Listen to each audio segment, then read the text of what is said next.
This film is purely fictional. Please do not imitate it. Your like and subscribe are the motivation for me to update. Chapter 1212. The Grand Expedition launched its voyage only 500 years after the Falcon Expedition. Given similar navigational technology, the two groups are only a little over 100,000 light-years apart. Of course, the two groups are on the same route, but not the same path. After all, they depart from two different star paths. Considering warp speed, the Grand Expedition will not converge on the other's path.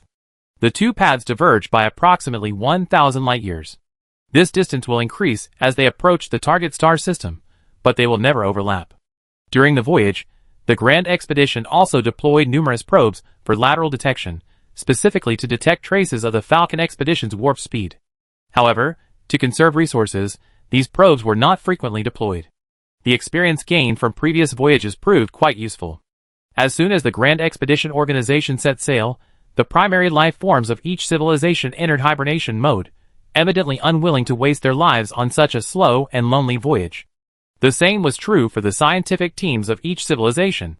After all, research isn't just about brainpower. It also requires significant resources for various experimental studies.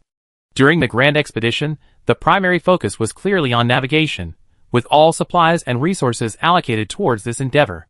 Furthermore, everyone recognized that a level 6 civilization was the highest level of civilization currently achievable, so a period of hibernation wasn't a big deal. Of course, each civilization still conducted research on various branching technology trees, which formed their primary research focus. This was especially true for those civilizations without specialized technologies, who dreamed of mastering a specific technology through various research projects. In the absence of a level 7 civilization, specialized technologies undoubtedly became the most coveted possession of all civilizations. During the vast voyage phase, besides attempting to master specialized technologies, some civilizations also pursued other priorities. For example, the Shinju civilization sought to acquire the Feiyu civilization's warp travel technology. However, trust among the civilizations within the Grand Voyage organization had not yet reached that level. The Feiyu civilization rejected this proposal, believing that this direction could be their own future specialized technology, and therefore, they absolutely could not give it all. They also employed the common tactic used by other civilizations with specialized technologies. Even if I gave it to you, you wouldn't understand it. This statement deeply infuriated the Shinju civilization, and their relationship with the Feiyu civilization had once been strained. Otherwise, the Yinshin civilization would have taken advantage of the opportunity to win over the Feiyu civilization, and repairing their relationship would have been a long time. Each civilization differed in culture and race, even down to the order of organisms, making complete integration extremely difficult. Take the Feiyu civilization, for example. They still categorize themselves as carbon-based, but their inherent ideology despises civilizations, like the Shinju civilization, which have transformed themselves into energy-based life forms. However, this disdain doesn't affect their admiration for the Shinju civilization's unique technology, nor do they actively curry favor with it. A civilization isn't a single entity. Within it, there are many diverse groups of thought, and they sometimes can't represent the entire civilization's attitudes toward other civilizations. On a related note, this voyage was surprisingly smooth. The Great Galactic Expedition Organization didn't encounter the same four-dimensional debris field as before, but rather encountered some optical phenomena, which updated the cosmic map for each civilization's database. As the distance closed in, the various civilizations finally confirmed that the galaxy ahead didn't belong to any previously observed galaxies. This was likely due to the viewing angle, so the galaxy's light couldn't be seen from the direction of the Milky Way or the Andromeda Galaxy. It was hidden just behind the Sunflower Galaxy, and its disk wasn't perpendicular to the Milky Way and Andromeda, so it was normal that it couldn't be seen. As for navigation, the Great Expedition Organization's progress was similar to previous ones. By the time they finally arrived at this unknown galaxy, the situation was even better than before. By the time they reached the dark matter halo of the unknown galaxy, they hadn't even reached the point of dismantling the warships. It could be said to be a perfect voyage. As for the transport ships, they were nearly completely destroyed, but they could be rebuilt upon arrival in the unknown galaxy, so it wasn't a problem. By the time the Great Expedition Organization arrived at the dark matter halo, the Falcon Expedition Organization had already reached the interior of the galaxy. As for this unfamiliar galaxy, the Great Expedition Organization, while docked in the dark matter halo, named it the Fukui Galaxy, meaning the galaxy hidden behind the Sunflower Galaxy. This galaxy has a diameter of only 45,000 light-years, more than half the size of the Milky Way. It's comparable to the Triangulum Galaxy, the third largest galaxy in the local group, which has a diameter of only 50,000 light-years. Despite its small size, the Grand Expedition Organization is not taking it lightly, as even the Triangulum Galaxy, despite its size, has given rise to a powerful civilization like the Awakeners. This demonstrates that the emergence of unique technologies is indeed related to galaxy size and the number of civilizations, but it's by no means a rigid relationship. Perhaps this Bakue galaxy also harbors hidden talents. After preliminary observations, the Great Expedition Organization estimated the total number of stars in the Bakue galaxy to be around 40 billion. It is a small spiral galaxy with loose spiral arms rich in interstellar matter, and a low-mass black hole at its center. It also boasts beautiful nebulous structures, which can be clearly imaged within the dark matter halo using long-exposure imaging by the Super Telescope Array. For convenience, the Great Expedition Organization assigned each of its 4 spiral arms 4 numbers, also referring to the location they arrived at as the first spiral arm. The Shinju civilization stated that this galaxy has a gravitational connection with the Sunflower Galaxy. Calculating the gravitational data of both galaxies, they concluded that the Bakue galaxy may be pulled by the Sunflower Galaxy within the next 7 billion years, and the two may eventually collide and merge into a new galaxy. The Great Expedition Organization successfully completed its resupply in the dark matter halo region and then headed towards the galaxy's interior, carefully monitoring the warp speed traces of the Falcon Expedition Organization and maintaining a certain distance to avoid running into their base. As they advanced toward the Bakue galaxy, the Great Voyage Organization continuously observed it. For these long-distance observations, they primarily relied on optical methods. This is the common method used by most civilizations to observe distant space. Only civilizations, like the Shinju civilization, employed their own unique gravitational imaging technology for unconventional observations of distant galaxies. As for the results of their observations, the Great Voyage Organization discovered several unusual locations within the Bakue galaxy. For example, to the right of the Great Voyage Organization's route, in what they call the second spiral arm, a region exhibited optical anomalies. The starry sky there felt unreal. There were 2 other such locations, also located in the second spiral arm, but in different locations, approximately 8,000 light-years apart. Chapter 12:13. The discovery of 2 optical anomalies is clearly a bizarre event. Since they've been discovered, they must be investigated. However, they can't just focus on one thing. So, while dispatching the exploration fleet to investigate, the Grand Voyage Organization also began constructing a small universe. Building a small universe naturally serves to conceal the core civilization of the organization, namely, each civilization's residential fleet. These are the backbone of each civilization. As long as they are present, even if the fleet is defeated or even completely annihilated, that civilization remains. Since the Grand Voyage Organization's reorganization, the construction of small universes has become much simpler. It no longer requires each civilization to construct its own small universe, which naturally provides greater concealment. After all, each civilization's residential fleet is actually relatively small, representing only a minority of the fleet. Intelligent life forms live on these ships, so any small universe that can accommodate these ships can accommodate an entire civilization. If it weren't for military defense or to prevent damage from a small universe being destroyed, a very small universe could be constructed, and everyone's residential fleet could be concentrated within it. While constructing the microcosm, the Grand Voyage Organization also dispatched exploration fleets.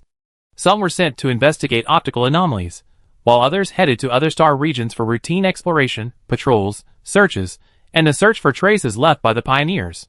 It would be even better if we could encounter a civilization native to this galaxy. That would reveal the galaxy's conditions.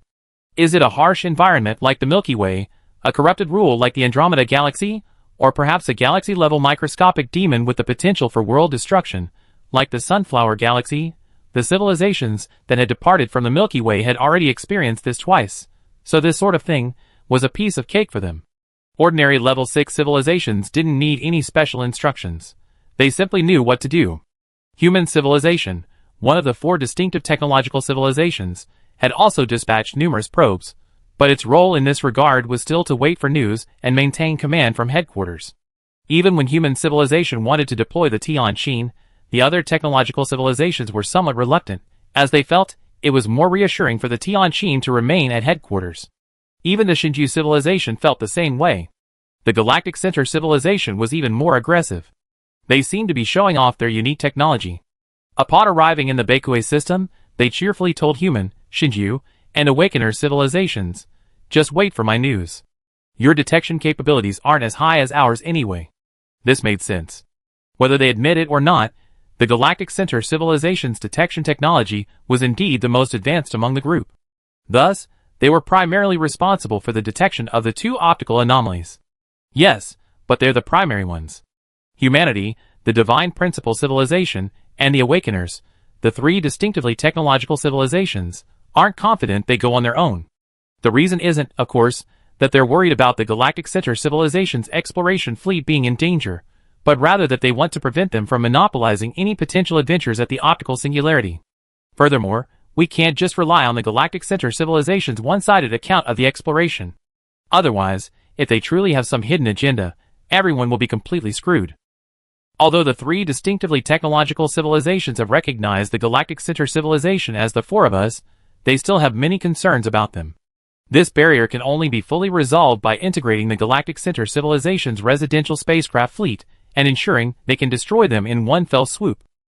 The Divine Moment civilization, in particular, holds a deep psychological scar on the Galactic Center civilization. Their history will never erase the betrayal they suffered at the hands of the Galactic Center civilization during their time in the Milky Way.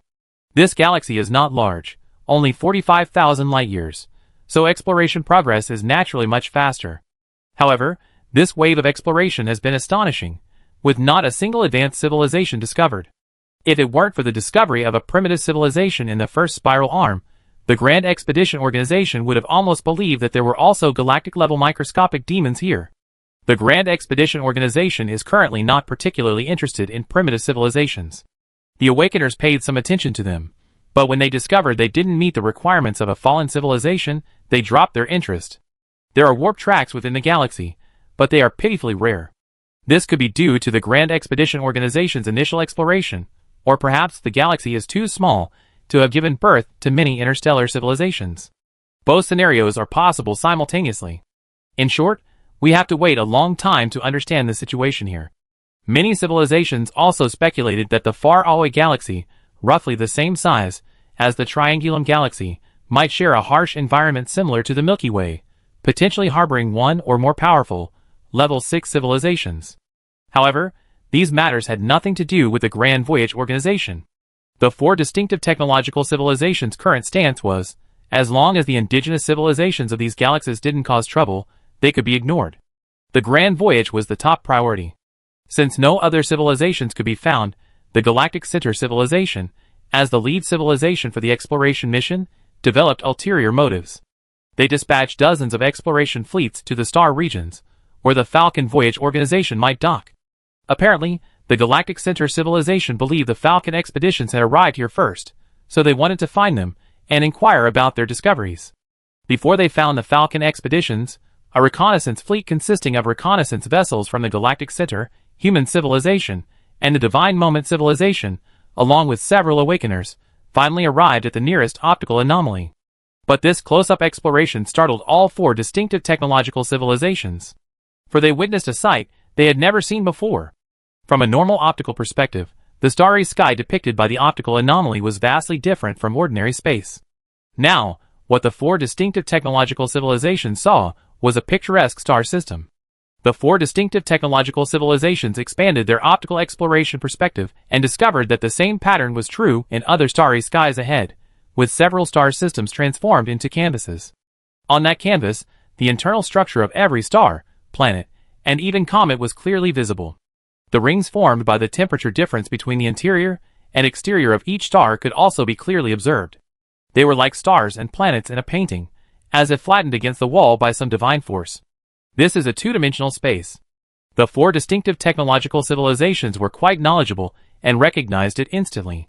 However, to be on the safe side, they conducted several explorations with various scientific equipment before daring to report the news back to the Great Voyage headquarters.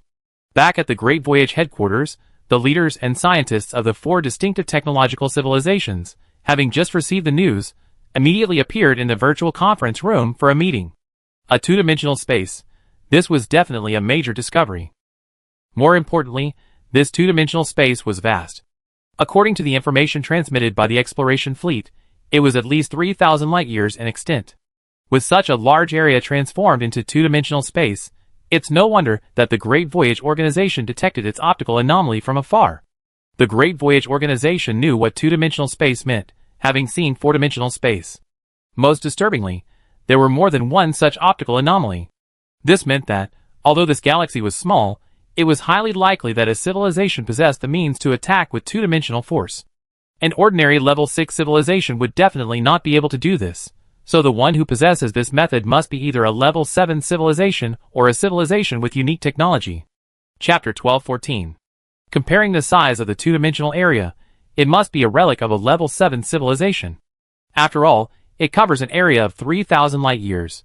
This range is certainly not as large as the four-dimensional fragment discovered by the Grand Voyage Organization between the Milky Way and the Andromeda Galaxy, but it also exceeds the attack capabilities of a level 6 civilization.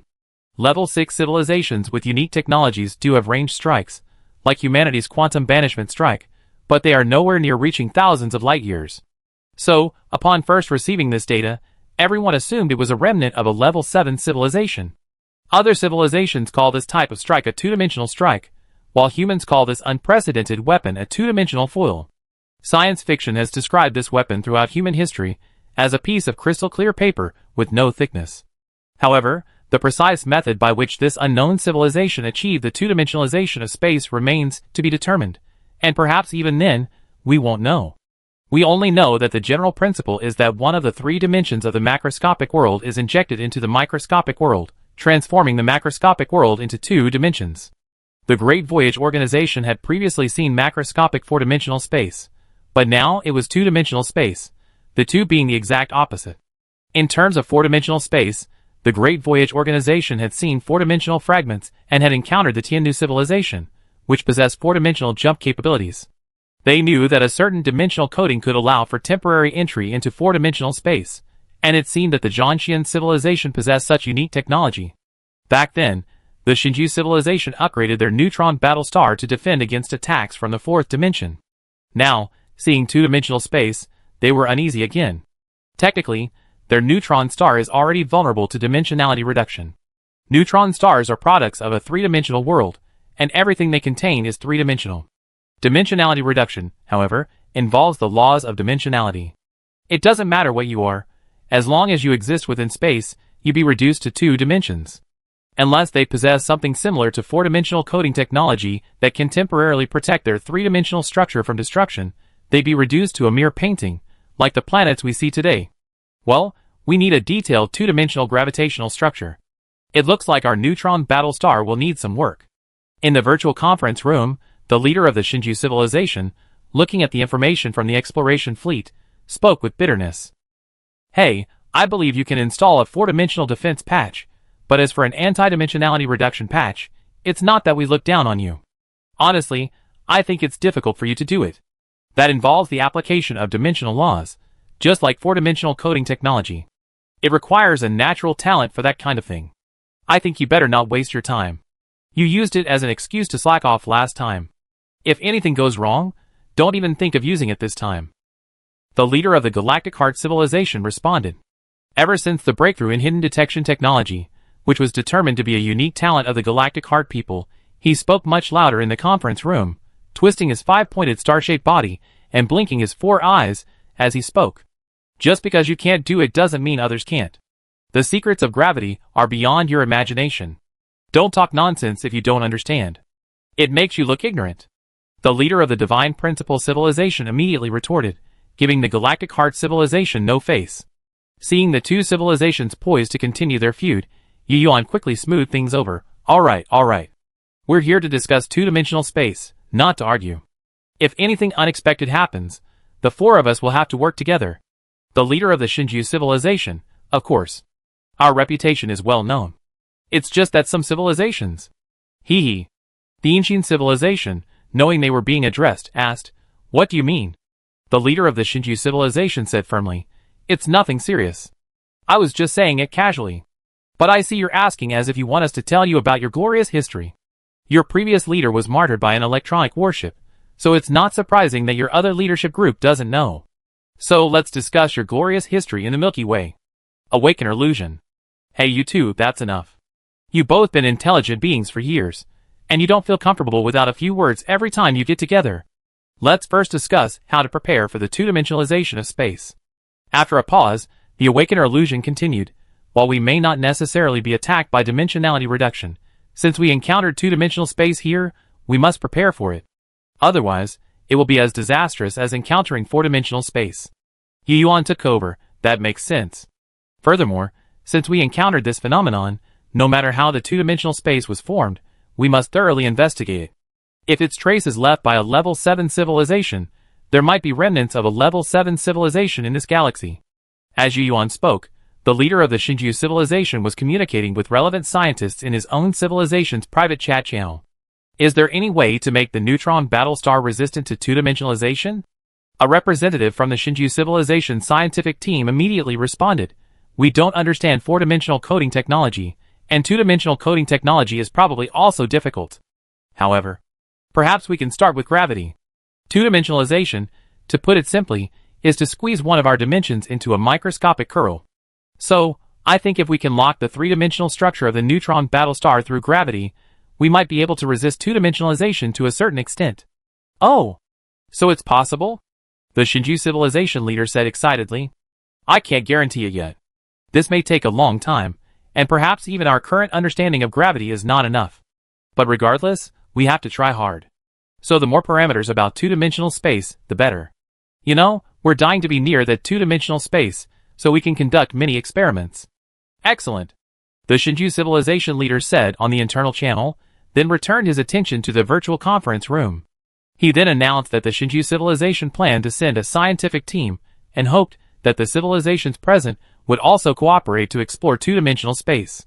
Since the more data the better, relying solely on the Shinju civilization would undoubtedly be biased. With the Galactic Center civilization, which excels in exploration, and the human civilization and awakeners, which possess some kind of third-person observation mode, they absolutely must be brought in. The three civilizations were very supportive of this, but they also had their own requirements for the collaborative exploration, information sharing regarding the results. This is perfectly acceptable. When exploring together, information sharing is essential, allowing everyone to draw on their strengths and share their knowledge. Chapter 1215.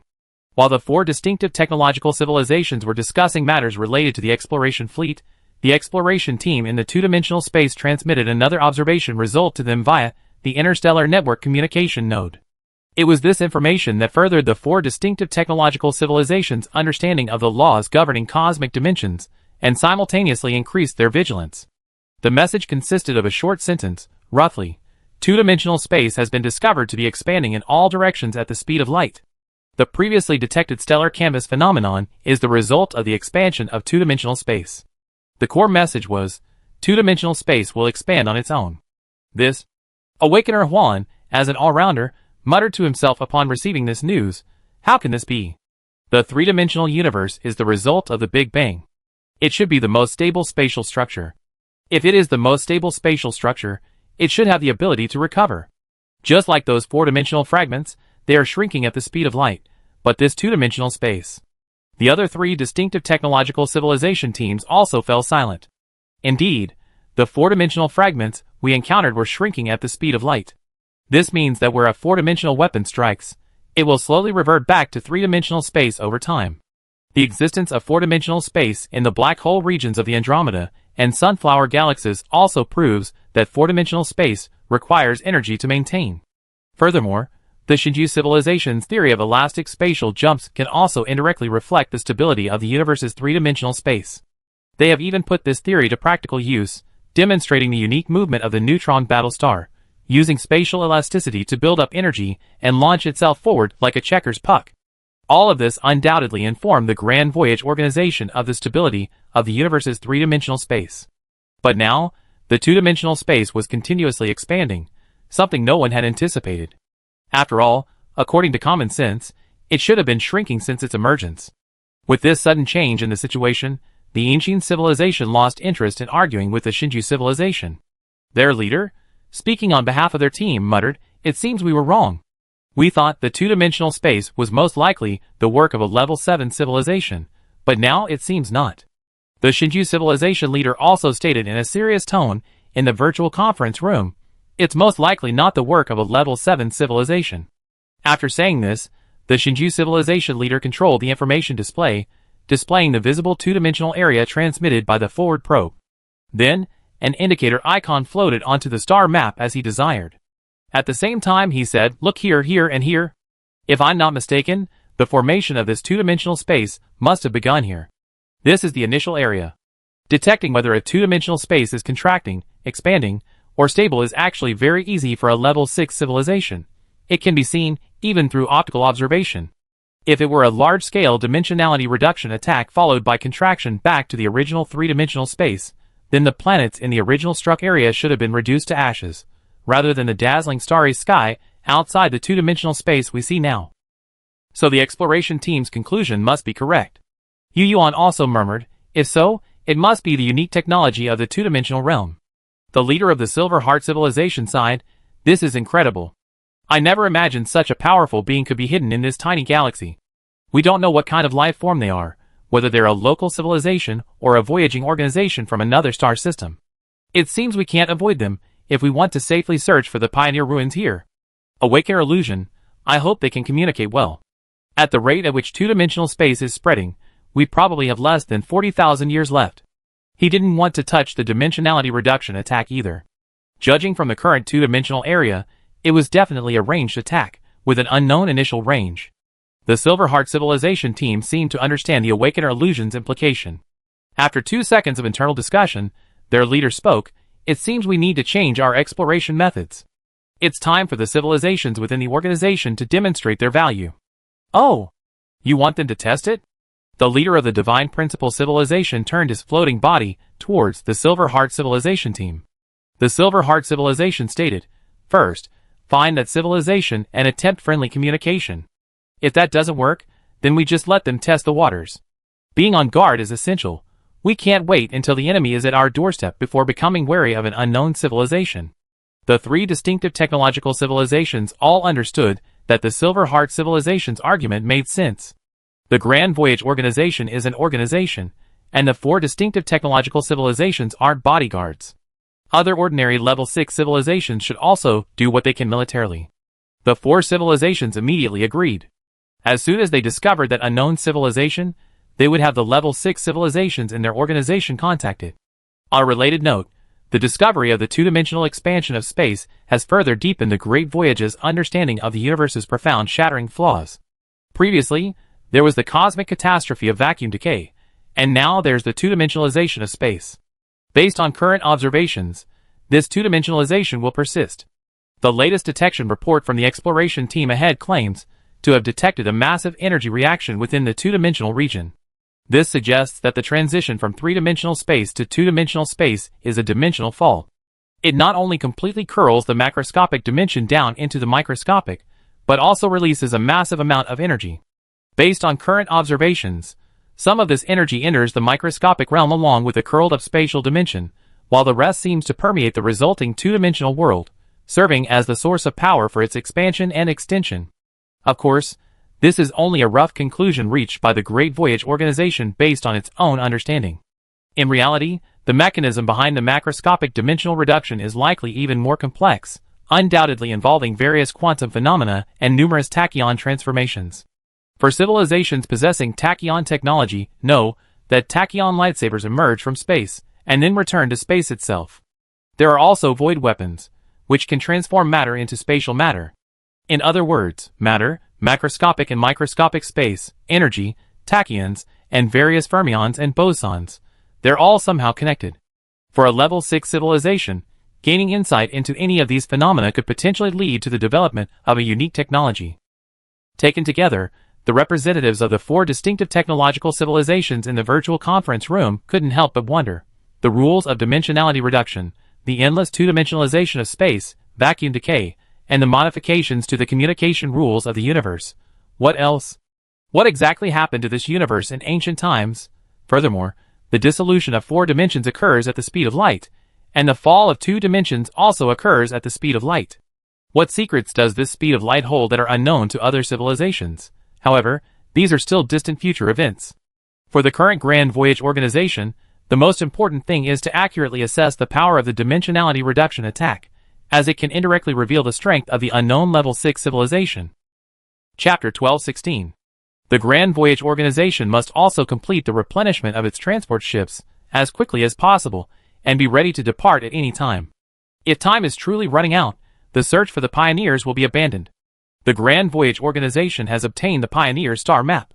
Although the pioneers had not yet departed when they left this map, they still have a general direction. Even if they change their destination, the galaxies at the major nodes will remain the same, as galaxies at major nodes generally require stargates to cross. Of course, there is also the possibility that the pioneers discovered during their voyage that a particular route is impractical and impossible to traverse. They choose another route during their exploratory voyage, which the Grand Voyage Organization is clearly unaware of. This is why the Grand Voyage Organization searches for traces of the pioneers whenever they arrive in a new location. If they can find traces of the pioneers here, perhaps they can update their route. However, the Grand Voyage Organization couldn't pin its hopes solely on the grand route left by the pioneers. After all, it was 3 billion years old and could only serve as a guide in many cases. The Grand Voyage Organization itself had to determine the specific path based on current circumstances and the current situation in this galaxy. Over time, the Grand Voyage Organization had also discovered some new information. For example, there were 3 prominent optical anomalies previously observed, all located on the outer edge of the second spiral arm. 2 of them were 8,000 light-years away, while another was at the uppermost edge of the galactic disk, only about 560 light-years away from the nearest two-dimensional space. In 280 years, it will merge with the two-dimensional space first explored by the Grand Voyage Organization. The 3 two-dimensional spaces vary in size, with the largest measuring 3,000 light-years, followed by over 900 and 700 light-years. Whether there are other two-dimensional spaces elsewhere in the Bakue galaxy remains unknown to the Grand Voyage Organization, and continued exploration with probes is required. Regardless, the latest exploration and measurements indicate that the previous estimated timeframe was conservative. If it were limited to these 3 two-dimensional spaces, then their spread to the entire galaxy would take no more than 33,000 years. If there are others elsewhere, the timeframe would be significantly shortened. Thus, the 4 distinctive technological civilizations unanimously agreed that they could no longer observe and then exploit resources on a large scale. They must begin preparations now to prevent any unforeseen consequences. If a transport ship were driven away by the two-dimensional space before it could be fully refilled with resources, it would likely perish in the void. Additionally, the Grand Voyage Organization now needs to confirm whether human civilization's quantum exile is as effective in two-dimensional space as it is in four-dimensional space, and whether it can be repelled back to three-dimensional space. This is a question of concern to all civilizations within the Grand Voyage Organization. To determine the outcome, the most direct approach would be to send the Tianqin to the two-dimensional region and launch a quantum banishment attack. However, when human civilization considered making a move, the Awakener one stepped forward again, believing that this time, he alone would be sufficient. The situation in the Bakue galaxy was currently unclear, and no civilization possessing dimensionality reduction capabilities had been encountered. It would be best for humanity's Tianqin to remain at headquarters. For humans, it made no difference whether they went themselves or the Awakeners, but since the Awakener had said so, let him go. Human scientists believe the Awakener wanted to observe the activation of the quantum banishment strike more often. This was understandable, as the Awakener was likely still trying to understand the mechanism of quantum banishment. After all, Awakeners, like humans, possess a third-person perspective, so it wasn't surprising that he felt he could do the same. So, when he proposed going, the humans agreed without a second thought. The other civilizations simply wanted a result, and since the Awakener's warships were also equipped with quantum banishment, it made no difference whether he went or not. After the matter was settled, the Awakener led over 10,000 Awakeners out of the microcosm, speeding towards the two-dimensional region 8,000 light-years away. The route from the Grand Voyage Organization to the two-dimensional region had already been completed with interstellar communication, a feat accomplished by the Galactic Center civilization, who were now very adept at it. The completion of interstellar communication meant that the Grand Voyage Organization had confirmed the route as safe, and any intrusion into the region would be detected by the Galactic Center civilization. After all, the communication system constructed by the Galactic Center civilization wasn't just a communication system. It also had other functions, such as detection and surveillance. The Awakeners sped along this star road, encountering no accidents along the way. In less than 40 years, they successfully reached the two-dimensional space region. As the years passed, this region expanded considerably. In the direction of the Awakeners, the two-dimensional region swallowed up many more star systems, crushing them into a series of planetary patterns. The Awakeners arrived just as a star system was being two-dimensionalized, so the 10,000 Awakeners, including Juan, witnessed the process of planets being two-dimensionalized. Perhaps for the first time, upon arriving, the 10,000 Awakeners entered a third-person observation mode, observing the process of planets being two-dimensionalized from a perspective unavailable to ordinary humans. If viewed through the eyes of a conventional detector, the two-dimensionalization of a planet would appear like a melting snowball, melting onto an invisible plane. During this process, the flattened material would emit dazzling colors at the interface with the invisible plane. The edge resembled a collapsing waterfall, but not a true waterfall. Rather, it felt like the water within the ocean suddenly collapsing from a cube into a screen, then expanding in all directions. What a miraculous power! Awakener Juan, observing a star undergoing two-dimensionalization from a third-person perspective, murmured, "It's incredible. Logically, light should also be two-dimensionalized, and the speed of two-dimensionalization should be the same as the speed of light. Yet, light can actually penetrate 2 dimensions and reach 3 dimensions, allowing detectors in 3 dimensions to see it. Could this be due to the different dispersion curves of light in 2 and 3 dimensions? Or is there some other reason? Is there a quantum factor involved? There should be." Unable to grasp the reason for this moment, Awakener Juan, after observing the star system's two-dimensionalization, ceased to hesitate. He immediately notified the other Awakeners to prepare for observation, then activated his fully charged quantum banishment strike, targeting the nearest two-dimensional region. The Awakeners' observational abilities are self-evident. Since they can observe the effects of quantum banishment in 3 dimensions, they can also observe its effects in 2 dimensions. While only superficially, this is far superior to other ordinary level 6 civilizations. Other civilizations would likely only be able to observe macroscopic changes in 2 dimensions, in other words, whether or not the space has transformed back into 3 dimensions. Chapter 12:17. Hiss. The Awakener Juan gasped upon seeing the result of the attack, if only his life form could support it. Then he froze, unsure of what to think, until another Awakener called out to him, bringing him back to his senses. "Juan! Truly powerful." Alas, the attack was ineffective, yet effective nonetheless, the Awakener Juan muttered. When launching the attack, he had focused his attention on the coordinates of the impact. At first, he was excited, for he saw that when quantum banishment acted in 2-dimensional space, the same phenomenon occurred as in 3-dimensional space. It was as if a vast abyssal maw, like a yawn from the depths of the microcosm, could spread across the entire strike area in a single Planck time, biting all matter within the target area. Then, in the next Planck time, it would rapidly shrink back into the unknown microscopic world. The Awakener Juan clearly saw that the 2-dimensional planet that had been targeted was destroyed by a single attack, and that 2-dimensional space remained empty to this day. This proves that humanity's unique technological product, the quantum banished strike, is equally effective in 2-dimensional space, with no loss of power. The Awakener's exclamation of "how powerful" refers to the quantum banished strike. It's a 2-dimensional space, and yet it's still effective. Although Awakener had anticipated this before arriving, he couldn't help but marvel at the sight. Seeing the quantum banished strike's power reminded him of his first encounter with human civilization.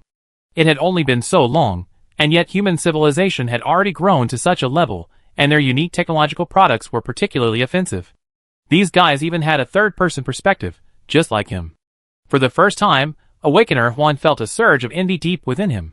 However, despite quantum banishment's power, this attack experiment wasn't entirely successful, as the 2-dimensional space remained, not restored to 3 dimensions, like the 4-dimensional space had been. This phenomenon once again reminded Awakener Juan of the information he had gathered from various sources regarding the shattered nature of the universe. For the next period of time, Awakener Juan remained there for a long time. He waited for quantum banishment to fully recharge before conducting another attack experiment, this time choosing an area devoid of 2-dimensional planets. The result was the same. He then continued to experiment with different areas, trying to observe the key factors, but due to various limitations, he still couldn't find the cause. After so many experiments, though the Awakener still found the results somewhat difficult to accept, he was actually relieved. He now understood why quantum banishment couldn't restore space to 3 dimensions. The reason for this should have been clear to everyone when we observed 2-dimensional space expanding at the speed of light. 2-dimensional space is supposed to be a stable state at a lower energy level. Conversely, if 4-dimensional space lacks energy to support it, it will shrink at the speed of light in 3-dimensional space, but two-dimensional space can expand without requiring energy. Thus, the effect of quantum exile on four-dimensional space is a reversion to three dimensions, while on two-dimensional space it is a reversion to its original two dimensions. The Awakener's illusion suggests that the universe has memorized the stable state of two dimensions. However, this description is inaccurate. It should be said that the underlying cosmic strings that cause the quantum exile effect are related to some unknown secret related to a certain stable state of space. Unless humanity can decipher this secret and apply it to technology, they can only return from two dimensions to three dimensions, but that requires a whole other level of advanced technology. Let's go back. The Awakener Phantom obtained the experimental data. As it turned back, it also transmitted the results to headquarters via interstellar communication. As the Awakener Phantom and 10,000 Awakeners embarked on their return journey. Somewhere in the Bakui Galaxy, in a star region unexplored by the Great Voyage Organization, the starlight here is sparse, but everywhere you look, a hazy red nebula of dust permeates. From afar, it looks as if all the stars are shrouded in a red mist. If you use a super telescope array to peer through this mist, you can see something unusual here. Amidst the hazy red nebula, glimmers of silver light shimmer. Look closely, and you can see the true nature of those silver glimmers. That was the visual effect of warships reflecting starlight in the void of space. This radiance practically filled the entire starry sky. Each warship was a massive, sub-civilization class vessel, clustered in groups of 3,000, forming battleship formations, like swarms of bees hovering in the sky. A close look revealed that the shimmering silver light numbered a staggering 120 million. The ferocious muzzles of their main guns revealed that these were no ordinary ships. Surrounding these 120 million sub-civilization class ships were numerous ships of varying sizes, seemingly small vessels. 120 million warships stretched across the starry sky, like a fully formed army. Each squadron operated within its own maneuvering frequency, warping forward a distance at a moment's notice, then pushing back again to move upwards, downwards, left, or right. Each squadron's movements were perfectly coordinated, and the entire fleet appeared to be on the verge of a showdown. Stop! This is the Falcon Expeditionary Organization's area of operation. We do not wish to engage in conflict with you, but we are not afraid of it either. Whether you are a single level 6 civilization or a similar expeditionary organization, we advise you to follow your path, and we will follow ours. We will not interfere with each other's affairs. A message containing a clear code dictionary was broadcast from this fleet, instantly spreading dozens of light years ahead. The message was broadcast for a long time, but there was still no response, as if the other side did not exist. But the Falcon Expeditions, the group that had broadcast the message, knew there was definitely something there. Their sensors had detected something that seemed to flicker in and out of the vast fog. The Falcon Expeditions were confident in their detection technology, but now, faced with the presence within the fog, they felt somewhat powerless.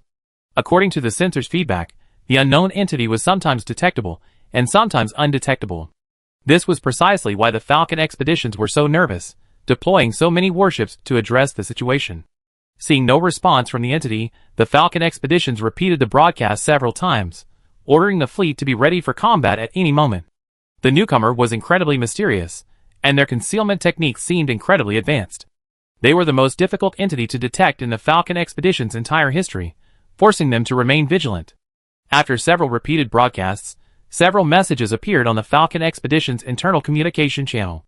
According to the timetable, the Great Galactic Expedition should be here by now. I originally thought it was them, but now it seems it's not. After all, their attitude doesn't seem like theirs. It's definitely not them. This is probably some unknown civilization in this galaxy, but it seems they're unwilling to communicate.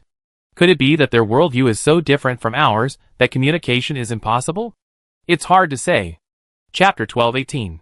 We already sent 3 broadcasts, but there's still no response. I'm afraid they're here to cause trouble. It's not a big deal. Headquarters is aware of the situation, and the Falcon civilization's flagship, the Falcon, is already here. Honestly, even without the Falcon, we wouldn't be afraid of this thing. It's just a mere existence. That's true. Detection is just a little more difficult. Even if it's a unique lifeform, with the power of our fleet, it can't possibly make a single move. It's just that the inability to communicate is truly frustrating. Could this thing be something like a microscopic demon? Hey, who knows? Let's send 3 more broadcasts. If that thing doesn't respond, we advance and get a closer look. That's the only way.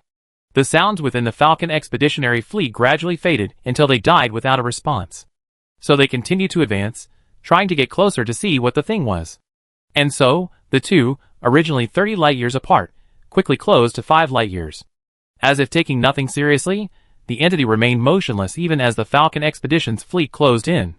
The Falcon expedition's fleet finally caught sight of the entity's features at this distance. However, even with a clear view, the intelligent beings aboard the warships were somewhat bewildered, as they had never seen anything like it before. What is this? A warship? That's wrong. Why is it facing us with its back one moment, then its bottom the next, and sometimes seemingly disappearing from view? What kind of concealment technology is this? A crew member pulled up footage captured by the super-optical telescope over a long exposure and said, "Yes, and look at its changes. It's like, well, it's constantly tumbling irregularly. Well, it doesn't really look like tumbling. Oh, this time it's facing us with its tail again. Tisk, it's indeed a warship. This time it's facing us with its bottom, and then it quickly changes to its back. Is it just showing off? No, didn't you notice it's morphing? As long as its back and bottom aren't facing us, our detection signal becomes almost non-existent. Apparently, that's why we see it flickering." Huh, come on, that's exactly what's happening. After observing it at such close range for a while, the Falcon Expedition's organization finally understood why they had been seeing it flickering. They quickly concluded that this strange warship possessed some kind of mysterious invisibility capability, evading not only optical detection but also, to a large extent, tachyon detection, when its back and bottom were facing the target. Perhaps it's some kind of hidden special technology. The Falcon Expeditionary Fleet commander was thinking at this moment. It's not clear at this distance. Why don't we get closer? Another communication message appeared on the fleet flagship. Keep a safe distance. If the enemy also possesses special attack technology like the Falcon, it would be dangerous if it were to charge and land a strike. Send the reconnaissance ship, pass the word down. They're not friendly and seem confident. Don't let this happen. The main fleet is ready for battle. Understood. With the order issued, a fleet of reconnaissance ships formed and swarmed toward the strange warship 5 light-years away. The strange warship seemed unfazed, still tumbling through the starry sky, like a master who looked down upon a group of ordinary soldiers as they surrounded it. As the reconnaissance fleet drew closer, Falcon Expeditions finally got a clear look at the strange warship. They discovered that their inability to detect it wasn't due to some concealment technology, but rather to the fact that the strange warship's 4 sides were facing them. And why were they called the warship's 4 sides, rather than its 4 sides? It was because the sides of the warship truly did have 4 sides. Yes, Falcon Expeditions discovered that the warship only had a back and a bottom. Its sides didn't exist at all. To put it in a different way, it was like a warship drawn on a piece of paper. The back structure was drawn on the front, and the bottom structure was drawn on the bottom. Then, with scissors, the warship was cut out according to the pattern. It seemed like a warship without any thickness, and the Falcon Expedition organization had been unable to see it for a while because its edge was facing them. As if drawn on a piece of paper and then cut out, the warship leisurely turned in the starry sky, like a piece of paper blown by the wind, sometimes revealing the pattern on the back, sometimes the bottom, and sometimes the long side of the warship facing the observer, making it invisible to the observer. Of course, now it seemed that it did not bend like paper, but more like a piece of cardboard. If humans were to see this image, many would undoubtedly conjure up the image of the TV icons flipping during the news broadcast. Is this a warship without thickness? Seeing this warship, the Falcon Expedition Fleet Commander felt his brain was a bit inadequate. He knew about the existence of two-dimensional space, but this was the first time he had encountered such a warship. The Falcon Expedition had traversed many galaxies and encountered countless civilizations, but they had never encountered a civilization possessing such a warship. Commander, this warship is likely related to the two-dimensional space of this galaxy. A scientific officer warned. The Falcon Expedition arrived in the Bakeway Galaxy before the Great Galaxy Expedition, and they had naturally discovered the expanding two-dimensional space. For years, they had been searching for the cause, but to no avail. Now, they had finally found the culprit, but the culprit seemed rather aggressive and refused to respond. Is this really a warship from a level 6 civilization? Some scientific officers within the Falcon Expedition fleet began to doubt the accuracy of their previous assessments. That's two-dimensional technology. The Great Galactic Voyage Organization had previously told them that four-dimensional space technology was a relic of a level 7 civilization. Logically, two-dimensional technology should be the same, but now this two-dimensional technology has appeared in a level 6 civilization.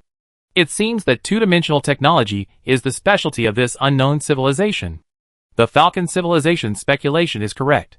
Some level 6 civilizations have indeed been able to rely on their own ingenuity, through opportunistic tricks or other means, to master certain subtechniques that were originally within the realm of level 7 civilizations. Absolutely. This is the specialty technology the Falcon civilization is talking about, but it's just one application. Without the fundamental energy system of a level 7 civilization, it can't be widely applied. The commander of the Falcon Voyage Organization recalled the information he had obtained during his previous exchanges with the Great Galactic Voyage Organization regarding large-scale four-dimensional space fragments. He felt that this was the true power of a four-dimensional strike supported by the energy system of a level 7 civilization. The specialty technology of a level 6 civilization is simply a matter of relying on racial innate talent to forcibly change destiny, thus obtaining technology that should not be mastered by civilizations at this level. This is the reason why many civilizations possess unique technologies, but know what they are but not why they are so. Chapter 1219. Not to mention the distant past, even human civilization still doesn't know to what quantum world its quantum exile has exiled macroscopic objects. Commander, that's not certain. Perhaps it's a warship equipped with some kind of level 7 civilization artifact.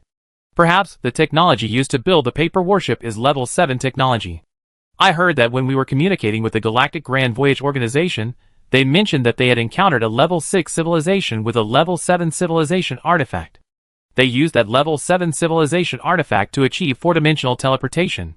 As everyone marveled at the paper warship, a scholar spoke from the Falcon Voyage Organization's flagship. The fleet commander said, "That's not important. Now is not the time to consider these things. The most important thing now is to communicate with this paper warship and understand its purpose." The commander said this because he was at a loss for what to do. He had originally been confident that he could demonstrate the strength of the Falcon Expeditionary Organization's fleet, thereby entice the other party to agree to communicate with him. He was also confident that if a conflict arose, his fleet would be able to defeat them. But after seeing the true appearance of the paper battleship, he felt a little uneasy. That was unique technology. As a member of the Falcon Expeditionary Organization, he was of course aware of its power. Take the Falcon civilization, the organization's leader, for example. The commander felt that his own fleet was no match for a single Falcon. Continue broadcasting to that paper battleship, and be sincere. Don't use those mind-your-own-business rhetoric. The fleet commander immediately instructed his staff to change the tone of the broadcast. At the same time, he was praying in his heart, praying for the Falcon civilization to arrive as soon as possible. "Boss, please hurry up. The ideas are tough. We can't handle it any longer. We have to wait until the boss is present to continue with the tough talk. For now, let's just play the fool." Of course, the commander didn't think his change of tone was a sign of hypocrisy. He felt it was a diplomatic move that benefited the Falcon Expedition Organization. As the saying goes, God rewards those who work hard. The Falcon Expedition Organization's call finally received a response, but the content of the response was heart-pounding. It appears that this is a civilization or race without any special technological expertise. Therefore, your future existence must be judged as invalid, and the results of this assessment are worthless. A broadcast message, clearly coming from the paper battleship, echoed out. It seemed to be the first communication, and many of the wording was still a bit incoherent, but it still made the Falcon Expedition Organization understand. Upon receiving this message, the Falcon Expedition Organization's fleet commander felt a chill in his heart. Prepare for battle. Prepare for battle. Activate Emergency Plan 4. Activate the fire support system. Have reconnaissance ships keep a close eye on that paper battleship. I need multi-directional detection. Remember, multi-directional. Quick, quick, quick! The commander, suddenly awakened, immediately issued the battle order. The swiftness of his reaction was worthy of a commander with extensive experience in multiple star systems. He knew exactly what this response meant. It signified a sense of confidence. The enemy could have attacked without a response, because the message from this response indicated that it wasn't impossible for them to decipher the information, but rather that they were unwilling to respond or were continuously observing and evaluating their own forces. It also meant war. To be honest, the Falcon expedition had traveled through so many star systems and seen many arrogant civilizations, but this was the first time they had encountered such a threat of war upon first meeting. Previously, such particularly arrogant civilizations had at least communicated with each other, only gradually turning to war after discovering irreconcilable conflicts of interest. But now, This unknown civilization's paper warships had launched an attack based solely on their own observations. It was sheer irrationality. The fleet commander reacted promptly. He believed that the two sides were still 5 light-years apart, and even the enemy, at their greatest speed, couldn't reach them all at once. Therefore, he activated Plan B, dispersed the fleet to prevent the enemy from using a ranged attack like the Falcon in the event of a real exchange of fire. The Falcon civilization possessed unique technology, and it was a ranged attack method, so the commander was quite experienced in this area. At least in his opinion, if the enemy possessed unique technology, then a ranged attack was possible. Because they already possessed powerful warships of this type, the Falcon expedition was very sensitive to this situation and immediately took action upon hearing that the enemy was about to engage in a fight. After issuing the order, the commander thought, even if we can't defeat them, we can hold out until the Falcon arrives. As for what happens after the Falcon arrives, that's up to the Falcon. His current mission is to hold out until the boss arrives, and of course, to transmit everything happening here back to the boss via the communication-based station so he can prepare. If facing a normal warship, this distance would certainly give them plenty of time to react, but this paper warship was clearly no ordinary warship. As soon as the Falcon expeditions received this message, the paper warship, previously in a disorganized, falling leaf state, suddenly froze.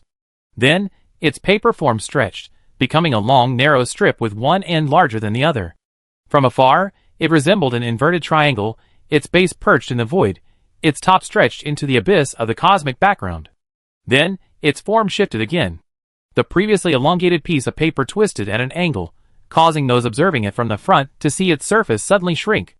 Then, its larger end began to shrink toward its smaller end. The smaller end seemed to somehow slice into three-dimensional space, like an inverted triangle smoothly inserted into calm water. The point of its insertion also created faint ripples of space-time. If this scene were seen by some older member of human civilization, and someone who had seen the 1986 version of Journey to the West, they would undoubtedly be reminded of the special effects scene where the white-boned demon retreats into the valley. The description seems to take a long time, but in reality, the process of stretching the paper and inserting it into three-dimensional space is swift. From the moment the paper battleship stretches to the moment it disappears, it takes only a breath. Yes, after completing this maneuver, the paper battleship unexpectedly, like a drop in the ocean, penetrates into three-dimensional space in an incredible way. Logically, three-dimensional space is simply there, and all kinds of battleships and planets are within the vast three-dimensional space of the universe. There's no such thing as penetrating into three-dimensional space. Yet, this paper battleship manages to do just that, and every intelligent being who witnesses it experiences the same sensation. It's truly incredible. Chapter 1220. After a while, it emerged from the three-dimensional world, nearly 3 light-years away. Its exit was almost identical to its entry, only reversed. There it is! Oh my god! How could it be so fast? The paper battleship's movement truly shocked the Falcon expeditions. Could it be that this unknown civilization possessed 2 other unique technologies? Or did their unique technologies already include this type of mobility? The fleet's scientific officer felt that the paper battleship's movement could be described as teleportation, but it wasn't quite teleportation. It looked more like a dimensional leap. It was like a duck diving, disappearing beneath the surface for a moment before reappearing from another location. Before it emerged, there was no telling where it was, making it extremely concealed. While it wasn't teleportation, it was definitely fast enough to cross nearly 3 light-years in a matter of breaths. The fleet couldn't escape even if they tried. What could they do? Watching the paper warship closing in almost 3 light-years, the commander of the Falcon Expedition's fleet's mind raced, but no plan came to mind. At this moment, the paper warship was only 2.3 light-years away from the Falcon Expedition's fleet. With just one move, it had already covered a distance of 2.7 light-years. This distance was well within the range of various weapons of a level 6 civilization, such as tachyon lightsabers and void strikes. Space-slicing weapons, for example, would require a maximum range of 2 light-years. So the Falcon Expedition's fleet no longer hesitated. After all, they had clearly decided to attack them.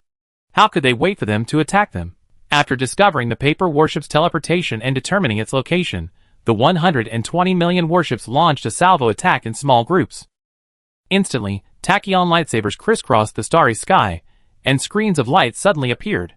There were also ethereal strikes, which had no optical effect but were even more powerful. To ensure a hit on the paper warship, the Falcon Expedition's fleet's guns weren't aimed solely at the paper warship's location. Instead, they launched a wide area, blanket attack. 120 million attacks, like a torrential downpour, poured down on the area where the paper warship was located. Even the warships firing tachyon lightsabers adjusted their firing angles while firing, shifting their aim from piercing to sweeping. This reduced power, but increased the coverage area. As you can see, this salvo only covered a radius of 1,000 astronomical units.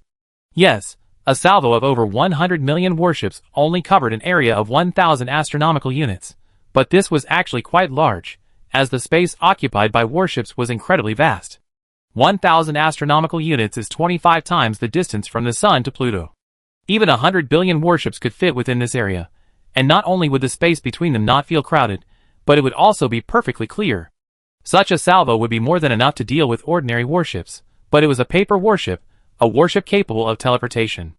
As the salvo covered the area, the paper warship turned its side toward the incoming attacks, then stretched itself again, disappearing into 3 dimensions as before. This time, although the paper warship's length was facing the Falcon Expedition's fleet, many of the latter's sensors were already at an angle to the paper warship, so it didn't completely disappear from Falcon Expedition's field of view. The Falcon Expeditions watched the paper warship flip, stretch, and then penetrate into 3 dimensions. Not good, seeing the enemy reactivate this method of movement so quickly. Alert, alert. Attack immediately upon sighting the paper warship. Destroy it at all costs. Do not allow it to successfully launch its attack. The 797th Fleet is ready. Void Strike is ready. The 33rd Fleet is ready. Space slicing weapons are ready to continue. Every crew member aboard the Falcon Expeditions knew the enemy was formidable. Every commander, captain, and crew member dared not neglect their duties. All personnel were on high alert. If the paper warship appeared again, no matter where it was, they would open fire without hesitation, even within their own fleet. They were prepared to inadvertently injure their own men. But sometimes, in the face of overwhelming technological advantage, no amount of preparation would avail. And so it was now. A few breaths later, the Falcon Expeditionary Organization spotted the paper warship again emerging from the void. This time, as expected, it arrived in the center of the fleet. Upon discovering the paper warship's appearance, the warships immediately turned their guns, intent on destroying it at all costs. But the paper warship had clearly been prepared. The moment it emerged from the void, it was already poised to strike. The moment it appeared, it was bathed in a soft white light. At this moment, the paper warship looked like a beautiful, crystal-clear warship shimmering with a gentle glow. From a human perspective, it resembled a mountain covered in snow, a candle illuminating the southern sky. When the paper battleship exhibited this characteristic, it also emitted a distinct gravitational wave signature. If observed through gravitational detection at this moment, it would resemble a planet, revealing the immense energy it contained. Then, the gravitational effect vanished, along with the soft white light. At that moment, an incomparably powerful force erupted, acting upon this vast expanse of space in a manner unknown to the Falcon Expeditions. Even more astonishingly, its effect didn't originate from the paper battleship's location and spread outward at the speed of light. Instead, it acted within a narrow radius centered on the paper battleship. This radius spanned 1.618 light-years, affecting the entire area centered on the paper battleship, a diameter of 1.618 light-years. The explosion of force instantly pulled a macroscopic dimension of this vast expanse into a microscopic curl. This was a force acting directly upon space. Every warship in the area was instantly flattened like a ball of dough by a giant hand. Even the paper warship's position was captured. All warships ready or already firing were silenced at that moment. Even the attacks already launched lost their power, as one dimension dissipated the moment space became two-dimensional. Only the space-slicing weapons retained some traces of the impact, having remarkably sliced through a portion of the two-dimensional space. This single blow depleted the entire Falcon Expedition fleet of 99% of its strength. They quickly reacted and tried to disperse, but they were no match for the paper warship. The paper warship, with a single dimensionality reduction strike, wiped out the vast majority of their fleet, instantly slaughtering them. The few that survived were outside the attack's range. If they weren't instantly killed, then the subsequent two-dimensional lightspeed expansion certainly wouldn't be able to engulf them. After all, they were all sub-civilization class warships of a level 6 civilization, possessing superlight warp capabilities. But after this blow, the surviving warships had lost their will to fight. Their commander had been killed in a single blow, and the paper warship was so powerful that the remaining 1.2 million warships were undoubtedly powerless to defeat it. Thus, the warships on the brink of 2D transformation fled in all directions, like rats whose tails had been stepped on. Chapter 1221. But they still couldn't outrun the paper battleship. After completing its attack, the paper battleship completely overlapped with the two-dimensional space, like a spaceship in a painting, moving within it. It's unknown how it moved, but it was clearly moving faster than the diffusion of the two-dimensional edge. So, before long, it reached the edge of the two-dimensional space, swimming upstream along the falling three-dimensional space, returning to the three-dimensional universe. Then, it began the same process again, stretching itself out and disappearing into the three-dimensional space. When the paper battleship reappeared, it had already reached the fleeing warships and launched another dimensionality reduction attack against them. However, this time, the paper battleship's dimensionality reduction attack wasn't as wide-ranging as the first time, but rather a highly precise, targeted strike, reducing the target warship's area to two-dimensional form. It seemed that because it had exerted too much force in the first attack, the second wave of energy hadn't yet completed, so it could only carry out a small targeted attack. Even so, the dimensionality reduction strike had left this star field riddled with craters. Soon, these craters would merge with the vast expanse of two-dimensional space to form a single, even larger area. The dimensionality reduction strike's damage to the universe was irreversible, but the paper battleship seemed unfazed. After completely wiping out the Falcon expedition's 120 million warships, it tumbled through the starry sky, paused for a moment, then resumed its normal navigational pattern, heading in a certain direction. After an unknown amount of time, the paper battleship suddenly paused, and then, just as it had before against the Falcon expedition's fleet, it tumbled like a fallen leaf, drifting through the void. Shortly after it stopped, a massive warship emerged from the deep void. Larger than typical sub-civilization-class warships, its exterior and structure were largely identical to those previously attacked by the dimensionality reduction attack, clearly sharing the same construction style. This time, the arrival of warships was small. Aside from the largest ship, only a few 100,000 followed. Furthermore, upon discovering the paper warship ahead, those hundreds of thousands immediately dropped out of warp, leaving only the largest ship pressing forward with unwavering momentum. If even one of those 120 million warships had survived to this day, the intelligent life aboard would surely have recognized it as the Falcon they had longed for. The Falcon, the flagship of the Falcon civilization. Aside from being slightly larger than a typical sub-civilization-class warship, the warship was otherwise indistinguishable from the outside. It was now approaching the paper warship at 213 times warp speed, charging forward without hesitation, even within 3 light years of the paper warship. During this process, the Falcon seemed to be holding its breath, not even sending a single broadcast signal. The same was true of the paper warship on the other side. It now seemed like a harmless warship, quietly hovering in the void, awaiting the Falcon's approach. The two warships seemed to have reached some kind of tacit understanding, until the distance between them reached 2 light years. At this moment, the paper warship stretched its body again, then, as it had done before, vanished into three-dimensional space. Such an action clearly could not escape the Falcon's detection, but the Falcon continued its steady progress at a warp speed of 213 times the speed of light, seemingly unconcerned with the paper warship's actions. Whether it was out of confidence or a lack of access to the paper battleship's combat data, the Falcon's steady sailing was finally disrupted, just as the paper battleship reappeared in three-dimensional space and was detected. The paper battleship, freshly emerging from its dimensional interspersed movement, launched a relentless dimensionality reduction attack. However, this time, the paper battleship seemed to have not yet fully recharged its energy, and its dimensionality reduction attack range was greatly reduced, only a little over 3,000 astronomical units, though it still covered the Falcon. Or perhaps the paper battleship figured it was just one ship, so it didn't need to exert too much force. What the paper battleship didn't expect was that while it was fast, the Falcon was even faster. Of course, this might also be because the Falcon had already prepared for this. The moment the paper battleship reappeared, the Falcon, previously sailing at steady warp speed, suddenly surged in speed, its warp speed increasing from 213 times the speed of light to 392.5 times the speed of light, as if it had suddenly gone berserk. As its speed soared, seemingly at breakneck speed, the Falcon's movement also exhibited a strange pattern. It didn't vanish into three-dimensional space like a paper battleship, nor did it teleport away like the Lyra. Instead, it exhibited a stuttering effect, much like a game freeze where characters suddenly reappear elsewhere. It was as if the Falcon had suddenly entered its own frame rate. If a dark energy detector were trained on this star field, it would be easy to detect that as the Falcon ran away, the dark energy density in the area in front of it suddenly decreased, while the dark energy density behind it increased by an equivalent amount.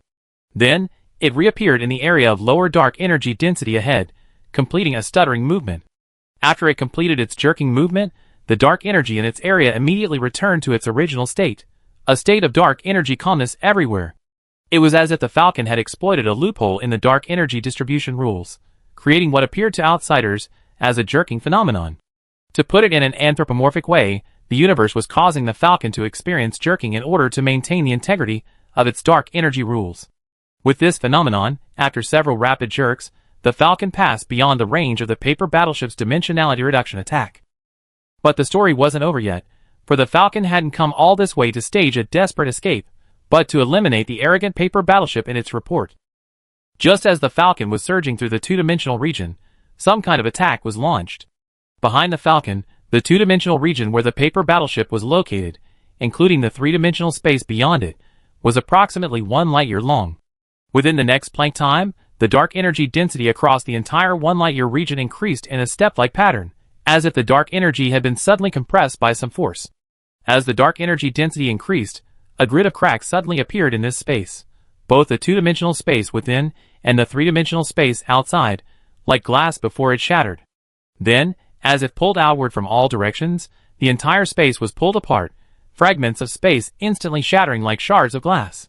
However, just like the Falcon's previous movement, this step-like increase in dark energy only lasted for a single Planck time before the universe reacted and instantly restored the dark energy to its uniform distribution. It was precisely this mechanism of dark energy's instantaneous uniformity that pulled the accumulated dark energy and space apart. The space that had been pulled apart was caught off guard, and everyone could still see fragments of the two-dimensional and three-dimensional space shatter into shards of glass. However, this spatial fragmentation was restored the next moment. That's the restorative power of the universe's inherent stability. Space-slicing weapons also restore space in this way. This is the unique technological attack method of the Falcon civilization. They possess a unique talent for dark energy, unlike other races, which has enabled them to successfully master its movement and attack methods. Chapter 1222. The Falcon civilization calls their wide area strike the Big Rip. This strike utilizes the dark energy mechanism. Its core mechanism is the uniform distribution of dark energy, and its role as the primary culprit for cosmic expansion. Based on these two fundamental theories, as the universe expands, the density of dark energy will increase over time rather than steadily. The mechanism of dark energy is repulsion, which will eventually overwhelm the other fundamental forces, causing the expansion of the universe to accelerate infinitely, ultimately leading to the Big Rip. Cosmological theory predicts that after the expansion of spacetime, the Big Rip will undergo 4 phases. The first is the separation of galaxy clusters, during which gravity can no longer maintain the structure of galaxy clusters, leading to their disintegration. The second is the disintegration of galaxies, during which stars are ejected from the galaxy by the rapidly expanding space. The third is the separation of stellar systems, which, as the name suggests, occurs when stellar systems can no longer maintain their stable structure due to the expansion of space. The fourth is the atomic disintegration phase, during which elementary particles and atomic nuclei are torn apart. In the fourth stage, even the strong forces between microscopic particles are unable to bind them. The rapid expansion of space tears them apart. Whether the hypothesis of a Big Rip universe ending is correct remains to be verified, but the attack by the Falcon civilization's flagship, the Falcon, suggests that dark energy does possess this characteristic and is being exploited by the Falcon civilization. In fact, the validity of the hypothesis about the universe's end is not in conflict with the validity of the theoretical basis underlying it, just as there are many other hypotheses about the universe's end, such as the heat-death hypothesis and the Big Crunch hypothesis. The heat-death theory states that the universe continues to expand, but at a slowing rate, eventually reaching its maximum entropy and causing all life to cool and die. The Big Crunch states that after expansion ceases, gravity takes over, and the universe collapses into a singularity, the exact opposite of the Big Rip. Both are extreme theoretical outcomes. However, the Crunch theory requires the decay of dark energy, which has been ruled out based on current observations of the universe by various civilizations. That said, even if these are the possible outcomes of the universe, they are its natural conclusions. Based on the current understanding of all civilizations, this universe likely won't reach a peaceful end. It's likely to be shattered by wars between advanced civilizations before reaching heat death. Not to mention the distant future, as far as the current Bakeway galaxy is concerned, its fate is bound to be two-dimensionalization.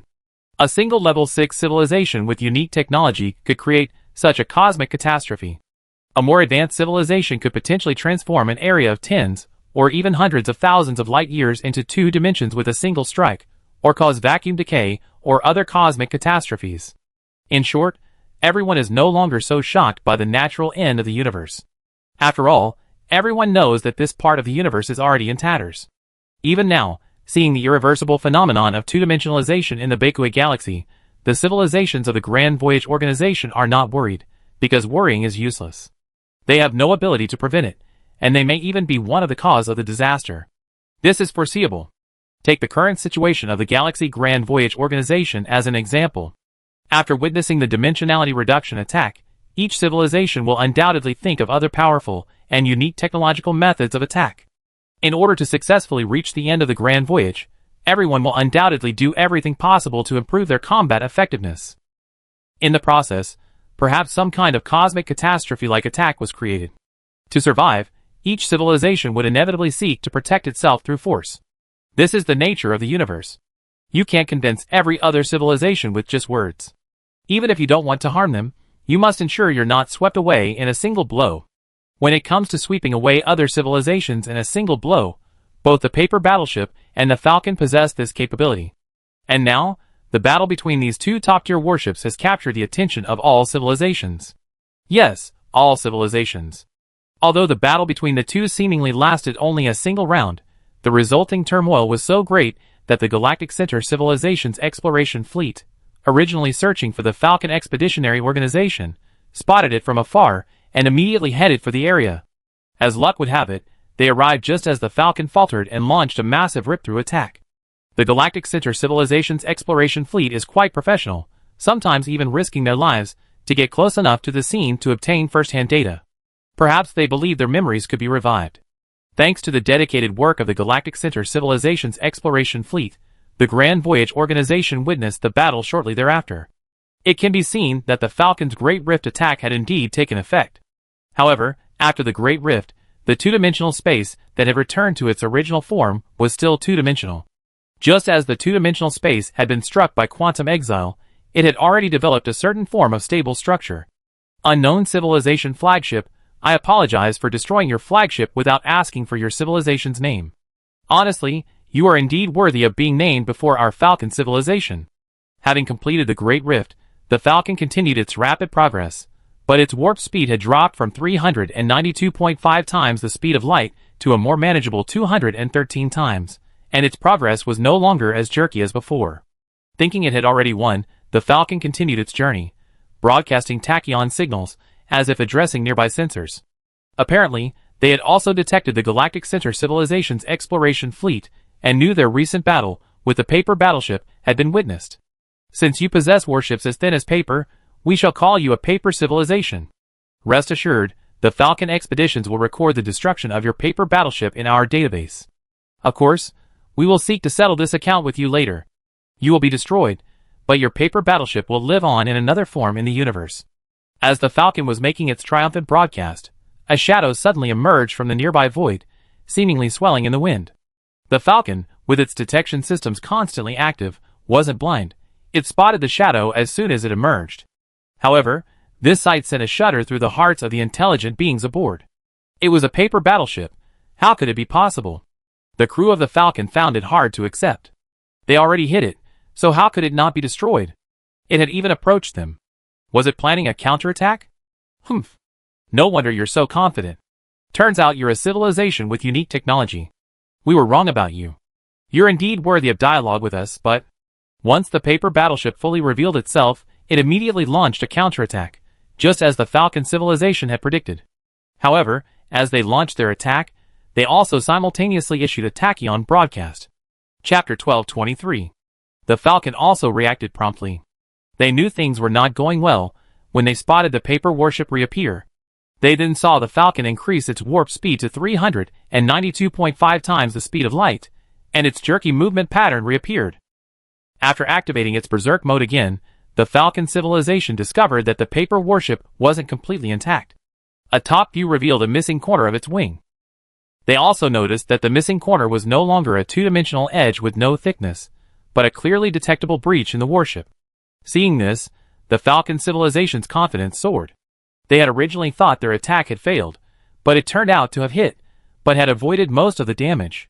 In fact, if the Falcon civilization possessed the same observational tools as humans and Awakeners, they would have easily observed after the attack that as space was ripped apart into pieces, like shattered glass, the paper warship, which was about to be shattered into several pieces, suddenly stretched itself, its appearance reminiscent of the movement it makes each time it penetrates 3 dimensions.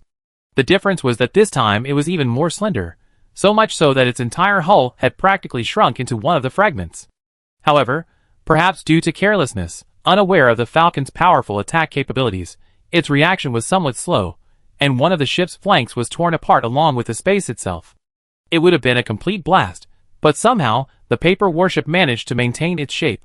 The fracture hadn't spread further, and it was even showing signs of gradually healing. However, this recovery wasn't a regrowth of wings. Rather, the previously broken area gradually lost its thickness. This seemed to be a form of the paper battleship's self-repair technology. Another small-scale dimensionality reduction attack landed in the air. Simultaneously, the void containing the paper battleship began to crack like a spider web, just as before. Then, it shattered with a bang, like shattering glass. But in the next moment, under the power of the universe, it returned to normal, and the paper battleship disappeared again as space healed. Judging from this spatial rupture attack, the Falcon's rupture attack also required recharging. This time, the range of the attack was infinitely smaller, and the cracks created were not as fine as the first time. Clearly, the paper battleship dodged it easily. Sure enough, the paper battleship reappeared in front of the Falcon a short while later.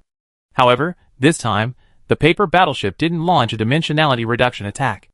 Instead, it appeared to lure the Falcon into a rupture attack, then vanished once more. This behavior also gave the Falcon a sense of unease. If the paper battleship didn't launch a dimensionality reduction strike, it meant it was accumulating energy. Once it was fully charged, it could launch another dimensionality reduction strike at its maximum range. The Falcon civilization had witnessed dimensionality reduction strikes with a range of 1.618 light-years. They had also evaluated the Falcon's capabilities, and believed that even with the Falcon's burst of 392.5 times warp light combined with its stagnant movement, it would be difficult to dodge a close-range attack. So, when the paper battleship reappeared, the Falcon didn't launch a massive rip attack. Instead, it chose to use conventional void strikes and space-slicing weapons, while simultaneously charging the massive rip attack to its maximum power. Only in this way could it damage the paper battleship. Similarly, the Falcon's actions were also detected by the paper warship. For the next few moments, the two warships engaged in a back-and-forth exchange, the paper warship constantly disappearing and reappearing, the Falcon moving alternately at normal warp speed, and then in a stuttering, berserk mode. The two, using conventional weaponry, tangled together, spiraled into deep space. For a moment, it felt almost impossible to determine the winner. But this situation wouldn't last forever. Whichever side recharged its energy first would be the decisive blow. However, from the current situation, the advantage seemed to be in the favor of the paper warship, which appeared to be at a slight disadvantage. Although it had sustained some damage, that was only from the Falcon civilization's powerful attack.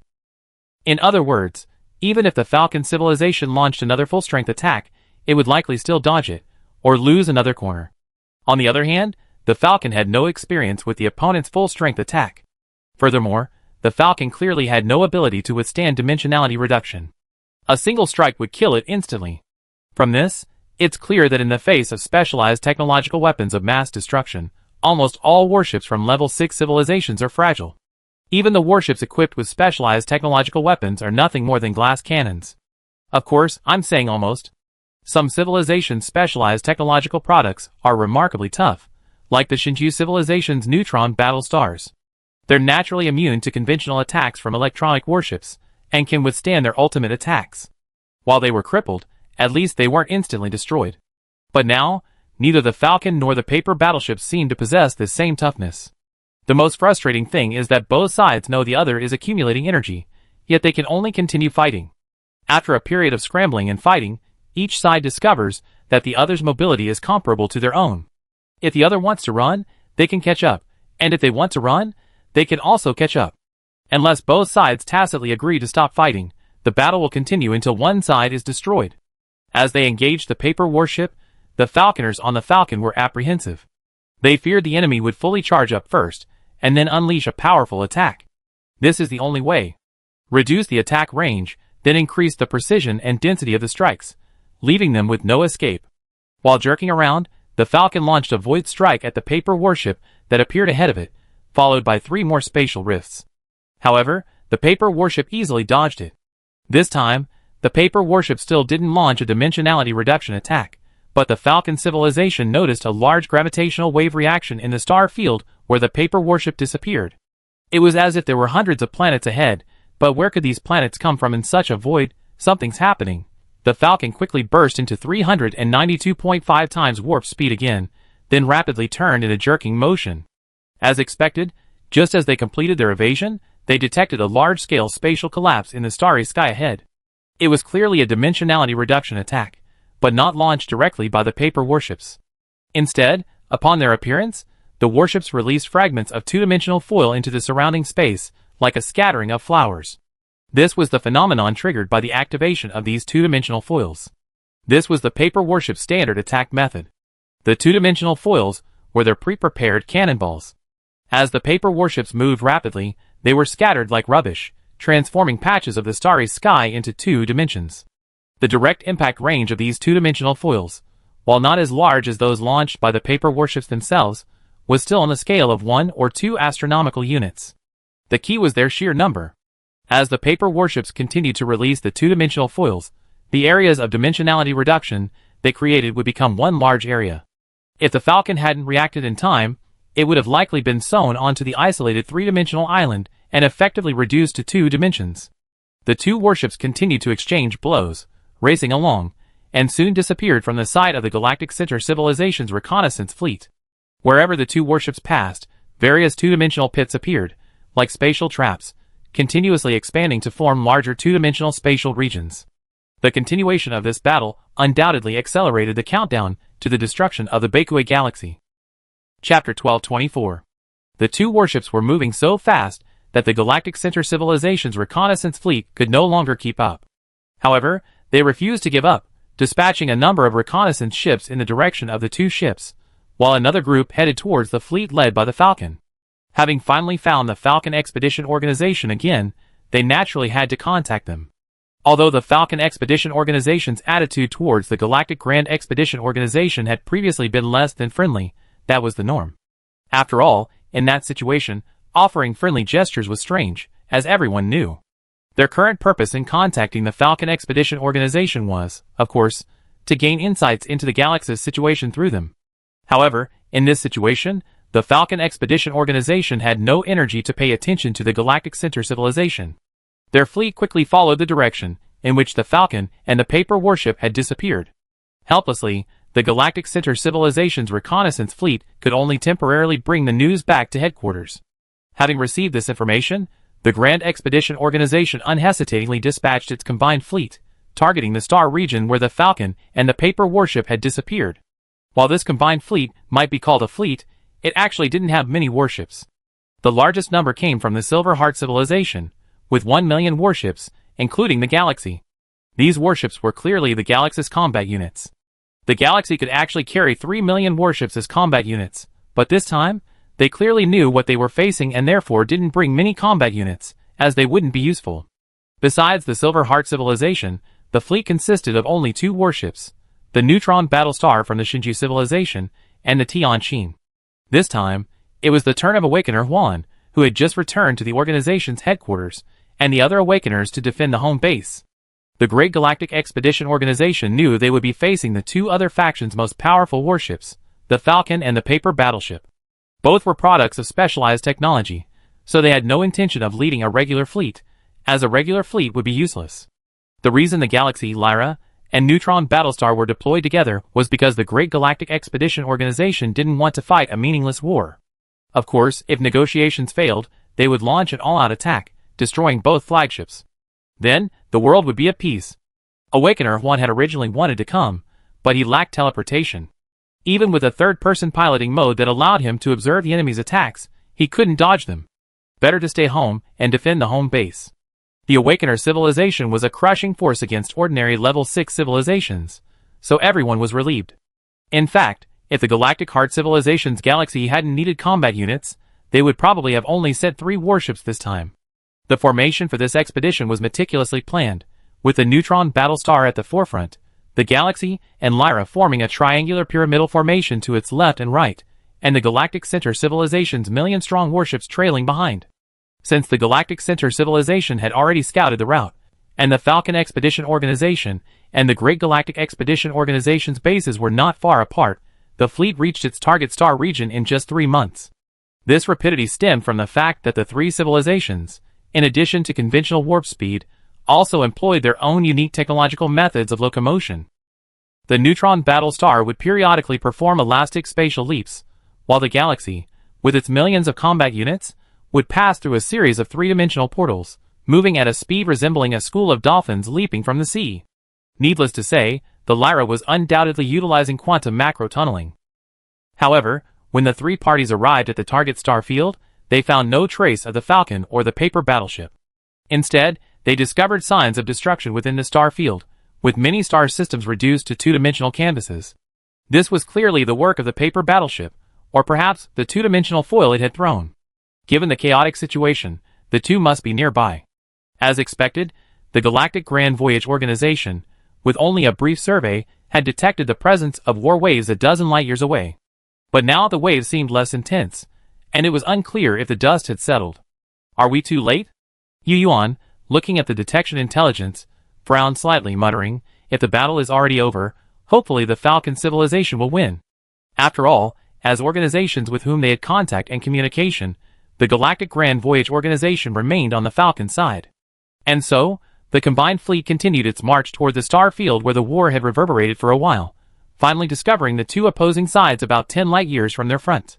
Yes, both sides. The combined fleet observed that the Falcon and the paper battleship had not been destroyed by each other. At this moment, they did not continue to fight, but instead maintained a distance of 3 light-years between them, staring at each other, or rather confronting each other. The Falcon was within an intact star system, more precisely, floating on the surface of the photosphere of that star system's main sequence star.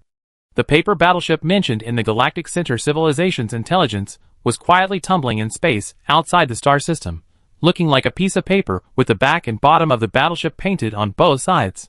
The distance was great, but the Galactic Center civilization's detection methods were powerful enough to allow them to observe this scene themselves. They also provided vision for the neutron battlestar of the Shinju civilization. As for the Tianqin of human civilization, it observed the situation on both sides from a third-person perspective. As both entered the combined fleet's field of view, the latter also entered the former's field of view. The traces of battle along the way indicated that the 2 must have engaged in fierce combat. However, judging by the current survival of both, either neither had yet to deliver a fatal blow to the other, or had struck but been dodged. Just as everyone was mulling over the situation, the probe spacecraft previously launched by the Galactic Center civilization transmitted the latest information back to the flagships of the 3 distinctive technological civilizations. The probe spacecraft discovered that a nearby 3-dimensional region, with a diameter of approximately 1.618 light-years, had been transformed into a 2-dimensional space. Together with the information from the first intelligence transmission, there were 2 such regions in total. Combining the information provided by the Galactic Center civilization regarding the paper battleship, the Galactic Expedition quickly determined that the paper battleship had indeed launched a second full-strength attack. Conversely, the Falcon should have also launched a second full-strength attack. But both sides were still alive, indicating that each had dodged the other's attacks. Thus, it seemed that the battle was evenly matched, but the true situation was not as peaceful as it appeared. Another section of the paper battleship was damaged. From a third-person perspective, the humans could clearly see that a large section of the rear wing was missing, but it didn't appear to have damaged any of the vital internal equipment. The previously severed wing had returned to a 2-dimensional outline, but it looked like it would need to return to its own civilization for maintenance in order to fully repair it. As for the Falcon, nothing was apparent from the outside. The entire hull was intact, but only the Falcon civilization itself knew its situation. Chapter 1225. In fact, not long ago, the Falcon had paid an even greater price for dodging a full-force attack from a paper warship. Knowing it would be difficult to escape the attack range of a paper warship once it was close, the Falcon had avoided getting in close contact with it since it finished recharging. To this end, the Falconers activated the Falcon's rampage mode for the first time, maintaining it at a constant warp speed of 392.5 times the speed of light, and simultaneously maxing out its mobility devices during sudden stops. This barely allowed the Falcon to evade the elusive Paper warship's attacks. After dodging the full-force attack from the Paper warship, the Falcon overloaded its hyper-high warp engines, burning them out. Fortunately, they had a backup conventional warp engine. Just before the arrival of the Galactic Grand Expedition fleet, the Falcon had arrived at this star system at conventional warp speed. Furthermore, the Falcon normally travels at conventional warp speed, which prevented the Paper warship from noticing its presence. In reality, if the Paper warships launched another onslaught, the Falcon, operating at only conventional warp speed, would not be able to hold out for long and would be utterly defeated. The Falcon civilization also realized this. They had just been worrying about this issue, but unexpectedly discovered the arrival of the Galactic Expeditionary Organization fleet. Galactic Expeditionary Organization, you finally arrived. The beleaguered Falcon civilization announced without hesitation. This startled the Paper civilization, who actually believed it was reinforcements from the Falcon civilization, so they also sent a wide-area broadcast to the entire star region using tachyon broadcasting. Falcon civilization, your reinforcements are quite fast, but this fleet's construction style seems different from yours, especially the neutron star at the head. Ha! What do you mean by we're finally here? Paper civilization, you're right. We're not reinforcements for the Falcon civilization. We're the Galactic Grand Expedition Organization, and we, the Shinju civilization, are a member. And we're here for no other reason than to learn from both of you about the situation in the Bakeway system. The Shinju civilization immediately responded via wide-area broadcast. Oh, and by the way, a word of advice to both of you. We won't intervene in your war, but please wait until we completed our exploration of this system before continuing. Especially you, the Paper civilization. Your destructive actions towards the Bakeway system are making it very difficult for us to do so. Paper civilization. Any mediocre level 6 civilization has no reason to exist. The Falcon civilization possesses unique technology, so it does have a reason to exist, but the other civilizations within its organization are completely unnecessary. Even if they complete the Grand Expedition, they can never reach the level of a level 7 civilization. Their ultimate fate is extinction. The Paper civilization naturally discovered the neutron battle star and its adjacent warships, but they could only judge from their appearance that it was a product of unique technology.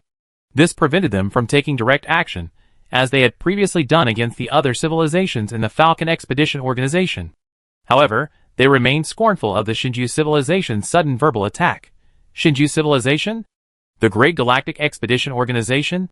Haha, another example of a unique technological civilization leading a bunch of useless people. Truly foolish. Let me tell you, it's not your place to dictate what we're going to do. I advise you to mind your own business. Wow, what's with that arrogant tone? The humans aboard the Lyra saw that even the Paper battleship had been punctured with 2 holes, yet they were still speaking so arrogantly. They immediately regarded it as the pride of being a unique technological civilization. Because the Galactic Heart civilization had already clearly detected that the Paper battleship's teleportation speed wasn't as fast as their own Tianqin, and was only about the same as the neutron battlestar, this was the reason the Tianqin was so confident in its mission. Of course, as the Shinju civilization had stated, the purpose of the Galactic Expedition Organization's mission wasn't to destroy the Paper battleship or the Falcon, but to tell both sides, it's not too late to attack after the Galactic Expedition Organization has explored this system. It could be said that the Galactic Expedition Organization had already stated its purpose, and getting to know both sides about the basic situation here was just a side note. However, judging from the tone of the Paper civilization, it seemed difficult to speak calmly, and it just so happened that the Falcon Expedition Organization had been quite aggressive before. Since that was the case, let's let both sides see the Galactic Expedition Organization's confidence. Shinju civilization, Galactic Heart civilization, should we go first or you? Yu Yuan, in third-person pilot mode, sent a message to both civilizations via the Tianqin. The Shinju civilization understood what was meant and said, let's go together. The Inxin civilization also agreed, then let's go together. After completing the internal communication, without notifying the Falcon or the Paper battleship in advance, the Lyra immediately headed in their direction, performing several 2.9 light-year quantum macro-tunneling maneuvers along a Z-route. The intervals between each macro-tunneling were extremely short, far beyond the capabilities of the Falcon and the Paper battleship. If the Lyra hadn't teleported within 3 light-years of the Falcon and the Paper battleship, both would likely have jumped away, as the Lyra's maneuverability was truly astonishing. As two civilizations possessing sophisticated specialized technologies, they both knew that, under normal circumstances, such specialized technologies would have a ranged impact. If the Tianqin had just come directly towards them and attacked them. Seeing this, the leader of the Falcon civilization on the Falcon thought to himself, two civilizations in the Grand Voyage organization possess specialized technologies. I never expected that. The Paper civilization, an organization possessing two specialized technologies. When did specialized technologies in this universe become so cheap? However, as the Tianqin demonstrated its strength, the neutron battlestar leaped with a bang towards a nearby two-dimensional area created by the two-dimensional foil. Without a word, it unleashed its supergravity, instantly shattering the two-dimensional space into a tangle. The Galaxy civilization's galaxy wasn't idle either, but they were more cautious, demonstrating the art of three-dimensional space portals behind the Lyra and neutron battlestar. Suddenly, the starry sky around the galaxy appeared as if countless warships were passing through the three-dimensional portals. At first glance, it was a scene of warships separated into different areas, like an acrobatic display, a spectacle best described as garish. The Falcon civilization, already stunned by the Galactic Expedition Organization's strength, was stunned by the display of the three civilizations. However, after their performance, the Galactic Expedition Organization added, "We have a special technological civilization at our headquarters. Falcon civilization, This organization actually has 4 specialized technological civilizations? When did specialized technology become so cheap? Paper civilization? ? It must be said that the Galactic Expedition Organization's maneuver truly stunned both civilizations, especially the Paper civilization. The crews aboard the Paper warships were now somewhat skeptical. Chapter 1226. Because they were also on the Great Voyage, and had already traveled countless galaxies since arriving here, they had only encountered one other civilization with unique technology besides their own. Unfortunately, it was a galactic overlord, and when they encountered it, it was too arrogant and attacked them, resulting in a single shot from the Paper warship. As far as the Paper civilization knew, the civilization in the galaxy seemed to believe in the law of the Dark Forest. After destroying the flagship of that technologically advanced civilization, the Paper warships, in accordance with their local customs, diligently transformed the entire galaxy into two-dimensional space. Back then, the Paper civilization's conventional warships were so exhausted from throwing two-dimensional foil that it took quite a while. Ignoring the situation inside the two warships, after the three parties demonstrated their unique technologies, the Shinju civilization reiterated the purpose of the Galactic Great Voyage Organization's trip. This time, as soon as the broadcast went out, the Falcon civilization took the lead. "You have a point, but in reality, our conflict was entirely provoked by the Paper civilization. They were the first to attack our civilization, and our Falcon Expedition Organization, from the beginning, simply wanted to resupply here before continuing on. You know this best, and we told you before. It's true that we attacked first, but so what? The Paper civilization also activated a tachyon broadcast, but they seemed unconcerned about their actions. They have no reason to exist in the first place. We're helping you quickly correct your developmental errors." Falcon civilization. Spurious arguments. The Falcon civilization was now desperate for the Paper battleship to stop attacking, as the Falcon was no longer able to enter its 392.5 times the speed of light rampage mode, and the Galactic Expedition Organization's pretense of justice played into their hands. Therefore, they were only focused on resolving the issue peacefully and returning to civilization headquarters as quickly as possible to repair the Falcon. On the contrary, the Paper battleships appeared slightly damaged, but not seriously damaged. However, they seemed to have witnessed the strength of the Great Galactic Voyage Organization and had no intention of continuing the attack. Instead, they broadcast a groundbreaking defense. Fraudulent arguments? That's just your ignorance. Falcon civilization, first and foremost, you must understand that this universe is already riddled with holes. The reckless use of zero-point energy by cosmic civilizations will inevitably lead to its destruction. This is an irreversible process. And when it comes to vacuum decay, those culprits, the level 7 civilizations, cannot solve it. They absolutely cannot, because their approach is absolutely wrong. Haha, those level 7 civilizations were foolish enough to try to band together and frantically extract more zero-point energy, then use that vast and inexhaustible energy source to create a vacuum decay isolation bubble. We admit that this method does have some effect, but it only treats the symptoms, not the root cause. The vacuum isolation bubble will eventually collapse. By then, that bubble will have become the lowest quantum. The true vacuum, devoid of energy fluctuations, will sweep across the entire universe with even greater force. Instead of pulling the universe to a lower energy level where civilizations could then utilize the energy, vacuum decay will result in a complete stasis. After decay, the void will no longer be able to extract any energy. Ultimately, the universe will be devoid of any quantum fluctuations, energy fluctuations, or any of the existing physical laws. It will be an icy, utterly frozen universe, a lifeless, dead universe. Those cosmic civilizations are doomed to failure. Only our unique technology can save the universe. Once we ascend to a level 7 civilization or higher, and have mastered dimensionality reduction techniques, we will be able to reduce the dimensionality of the vast universe, first to 2 dimensions, then to 1, and then back to 0. Dimensions can destroy everything, including space that has already undergone vacuum decay. As the dimensions return to 0, they will be reblended, forming a new, fiery singularity, and then exploding once more. We reduce the entire universe to 0 dimension. According to cosmic evolution theory, the moment the universe reaches 0 dimension, it will explode again, creating a new universe. Only in this way can our universe usher in a new cycle.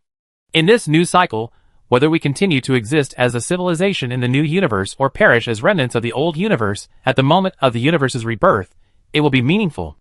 Our civilization has found its driving force and the meaning of our existence. We must reshape this universe.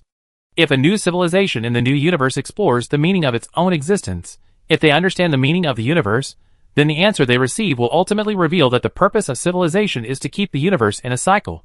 As for why we must eliminate ordinary level 6 civilizations, it's because they can never become level 7. Even if they reach the destination of your so-called grand voyage, they will never achieve that status.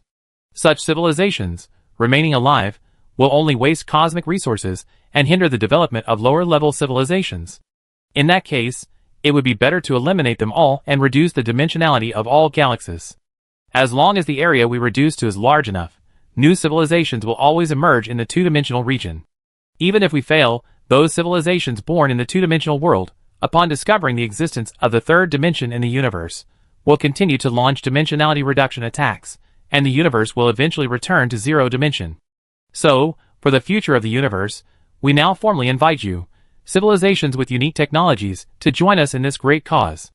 Rest assured, we have mastered the technology to transform life into 2 dimensions. While these technologies may be incomprehensible to you now, they will be readily available once we reach level 7. Once the universe's transformation into 2 dimensions reaches a certain level, we will be able to enter the 2nd dimension together and lead a new round of cosmic dimensionality reduction. The paper civilization spoke eloquently, expounding on their ideals like idealists, their words even seeming to possess a deep understanding of the universe's secrets. Human, divine, and galactic civilizations showed little interest in their ideals. Instead, they were astonished by their assertion that a level 7 civilization could not resolve vacuum decay. The paper civilization was merely a level 6 civilization, yet they were so certain of the disappearance of a level 7 civilization. In other words, if they weren't exaggerating, they had genuinely received such information. As for the paper civilization symptoms, everyone believed it was the kind of savior who, having learned the cause of the disappearance of a level 7 civilization, believed themselves to be the savior. This is truly. Neither the 3 technologically advanced civilizations of the Great Galactic Expedition nor the Falcon civilization had anticipated such a dramatic turn of events. They had initially assumed this paper civilization was a lunatic intent on attacking other civilizations and wreaking havoc on the universe, but they hadn't expected it to harbor such ambitions. Of course, this ambition could simply be a whim and a boast after witnessing the might of the Great Galactic Expedition. No one knows for sure.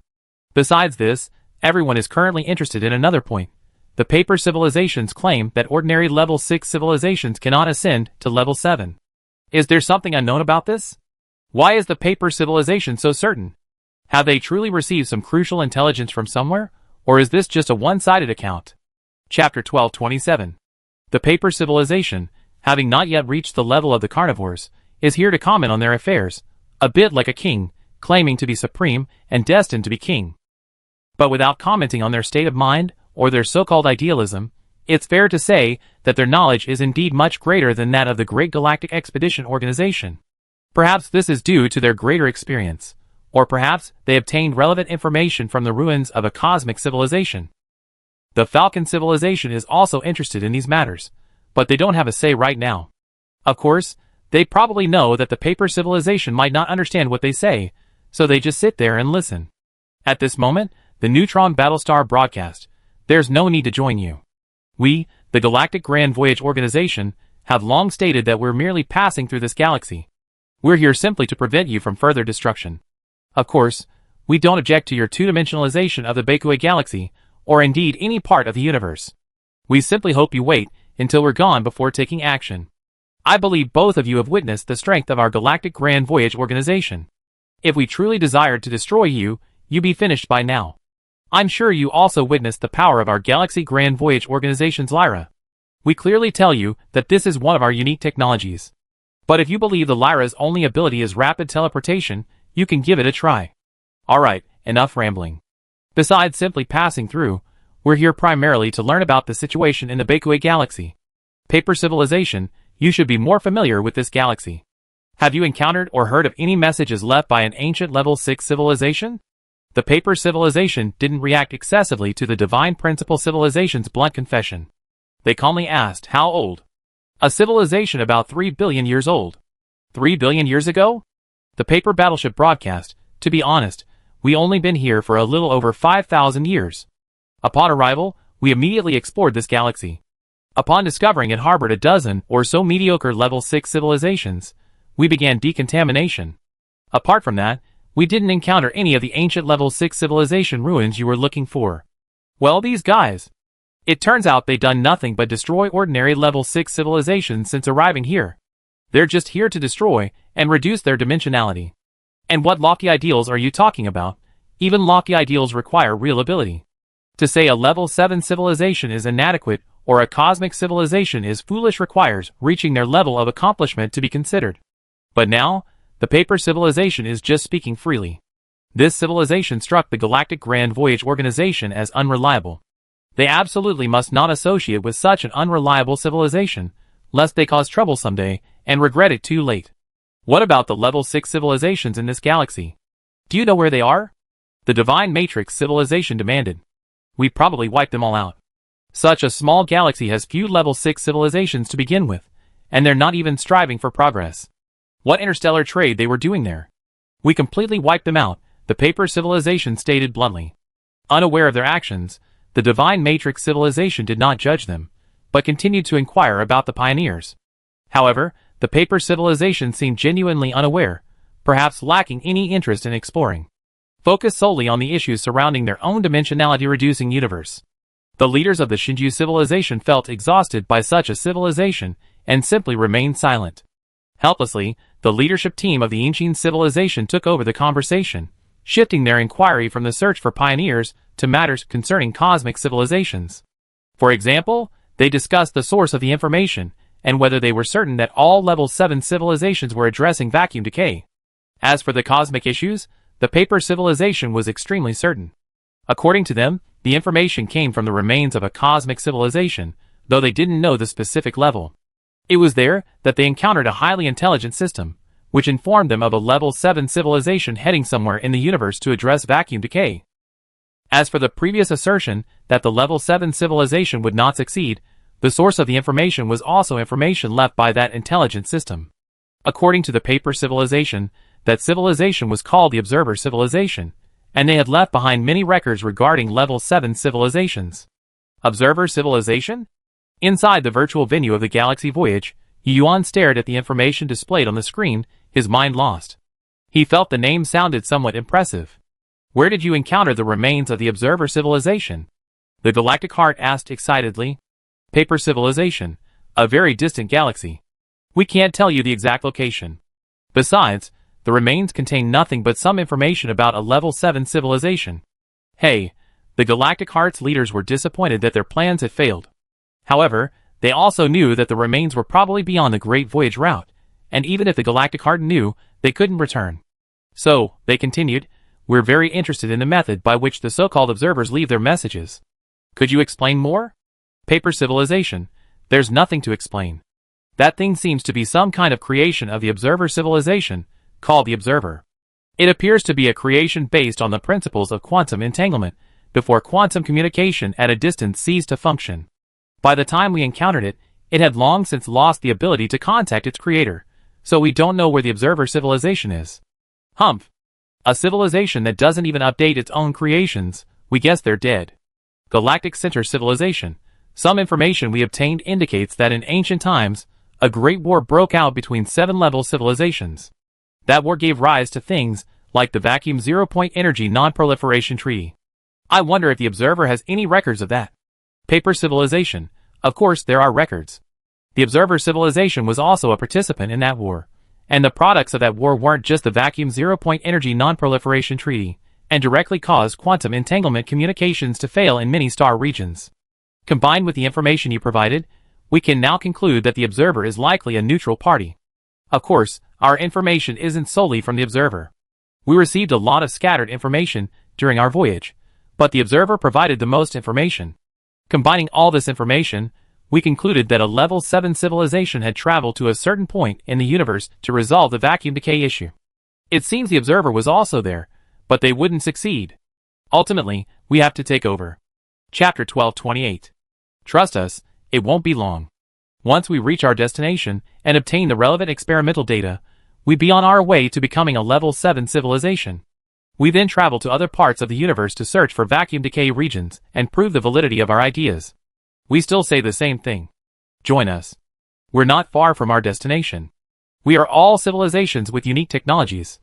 As long as we obtain the correct experimental data, I believe that with our ingenuity, we have a chance to achieve a level 7 civilization upgrade. Seeing the paper civilization peddling their ideas again, the leader of the Galactic Center civilization seemed a little impatient. Well, our Galactic Grand Expedition organization has its own philosophy.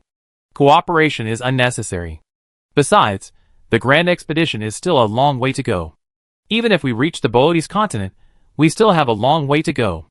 The Void, even a technologically advanced civilization like ours, might not succeed. This is well known, but from what you say, it seems certain we can succeed. The paper civilization didn't respond, but instead asked, the Boötes Void? The Boötes Void is the target of your grand voyage? Galactic Center Civilization. Yes, what's the matter? Nothing. From what we know, that route might be difficult. The paper civilization seemed to grow serious, then broadcast, in our opinion, you should join us and head for the Sculptor Void. This route might be easier to navigate. What do you mean by easier? According to unreliable information, there may be a vacuum decay region in the direction of Boötes, as well as numerous fragments of spacetime with altered physical laws. These are the remnants of a cosmic civilization war, and are extremely dangerous. The Grand Voyage had more than one destination.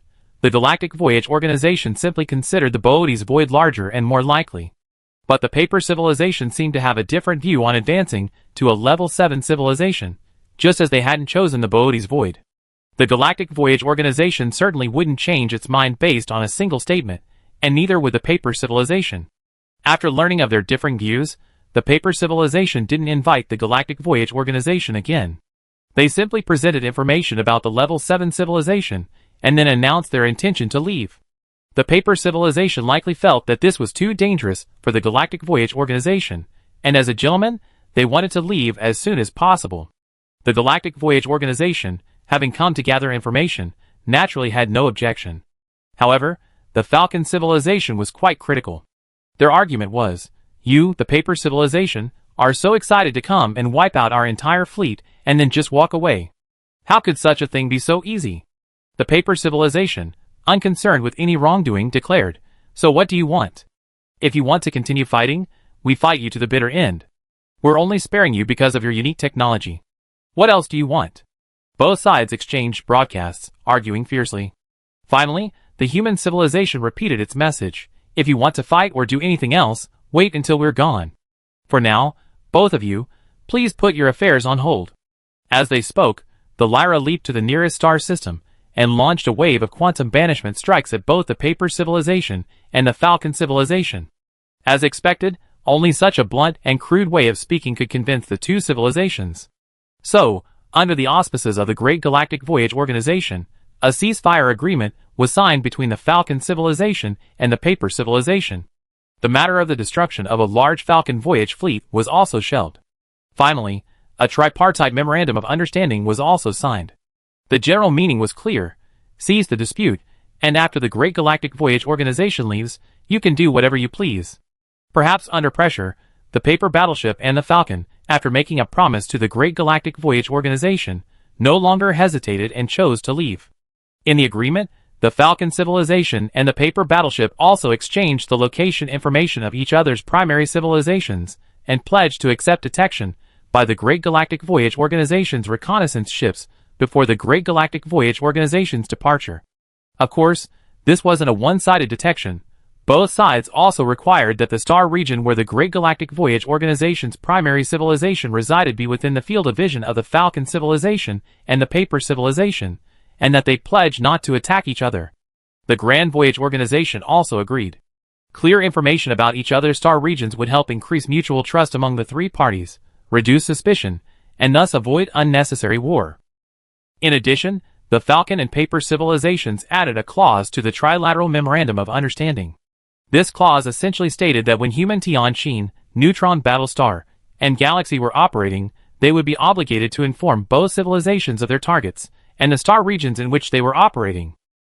In return, both civilizations would provide information about the movements of their flagships. All three parties agreed to this point. After all, a certain degree of military transparency would help avoid conflicts stemming from suspicion.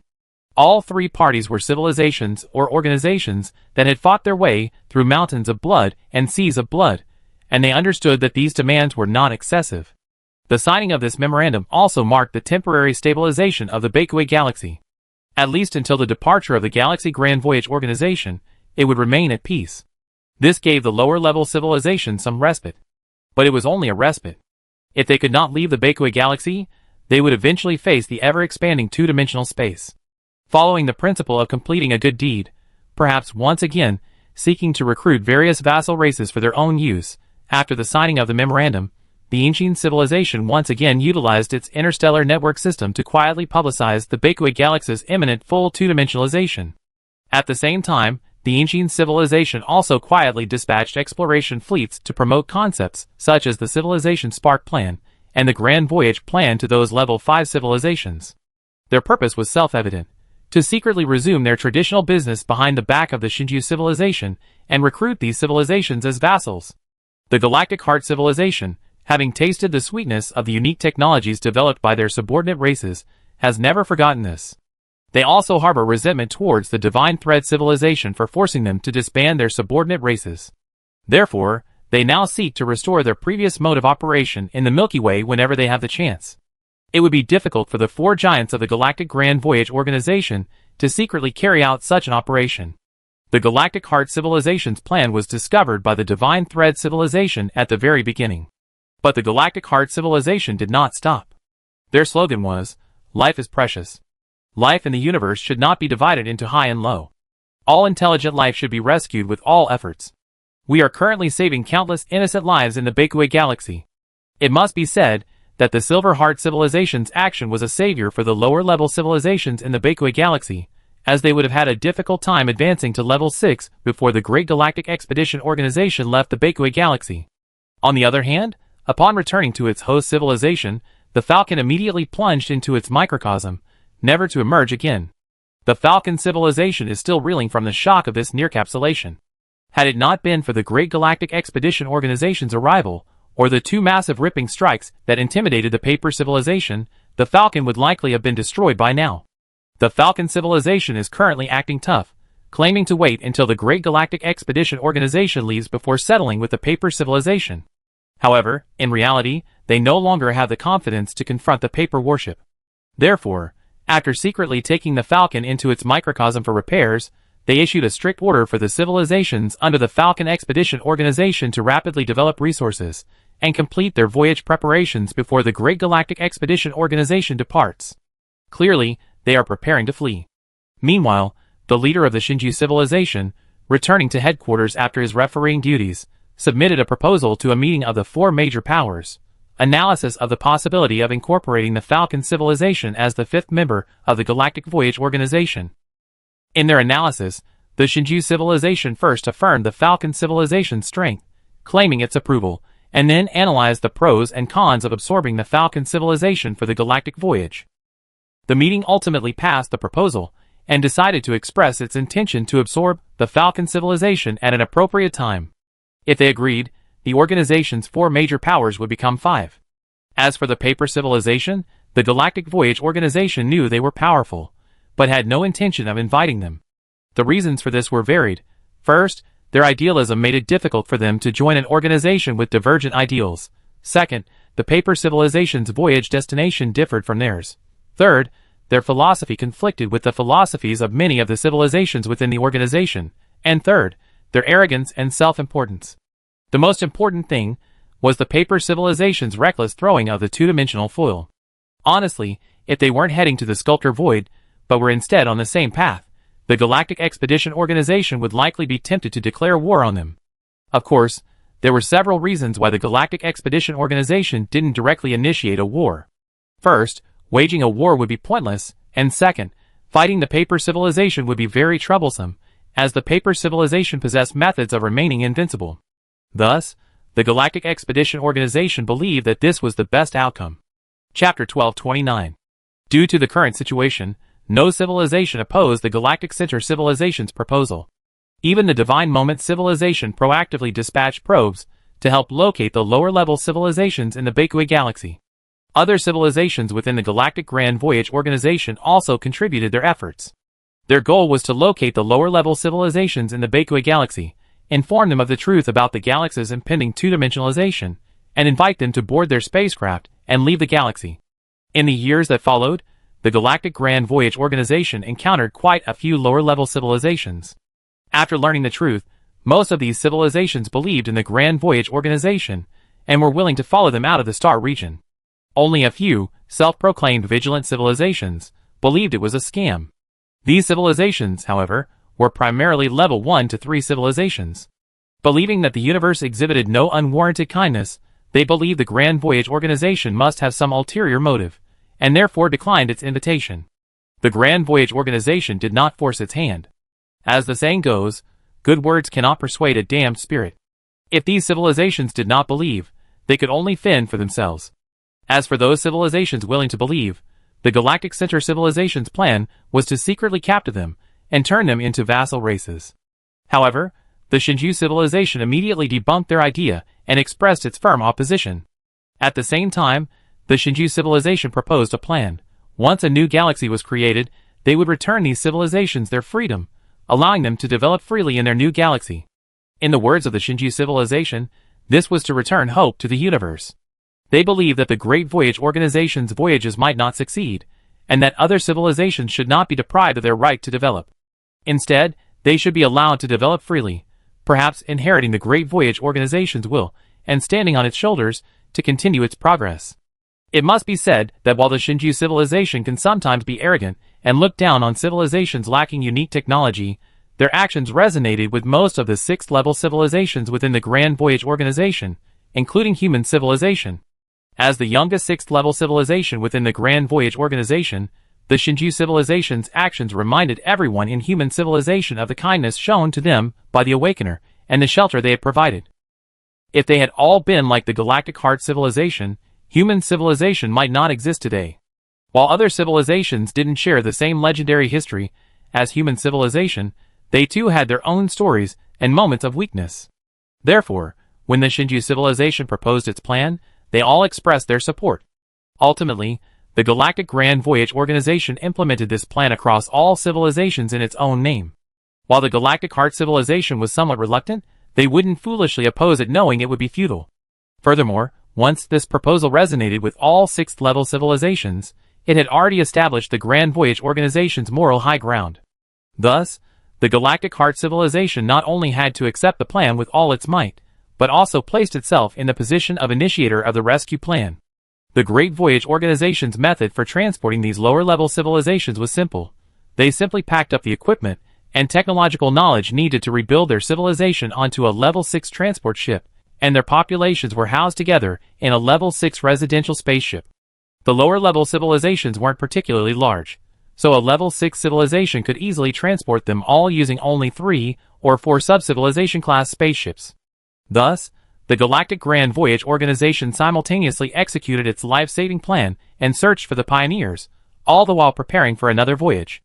Under the constraints of the Tripartite Memorandum of Understanding, The Grand Voyage finally had no worries about harassment in its search for the pioneers. Not only was there no harassment, but the Falcon Voyage organization and the Paper Civilization were also searching for the pioneers, though ultimately, none of them could find them.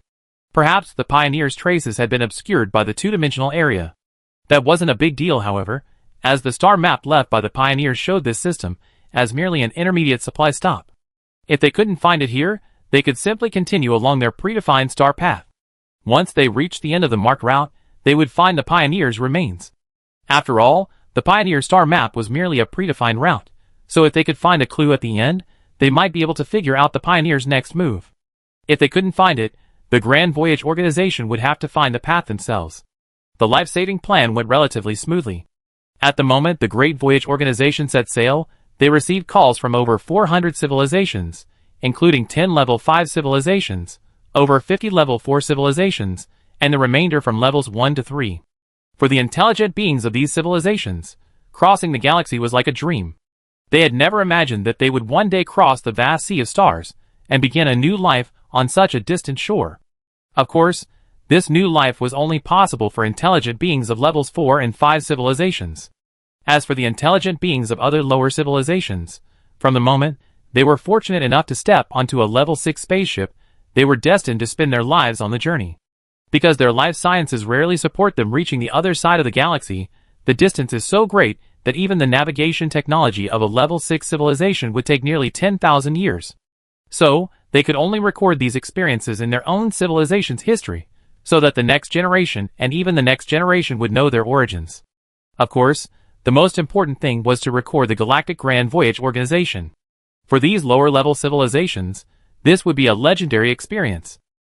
It is foreseeable that the name of the Galactic Grand Voyage organization will always be included in the historical records of each of their civilizations. They will also record the names of every civilization within the Grand Voyage organization, placing them in their historical records for their descendants to learn from, remembering the existence of such a great and benevolent organization that led them from the abyss to a new world and gave each of their civilizations a new life. They will also remember the Grand Voyage organization's receding figure, and when they themselves have developed enough to sail far, they will follow the reverent gaze of their predecessors and embark on the journey of the Grand Voyage. Perhaps more than that. Perhaps many years from now, the names of civilizations like the Galactic Grand Voyage organization, Human Civilization, Divine Principle Civilization, Awakener Civilization, Galactic Heart Civilization, and Dia Civilization might become keywords that spark a common conversation. Formerly unfamiliar civilizations might suddenly become like-minded allies because of these words, embarking on a grand voyage together. For example, if these civilizations were fortunate enough to encounter the Tengu civilization one day during their grand voyage, they could simply reveal their connections to the Grand Voyage organization or certain civilizations within it, and perhaps they would be able to bridge their differences and come together. This might be the essence of Divine Principle Civilization saying, leaving hope for civilization, leaving hope for the universe. Chapter 1230. Regarding the invitation extended to human civilization, the Falcon Civilization, citing its leadership and responsibility for the 30 civilizations under its umbrella, requested a period of consideration. They also suggested that the two organizations could initially form a cooperative exploration and information exchange partnership. To prevent the two organizations from getting lost in the future, they also expressed their willingness to provide the Galactic Voyage organization with their route and subsequent location coordinates, just as they had previously provided their route information when they departed. The Galactic Voyage organization did not force their request. After all, the Falcon Voyage organization was a channel for them, and there would be plenty of opportunities for future contact. For now, they simply had to get out of this hellhole first. The Falcon Voyage organization left approximately 3,000 years before the Galactic Voyage organization. The Paper Civilization was aware of their departure, but they did not attempt to stop them. They merely offered a few sarcastic remarks, suggesting that the Falcon Civilization had taken a bunch of good-for-nothings on their voyage and would sooner or later be dragged down by them. This statement also implicated the Galactic Expedition Organization, which the Galactic Core Civilization resented with rage, as they felt their ideologies were diametrically opposed to those of the Paper Civilization, believing the Paper Civilization denied their history. The Grand Galactic Expedition Organization, however, interpreted the Falcon Expedition Organization's early departure differently. Previously, the Falcon's battle with the Paper Battleship resulted in the Paper Battleship being damaged, while the Falcon appeared unscathed. However, this now appears to be a different story. If the Falcon civilization had been confident they could defeat the paper battleship, they wouldn't have needed to depart early. Instead, they would have waited until the Grand Galactic Expedition Organization left before pursuing their revenge. After all, they had lost a massive fleet for no apparent reason. Their departure now clearly shows they suffered a loss, and are afraid to retaliate. Of course, it's also possible they harbor no concept of revenge. Regardless, the Grand Voyage Organization can infer from this that the Falcon must have suffered a significant loss in the initial battle. Had the battle continued, the Falcon would likely have lost. The Grand Voyage Organization's speculation was quite accurate. The Falcon civilization fled early because they didn't want to face the paper warships again. This was the first time the Falcon had been so badly beaten since the start of their grand voyage. The Falcon Voyage Organization set sail, and the Galactic Grand Voyage Organization, along with a host of lower-level civilizations from the Bakui Galaxy, embarked on a long journey into the void. Only the Paper Civilization, following the Grand Voyage Organization, embarked on a new journey in a different direction. They encountered the Falcon Civilization, fought a meaningless war, and it ultimately came to nothing.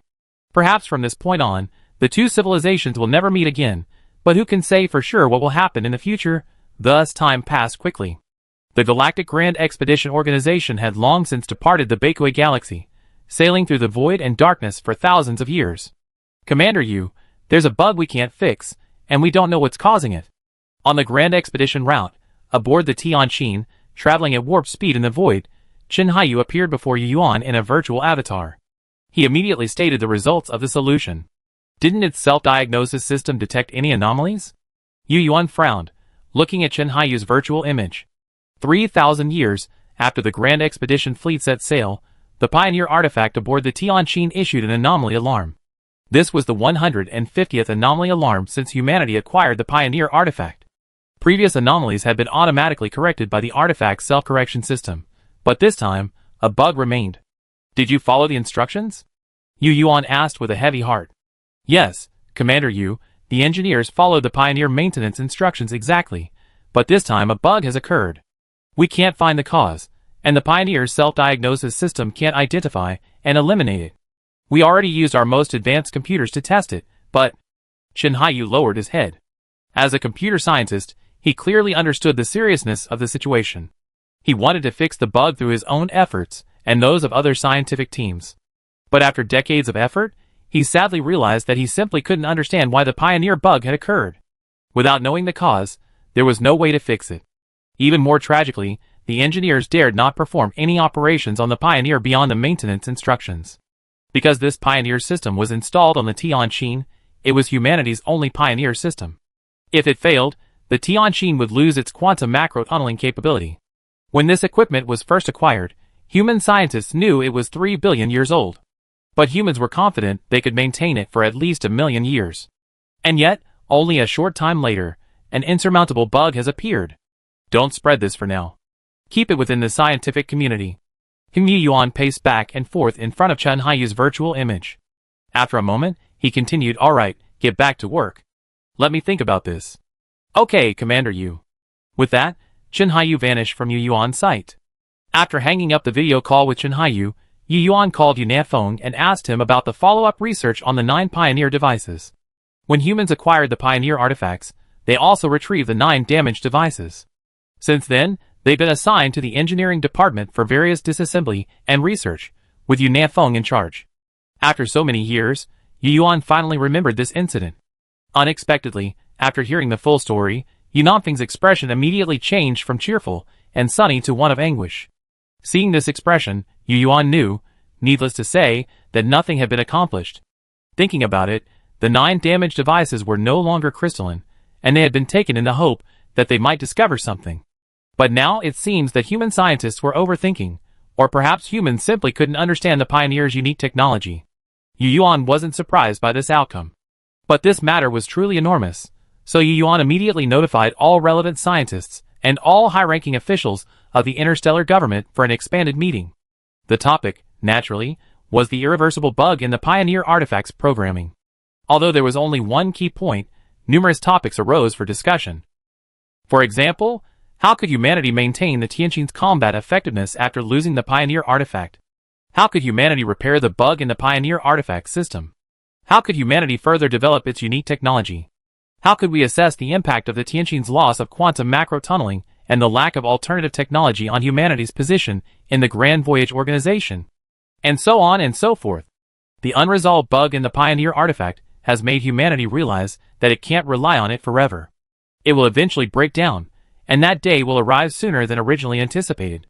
This equipment likely won't survive until the end of the Great Voyage. Unless a Pioneer is found, no civilization will be able to repair it. Humanity must find a replacement before this equipment breaks down, otherwise the Tianqin will lose its teleportation capability.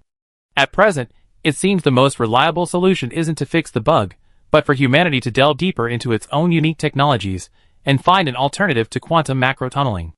The Tianqin has already tested this, and while this bug doesn't actually affect quantum macro tunneling, no one can guarantee that future problems won't.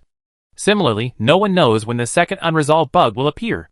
It could be a million years from now, hundreds of thousands, or even tens of thousands of years from now. This bug is like a bomb waiting to go off, spreading a dark cloud over the scientific community of human civilization. It's a sword of Damocles. In fact, when humans acquired the Pioneer artifacts, they knew this day would come, but they didn't expect it to arrive so soon. Of course, there was no sense of urgency back then, because the Pioneer artifact systems could self-detect and repair all maintenance tasks that humans could not complete on their own. Chapter 1231. Human civilization had studied the Divine Matrix and Awakener civilizations, and knew that their unique technologies had more than one application. For example, the Divine Matrix civilization's unique technology wasn't the neutron battle star it appeared to be, it was simply its application in strike weapons. In fact, their understanding of gravity, which other races couldn't, was their unique technology. Based on that unique technology, they developed the neutron battle star and its various applications. For example, using neutron battle stars to assist in the creation of new elements, flinging stars, and space elastic jumps, among other applications. Human scientists believe that a mature unique technology should be like that of the Divine Matrix civilization. While some civilizations only have one application, human civilization firmly believed it could and must develop new uses. Among the Great Voyage organization, humanity's history is the shortest, but this also proves that it has the fastest development speed. Thus, upon learning that the Pioneer creations had a bug they couldn't fix, the human scientific team felt a sense of urgency and a relentless drive. Of course, humanity's research into its unique technology has never ceased, it's just that time is now more pressing. Currently, the unique technology of human civilization stems from our understanding of microscopic and higher dimensions, which differs from other races, and the quantum banishment strike is one such product. As for our ability to observe microscopic and higher dimensions, it stems from humanity's inherent racial gift, third-person dreaming. This is the most intuitive manifestation. Of all the races in the Grand Voyage organization, only humans possess this clear, godlike perspective of dreaming.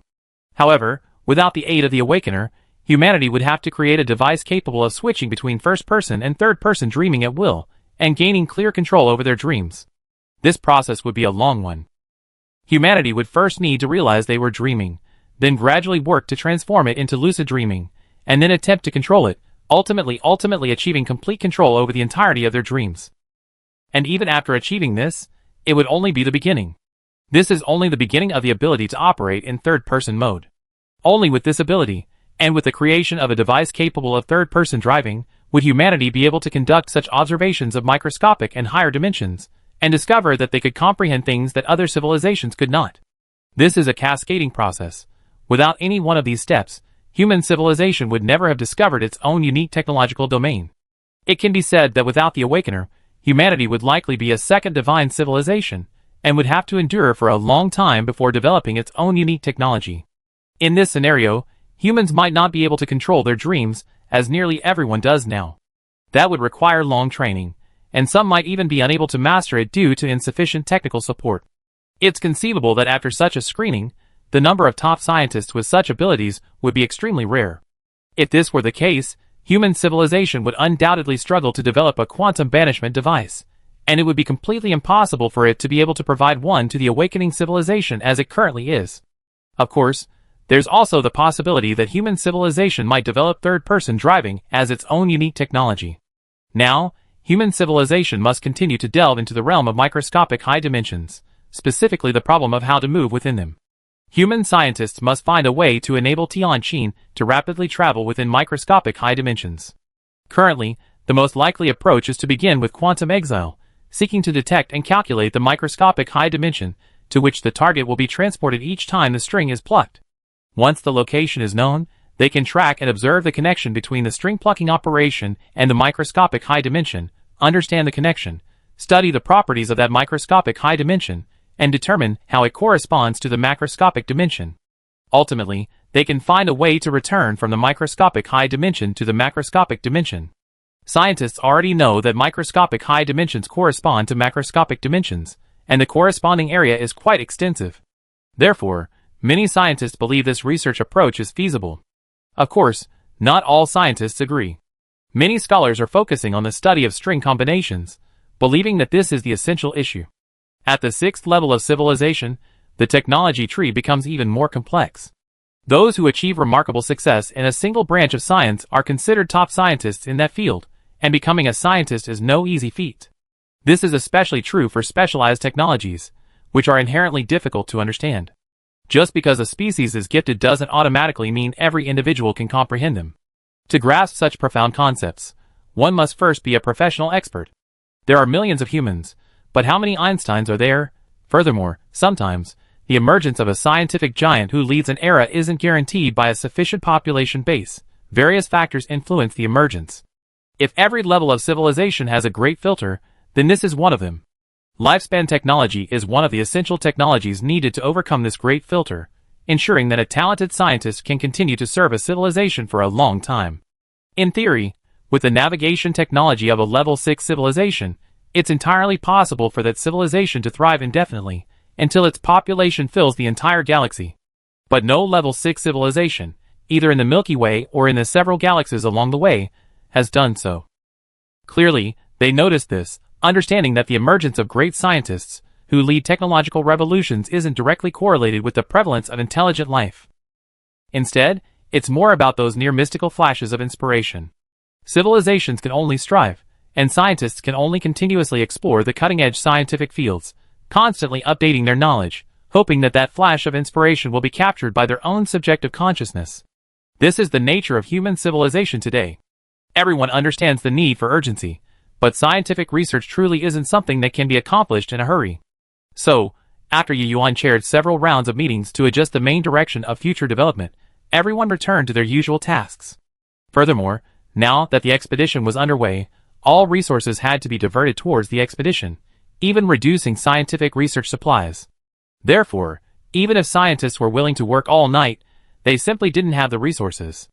Against these circumstances, the Great Galactic Expedition successfully crossed the distant galaxy and arrived in a new galaxy. There, the Great Galactic Expedition, as promised, properly resettled the low-level civilizations rescued from the Bakui galaxy and then continued the same process, searching for traces of the pioneers, exploring the galaxy, replenishing supplies and energy, determining a new route, and setting sail. Chapter 1232. Yes, after arriving in the new galaxy and relocating the lower-level civilizations to suitable star systems, the Galactic Expedition Organization soon embarked on another voyage. Here, the Galactic Expedition Organization encountered the Falcon Expedition Organization again. This time, the Falcon Expedition Organization set out first.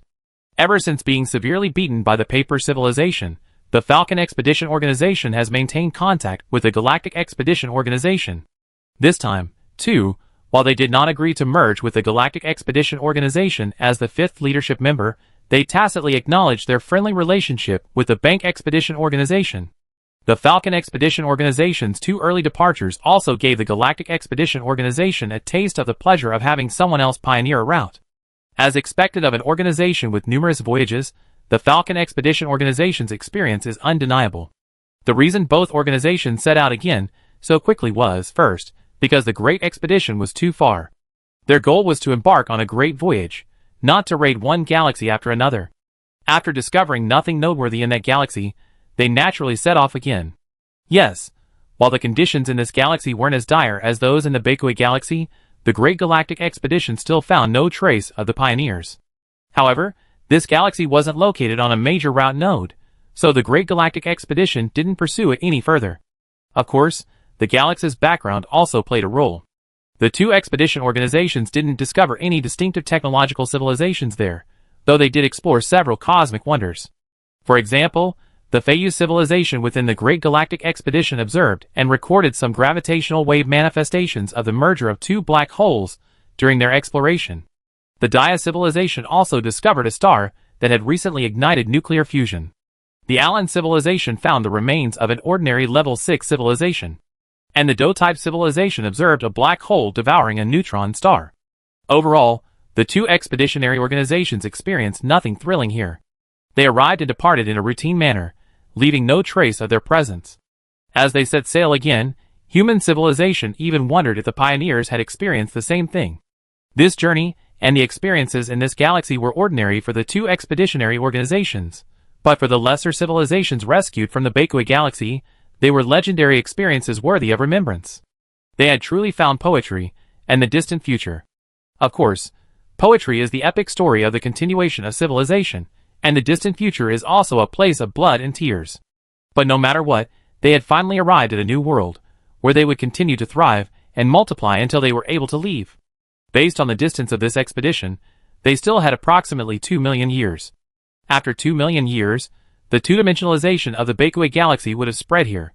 Before then, they must acquire their own navigation capabilities, otherwise they would inevitably perish. The universe is not a cradle of civilization. They must face their own future on their own. Meanwhile, the two organizations continued on their journey, this time crossing another 1.9 million light-years to reach the next galaxy. This galaxy was tiny, roughly the size of the small Magellanic Cloud, with a diameter of only 7,000 light-years. Within this galaxy, the two expeditionary organizations hadn't even discovered the existence of a level 6 civilization, and there were only 3 level 5 civilizations. These 3 level 5 civilizations were the dominant forces in this galaxy. When the two major expeditionary organizations arrived, these 3 leaders were still engaged in the romance of the 3 kingdoms, each carving out a territory within this 7,000 light-year diameter galaxy and establishing an empire there. It's understood that the dream of these 3 dominant, level 5 civilizations is to unify the entire galaxy and recreate the glorious achievements of their ancestors in dominating the galaxy. Perhaps due to their inexperience, these 3 civilizations believe that their level of cosmic civilization development has reached its peak, that level 5 civilizations represent the limit of technological advancement, and that no cosmic civilization can possibly transcend the galaxy. At best, they can only remain within their own galaxies of birth. The galaxies observed in the universe are prisons for individual civilizations, trapped within them. Precisely because of this worldview, after reaching level 5, the 3 civilizations turn their attention back to their own galaxies, for this is their everything. In this galaxy, destroying stars and planets is a serious crime, a treaty jointly enforced by the 3 level 5 civilizations, and ultimately a shared understanding among all civilizations in the galaxy. If any civilization, possessing star-destroying weapons, dared to destroy a planet, it would alarm all civilizations in the galaxy and become a threat within it. It's said that the Far Expedition Galaxy was home to 4 level V civilizations. One of these civilizations, desperate in a war with another, deployed a superstar destroyer cannon to destroy numerous stars. As a result, it was ganged up on by the other 3 level V civilizations, and ultimately vanished into the universe. In this worldview, the level V civilizations in this galaxy aren't called level V civilizations, but rather God-level civilizations. In fact, by the time the Galactic Grand Expedition arrived, the Falcon Expedition had already uncovered much of the situation, saving considerable time. When the 2 expedition organizations learned this information, they nearly collapsed, but neither organization showed any pretense. 3 or 4 ordinary level 6 civilizations within the Great Galactic Expedition organization wanted to tell the 3 level 5 civilizations the truth and show off, but the Divine Matrix civilization denied their request. The Divine Matrix civilization reasoned that knowing too much would only burden them, and that if they were qualified, they would eventually discover and achieve technological breakthroughs on their own. The Falcon Expedition Organization then informed the Great Galactic Expedition Organization that they had encountered similar galaxies, even smaller ones, in past voyages, with conditions similar to this one. The first time they encountered one, the Falcon Expedition Organization chose to show off, revealing the truth to the astonishment of the lower-level civilizations. However, the second and third times, they had no such intentions, opting instead to quietly observe and gather information about the civilization's ecology. For this reason, the 2 expedition organizations remained silent on this trip, simply observing the galaxy's situation, replenishing their supplies within its dark matter halo, and then continuing on their journey. Indeed, given the conditions of this galaxy, the two Grand Voyage organizations even had a change of heart and tacitly refrained from mining its visible matter. Of course, this was also because this galaxy was only 1.5 million light-years away from the next, making it relatively easy to travel. After a covert observation by observers, the Level 6 civilizations abandoned their lingering desires and embarked on a new journey. Thus, as time passed, the two Grand Voyage organizations crossed galaxies one after another until they reached a larger galaxy. Here, the Grand Voyage organization finally discovered traces of the pioneers, but rather than informing newcomers of a stargate, as they had previously, they updated the route. When the pioneers arrived here, they discovered that the galaxy in the direction of the Grand Voyage's destination was far beyond their navigation capabilities. Therefore, after carefully leaving behind ruins, they began to take a detour. In these ruins, they also left new star maps.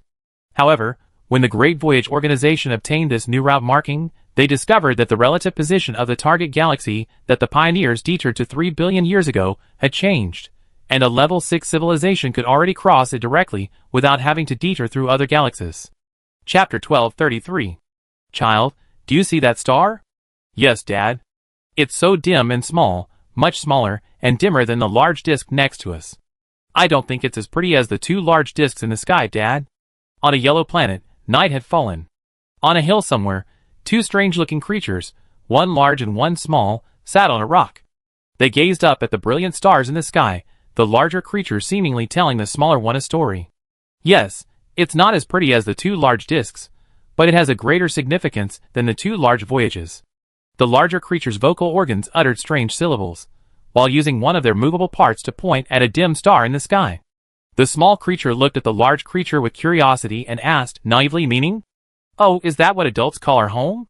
Daddy, is our home really from beyond the stars? Why can we live in the stars? They're so small, how can we possibly fit in? Ah, it must be so beautiful there.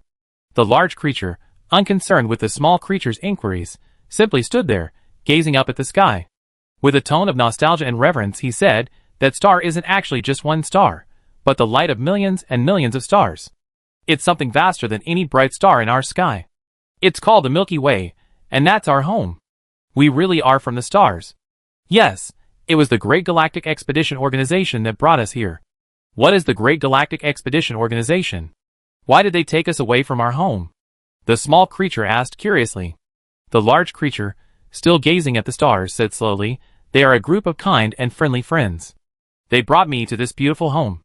They used their incredible science and technology to help us transform the land beneath our feet, making it the new home we are today, suitable for survival. Our homeland has been destroyed by an evil civilization. What we see now is only a shadow of its former self. The great catastrophe will come millions of years from now. If we fail to follow the path of the Great Galactic Voyage Organization, our beautiful homeland will also be engulfed by disaster. The small creature didn't quite understand, but he refused to allow his homeland to be engulfed by disaster. He said innocently, I don't want my homeland to be destroyed. Dad, when I grow up, I must become a great scientist. Dad always told me that only great scientists can save us in the future. So I will become a great scientist and save everyone. Good boy. The large creature nodded with satisfaction. He had been born on a human civilization spaceship and had heard many stories of his own civilization from the elders since he was very young. The giant creature's name was Gao Feifei, and he didn't understand it as a child. It wasn't until he grew up and learned about his own civilization's history that he was captivated. He was particularly captivated by the New Era section. It recounted the events of civilization's history, beginning with its encounter with a human exploration spacecraft. Through that historical story, he learned for the first time that there were aliens besides himself, that they came from the stars and lived within them. That human civilization originated from the distant Milky Way. Gao Feifei had originally thought it was a place like the round moon in the sky. It wasn't until he grew up and learned astronomy that he realized the Milky Way was truly so far away, not even a single star in the glittering sky could be considered its own. Only when he grew up did he understand that the place he lived in was actually a spaceship, a ship large enough to house his entire civilization, a masterpiece of human civilization. And his own civilization, in the eyes of other civilizations, was merely a low-level civilization, or more precisely, a first-level civilization, one of the countless civilizations saved by the kind-hearted Great Voyage organization. After an unknown amount of time, Gal Feifei realized his child had fallen asleep. He held the child in his arms, and continued to gaze at the starry sky, as if trying to trace the direction in which the Great Voyage organization had departed. Great Galactic Voyage Organization, the starry sky is truly vast, the universe truly boundless. I, Gal Feifei, will never meet you again in this lifetime, but I believe my descendants will. I will strive to plant the seeds of science, and the seeds of voyage in their hearts. One day, when we are capable, we will thank you in person for your kindness. Of course, we will not let you down. With the pursuit of the unknown as the purpose of civilization, we too will embark on great voyages in the future. We too want to explore the meaning of the universe and spread your will to every corner of the universe. No matter how hard or difficult it may be, even if it takes 100, 1,000, or 10,000 generations of our efforts, we will not retreat, for we are the heirs of your will. The Galactic Grand Voyage Organization long ago left this galaxy, but many years have passed, and not a single civilization within it has forgotten them. Many civilizations boast individuals, like Gal Feifei, as well as intelligent beings with advanced technology and long lifespans. Some of these intelligent beings even personally experience the entire process, from embarking on a level 6 civilization spaceship to arriving in a new galaxy. They witnessed the magnificent technological power of a level 6 civilization, saw them reach for the stars and the moon, move mountains, and fill the sea, and witnessed all sorts of miraculous science and technology. Those scenes are deeply etched in their minds and memories. The memory of one creature is a memory, but the memory shared by millions of creatures becomes the will of a civilization. If one were to search for the source of this will, these civilizations might say it emanated from the Grand Voyage Organization. But if the Grand Voyage Organization were to speak for itself, they would undoubtedly say it emanated from the will of the pioneers. In the future, it's foreseeable that when these civilizations develop and embark on their own great journeys, they will undoubtedly spread this will, allowing even more civilizations to embark on the great journey in search of that glimmer of hope. Different civilizations and life forms, separated by such vast distances across the starry sky and across such vast time spans, yet sharing the same will, this is perhaps a rare touch of romance in the interstellar civilization's struggle for survival. Some say that the greatest miracle of the universe is its birth of life, and that life will create even more miracles. And as this will continues to be passed down, even if the Great Journey organization ever fails, those who come after it will always cherish its greatness, writing each civilization within it into their own histories. If any civilization ultimately succeeds, at the end of the universe, these civilizations may appear in some kind of cosmic broadcast, telling the universe of their former greatness. Chapter 1234. Time passes, and the world changes.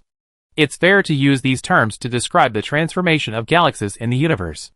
3 billion years is a very long time, equivalent to about 15 rotations of the Milky Way. This span of time is enough to make two galaxies that were once crossable easier to cross, and it can also turn two galaxies that were once easily crossable without any gravitational connection into a chasm. Just like the Andromeda Galaxy and the Milky Way, 3 billion years ago, they would have been farther apart, making crossing more difficult. But that doesn't mean that further in time, the easier it is to travel. Over vast periods of time, galaxies have also moved away from each other, so the pioneers' routes can only be used as a guide. While the rescued civilizations were reminiscing about the Grand Expedition, the latter, along with the Falcon Expedition, had once again traversed the stars and arrived at a vast and beautiful galaxy. Vast refers to the smaller galaxy they had previously encountered. In reality, its diameter is only slightly larger than that of the Triangulum Galaxy. The Grand Expedition simply named this galaxy the Grand Triangulum Galaxy. The reason it was listed in the Great Expedition's database wasn't because it harbored a powerful civilization, but rather because the Great Expedition had successfully discovered a ruin left behind by the pioneers. More importantly, within that ruin, the Great Expedition had discovered crucial information. A Stargate existed in this system. This news delighted both expeditions. According to observations by the Falcon Expedition, which had arrived earlier, after reaching this system, continuing toward the Virgo cluster would be impossible. They would have to reverse course and detour through other galaxies, as the distance ahead was simply too great. Looking around, all they saw was a vast expanse of starry sky. The nearest galaxy to the Triangulum Galaxy was 7 million light-years away, completely inaccessible to a level 6 civilization. This was a major node on the Great Voyage route, and the Great Voyage organization felt that the pioneers had finally proven themselves reliable. However, after thoroughly reading the information left by the pioneers, They discovered that it wasn't the Pioneers' reliability that was the problem, but rather that they themselves had been lucky, having stumbled upon this Stargate.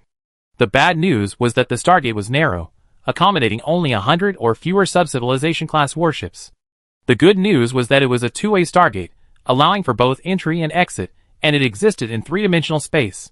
According to the information left by the Pioneers, the Great Voyage Organization successfully located the Stargate. It wasn't near the Triangulum Galaxy's black hole, but rather midway along one of its spiral arms. Miraculously, it had followed other stars around the Triangulum Galaxy's central black hole for 3 billion years. 3 billion years later, it still existed stably. The fact that it wasn't near a black hole meant that, unlike the previous Stargate, it didn't seem to require a black hole to power its operation. According to information left by the Pioneers, this Stargate wasn't built from scratch, but rather was created by a cosmic civilization by modifying a natural wormhole. The source of the driving energy is unknown.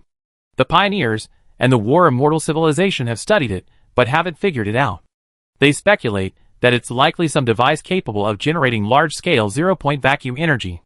However, despite extensive research, they haven't discovered the device's location, nor do they know how the unknown cosmic civilization modified the wormhole.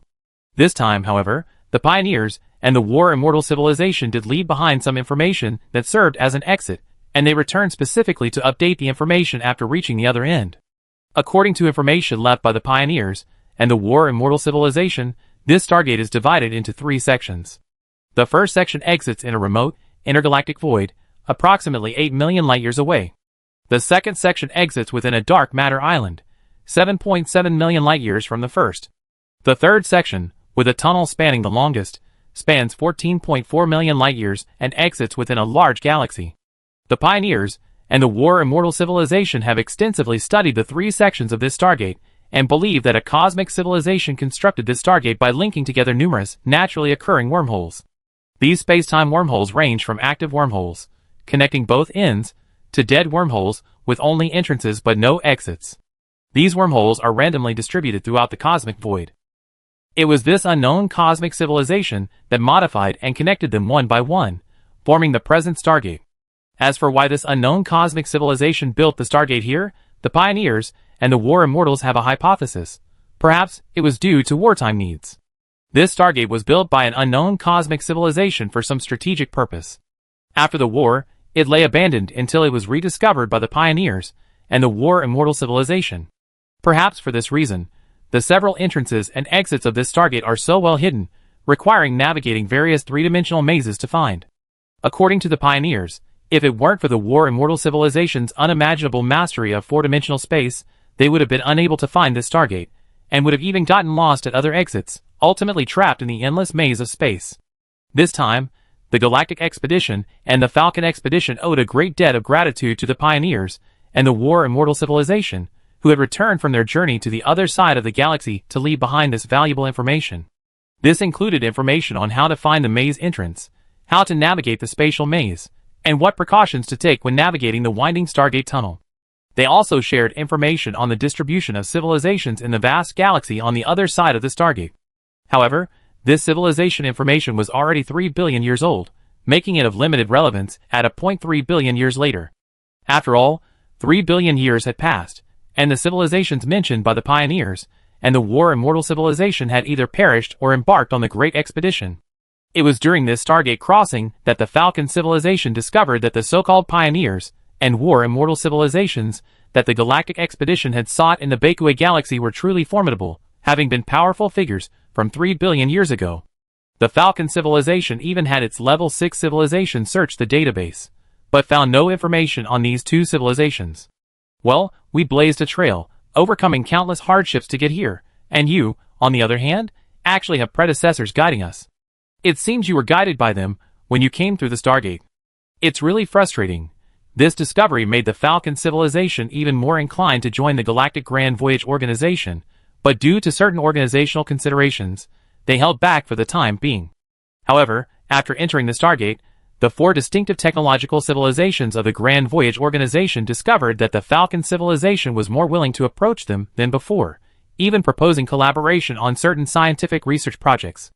The Grand Voyage Organization had already intended to recruit high-end combat power, like the Falcon civilization, so they readily agreed to this request. The four distinctive technological civilizations weren't in a rush. Building trust between unfamiliar civilizations is a long process. They just had to wait and see. And so, the two voyage organizations passed through the Stargate again, crossing another 24.5 million light-years toward their destination, arriving in a new galaxy. The reason it's not the sum of the distances of the three Stargate tunnels is because some of those Stargate tunnels are winding, and not always oriented toward the destination of the long voyage, but rather run sideways and in the opposite direction. After all, it's a natural wormhole modification, so it's not surprising. Chapter 1235. The two voyage organizations had already entered the Stargate and, after several stopovers, successfully emerged from the other side. The exit method was the same as the entry method, requiring passage through a three-dimensional maze. A total of 45 Level 6 civilizations from the two organizations formed a long line through the Stargate. Because of the negative experience of their first Stargate passage, everyone was extremely cautious this time. Before the main fleet entered, each civilization dispatched multiple batches of exploration ships to explore the path. Only after the exploration ships had exited the other side of the Stargate and confirmed its safety did the main fleet of the voyage organization dare to enter. The two voyage organizations would explore the Stargate once per section. Although this took longer, it was safer. This time, the Stargate passage did not encounter the same disasters as the first. It must be said that the creations of cosmic civilizations are truly powerful. After all these years, they still function stably. Because this Stargate crossing was thoroughly prepared, and having learned from the previous experience, everyone was extremely cautious, so no unexpected incidents occurred. This, of course, was also thanks to the pioneers and the war immortal civilization who paved the way. It can be said that without the information they left behind, even if the two major voyage organizations had found the Stargate, the time it would have taken to cross it would have been several times longer. It was precisely for this reason that the main fleets of the two voyage organizations knew their location the moment they emerged from the other end of the Stargate. Because the exploration spacecraft had already been dispatched and observed the starry sky, after a long period of observation and comparison with cosmic star maps, both voyage organizations reached the same conclusion: the Virgo cluster. It's worth noting that the Virgo cluster is not the Virgo supercluster. The Virgo cluster is on the same level as the local group, the Maffei group, the Canes Venatici group, and the Ursa Major group, while the Virgo supercluster encompasses the former and an entire supercluster covering an area of approximately 110 million light-years. The latter, also known as the local supercluster, is part of the Laniakea supercluster, which has a diameter of 520 million light-years. The Virgo cluster has approximately 2,000 member galaxies, making it significantly larger than the local group. If the local group were a city, it would be a small city compared to the Virgo cluster, with only 50 member galaxies. It's even smaller than the home of the Falcon civilization, whose galaxy cluster also contains 100 galaxies. From this perspective, the Great Expedition civilizations originating from the Milky Way and Andromeda galaxy, and the Falcon Expedition civilizations originating from the Maffei group, are both examples of civilizations that have moved from small rural towns to large cities. This isn't just a random division of cosmic regions, but rather a unified classification based on their gravitational pull. Analysis of the large-scale gravitational structure of the universe shows that large-scale galaxy clusters, like the local group, the Maffei group, the Canes Venatici group, and the Ursa Major group share a common gravitational pull, and are collectively moving toward the Virgo cluster. For example, the Milky Way is approaching the Virgo gravitational source at a speed of 1,200 kilometers per second. Perhaps for this reason, upon learning they had suddenly arrived in the Virgo cluster, some level 6 civilizations like the Stereo, Gust, and Dia couldn't help but jokingly tell other civilizations during a virtual meeting, "We're country bumpkins coming to town." Of course, a large number of galaxies doesn't necessarily mean that the civilizations there are powerful, nor is it the case that as soon as you arrive in a large area, you encounter a vast concentration of powerful civilizations. The 2,000-member galaxies of the Virgo cluster aren't clustered together. Like the Triangulum galaxy, the Milky Way, and the Andromeda galaxy, they each hang isolated in the void. Clearly, communication between the civilizations born within these 2,000 galaxies is difficult. If they want to meet, they must embark on a long voyage, otherwise, no one will know each other. The vastness of the universe and the immensity of the galaxies are self-evident. This Stargate, built by an unknown cosmic civilization for strategic purposes, directly brought two voyage organizations from the Triangulum galaxy in the Canes Venatici group to the Virgo cluster. This result is a welcome development, as it represents a further step forward in the voyage. After escaping the Stargate and returning to the greater universe, the civilizations of the two voyage organizations marveled at the power of cosmic civilizations and the convenience of the Stargate, especially the members of the Falcon expeditions. They had traveled so far and for so many years with the Falcon civilization, yet this was their first time passing through a Stargate. Throughout the entire journey, the most excited were their team of scientists. If the Falcon civilization hadn't known the limits and the precautions for navigating through the Stargate, and hadn't imposed strict controls on them, their scientists might have been conducting various experiments on the Stargate passageway while they were navigating. As for the specific location of the Stargate exit, perhaps due to strategic concealment, the unknown cosmic civilization had not been observed within a planetary system in the Virgo cluster, but rather at the edge of a galaxy, approximately 30,000 light-years from its outermost star belt. The Stargate's location is indeed quite secluded. Due to its remote location, few civilizations ventured there. Furthermore, its location within a maze of space made it even more difficult to detect. So, when the two great voyage organizations emerged, they found no signs of activity from other civilizations nearby, presumably unaware of the existence of the Stargate. This location also meant that the two voyage organizations would have to travel another 30,000 light-years to reach the nearest galaxy. Naturally, the two organizations chose this nearest galaxy as their target for this voyage. During subsequent observations, human civilization discovered that this galaxy was, in fact, M87, a galaxy it had previously observed. M87, or the M87 Nebula, is also known as Virgo A or NGC 4486. As the two great voyage organizations advanced toward it, advanced exploration vessels from various civilizations had already brought them first-hand data on this galaxy. This also allowed human civilization to update its Earth-era observational data on the M87 Nebula. After all, the original data on the M87 Nebula from Earth-era observations reflected its appearance 54 million years ago. Before the Event Information Light Cone was updated to reflect the present time of human civilization, the M87 Nebula in the human database remained as it was 54 million years ago, because its straight-line distance from Earth was that great. This distance also illustrates a point. Despite all the experiences humanity has had in the starry sky, seemingly traveling from place to place at a rapid pace, the straight-line distance covered is only 54 million light-years. Simply comparing this astronomical distance with the warp speed of a level 6 civilization provides a glimpse into the hardships of the Great Expedition. The Great Expedition's destination was the Boötes Void, 700 million light-years from Earth, and yet the organization hasn't even completed 1/7 of the journey. Chapter 1236. Yet, even within this short distance, many level 6 civilizations have already been defeated. They are either members of the Great Voyage Organization or those on its voyages. Every inch of the starry sky, every brilliant star above, tells its own story. Some events are witnessed by human civilization, while others remain forever beyond its event cone. If a civilization born in the M87 Nebula gazed up at the sky as humans did on Earth, and if they had the ability to see Earth, then the Earth they would see now would be one that had just recovered from the asteroid impact that wiped out the dinosaurs, with Earth's ecosystem gradually recovering and the ancestors of mammals emerging.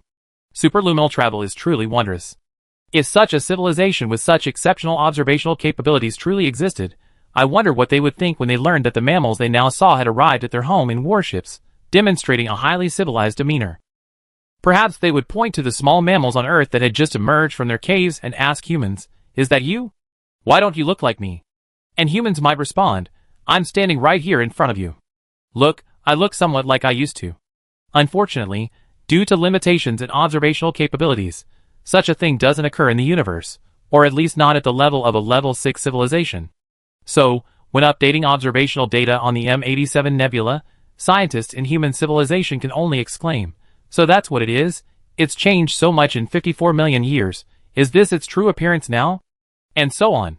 Scientists with deeper thoughts might wonder, does time really exist? And begin to ponder the event cone and the nature of time. Observations during Earth's time are based on its appearance 54 million years ago, so it certainly looks different now. Humanity's database from that time showed the central black hole of the M87 Nebula as a supermassive black hole with a relativistic jet, ejecting matter at nearly the speed of light and stretching for 5,000 light-years. Such a massive relativistic jet could still be imaged by radio and X-ray telescopes even from a distance of 54 million light-years. The relativistic jet still exists, but its intensity has significantly diminished, due to the reduced amount of matter the black hole can absorb. These changes provide valuable data for human civilization's study of the relationship between supermassive black holes and galactic evolution, and this updated data will also lead to advances in the field of high-energy physics. In reality, it's not just humanity that has benefited, as M87 holds a unique place in astronomical history. Civilizations born along the line connecting it to the Milky Way were generally able to observe and record its past appearance. Humanity's interest in this region stems not only from M87 itself but also from the unique nature of other galaxies in the Virgo cluster. For example, another member, M100, serves as a key calibration point for measuring the size of the universe using Cepheid variables, and is a crucial target for measuring the cosmic expansion rate, or the Hubble constant. This star field holds significant significance in the history of human astronomy. The first black hole photographed was at the center of M87. It's precisely for this reason that many of the elders of human civilization who have come here feel a sense of déjà vu, a feeling not unlike the time they left the solar system and reached Aldebaran. We arrived at a place recorded by ancient sages as they gazed up at the stars.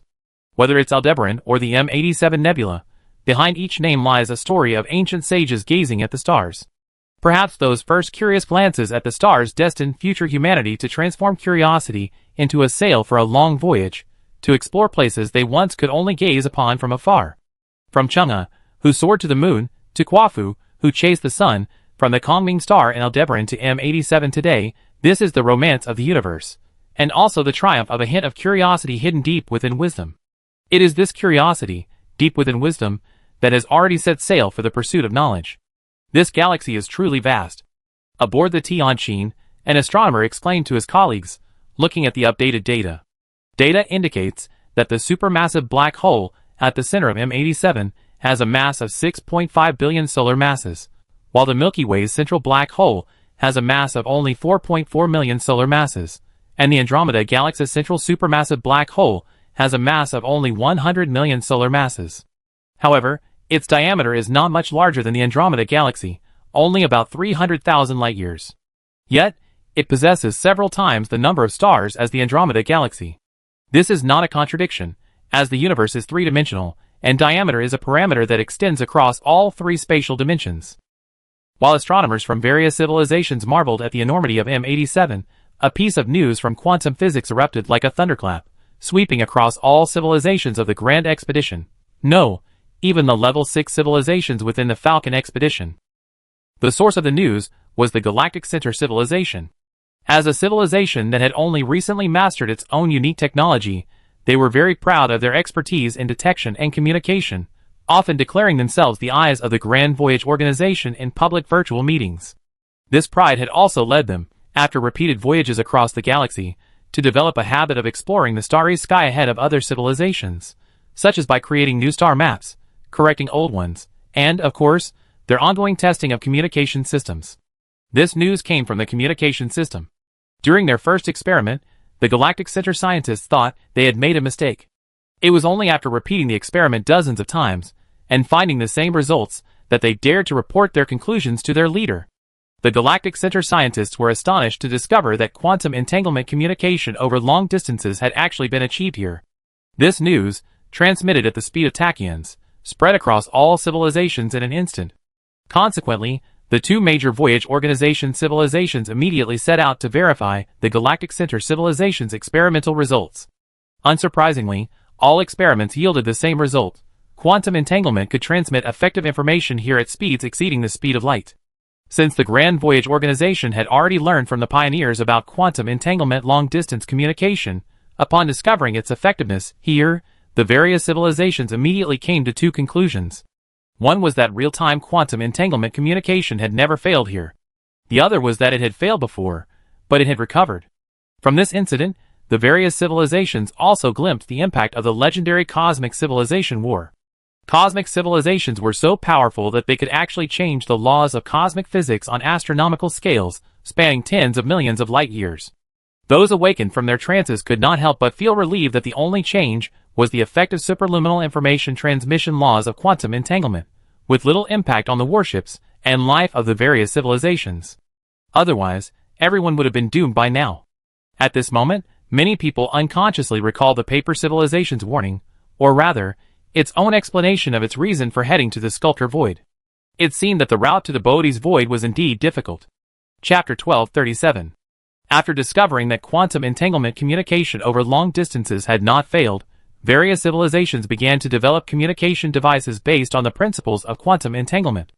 At the same time, to determine whether other rules had also changed, scientific teams from each civilization repeated various verified experiments in their respective fields. The results were reassuring. Indeed, only the rules of quantum entanglement communication had changed. Strictly speaking, it wasn't a change, but rather a return to the original rules, at least for the Grand Voyage organization, as all civilizations had heard the stories of the pioneers from human civilization. For civilizations that hadn't heard this news, however, it was simply a rule change. In their subjective minds, the original rules of quantum entanglement in the universe were incapable of superluminal communication. In any case, the reappearance of quantum entanglement communication over long distances was definitely a good thing. In theory, this technology could surpass tachyon communication over large distances. Given the current technological capabilities of level 6 civilizations, tachyon communication has a range of only about 20 to 30 light-years. Any further would require relay stations, which would cause communication delays.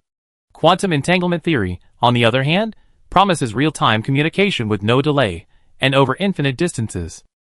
Of course, scientists from various civilizations are skeptical about the concept of infinite distances, so they need to test the new communication equipment. The method is simple. Scientists can simply send a probe spacecraft carrying a quantum communicator away from the main fleet of the Grand Voyage organization, and then simply wait. Each civilization has its own experimental team. So, over the next period of time, we see waves of probe spacecraft departing from the main fleet of the Grand Voyage organization, heading towards various directions across the starry sky. Under these circumstances, the two major voyage organizations also crossed the dark matter halo of M87 and entered this vast galaxy. We passed through the Stargate, from one starry sky to another. For all the civilizations of the two voyage organizations, each starry sky was unfamiliar, but this was not their first voyage, and they were already accustomed to this situation. So, after emerging from the Stargate, they had already sent a large number of probes to the M87 nebula. After discovering that quantum entanglement was once again functional, they also launched probes equipped with quantum entanglement communication.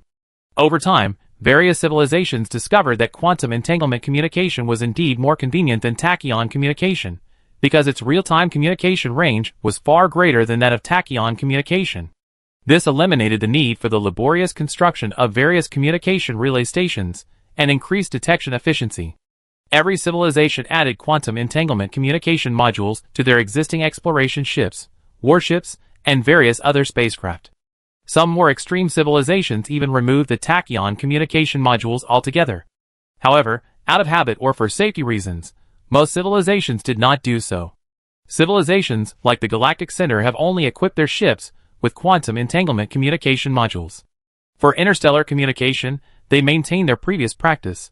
After reconnaissance ships explore the star field, they deploy engineering ships and establish interstellar communication systems every 30 light-years, relying on stars. They reason, who understands quantum entanglement communication? What if a civilization here possesses some kind of shielding capability against quantum entanglement? Wouldn't that render them blind? They're right. The other three characteristics of the Grand Voyage organization support their approach and are also part of the communication system they built. After all, they've all been using tachyon communication for a long time, and they still consider it more reliable. So much so that many civilizations within the Grand Voyage organization, even after learning that quantum entanglement can be used, still retain their tachyon communication systems. There's no need to dismantle them.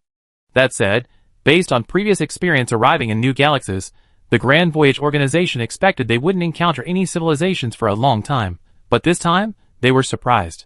Perhaps it was because the Galactic Center civilization's construction of a tachyon communication relay station was too conspicuous, or perhaps it was just luck. But while constructing the tachyon communication relay station, the Galactic Center civilization's engineering spacecraft team, located somewhere in the M87 nebula, received a broadcast message clearly bearing the hallmarks of an intelligent civilization. The broadcast was still a tachyon broadcast, because, in principle, quantum entanglement cannot be used for broadcasting. Quantum entanglement communication must be based on two sets of entangled quantum states. Primary quantum entanglement communication requires pairing, like two walkie-talkies, before communication can proceed. It must be a quantum entanglement device from the same civilization. Advanced applications don't require this.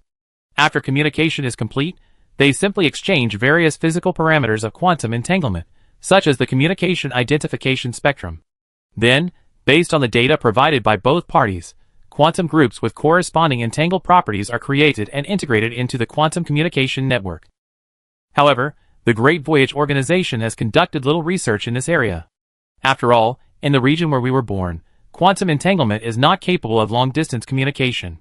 Only the Galactic Center civilization, with its unparalleled talent in communication technology, could master this technology so quickly. Of course, this isn't exclusive to the Galactic Center. Quantum communication is a technology that all civilizations have long possessed, and it's not a difficult technology tree. With careful research, everyone can achieve this. The Galactic Center civilization's communication and detection technology was truly exceptional. Even without dedicated engineering vessels, they could detect the source of the signal immediately after receiving it. The broadcast came from a small fleet of 13 ships, led by a planetary-class vessel, the rest being ocean-class. It appeared to be a reconnaissance team from a certain civilization, traveling at warp speeds exceeding 200 times the speed of light, a level 6 civilization. In a short period of time, the other party had broadcast several times. The Galactic Center civilization could discern distinct signal patterns in each transmission, but since this was their first contact, they had no idea what they meant. However, they could also surmise that the other party must have assumed they were a civilization they knew, thus employing several different communication methods. As a newcomer, the Galactic Center civilization naturally sought to communicate sincerely, so they quickly responded with a clear text broadcast to express their willingness to communicate. At the same time, they relayed news of their encounter with a local civilization to headquarters through quantum entanglement long-distance communication. The Galactic Center civilization's broadcast of a clear message seemed to surprise the other civilization, as this was a method typically used by two unfamiliar civilizations upon their first encounter, a situation they hadn't encountered in a long time. However, as interstellar civilizations, they responded quickly, and through repeated broadcasts, each side gradually deciphered the other's language. When the communication was officially deciphered, the other party's first words stunned the Galactic Center civilization, as well as the leadership of the other three distinctive technological civilizations who were monitoring the conversation in real time via quantum entanglement communication. Unknown civilization, what are you doing? Chapter 1238. What are you doing? Isn't it obvious they're building a tachyon communication relay station? Scientific expedition, we're building a stellar observatory here to observe the long-term changes in this star and provide data for research on stellar evolution. The Galactic Center civilization spoke without hesitation, lying without hesitation. To their surprise, the other party actually believed it. Oh, I see. But how come you don't know the communication language of the side's empire?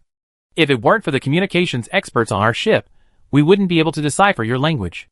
By the way, where are you from? What race are you? Don't you know that entering Imperial territory requires reporting? Empire, race, Imperial territory, reporting. Seeing this crucial information, the Great Voyage headquarters fell into deep thought, thinking it was a translation error. But after double-checking, they realized the other party was really asking about race, not civilization, about entering Imperial territory, not the territory of a certain civilization. And the other party didn't seem too defensive either. It seemed that the situation in the M87 Nebula was a little different. We are from the Galactic Grand Voyage Organization, carbon-based life forms. As for the reporting you mentioned, we are truly unaware. The Galactic Heart civilization did not disclose its own name, but instead communicated in the name of the Grand Voyage Organization. During the conversation, they discovered that the other party's 13 ships were actually rushing towards their star system without slowing down.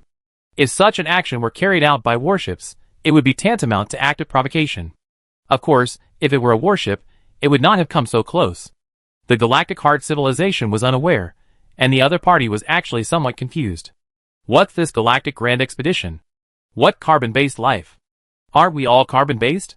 What's going on? And these guys who just popped out of nowhere, how could they possibly not report themselves? Are they from another empire? That shouldn't be the case. Spies aren't that stupid. Hey guys, I almost forgot to tell you, these are our quantum entanglement parameters. You just need to use them to connect to our SED's Empire's quantum communication network, and you'll be able to report yourself. What kind of organization are you, the Galactic Grand Expedition? It's fine if you guys don't want to tell me about your origins, But you seem pretty rich. You're actually planning a grand expedition and setting up an organization? I heard of many interstellar exploration organizations and some circumstellar competitions, but I never seen a grand expedition organization. Are you guys working on a circumgalactic route? Aren't you guys that rich? That's not right. Didn't you say you were collecting stellar data and doing some research here? Why are you calling yourself some kind of long-distance navigation organization? Hey guys, you're not just talking nonsense. Not only was the other party stunned, but the leaders of the various civilizations in the Grand Long-Distance Navigation Organization also looked at each other in bewilderment upon seeing this response in the virtual venue. What the hell is going on? It feels like the communication between the two sides isn't on the same level. Everyone felt their previous suspicions were wrong. The other party didn't seem to be a reconnaissance or patrol fleet from some civilization, but more like some kind of private organization. Well, we're the Galactic Grand Voyage Organization, so collecting stellar data wouldn't be incompatible, right? The Galactic Center Civilization's engineering ship quickly established quantum communication with the other party and asked, "What are you doing?" The crews aboard the 13 ships quickly responded, "We're merchants, stopping by to resupply, and didn't expect to run into you. Well, since we met, I tell you about it, so you don't get arrested for violating Imperial law. And remember to report it." "Oh, I forgot you didn't know about this. How about this? You tell us your situation, and we help you report it to the Imperial Administration for this star region. Hee, all it takes is a small fee." At this point, the two sides had established real-time video communication via quantum entanglement communication, and the various civilizations at the Grand Voyage Organization headquarters could also see each other through real-time communication. It was a bipedal creature with 2 hands, but only 3 fingers. Its skin was blue, and it had a long neck like a giraffe, a long beak, and a bird-like head. From a human perspective, it looked a bit like a Quetzalcoatlus. Its body was covered in something resembling gray cloth. Since the objects in the background of the video were made to their size, it was unclear how large they were. They seemed unconcerned about their biological forms being seen by other races. After the video link was established, they curiously gazed at the Galactic Core people they were communicating with. The creature in front of the camera shook its long neck. "It's indeed an unrecorded species. 1 million Imperial coins will do." No, you just entered Imperial territory, so you don't even have Imperial coins. That's a problem. How about this? Just give us a C-class ship, and we handle the registration for you. Just give us your, information about the number of ships, species names, general physical information, and star regions of activity of the Galactic Grand Voyage Organization. I promise to take care of it. Well, after hearing this, the leaders of the various civilizations had basically confirmed that these 13 ships were most likely from a private organization, if they weren't lying. After all, what civilization could possibly have 13 ships for interstellar trade? Considering the information they mentioned about the Sides Empire, it was likely from a business group within the so-called Sides Empire, perhaps a company or something.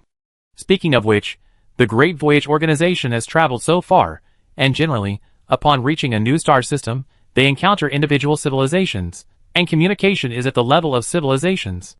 This is the first time I encountered a situation like this. Interstellar companies and organizations are certainly different from conventional perceptions.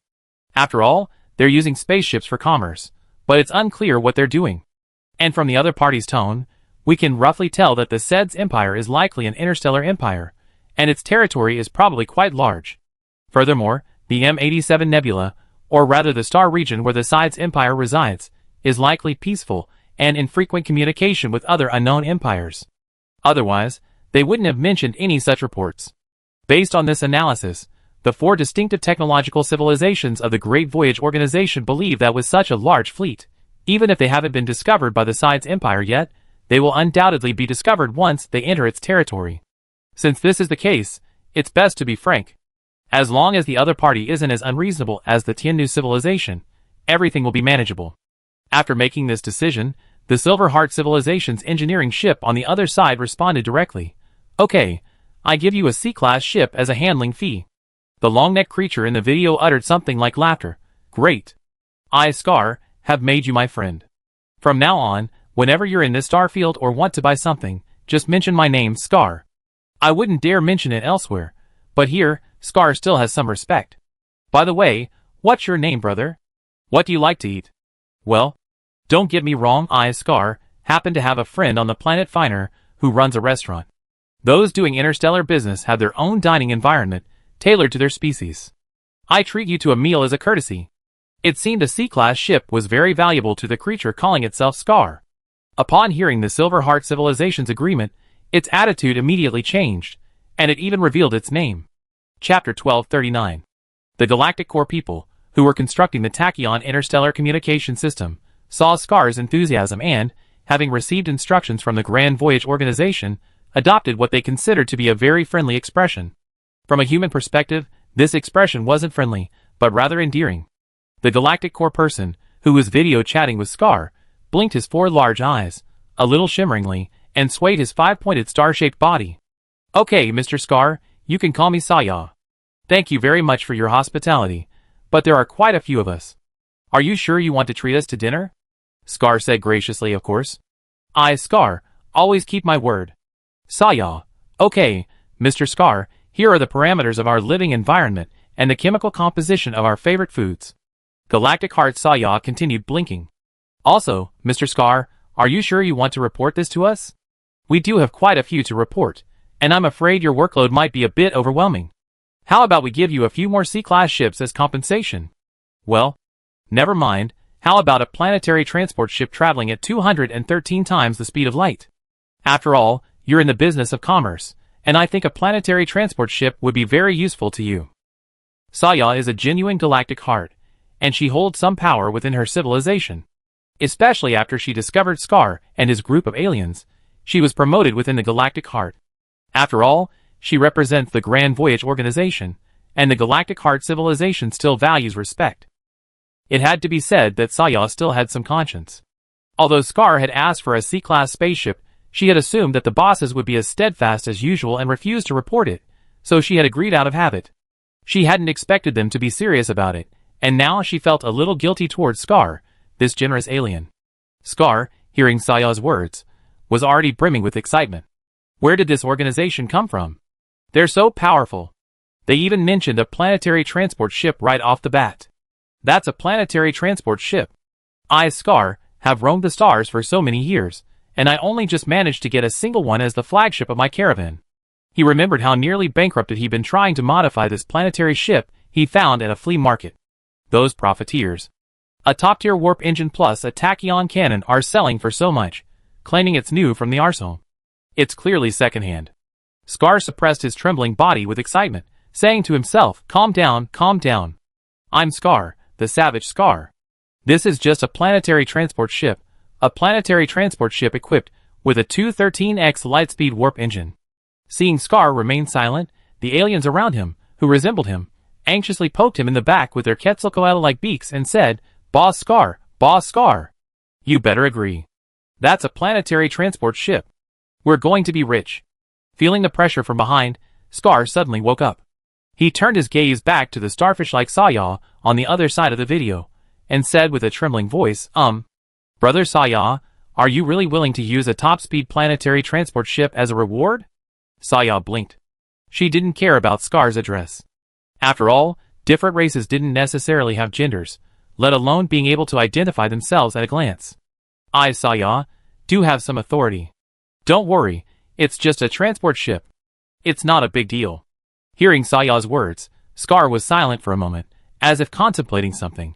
He then turned to look at the people beside and behind him, took a deep breath, and seemed to have made up his mind.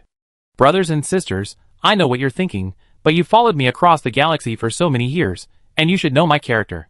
If I go back on my word for the sake of immediate gain, how will I survive in the galaxy?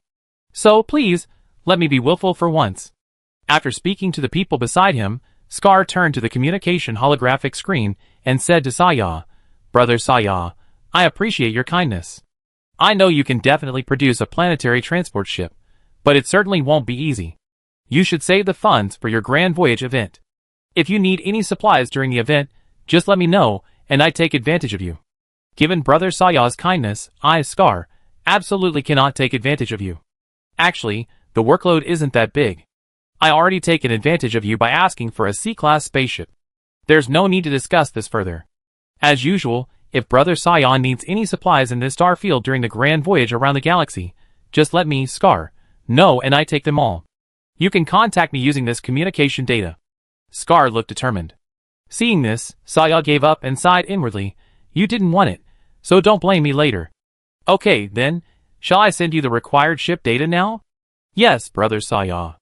Scar shook his long neck, a gesture that seemed to echo a human's chest padding. The registration with the SEDS Empire simply requires information about their area of activity within the Empire, nothing more. Yes, we need the number of ships, the size and warp speed of each type, approximate range, shield type, presence and type of weapons, and so on, all visible information. As for your race, it's the name of your race. For example, as you mentioned earlier, just report Silver Heart people and include your physical image parameters. It's also best to include your living environment. After all, when you visit cities within the Empire, it will make it easier for service agencies, like restaurants, to provide faster service. Scar, fearing Saya wouldn't know what he needed, rattled off a bunch of information. He had no idea what was going to happen next. Saya finally found a chance to speak. She first transmitted the total number of ships that needed to be reported via data, then said, according to some Empire's requirements, this is the number of ships we need to report. It's approximately 2.48 trillion, roughly right. This includes 30 civilized class battleships, approximately 30 billion sub-civilized class battleships, approximately 250 billion sub-civilized class transport ships, stellar class battleships, planetary class battleships, various types of engineering vessels, and exploration spacecraft. Scar, how? How many? The aliens around Scar, what? Before the data could even be transmitted, Scar was stunned by Saya's words. At first, he thought there was a bug in the translation system. After confirming that the translation was working correctly, he rubbed his third eye to double-check that he had read the subtitles correctly. Scar thought, this Saya brother across from me is either kidding me or he's crazy. Chapter 1240. Scar couldn't read Saya's expression, so he glanced at the data she sent him. The more he looked, the more he felt she was joking. Brother Saya, are you sure you're not kidding? Scar felt his throat need some water to moisten it. Do I look like I'm joking? Saya asked back. Scar couldn't tell, of course. They weren't of the same race, and he couldn't even tell Saya's gender. Are you crazy? Scar asked again, feeling uneasy. He desperately hoped Saya would say it was all a joke. No, you're a man of your word, right? Just report it to us. Saya's eyes sparkled. She was smiling, but Scar couldn't see it. Scar checked again and again in disbelief, only to receive the same answer. Accepting reality, he felt his throat grow dry. Brother Saya, what exactly is your Galaxy Grand Voyage organization doing? Are you here to attack the SEDS Empire? This was too much. Scar felt like he was dreaming, his mind a bit hazy. The Grand Voyage organization is, of course, the Grand Voyage. Before Saya could finish, Scar preempted her, saying, you're incredibly wealthy to have so many ships circling the galaxy. It's not just about money. Is this an activity organized by an empire from another star region? Scar didn't know the military strength of the SEDS Empire, but at that moment, he felt it definitely didn't have as many ships as Saya had reported. Could it be that several other empires have united to start an interstellar war? Hey, listen to me first. Saya felt Scar was talking too much. Receiving instructions from headquarters, she hurriedly said, like I said, I'm from the Galactic Grand Expedition. The Grand Expedition doesn't engage in circumgalactic activities. We come from other galaxies, from the depths of the distant universe. Our Grand Expedition is composed of 30 Level 6 civilizations. We should reach the M87 Nebula in a few months. We're the Vanguard Exploration Force. I happen to run into you here. Since you don't believe me, give us that quantum communication method from the SEDS Empire, and we contact them ourselves. Don't worry, I give you the spaceship I promised you. My boss said I give you a planetary transport ship. Scar was a good guy, so Sayaka decided not to tease him anymore and told him the truth. As Sayaka spoke, Scar and his brother sighed in disbelief. Oh my goodness! 30 Level 6 civilizations, a grand expedition, so this is what a grand expedition is. Over 2 trillion ships, my goodness. Civilization-class ships? I heard the SEDS Empire only had 3, and this organization has 30. Yes, civilization-class ships are said to be super-invincible warships, requiring the full efforts of an entire civilization and consuming countless years to build. I haven't seen one, but I heard the SEDS Empire took 10,000 years to build one. Yes, those 3 warships are now the flagships of the SEDS Empire's 3 most powerful fleets. Scar boss, it seems we encountered a master. A powerful organization capable of rivaling any interstellar empire in the M87 Nebula. Yes, boss. Opportunities are fleeting. Scar, a veteran of the interstellar seas, was no fool. Upon hearing his brother's words, he immediately grasped the key point and said, opportunities are fleeting. You mean, intelligence?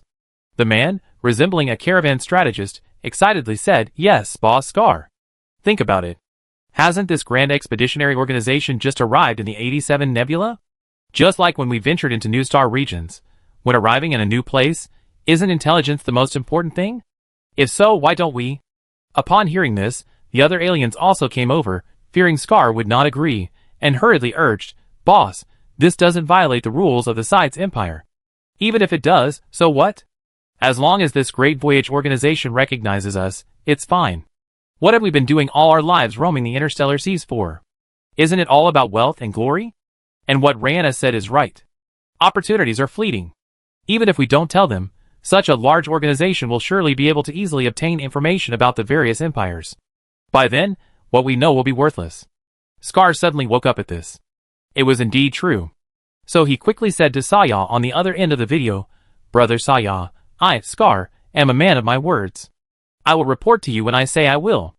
I also know some information about the various empires in the M87 Nebula. Logically, since you have reported it to the Sides Empire, I should have told you their information immediately. But you should also know that we have signed confidentiality agreements for a lot of this information. Hey, as expected of an interstellar businessman, he's very knowledgeable. Having received instructions from her boss, Saya responded without further ado, I just received instructions from above to appoint you as liaison envoy for our Grand Voyage Organization's future dialogue with the Sides Empire. If you agree, your lives will be protected by the Grand Voyage Organization's laws, and you will also receive some of its benefits. The aliens behind Scar were also listening to Saya's words, their faces brimming with excitement. It's done, it's done. This is truly a breakthrough. Oh, it's skyrocketing. Serving as liaison envoy for a massive organization comprised of 30 level 6 civilizations. What a prestigious position. It's something they hadn't even dared to imagine, nor had any concept of it. Before, even the captain of a colony was considered a high-ranking official, but now their necks are practically tied with excitement. Happiness has come so suddenly, and they're completely unprepared. Following Scar was the right path. They considered the possibility that Saya, who had been speaking to their boss, might be a fraud, but even if she was, they accepted it. In all their years following the Star Trek, they had never seen any alien boast so much. What if it was true? Oh no. It had to be true. Scar was still asking Saya about the details of the liaison's duties, fearing he wasn't up to the task. But Scar's companions were already fantasizing. They whispered among themselves, imagining what a civilization-class warship would look like and how large it would be, what it would be like sailing with so many ships, and what it would be like to follow Scar and interact with officials from the Sides Empire. Some were even daydreaming, dreaming of one day gaining the respect of one of the 30 civilizations of the Grand Voyage Organization, visiting the legendary sub-civilization-class spacecraft, or even living there. However, some aliens lacked imagination and could only dream of showing off to the others at the restaurant and bar on the planet Finer after they received authorization from the Grand Voyage Organization. Chapter 1241. After receiving the promise, Scar finally gave up his reservations and gave the Grand Voyage Organization a general account of the situation in the M87 Nebula. In his description, there were three major powers in the M87 Nebula. The Sides Empire, which he had mentioned earlier, was one of them and nominally possessed the largest territory in the nebula, encompassing 1/3 of the entire M87 Nebula. There were three major civilization-class warships and three massive fleets, each with at least 50 billion sub-civilization-class warships. The three fleets were stationed in different star regions, jointly safeguarding the Empire's starry skies. The reason for its three civilization-class warships, according to Scar, was that the Sides Empire's primary species came from three powerful level 6 civilizations, who came together to establish the Sides Empire. To ensure the Empire's long-term stability, the three level 6 civilizations had undergone eons of genetic engineering, allowing them to live under the same sky and breathe the same air. They are also the primary members of the lifeforms within the Sides Empire, forming the dominant race. Beyond this, the Sides Empire also contains many other distinct races. These are either intelligent species native to their home planets, or have migrated from other star regions to become citizens of the Sides Empire. Over the ages, the Sides Empire, in order to maintain its rule, has practiced a degree of mimetic assimilation within the star regions it governs, allowing most of the Empire's governed races to live in the same environment. But this is all. They haven't genetically modified the appearance of other races. Therefore, it's common to see clearly different species wandering the streets together on the same planet within the Sed's Empire. The quarantine restaurant Scar mentioned earlier was for races from other factions. However, their previous living environments weren't very different. Many species from other factions had also undergone some degree of biological modification, allowing them to adapt to a wide range of planetary gravity environments. While there were differences in air breathing, they only needed to wear breathing masks or transparent helmets. The physical laws of this universe prevented natural fire from burning in water, so the living environment of civilized species was mostly atmospheric, albeit with different composition. This was also the case for most of the civilizations within the Grand Expedition. The M87 Nebula went a step further. They were all carbon-based life forms. Whether this was due to natural causes or some historical reason, Scar, when asked, said it was too profound to explain. While Scar didn't know, the civilizations within the Grand Expedition were well aware. The fact that such a large galaxy was dominated by carbon-based life forms was likely due to some historical reason. After all, the Milky Way also contained other forms of life. Both the Galactic Expedition and the Falcon Expedition expressed curiosity about this situation. Both organizations, especially the Falcon Expedition, had never encountered anything like this before, despite their extensive travels across the galaxy. The Galactic Expedition had encountered something similar, but even more extreme, during their time in the Andromeda Galaxy. Civilizations now found this type of empire quite novel. Different intelligent races living on the same planet represented a veritable multitude of races. Some humans who learned of this news were eager to see what such a planet looked like.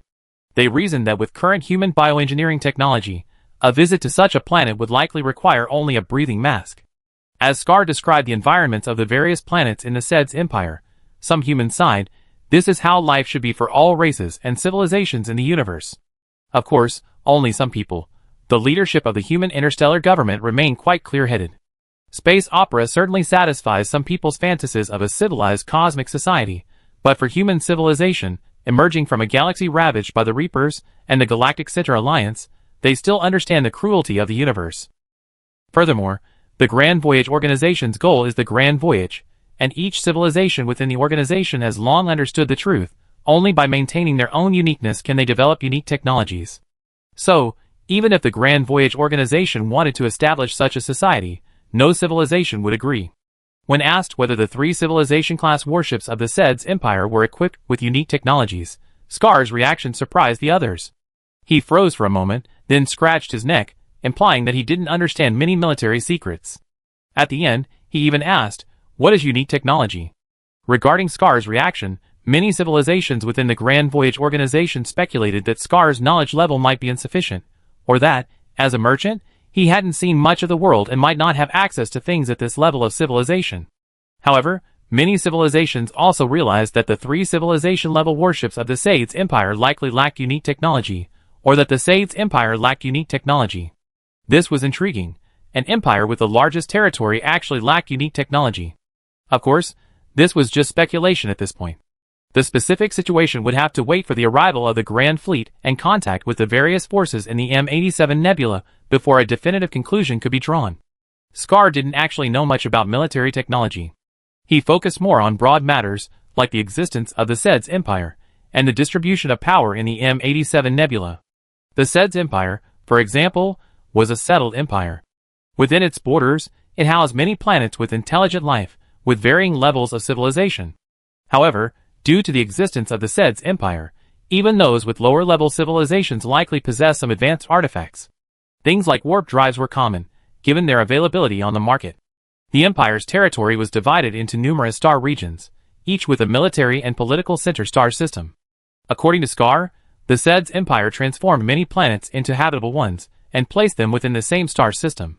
The planet Finer, he mentioned earlier, was located within the military and political center star system of this region. Each military and political center had a fleet stationed there, typically consisting of squadrons from the 3 major fleets, maintaining order in the celestial sphere. They constructed planetary shields on each planet, and the stars within the military and political center also had individual shields for protection. Scar explained that their business trip was to deliver goods to the Empire's star region. They had intended to resupply briefly before heading to the 7th Military and Political Center, but unexpectedly encountered the Great Voyage Organization. The Sides Empire referred to this star region as the 7th Star Region, located near the Tau Alliance, another major power in the M87 Nebula.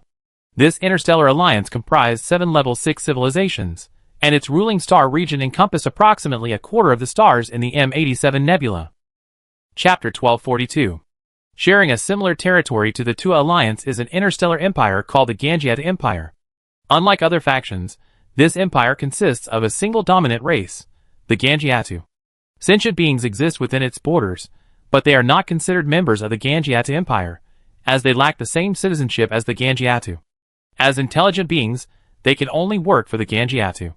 Yes, that's right. The Gangiatu are keen on using other lesser-level intelligent beings to harvest a vital biological resource, which they call spice. Scar's so-called business trip was to transport a batch of spice from the Gangiata Empire to the 7th Star region of the Sides Empire for sale, as a major buyer in this region offered a higher price than in the Autostar Sea. The spice is a specialty of the Gangiata Empire. It is said that the Gangiata Empire synthesized it using a unique technology mastered only by them. Other factions have attempted to decipher the secrets of the spice by analyzing it, but all attempts have failed.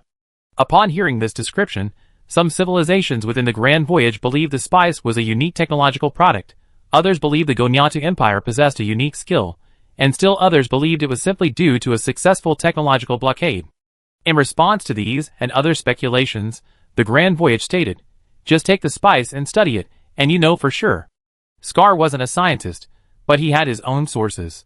Seeing the Grand Voyage's curiosity about the spice, he immediately shared everything he knew and offered to hand over the entire batch of spice to the Grand Voyage.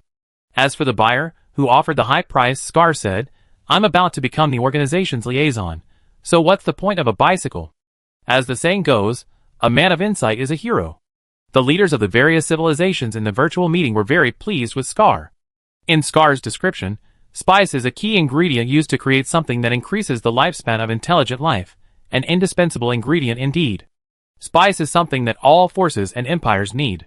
In some places, spice can even be used to measure the value of other things. And this some places is the Autostar Sea that Scar mentioned earlier. The Autostar Sea isn't just a sea of stars, but rather a no-man's land. It lies opposite the Sides Empire. From the Sides Empire, head towards the central black hole of M87, and past the black hole, you reach the Autostar Sea. It's a star region that occupies roughly 1/6 the size of the entire M87 Nebula. There are no empires or civilizations, only various factions, large and small. These include organizations from the other 3 major factions, as well as entities belonging to no one. A mixed bag best describes this place. The most distinctive feature of the Autostar Sea is its supposed ability to buy anything. As long as you can afford it, even the military technology of a level 6 civilization controlled by the 3 major factions is within reach. However, it's also a chaotic region, with interstellar pirates rampant, various factions engaged in illicit activities, and, of course, legitimate businesses and mercenaries. Scar's caravan purchased its warp engine from there. The Star Sea he mentioned when he traversed the Star Sea for so many years refers to the Autostar Sea. However, it seems he's been ripped off, with his engine breaking down countless times throughout his voyage. This has caused the caravan's technical experts and mechanics to complain daily. The most frustrating thing is its enormous energy consumption. Scar had to stop in this star system for resupply because their warp drive was so energy intensive. However, their detection technology was quite impressive. Otherwise, at such a great distance, they wouldn't have been able to detect the Galactic Center Civilization's engineering fleet. After explaining the situation of the M87 Nebula forces to the Grand Voyage Organization, Scar and the caravan members entered the system with trepidation. When they saw the Galactic Center Civilization's engineering vessels up close, their concerns were finally put to rest. While Scar wasn't a great scientist, he had traversed the star system for many years and had considerable foresight. Among the Galactic Center Civilization's engineering fleet was a planetary-class battleship. A battleship? No serious person would possess such a thing. It was an Imperial-controlled warship. That Grand Voyage Organization wasn't lying. Upon arriving at the location of the Galactic Center Civilization's engineering fleet, Scar immediately offered to deliver the spice aboard his transport ship. Saya gladly accepted, allowing Scar to resupply and prepare for the Grand Voyage Organization's fleet's arrival. However, this reporting process was not smooth. It wasn't because Scar wasn't diligent, but rather because the administrator of this star region didn't believe him. Scar nearly got blacklisted as a fraudster by the Side's Empire. Thankfully, with Saya's consent, Scar was able to transmit footage of his surroundings and the Galactic Center Civilization's engineering team. The Galactic Center Civilization's ships clearly didn't fit any documented ship type. Coupled with the Side's Empire's wealth of experts, scholars, engineers, and scientists, they quickly realized the mission of the Galactic Center Civilization's engineering fleet was no simple matter. Under these circumstances, they finally believed Scar's words. The SED's Empire headquarters immediately erupted in excitement. With the convening of a high-level meeting, the Great Voyage Organization instantly became a buzzword throughout the SED's Empire. The previously peaceful empire suddenly became bustling with activity. That was a massive organization with over 2.8 trillion ships, originating from an extragalactic system. This was a truly significant event for the SED's Empire. This was their first encounter with an extragalactic civilization. Many of the SED's Empire's scientific teams were summoned to the cabinet by their superiors to inquire about matters related to the starry sky. The most common question they were asked was, with our current level of navigation technology, is it possible to travel millions of light years to an extragalactic system? Military experts were frequently asked to assess the Great Voyage Organization's combat capabilities. Without any actual contact, it was impossible to assess, but some military experts did assess the types of warships currently reported. According to him, while the so-called Great Voyage Organization boasted a large number of civilizations, this wasn't sufficient evidence, as their fleet comprised only 30 billion sub-civilization-class warships, less than the fleet of the Side's Empire. The large number of sub-civilization-class warships was likely due to the need for long-distance navigation, not combat effectiveness. However, he also cautioned that the report document mentioning 30 civilization-class warships should be taken into account, as the Side's Empire only possessed 3 civilization-class warships. The overall conclusion was that if the Side's Empire wanted to maintain its military superiority and deter others, it would have to deploy all 3 fleets. The 3 most powerful cabinet ministers of the Side's Empire unanimously agreed that all 3 fleets must be deployed. They all welcomed the guests from afar, but they also needed to demonstrate the Side's Empire's formidable military might to deter these outsiders from further action. Of course, he was also curious about the so-called Great Voyage Organization. He wanted to know what they were doing here, where they came from, and where they were going. The arrival of the Great Voyage Organization caused the long peaceful SED's Empire to gaze upon the distant galaxy, the Dark Void. The arrival of extragalactic civilizations would also spread rapidly to the other 2 major factions in the near future due to the environment of M87. This future was not far off, for less than a year later, a grand fleet had entered the M87 Nebula in full force. Chapter 1243. Is this the Grand Expeditionary Organization? So large, so numerous, so powerful. Scar and his brothers watched fleet after fleet of ships marching towards their star. They couldn't help but peck at their feet with their long beaks. Only after feeling the pain did they realize they were no longer dreaming. The Grand Expeditionary Organization fleet hadn't entered the star system. Most of the ships were just passing through, with only a few sub-civilization-class transport vessels allowed in. Brother Sayaka, what are these? What are these large spaceships for? Scar's caravan lacked the ability to synthesize dark antimatter or mind matter. They couldn't even produce antimatter. Normally, their energy supplies came from trading points within the Side's Empire or inhabited planets within the Empire. This time, however, it was a temporary supply.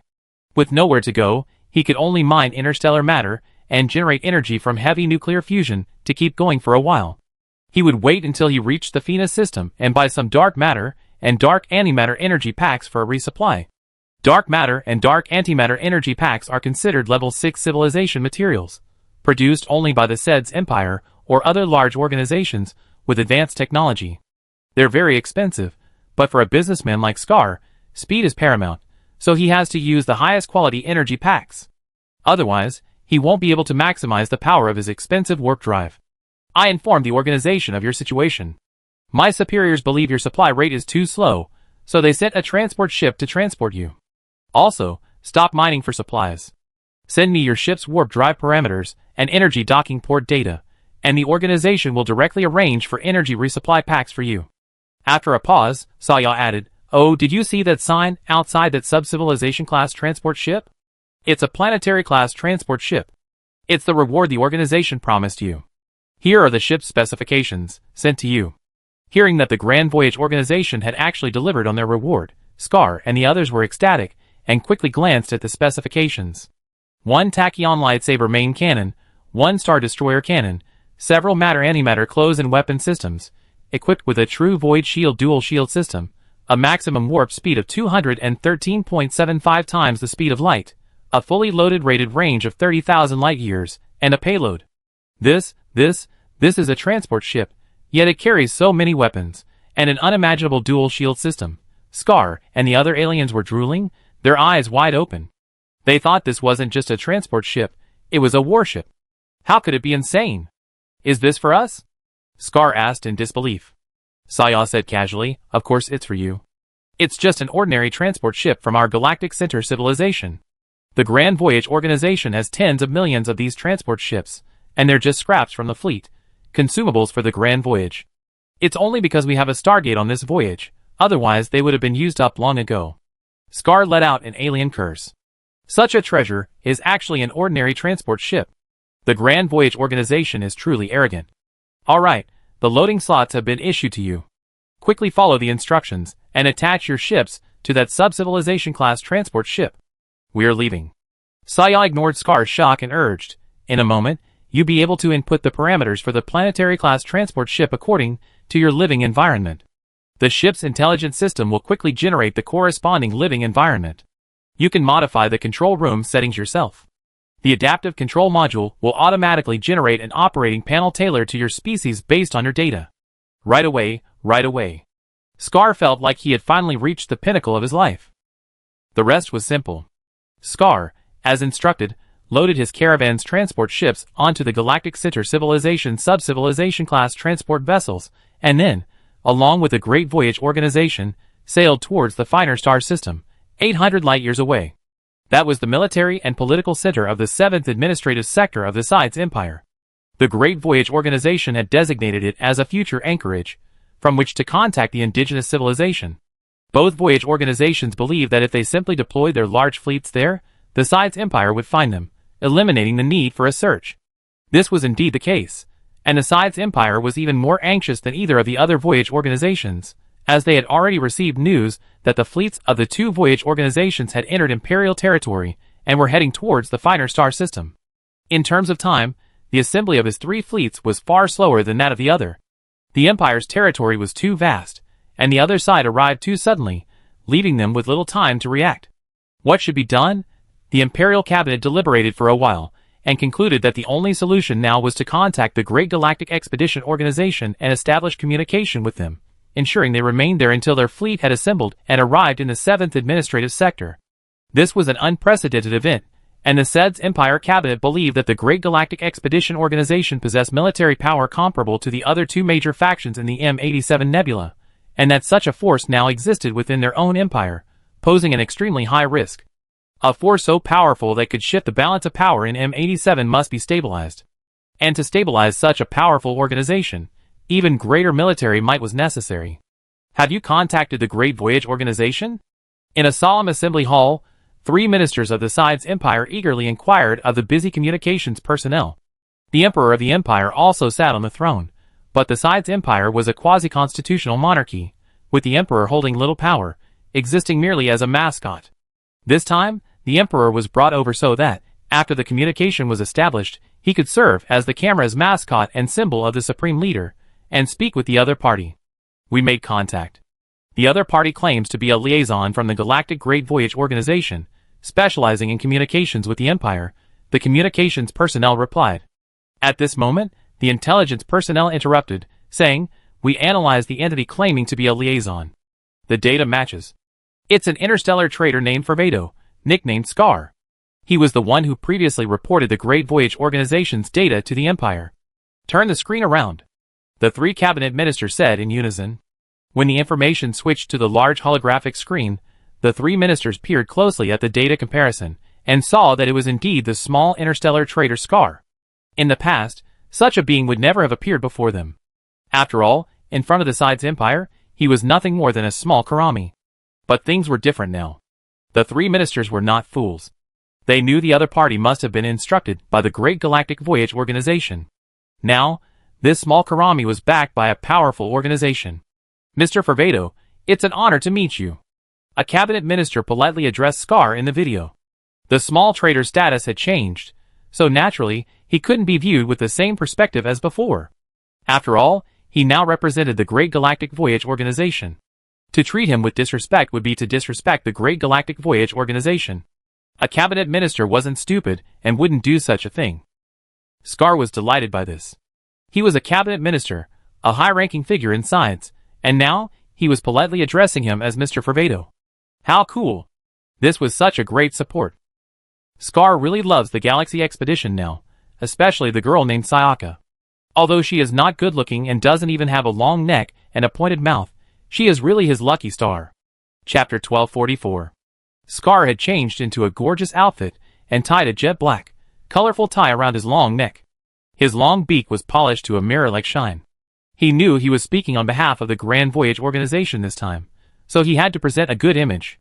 Scar responded politely at first, then said seriously, "Your Excellency, Prime Minister, I am speaking to you on behalf of the Great Galactic Grand Voyage Organization.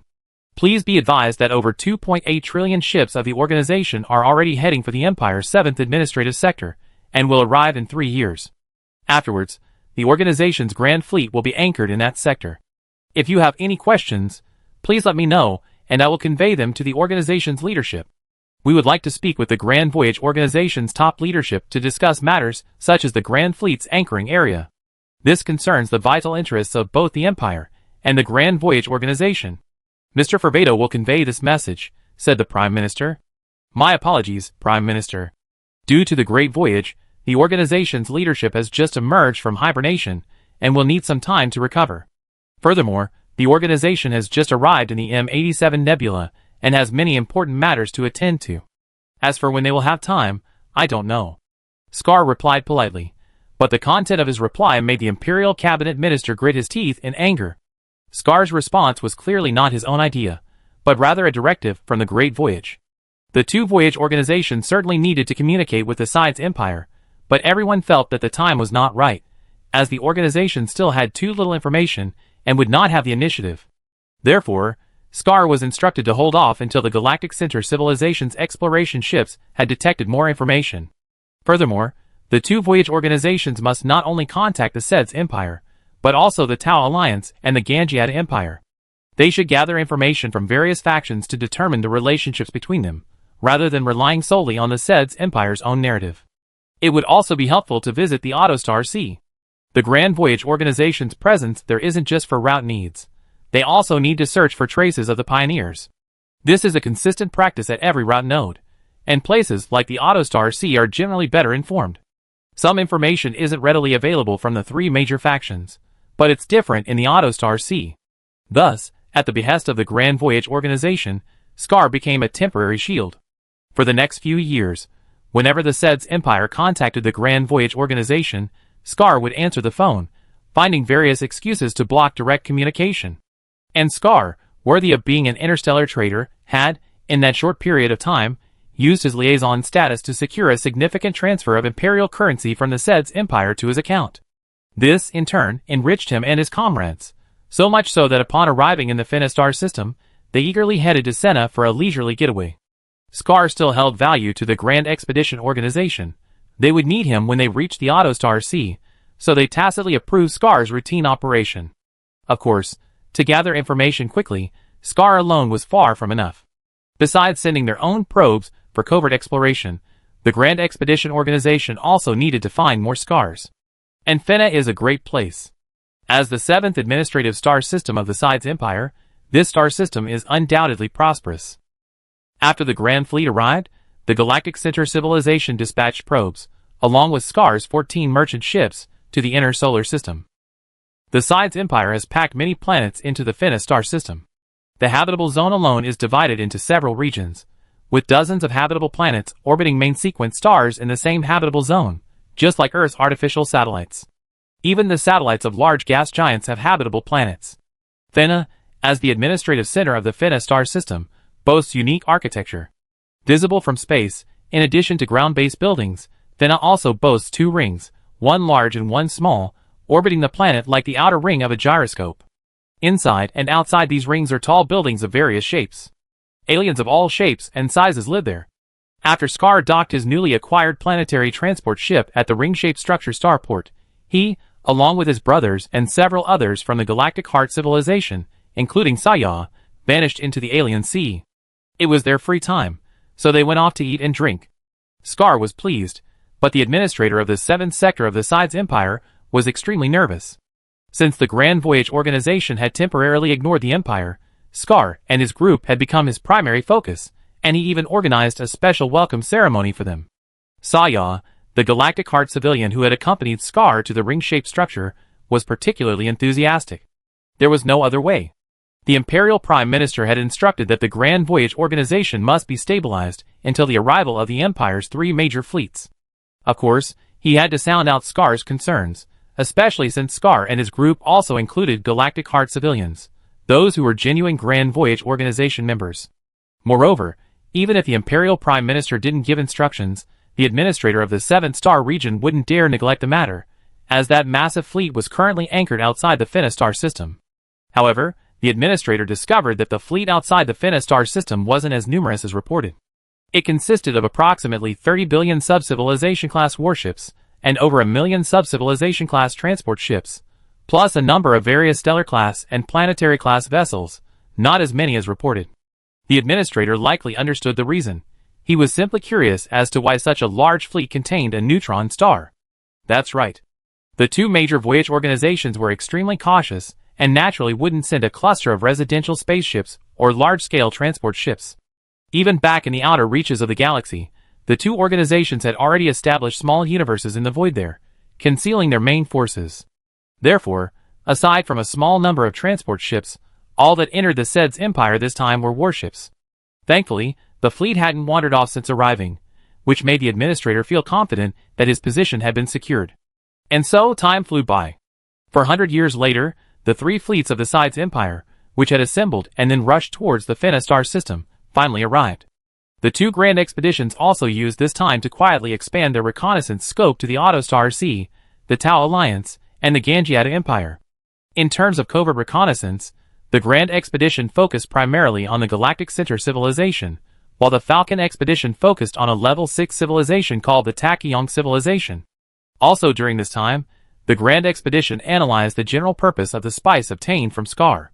They concluded that it was likely related to the production of anti-entropy factors. However, the so-called spice differed somewhat from the sacred material of the Tiannu civilization. It appeared to be the product of substandard anti-entropy factor production technology. In other words, the Gangiata Empire possessed a fragmented anti-entropy factor production technology. Of course, this did not mean that the Gangiata Empire's technology was inferior. Rather, it was highly advanced. It could even be said that their research in the field of anti-entropy factors surpassed that of all Grand Expedition's members before they obtained the sacred material of the Tiannu civilization.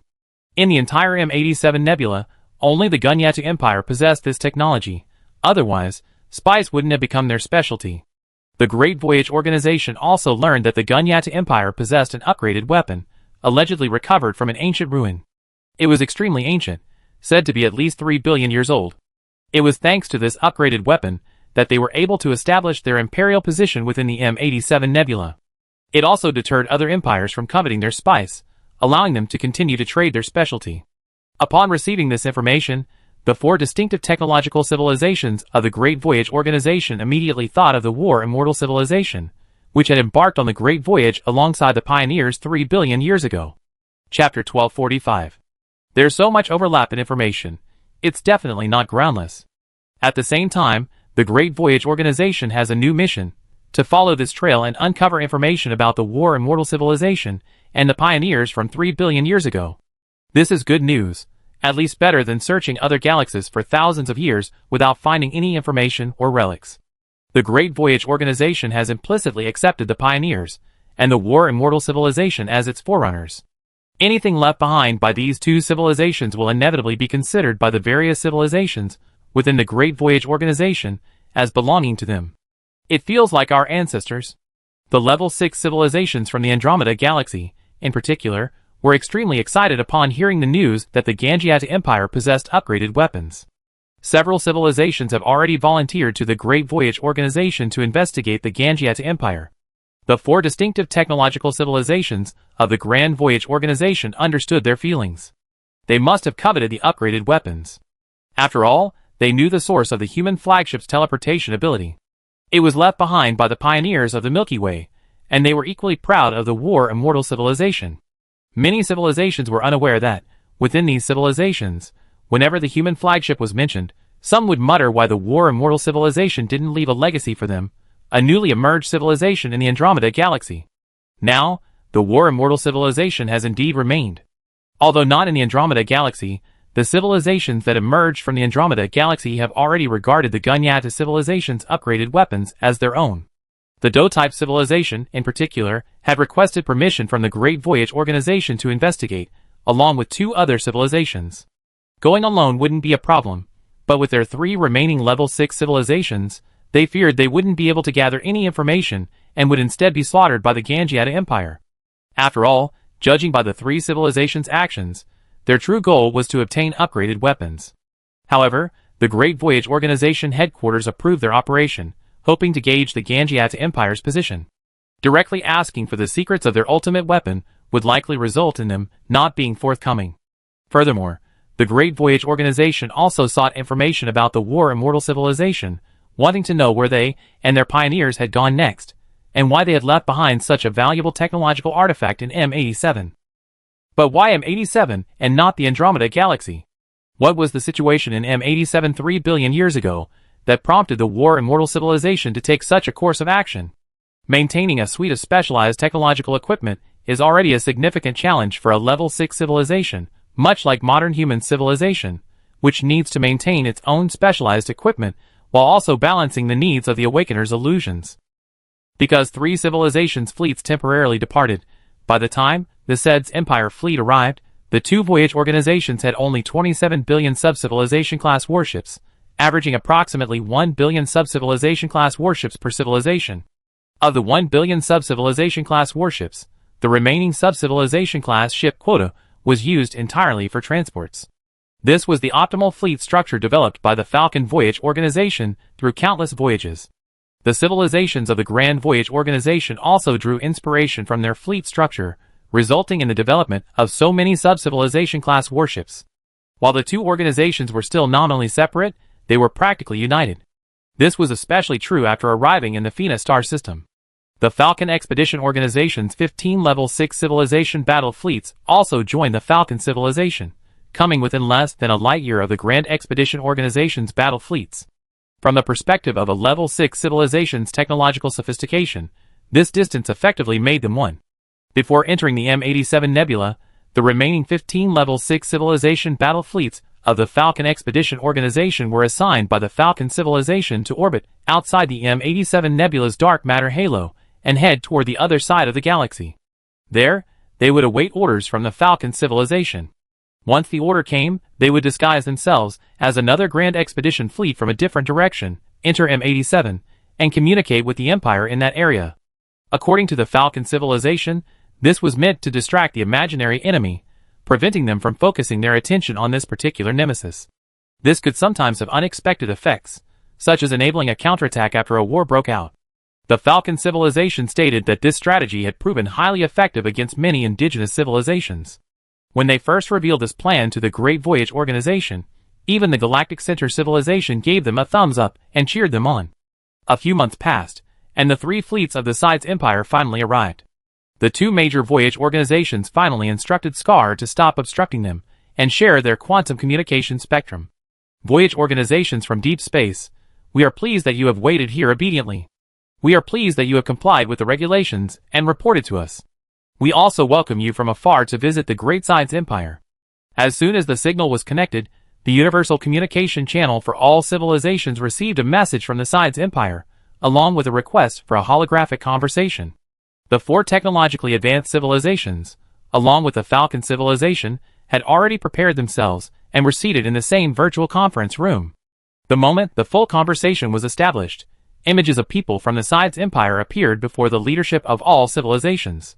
When the video call was established, both parties were noticeably silent for a moment, each examining the other's life form. A moment later, the Galactic Center civilization in the conference hall took the lead in replying on behalf of the crowd, We are also delighted to have arrived on the territory of the Great Sed's Empire. Your empire is truly prosperous. Perhaps the Sed's Empire had been holding back for too long. One of the three Seds on the holographic screen didn't appreciate the gesture, instead stating with some irritation, your Great Voyage organization is quite arrogant. You've been busy for a full 500 years. I'm afraid if our great fleet hadn't arrived, you would have been busy for hundreds more. Moreover, you even dispatched fleets to other empires during this time. The number of fleets currently here doesn't match the reported number. It seems you don't take our Sed's Empire's words seriously. As soon as the words were spoken, another Sedesian inside the holographic screen immediately smoothed things over. Apologies, my friend from afar. Wilder is just like that. Don't take him seriously. The three fleets of the Empire aren't here to target you.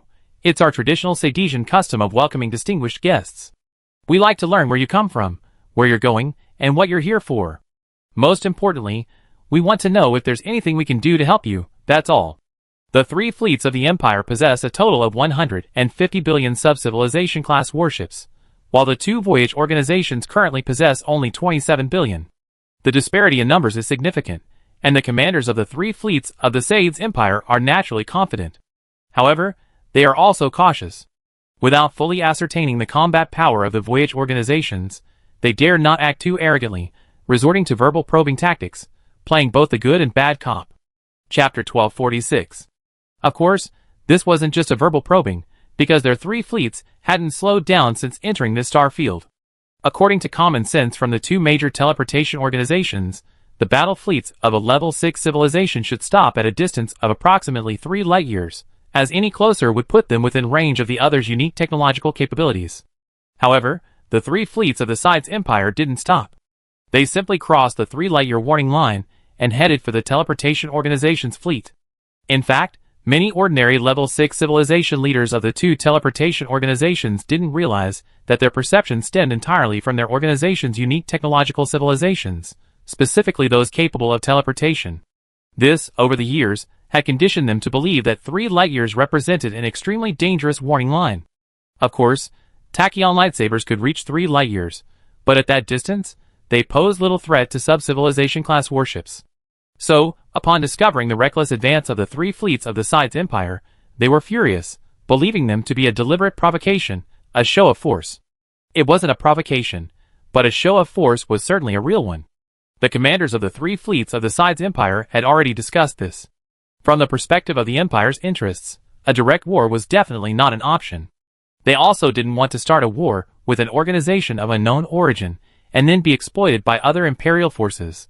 However, they also felt resentful after being left out for 500 years. At the same time, to gain the initiative in the upcoming formal exchanges, they planned to give the Great Voyage Organization a show of force. Then, the Great Voyage Organization watched as the three massive fleets of the Sed's Empire split into 3 groups and formed a triangle across the starry sky, with the Great Voyage Fleet's location at the center of the triangle, and then approached at full warp speed. Judging from the situation, the 3 fleets were about to pass over the Grand Voyage Fleet. According to the Sed's Empire, this was their traditional welcome ceremony.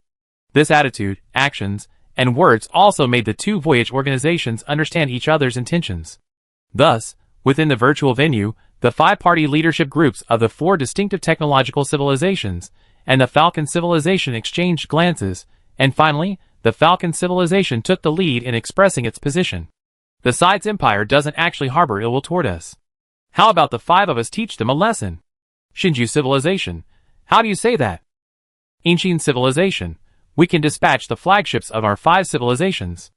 Over the past 500 years, we conducted extensive intelligence work and discovered that the Sed's Empire likely lacks unique technology. Their so-called 3 fleet flagships are, at best, comparable to the Dia civilization flagships, with limited combat capabilities. They're trying to intimidate us, and it's rude not to reciprocate. Our 5 flagships should simply approach their 3 flagships and greet them. Yu Yuan, representing human civilization, said, I think we can. The Sed's Empire is already 2.6 light-years from the long-distance fleet, and the Tianqing can reach it with a single quantum macro-tunneling. Awakener civilization. Their silence was still noticed by the 4-eyed Galactic Core people, and the Galactic Core leader continued, Oh, the Awakener civilization doesn't need to go. You don't have the specialized technology for such rapid movement, so just stay at headquarters and watch. The Awakener fantasized about refutation, but there was no way to do so. Although he had acquired a quantum banishment device from human civilization, which compensated for his shortcomings in attack and possessed the most agile and powerful evasive capabilities of the entire Voyage organization, he lacked the teleportation-like movement methods of the Divine Principle civilization, human civilization, Falcon civilization, and Galactic Core civilization. This incident has always been a source of resentment for Awakener Juan. He considered his Awakener civilization the dominant force in the Triangulum Galaxy, capable of single-handedly challenging entire civilization fleets, with a single combat squad, unstoppable in the Triangulum Galaxy. However, they suffered a crushing defeat in the Milky Way and nearly perished. Then, seeing other technologically advanced civilizations develop warships capable of teleportation, especially after the Galactic Center civilization developed specialized communications technology, Awakener Juan felt that his position in the leadership of the Grand Voyage organization had fallen even further. Furthermore, in many cases, the Grand Voyage organization's four technologically advanced civilizations faced civilizations possessing powerful specialized technologies. He felt that his Awakener civilization was about to become a super soldier. It was truly frustrating. Our specialized technologies must not be fully developed yet, Awakener Juan muttered to himself. He no longer had the heart to discuss the meeting. The human flagship's teleportation technology isn't their own. Could it be that humans with similar talents to us can't master the technology? Or perhaps they haven't fully developed their own unique technology yet? While the Awakener was daydreaming, the four technologically advanced civilizations, the Falcon, the Human, the Divine Principle, and the Galactic Center, had already reached a consensus. And so, it wasn't long before the three fleet commanders of the Sides Empire immediately noticed something was amiss. Through the data transmitted by the probes, they first saw four super-large warships depart from the Grand Voyage fleet formation. Then, one warship seemed to be severed, and another seemed to suddenly soar to 392 light speeds and freeze itself into a PowerPoint presentation. They had observed this through the probes of the 7th Administrative Sector's garrison fleet and thought the equipment was malfunctioning. But they didn't have time to investigate, as they soon discovered that the strange neutron star they recorded had also escaped. After leaving the main fleet, a large, strange gravitational wave was detected in its area, and then the neutron star disappeared. As for the human Lyra, they didn't notice anything unusual at such a great distance. However, after observing the situation of these warships, they suddenly detected a warship with a surface resembling flowing water appearing above the Third Fleet's flagship. The commander on the Imperial Third Fleet's flagship was startled. "What's going on?" Master, that's a warship. It seems it belongs to the Grand Voyage organization." A hurried report echoed over the internal channel. Before the Third Fleet's commander could react, the personnel at the detection post immediately shouted, "A neutron star! Oh my god! A neutron star suddenly appeared in our fleet. Those miraculous gravitational waves were emitted by the neutron star. It can actually teleport. Oh my god, it's a warship!" Not just the neutron star, but those three warships seemed to teleport too. After teleporting into the Imperial fleet's three main fleets, the four flagships didn't stop. Instead, they teleported with every breath, like gods displaying their magical powers. One moment they were in the middle of the Imperial fleet, the next they appeared in front, and the next they were face to face with the three flagships. The commanders of the three Imperial fleets were trembling in their voices. The situation was changing so rapidly that they were still half dazed, each one of them trembling with fear. What kind of technology is this? Teleportation. Is this something a level 6 civilization can master? The neutron star's movement, in particular, was truly explosive. Each time it moved, it caused space-time to tremble, creating a powerful visual impact. The performance of the four warships made the fleet commander, who had received the detection parameters, break out in a cold sweat. After recovering from his shock, the Imperial fleet commander immediately dispatched a message. "Aha, great expeditionary organization, there's no need to be nervous. This is truly our traditional welcome ceremony in the Sides Empire. Using the Imperial fleet as a guard of honor to welcome our friends from afar is the highest form of hospitality from our Sides Empire." The representative organization of the Galactic Heart Civilization happily replied, "We understand. Seeing your exceptional hospitality, we are responding to our friends with the highest courtesy of our expeditionary organization. In the interstellar age, a civilization's voice is inevitably tied to its strength. The great expeditionary organization, unwilling to engage in a pointless war, flexed its muscles a bit, allowing the Sides Empire to assess its own strength." Chapter 1247. The three fleets of the Sides Empire truly became a ceremonial guard this time. After assessing their own strength, they shed their previous sarcastic tone and became much more respectful, even using honorifics in their speech. However, the Falcon civilization seemed to feel that this was not enough. So, after the three flagships of the Galactic Center civilization, the Human civilization, and the Divine Principle civilization stopped their performance, the Falcon made a move that completely terrified the commanders of the three fleets of the Sides Empire. The Falcon set its sights on a star in the Fina star field, for 0.6 light-years from the Fina star system. I give you a fireworks show to add to the atmosphere of the welcome ceremony. The Falcon accelerated again, then entered a stuttering mode. During this process, they also sent a message to the Sides Empire, informing them of the location of their upcoming fireworks display. This made sense. After all, fireworks need an audience. And so, for the next few moments, the Sides Empire witnessed this scene. The star targeted by the Falcon was ripped apart by space-time itself in a fraction of a second. Its fireball, initially over 1,000,000 kilometers in diameter, instantly expanded to a light-year across. In the process, it transformed from a yellow-white to a brilliant red ball, its dense cluster of crimson flames disintegrating into tiny fragments, scattered across the ripped-apart space. The extreme expansion and spatial tearing caused the blazing star's fireball to instantly lose the pressure and temperature necessary for nuclear fusion. Visually, it looked as if the Falcon had passed through the star system, leaving behind a shadow, and the star extinguished in an instant. When the probe scanned the void, which permeated a 2-light-year expanse, the three fleet commanders of the Sides Empire completely gave up hope. They discovered that the Falcon's attack hadn't targeted the star itself, but rather the entire solar system, encompassing an area roughly 1 light-year wide. Every planet within that area, including the main sequence star, was instantly ripped apart. All stars, planets, satellites, and asteroids within its range were shredded into fragments, scattered across the vast expanse of space. The intense spatial fluctuations and dark energy tides signaled to the Sides Empire that this was an unknown application of dark energy, tearing apart space itself, a massive strike. The three fleet commanders secretly considered themselves lucky. If it weren't for the Falcon's display, they would have believed that even with the enemy's 5 teleporting warships, their own 150 billion sub-civilization-class warships would be overwhelmingly superior in numbers, giving them some confidence in a real fight.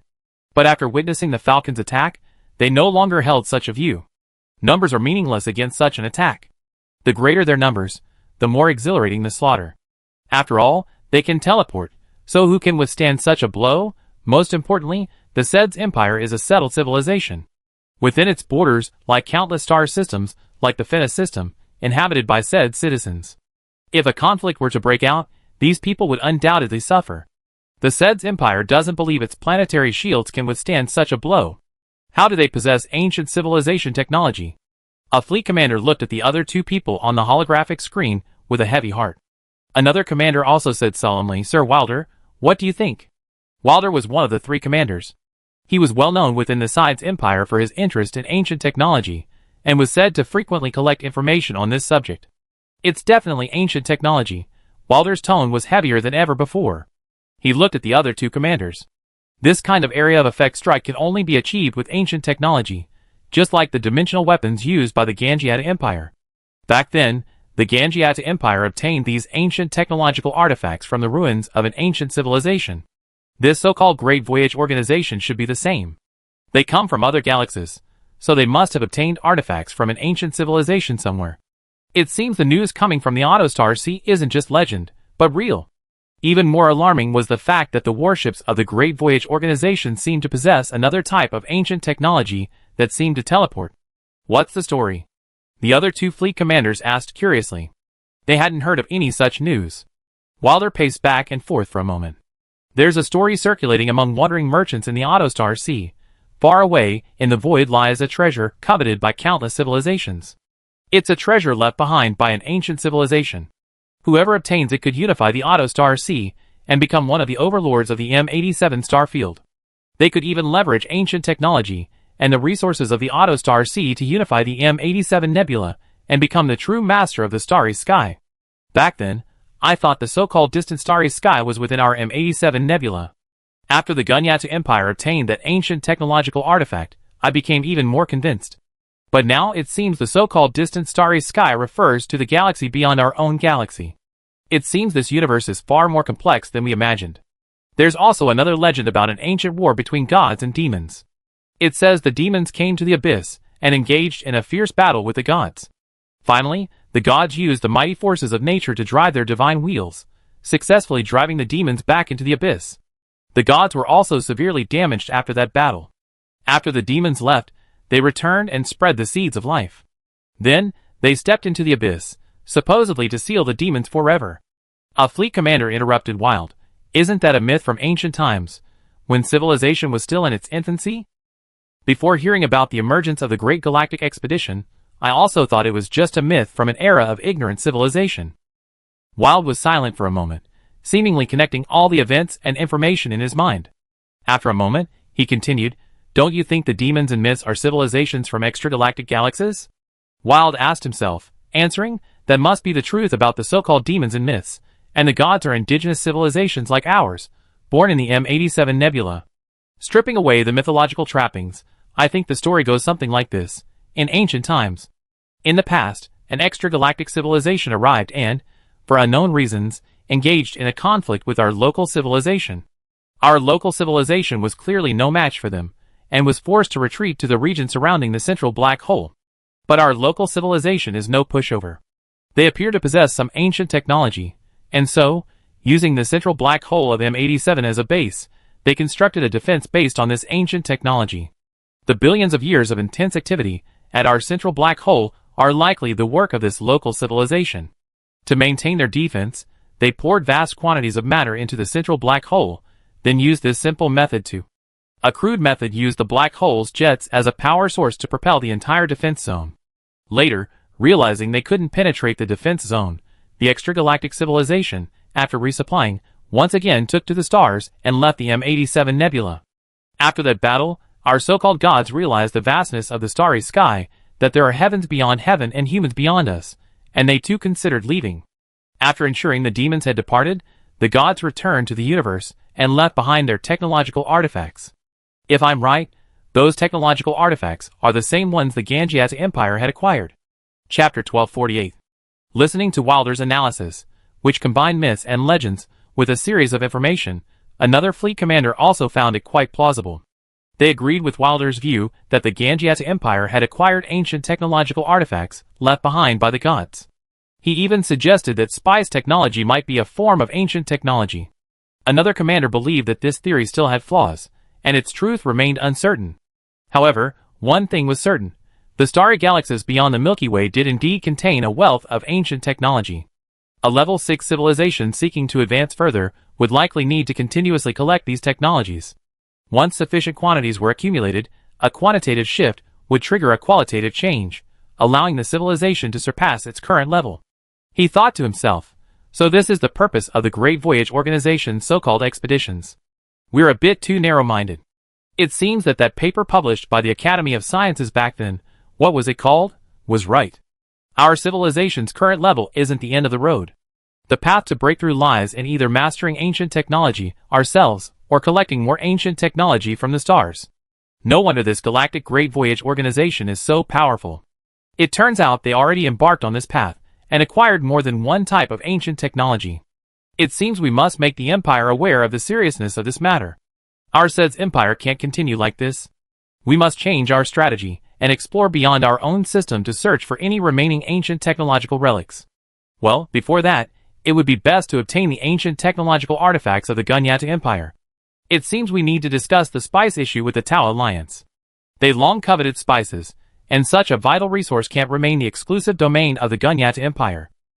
But there's something troubling about this Grand Voyage Organization. They must also be interested in the ancient technology of the Ganjiata Empire. What should we do? Oh, if only we were the ones who mastered the spice process. Perhaps we could trade our spice technology for something else. Never mind. This isn't my concern. Let the 3 prime ministers worry about it. The 3 Imperial fleet commanders discussed their thoughts among themselves, then shared their speculations, and what they had seen and heard back at the Imperial capital. This news certainly brought a wave of worry to the faces of the 3 prime ministers back at the Imperial capital. They immediately ordered the 3 fleets to prepare a welcoming gesture, welcoming the Grand Voyage Organization with the utmost enthusiasm. They also instructed the 3 fleet commanders to do their utmost to understand the Grand Voyage Organization's purpose in coming here, and any plans for leaving. At the same time, they immediately convened a meeting of all Imperial departments to seek a solution. This time, they nearly hit a wall, but fortunately they didn't get kicked out. Otherwise, the Sides Empire would have been in serious trouble. Fortunately, the Grand Voyage Organization didn't seem to want to provoke a conflict. The 3 prime ministers of the Sides Empire had no idea that this meeting, originally intended to discuss how to obtain the artifacts of the Ganjiata Empire, would instead morph into a meeting that would alter the Empire's national policy. Inside the Imperial Conference Room, the Emperor had also been invited. Seated at the round table in front of the Emperor were the 3 prime ministers, each listening with a solemn expression as the ministers presented their analysis. Some of these ministers were from the Imperial capital, others were administrators of various star regions, and there were also military representatives from the 3 major fleets. Prime Minister, this opportunity is fleeting. One minister reasoned. If the Great Voyage Organization is truly as Marshal Wilder claims, then they will undoubtedly seize the artifacts of the Ganjiata Empire's ancient civilization. And with our current strength, as you all know, we can't stop the Grand Expedition, which possesses a wide range of ancient technologies, from doing anything. Therefore, the only option left is cooperation. We should take advantage of the fact that the Grand Expedition is new and hasn't yet fully understood the situation in the M87 Nebula to cooperate with them with all our sincerity. Tell them the secrets of the Ganjiata Empire, so they can minimize their losses when they later deal with it. Our request is simple. When they obtain Ganjiata's ancient technological artifacts, allow our scientific team to participate in their research. Oh, and spices. We can't monopolize the technology, nor can we confront the Ganjiata Empire alone. Therefore, we can only obtain it with the help of the Grand Expedition. To cooperate with them, we only need to provide first-hand intelligence. Of course, it's also possible for us to take the lead. In my humble opinion, the Empire's basic strategy needs to change. One of the prime ministers sitting in the middle touched his long mouth and sighed, "It's time for a change." You're right. If the starry sky truly possesses ancient technology that can advance civilization, then we should abandon our past notions and transform from a settled civilization to one like the Grand Expedition. We should also step beyond M87 and explore distant extragalactic systems to seek opportunities. In this regard, I think we can learn from the Grand Expedition, learn from their fleet structure, and learn from their Grand Expedition experience. We can't stand still. A minister of industry hesitated. That being said, all our ships and various work platforms are designed for settlement. This is tantamount to starting over from scratch. It's no easy task. The minister immediately interrupted. Even if it's not easy, we have to do it. Otherwise, we won't have a chance. Remember, we were just lucky to have encountered the Great Voyage Organization within our empire. We can cooperate with them, and so can other forces. We must seize this opportunity and carry out comprehensive reforms. A short pain is worse than a long one. In fact, the Sides Empire had long since discovered the existence of zero-point energy, but they also found that they could not find a way to utilize it on a large scale. Therefore, their scientific community, and even most of the Empire's top brass recognized the existence of a more advanced civilization, but they could not find a theoretically feasible path to breakthrough, so they remained in the M87 Nebula. During this period, some scientists proposed various hypotheses for the Great Voyage, but the Empire, accustomed to settling down, lacked such courage. Even the scientists who proposed these hypotheses were unsure of their feasibility. They were just speculations. The Empire didn't dare take the risk because it was too far-fetched. This is understandable. After all, even the pioneers of the time, after 1 billion years of research, realized that it was truly impossible to break through to a level 7 civilization. This is why they decided to embark on the Great Voyage. The situation of the Sides Empire is clearly one of those situations where neither knowledge of ancient civilizations undertaking great voyages nor historical encounters with extragalactic civilizations exist. The distances between galaxies are so vast for a level 6 civilization that each galaxy is essentially an isolated island, with inter-island interaction virtually non-existent. It's even possible that, due to the routes chosen by civilizations undertaking these voyages, some civilizations within a galaxy never encountered any extragalactic civilizations from their birth until their demise. The Sides Empire clearly embodied this situation, mistaking their unique technology for that of an ancient civilization and misinterpreting the Great Voyage Organization's purpose as a search for ancient technology in other galaxies. However, they were still quite courageous. After opening their eyes to the world, they embraced the idea of voyages. Chapter 1249. The Sides Empire was quite efficient. The three prime ministers from three civilizations quickly reached a consensus. They each represented the interests of the three civilizations that had once formed the empire. As long as all three agreed, the matter was settled. However, changes in national policy don't happen overnight. The current conference only determines the future direction. It will take a long time for the Sides Empire to truly transform into a civilization or empire capable of undertaking great voyages. The most important thing is to learn from the Great Voyage Organization. This was also the first thing they would do after the meeting's decision. The real-time nature of quantum communication allowed for extremely fast information transmission among all civilizations in M87. As soon as a meeting was held, the three fleets in the Fena star system received the information shortly after. This may be one of the reasons why the M87 nebula has developed such a diverse ecosystem of civilizations. However, quantum communication isn't infinite distance communication. Well, in theory, it is real-time communication over infinite distances, but the Galactic Great Voyage Organization has discovered that this isn't the case in reality, as the probes previously deployed by the Galactic Center Civilization to test long-distance communication have lost contact. The Galactic Center Civilization has determined that the detector was not destroyed by external forces, but rather lost contact naturally. The range of the loss of contact is over 200,000 light-years. In response, the Galactic Center Civilization, in collaboration with humans, the Divine Moment Civilization, and the Awakeners, conducted multiple tests and studies, ultimately leading their scientists to discover the source of the problem.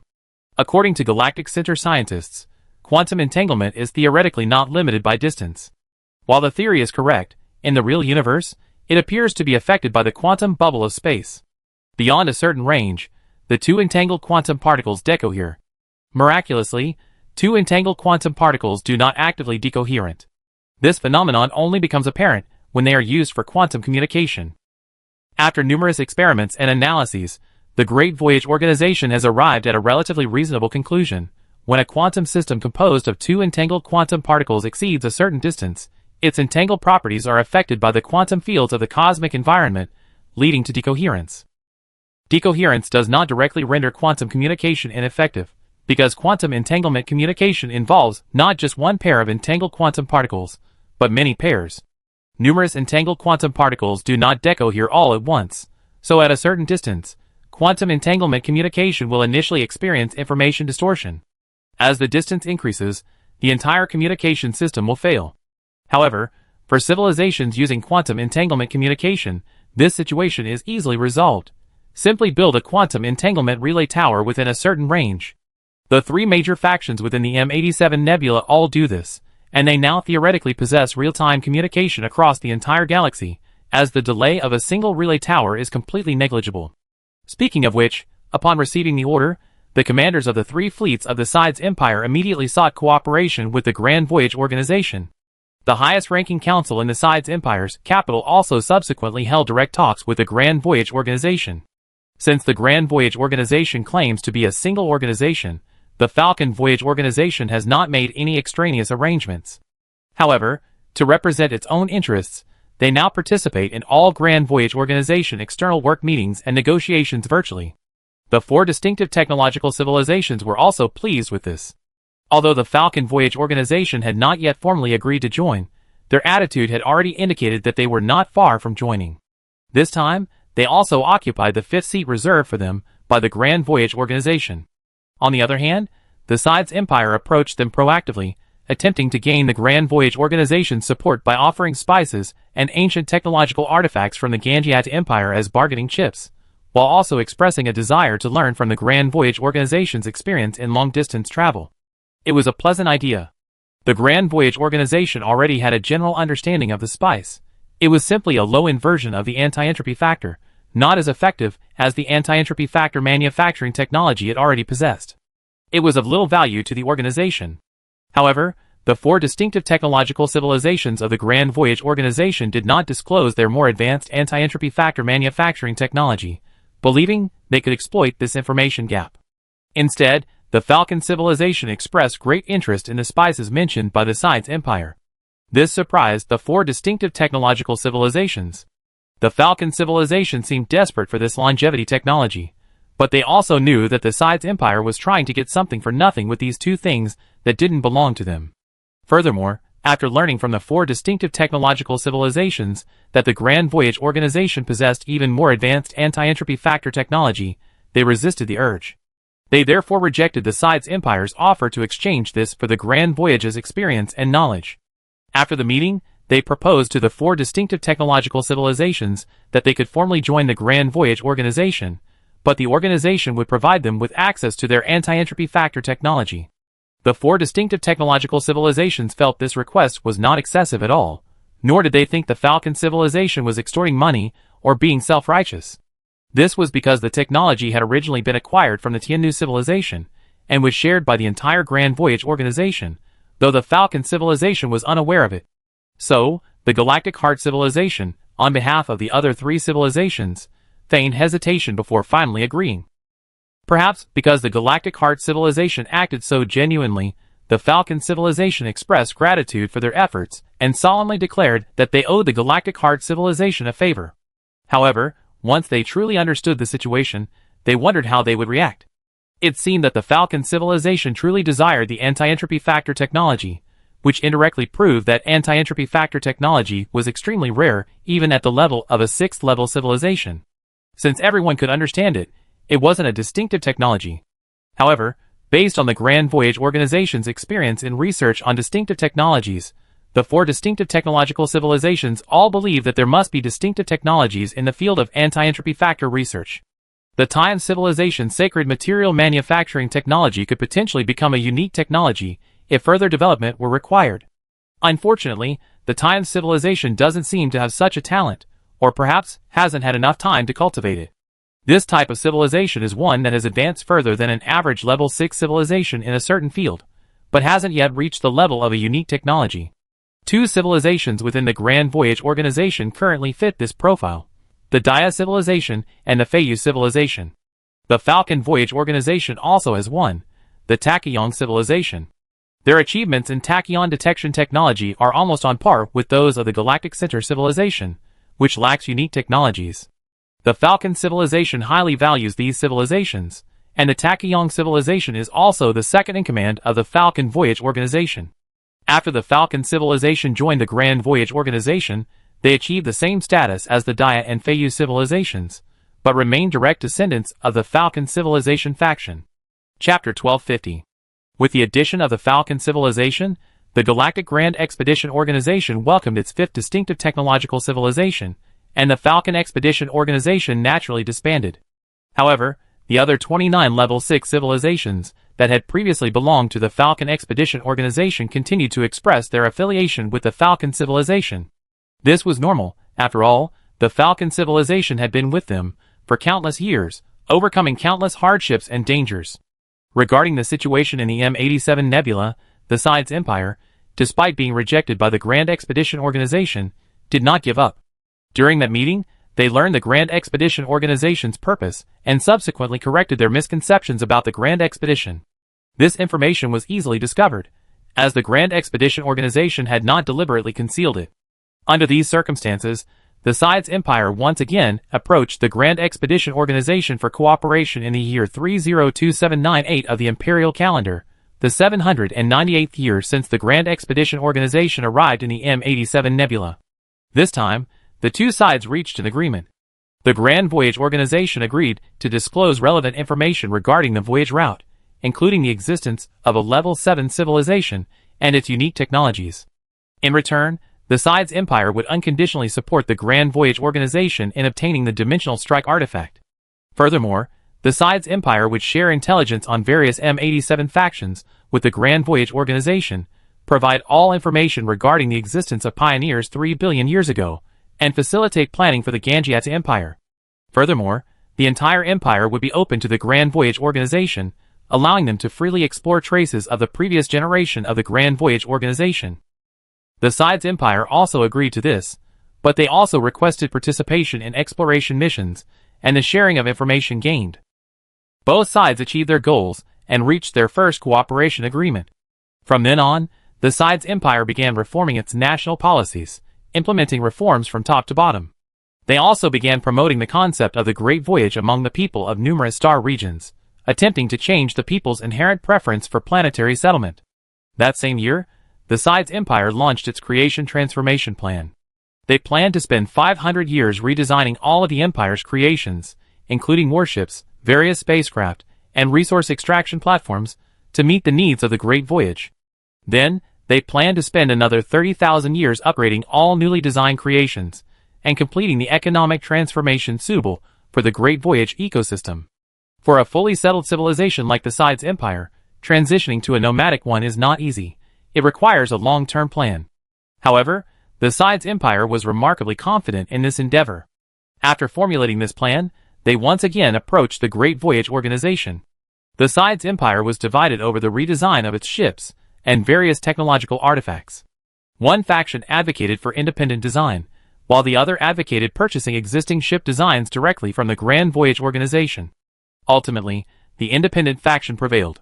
300 years later, 15 civilizations from the former Falcon Voyage organization entered the M87 Nebula from the Ganjiati Empire star region under the guise of the Falcon Voyage organization and proactively disclosed to the Ganjiati Empire the news of the Sides Empire's collaboration with another voyage organization. They informed them that the Sides Empire intended to leverage the power of that voyage organization to acquire dimensional upgrade weapons and spice manufacturing technology. That same year, 3 Level 6 civilizations from the former Andromeda Galaxy, which had previously been bound for the Ganjiati Empire, arrived in the Ganjiati Empire and demanded the transfer of dimensional upgrade weapons. They also used force to destroy 3 of the Ganjiati Empire's colonized star systems as a warning. 50 years later, the fleets of the 3 civilizations engaged in a battle with the supporting fleet of the Ganjiati Empire's Grand Fleet.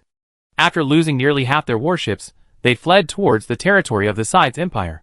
In this conflict, the Ganjiati Empire didn't even employ its legendary dimensional upgrading weapons. The 3 civilizations' combat effectiveness was truly lacking, but their warships designed for long-distance voyages offered an unparalleled advantage in long-distance raids, allowing them to successfully evade pursuit. After this setback, the 3 former Level 6 civilizations of the Andromeda Galaxy, led by the Kabuto civilization, finally came to their senses and recognized their own combat effectiveness within the Grand Voyage organization. The Grand Voyage organization, in turn, seized upon this opportunity to employ the disguised Falcon Voyage organization as a spy, collaborating with the Ganjiati Empire. Their mission was to establish a friendly relationship with the Ganjiati Empire, obtain information about the dimensional upgrading weapons, and be prepared for a counterattack at any moment. The Ganjiati Empire was also a settled empire.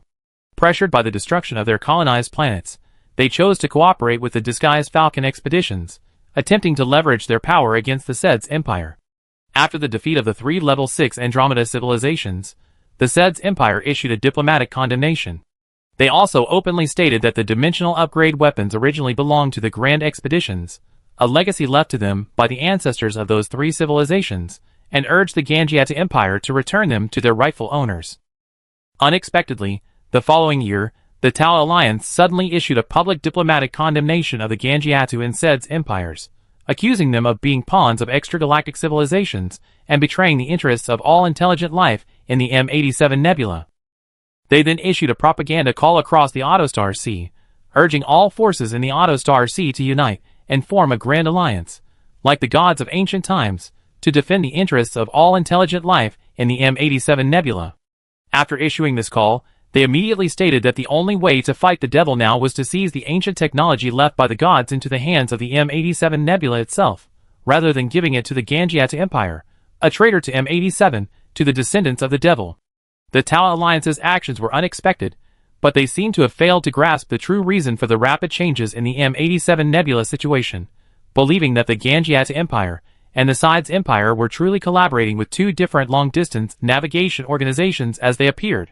They hoped to seize this opportunity to position themselves on the moral high ground, complete their plan to unify the Autostar Sea, and legitimately demand upgraded weapons from the Ganjiati Empire. Clearly, the Tau Alliance's focus remains on the interstellar struggle in M87, but this isn't short-sightedness, as this approach proved effective in the M87 Nebula during its long period of peace. This is because the 3 major factions, including those in the Auto Sea, are all settled, with nearly all their inhabitants living on colonized planets. For these Level 6 civilizations or empires, the Alliance can only afford to heavily shield their headquarters planets, or construct numerous defensive fortifications in nearby star systems. Their wars also have a universally recognized ethical standard throughout the M87 Nebula. Destructive attacks on each other's colonies are prohibited. But now that the three civilizations from the Andromeda Galaxy had broken this treaty, the Tau Alliance saw it as a legitimate opportunity to exploit it, leading to what the Grand Voyage Organization considered a somewhat ridiculous condemnation and declaration. However, this tactic proved effective. After the Tau Alliance issued its condemnation and call to action, many factions in the Autostar Sea immediately responded. For a moment, the Tau Alliance truly felt like destiny was theirs. Driven by profit, the balance that had existed for hundreds of thousands of years was ultimately disrupted. This disruption of balance was viewed differently by different factions. The Tau Alliance believed that a new round of interstellar competition was about to begin, and that M87 would eventually be integrated into a unified power after this round of competition. The Gangiata Empire, on the other hand, believed that the other two factions were coveting their spice technology and the technology of ancient civilizations, and were attempting to unite and destroy them. The Sides Empire believed that the other two factions were short-sighted, failing to understand the broader situation and open their eyes to the universe. If it weren't for the need to cooperate with the Grand Voyage Organization in uncovering information about the original owner of the four-dimensional weapon, they wouldn't even want to wade into this muddy water. They simply wanted to reform properly, meet Grand Voyage standards, and then leave M87. There were even calls within the Sides Empire to join the Grand Voyage Organization. However, the Grand Voyage Organization wasn't open to joining at will. The Divine Matrix civilization looked down on them, believing that any civilization without unique technological potential would be a burden, and that one more was better than one less. In the Divine Matrix civilization's view, the plan against the Gangiata Empire, formulated by the Silver Heart and Falcon civilizations, was simply idle and unnecessary.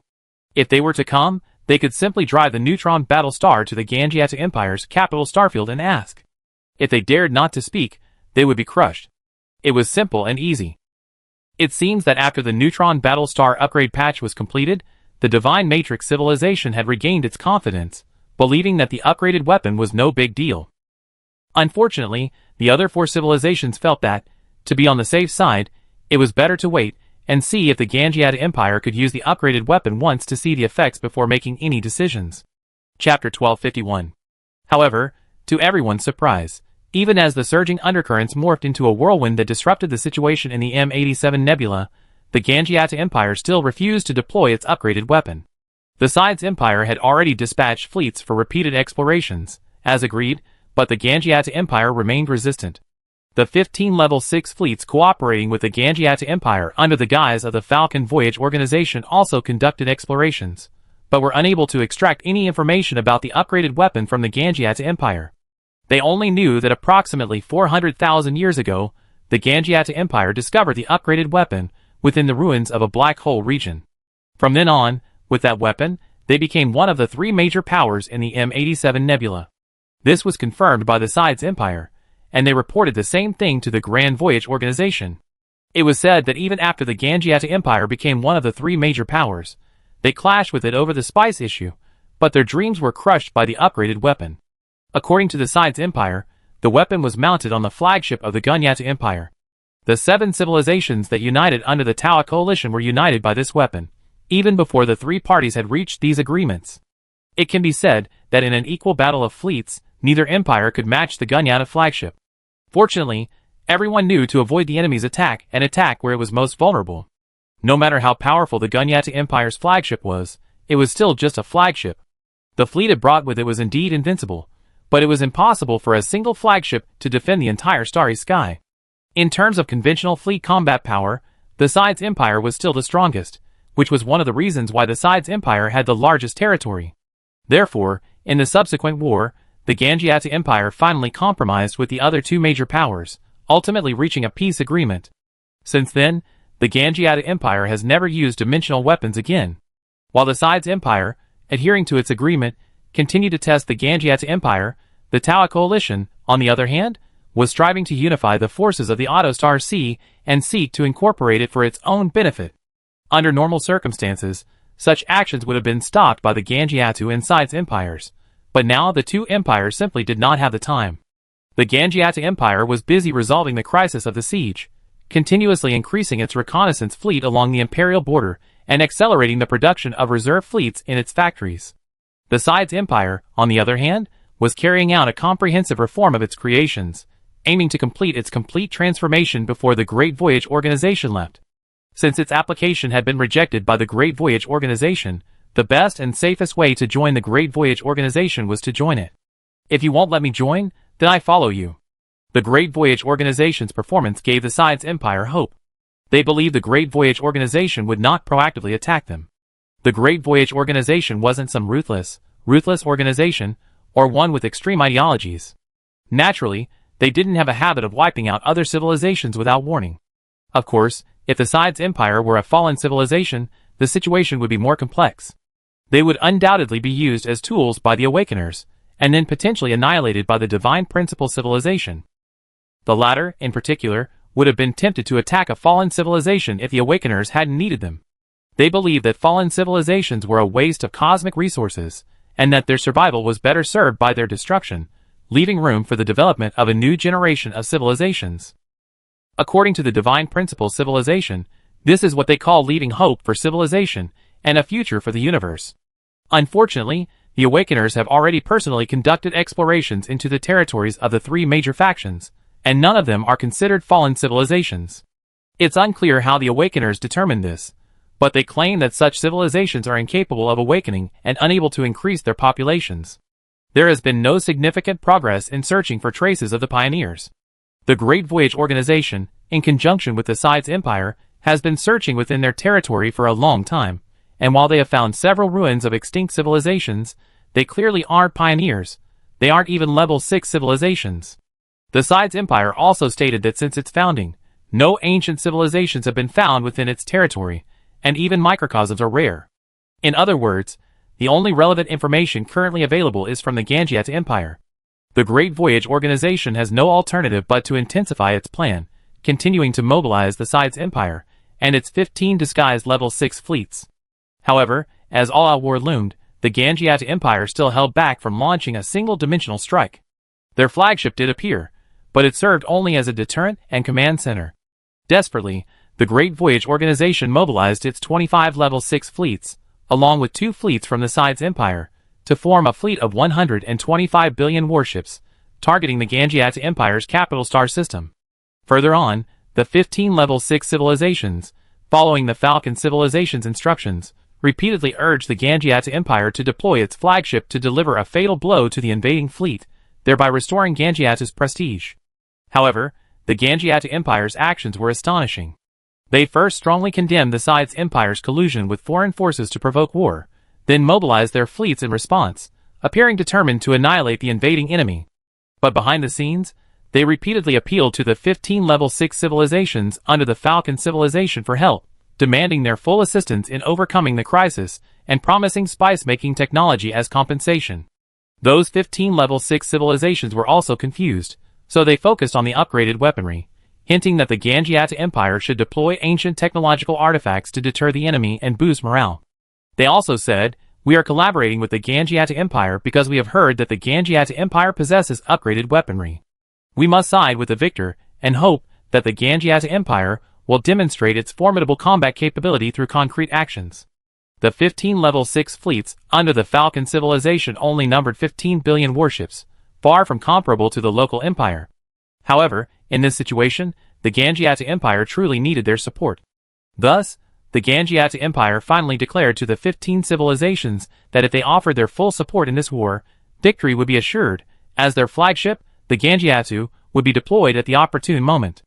To gain the support of the 15 civilizations, they shared their battle plan, which essentially entailed feigning defeat, then luring the enemy deep into a specific star region, drawing their large fleet into the air, and then annihilating it in one fell swoop.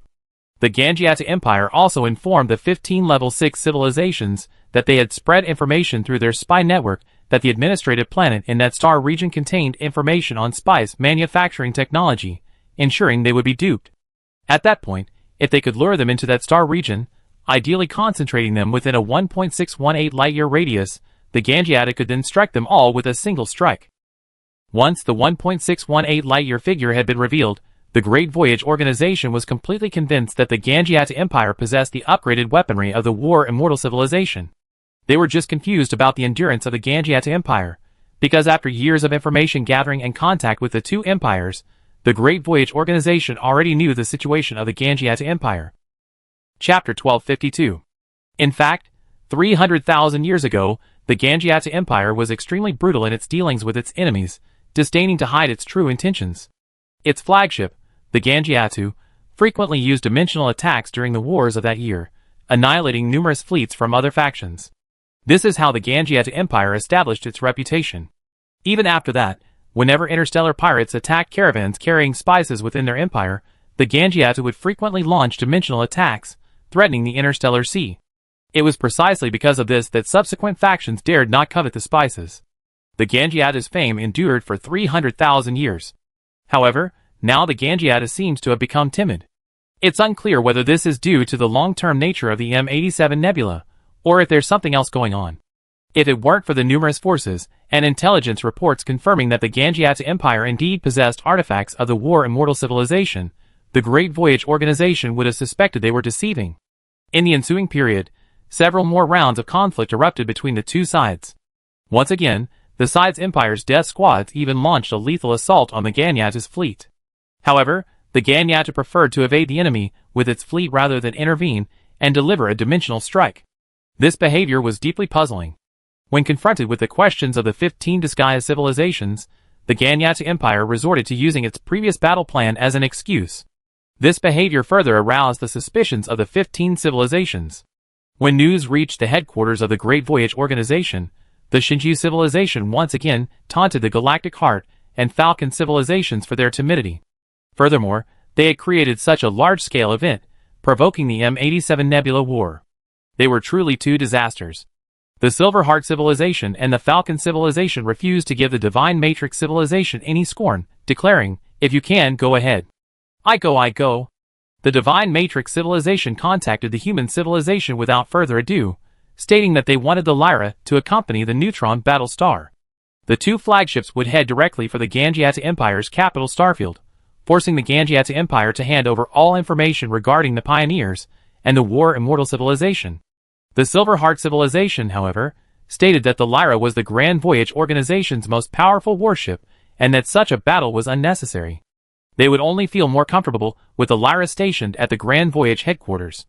This statement was essentially a deliberate attempt to discredit the Divine Matrix civilization. However, it proved effective. The Divine Matrix civilization had originally thought it would be safer to accompany the Lyra, but after hearing what the Silver Heart civilization said, they insisted on the Lyra's presence, which made their previous claim seem like bullshit. As a result, the Divine Matrix civilization, without requiring any other flagships to accompany them, deployed its conventional warships to serve as a regular escort for the Neutron Battle Star. While the Neutron Battle Star is undoubtedly powerful, it cannot fight continuously, and therefore requires the presence of ordinary warships to accompany it and provide cover while it resupplies. However, Awakener once stated that the Awakener civilization had not contributed to the organization in a long time, and this time, he would bring 500 million Awakeners to accompany the Neutron Battle Star. It seems that Awakener 1 also finds the methods of the Galactic Center and Falcon civilizations too slow. Human civilization, on the other hand, is unconcerned. As long as they can obtain information about the Pioneers and the War Immortal civilizations, the Grand Expedition Organization will continue its journey. As for what will happen to M87 from now on, human civilization need not worry. To be honest, if the Ganjiata Empire had not refused to hand over the War Immortal Civilization's artifacts and reveal the information they had obtained, the Grand Expedition Organization would have been too lazy to make any such arrangements. They would likely have completed preparations for the next expedition here, and then continued on their way. That said, the Shinju civilization's simple, brute force methods were indeed effective. With the deployment of the Neutron Battle Star and the Awakeners, the Ganjiata Empire suddenly felt immense pressure, as they discovered that their defensive forces deployed across various star regions were no match for the Neutron Battle Star and its 500 million Awakeners. Thankfully, this force, rumored to be from an extragalactic galaxy, suddenly seemed to have developed a sense of military integrity. They didn't, as they had previously, wantonly massacre the inhabitants of their colonized planets, nor did they threaten to surrender their spice manufacturing technology and upgraded weaponry. Instead, they simply marched towards the Empire's capital star region. But their rhetoric remained the same. They demanded the Ganjiata Empire hand over its upgraded weaponry and all information regarding civilizations related to it. Of course, The Ganjiata Empire would not agree to such a request. If negotiations failed, then war would prevail. The 15 Level 6 civilizations had received instructions from the Falcon civilization. After the neutron battle star and the Awakeners reached the Ganjiata Empire's capital star region, they would cooperate in plundering the defeated Ganjiata Empire. Although the Falcon civilization had only recently joined the Grand Voyage organization, they were aware of the strength of the neutron battle star and the Awakener civilization. Now that they were deployed, victory was certain, provided they were not ambushed by the Ganjiata Empire's upgraded weapons. However, the Ganjiata Empire, unwilling to see the end of the matter, immediately mobilized fleets from across the empire upon receiving the news, ultimately forming a fleet of 50 billion warships to intercept the two. The location was at the border of the Ganjiata Empire's capital star system, 70,000 light-years from the border of the Sides Empire, and 150,000 light-years from the border of the Tau Alliance. Despite the vast distances, thanks to quantum entanglement and long-distance communication, this unequal battle quickly became the focus of attention of all factions throughout the M87 Nebula. On one side stood the rumored evil civilization from an extragalactic galaxy, and on the other, a native civilization with a vast numerical advantage. A battle of this magnitude had not occurred in the M87 Nebula for a long time, and the two sides were on the verge of a clash. The flagship of the Ganjiata Empire had also arrived, issuing a stern warning, demanding the 500 million Awakeners warships and the neutron battlestar surrender immediately, or they would be sent to hell by a single-dimensional attack. 50 billion versus 500 million, the advantage was mine. As the saying goes, a ruthless person speaks little. Faced with the Ganjiata Empire's harsh words, the Shinji people on the neutron battlestar remained silent, and the same was true for the 500 million Awakeners. Without a word, both sides charged at the Ganjiata fleet, which outnumbered them by 100-fold. The neutron battlestar took the lead, and once within a certain distance, it leaped into the Ganjiata Empire's fleet with a 2.7 light-year spatial elasticity, then unleashed a devastating blow. Brutal collisions, gravitational strangleholds, and close-range supernovae. A single neutron battlestar terrified the Ganjiata Empire's fleet, and the Awakeners that subsequently joined the fray left the Ganjiata Empire even more bewildered. They found their warships unable to reach these boxy warships. Winning was impossible. The Ganjiata Empire found its fleet completely helpless against the neutron battlestar. Even if the naval gun's nihilistic strikes could penetrate the neutron battlestar's gravitational distortion defenses, at most they would create a small dent in its surface, before its own gravity instantly restored it to a perfect sphere. The occasional loss of mass from being hit was more than compensated by the neutron battlestar's powerful gravity, which absorbed the wreckage of the destroyed warships, transforming them into part of itself. Furthermore, the neutron battlestar didn't even dodge when the other weapons of the Ganjiata Empire's fleet were launched. This scene shocked all the forces in the M87 Nebula, including the Ganjiata Empire. With the exception of the Sides Empire, every faction was speculating about the ancient technology the neutron battlestar was using. Of course, there were also the 500 million Awakeners. Such a battle was practically a breeze for them. From the start of the battle to the rout of the Ganjiata Empire's fleet, none of the 500 million Awakeners were killed. Faced with specialized technology capable of teleportation and area of effect strikes, the Awakeners seemed like super soldiers. However, against the Ganjiata Empire, their record and combat methods were even more impressive than the neutron battlestars. With their mysterious predictive evasions and precise, predictive strikes, each Awakener seemed like a supreme expert strolling the battlefield, slaying a single enemy with one strike. This wasn't a battle. It was a clear one-sided crushing defeat. The high-ranking officials of the Sides Empire, who had previously witnessed the display of the Grand Voyage Organization's 4 flagships, were nearly speechless at the crushing battle. They had assumed that no matter how powerful their unique technology was, it would take the combined efforts of several flagships with that technology to defeat their massive fleet. But now they no longer believed so. The Grand Voyage Organization's strength had surpassed their previous conceptions of war. They had never imagined an interstellar war could be fought this way, or to such an extent.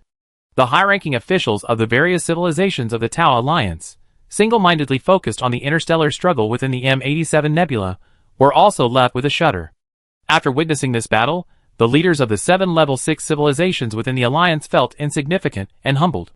The various factions in the Autostar Sea suddenly felt that slogans like "suppress the demons of the extragalactic system" were no longer viable. The two Alliance could fend for themselves. We had never raised such slogans. Instead, we believed that the great expeditionary organization from the extragalactic system brought new hope to all life in M87. However, What bewildered all civilizations was that even after the Ganjiata Empire had been crushed to such an extent, their Ganjiata fleet had not intervened to stop it. Instead, upon discovering the defeat of the Grand Fleet, it turned and fled along with the defeated fleet. Where are your upgraded weapons? The Shinju civilization was also somewhat bewildered. They had long been prepared to evade the Ganjiata's attack, and had maintained their distance from the Ganjiata's area throughout the battle. Yet, now the Ganjiata had escaped. Could it be that they knew they lacked teleportation abilities, and were unsure of hitting us, so they fled? The Shinju people on the neutron battle star were stunned for a moment. Shinju civilization, you didn't mention the possibility that the War Immortal Civilization's creation is broken. Awakener Huan, strolling leisurely on the battlefield, observed this and offered a hint of musing. It's indeed possible. The Shinju civilization was perhaps a bit reckless, or perhaps they were confident in their upgraded neutron battle star. Upon hearing Awakener Huan's words, they immediately activated the neutron battle star's special gravity protection mode and leaped towards the Gunyatu. With 2 elastic leaps, the neutron battle star had already caught up with the Gunyatu. Seemingly realizing they couldn't escape, the Gunyatu aboard the Gunyata shouted over the battlefield radio as the neutron battle star leaped over, "Stop fighting. We surrender. We give you any information you want, but we can't give you the upgraded weapon, as it broke down 70,000 years ago due to maintenance issues." Huh? The people of the Shinju civilization on the neutron battle planet were stunned. They hadn't expected the Awakener's illusion to come true. But the Shinju civilization didn't believe the Ganjiata Empire on a single word until a simple and brutal impact from the neutron battle planet ripped a hole in the Ganjiata's tail. This time, they were forced to believe it. If the Ganjiata Empire still had upgraded weapons, they definitely wouldn't have endured until now. This turned out to be a silver spear with a wax head. 70,000 years. The Ganjiata Empire was truly impressive. They had managed to conceal the entire M87 nebula for so many years even after their unique technological creation had malfunctioned. But if the Great Voyage organization hadn't arrived, and the Shinju civilization hadn't acted so recklessly, given the peace in the M87 nebula, the Ganjiata Empire could probably have continued its cover-up. Now, the Shinju civilization had expected a spectacular and thrilling battle, but it hadn't expected such a farcical ending. That seems pretty good. Awakener Huan, noticing that the neutron battle planet had frozen in the sky after punching a large hole in the Gunyatu, vented his frustration on the communication channel. Well, that was a bit too much, but never mind. It's boring. The Shinju people on the neutron battle planet immediately responded. I should have let the Galactic Center and Falcon civilizations have more fun. Awakener Huan, that's right. He had thought he could save some face for the Awakener civilization with this mission, but he hadn't expected such a foe. He was at a loss for words. He even felt that the neutron battle planet should have shattered the Gunyatu instead of just punching a hole. That way, no one would know that the Gunyata Empire's dimensional upgrade weapon had broken down.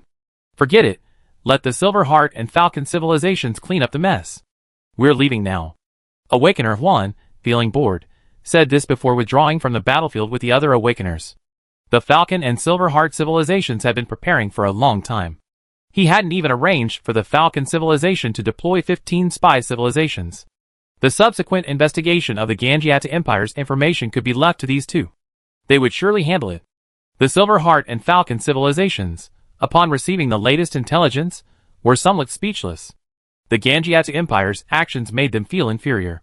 As a civilization with powerful and unique technologies, being cowed by a creation of the War Immortal Civilization was truly embarrassing. To be honest, it wasn't their fault. The quantum macro tunneling capabilities of the Tianqin were simply too powerful. And since the quantum macro tunneling originated from the same pioneers as the War Immortal Civilization, they had a preconceived notion that the dimensional upgrade weapon must be equally powerful. They were right to be cautious, as everyone had seen four-dimensional space. Upon hearing the news, even the highest-ranking officials of human civilization could not help but sigh. I'm sure everyone in the Ganjiata Empire is a genius. And when the news spread to the Sides Empire, their 3 fleet commanders and prime minister were left speechless, each one filled with shame, ashamed that they had been deceived for 70,000 years. Chapter 1253. The rest of the story wasn't difficult. Shortly after the war ended, word of the neutron battle star's brutality and the Awakener's miraculous fighting style spread among the various factions. For the various factions in M87, it was an unprecedentedly powerful force, even more powerful than the Ganjiata Empire, which possessed upgraded weaponry back then, because back then, the Ganjiat Empire's flagship had never been seen to teleport. After the battle footage was exposed, rumors circulated from the Side's Empire that the Great Voyage organization possessed 3 warships of the same level as the Neutron Battlestar, also capable of teleportation and area of effect strikes. This news was quickly broadcast to the screens of the various factions, and combined with the battle footage of the Neutron Battlestar and the Awakener, no one believed it was false. This tangible display of force also silenced all factions in the M87 Nebula. The Tau Alliance no longer dared to call out the evil civilizations of the extragalactic galaxy, and the various factions in the Autostar Sea immediately jumped to clarify their previous response to the call. Needless to say, the Side's Empire and the Ganjiat Empire have already begun their transformation, while the latter has already declared its surrender. It can be said that after this battle, the Grand Voyage Organization's fleets roamed freely throughout the M87 Nebula. As long as the major factions used the banner of the Galactic Grand Voyage Organization, they could move freely within the territories of the 3 major factions. Only smaller factions in the Autostar Sea, less informed, might attempt to intercept the Grand Voyage Organization's fleet. However, the other civilizations in the Grand Voyage Organization were no pushovers. Even if they were defeated, they could send a distress signal to nearby major factions, and there was a high probability of support. Because those forces that understand the situation also want to cling to the Grand Voyage Organization's influence. The Grand Voyage Organization quickly conquered the Ganjiat Empire, meaning that the Grand Voyage Organization would have the final say in the future spice trade. This profit alone was enough to compel all forces in the Autostar Sea to follow its lead. Years of lawlessness have shaped the Autostar Sea's unique cultural landscape, where diverse ethnic groups coexist and forces of all sizes mix. As a result, few of these people have reached the level of the Grand Voyage Organization, making the Grand Voyage Organization incompatible with their worldview. The intelligent beings who have lived there for a long time tend to view the world more as roaming the Starry Sea and becoming the leader of the Autostar Sea. Scar once told the Grand Voyage Organization about the legendary figures there, like bandit leaders, who have connections in both the black and white worlds. However, the Grand Voyage Organization has no desire to participate in such affairs. If it weren't for their well-informed information, they wouldn't have bothered to ask Scar about their affairs. After this battle, Scar was reappointed by the Grand Voyage Organization as its representative in the Autostar Sea, tasked with exploring further information about ancient civilizations and possible ruins. To bolster its reputation, the Grand Voyage Organization also provided him with an unmanned fleet of approximately 1 million warships, all of them sub-civilization class. Meanwhile, the Galactic Heart Civilization and the Falcon Civilization also made concrete progress. Rather than questioning the Ganjiat Empire, they directly searched the Ganjiat Empire's database for information on artifacts created by the War Immortal Civilization.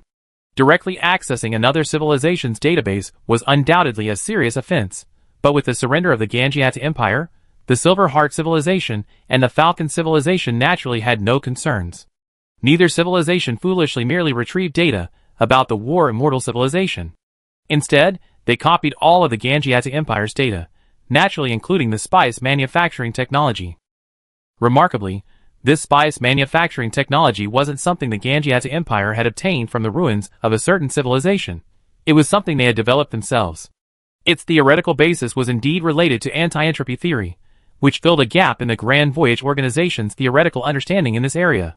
Yes, while the Grand Voyage Organization had previously obtained a method for manufacturing sacred substances from archaeological excavations at the Celestial Maiden Holy Land, that was merely a technique.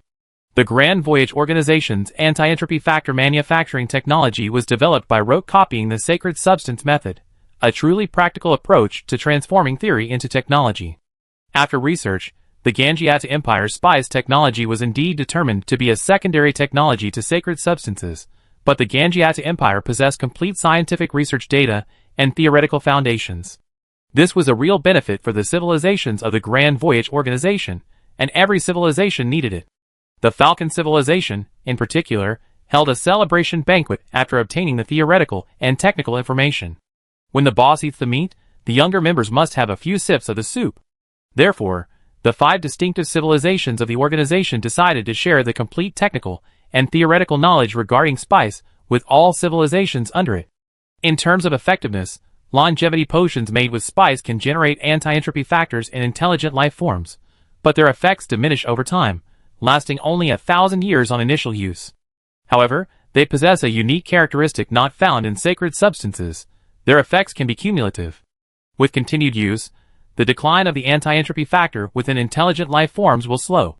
With a constant supply of spice, this can be delayed to approximately 100,000 years. Theoretically, its effect is half that of sacred substance. However, for the Grand Voyage organization, its most important aspects are the theoretical aspects and its sustainable, cumulative effects.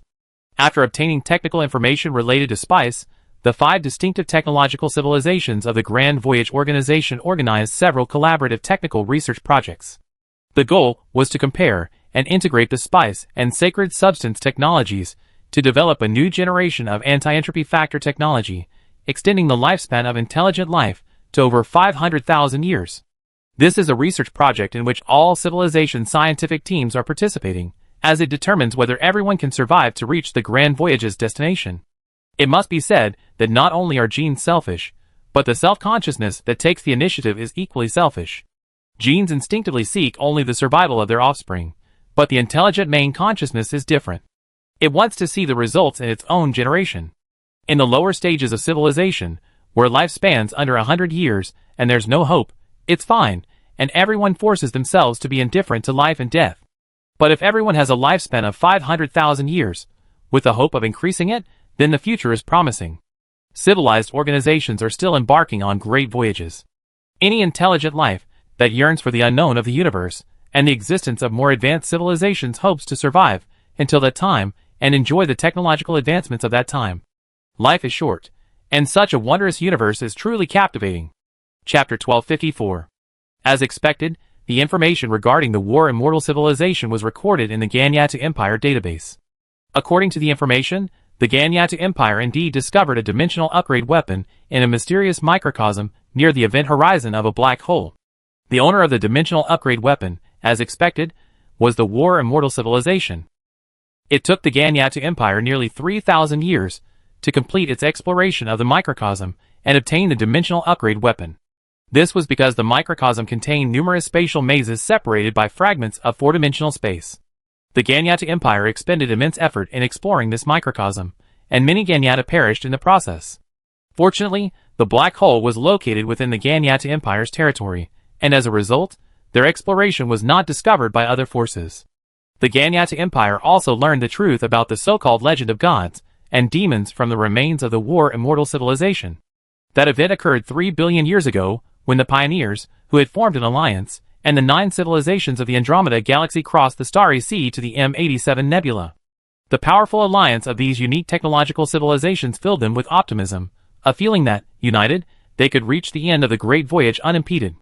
Since leaving the Andromeda Galaxy and arriving at the M87 Nebula, the pioneers and the War Immortal Civilization had collaborated seamlessly, even teaming up to traverse numerous galaxies and overcome numerous obstacles in the boundless starry sky. After arriving at M87, they explored as usual, only to discover that the M87 Nebula had once been home to a unique technological civilization, but that it had departed long before their arrival, perhaps around 100 million years prior. Upon hearing this news, the pioneers and the War Immortal Civilization felt a sense of regret, as they truly wished to collaborate with a few more technologically advanced civilizations to strengthen their expeditionary force. But since they had already left, there was nothing they could do. The pioneers and the War Immortal Civilization could only follow their route, exploring the nebula for a while, and continuing their journey after resupplying. However, just as they were about to embark on a new voyage, they discovered a mysterious civilization arriving from the distant starry sky, calling themselves the Boundary Breakers. The Boundary Breakers were formless and intangible. They lacked the form of fermions or bosons, nor were they condensed forms of either. They were naturally optically invisible, intangible, like demons from the void. In scientific terms, they were insensitive to electromagnetic forces. In Earth's time, they would be nothing more than ghosts. The pioneers and the War Immortal Civilization could only detect their presence through gravitational lensing detectors, but the images were unclear. The images only showed them as fragments. The pioneers and the War Immortal Civilization didn't even know whether they were warships or living beings. After initial negotiations failed, the beings calling themselves Boundary Breakers immediately launched an attack on the pioneers and the War Immortal Civilization. Their attack method was unique, entirely based on gravity, and extremely strange. It wasn't a normal gravitational stranglehold or gravitational bomb attack, but a strange, void-generating black hole-like attack. They could cause black holes to appear in the void within a certain range. These were true black holes, capable of existing for a limited period of time, not the small, so-called black holes that evaporated instantly. In technological civilizations, or at the sixth level, black hole bombs are primarily used to break shields. But the black hole attacks created by the boundary breakers are different. Their black holes can appear out of thin air on your warships and directly consume them. Initially, the War Immortal civilization and the pioneers were caught off guard by this bizarre attack method. Worst of all, their conventional attacks were completely incapable of hitting the boundary breakers. Neither tachyon lightsabers nor void strikes simply passed through their bodies, leaving them completely ineffective. Gravity bombs did have some effect, but they all misfired within a certain range of the War Immortal civilization and the pioneers. The boundary breakers seemed to be somehow controlling the gravity of a star field. Space-slicing weapons were effective, but they were too slow to reach them at long range. At close range, they were simply swallowed by the boundary breakers' black holes. There was no way to defeat them. The pioneers and the War Immortal civilization suffered heavy losses from the outset of the conflict. Ordinary level 6 warships were no match. Only the dimensional upgraded strikes launched by the War Immortal civilization's flagship could inflict devastating damage. The pioneers, however, relied on warp speeds exceeding those of a level 6 civilization and quantum macro tunneling technology to remain undefeated.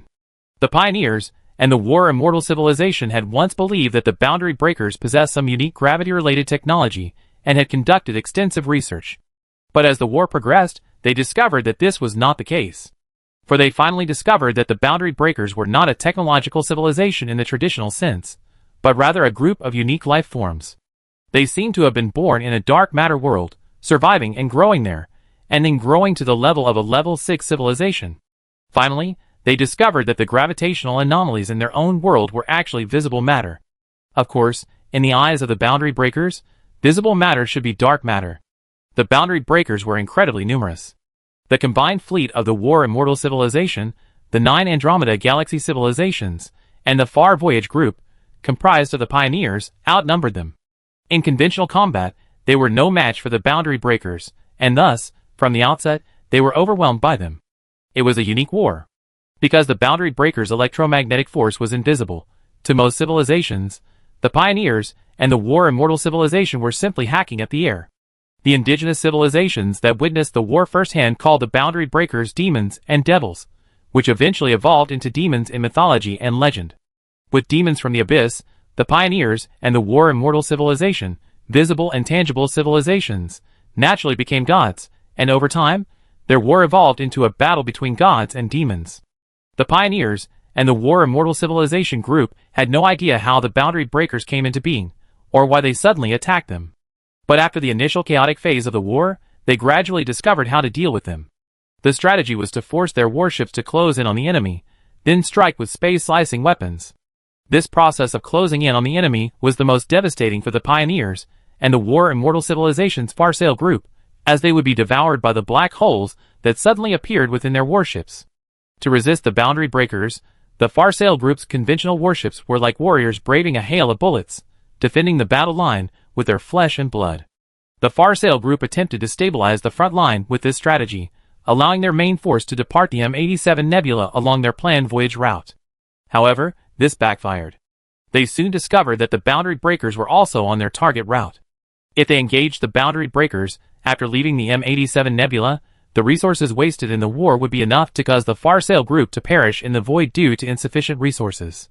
Fortunately, the Great Voyage Organization and the War Immortal civilization discovered during their battles with the boundary breakers that the boundary breakers' void-generated black hole attacks were affected by the gravitational environment. The harsher the gravitational environment, the more difficult the void-generated black hole attacks became. This was discovered during their previous battle within the confines of a neutron star.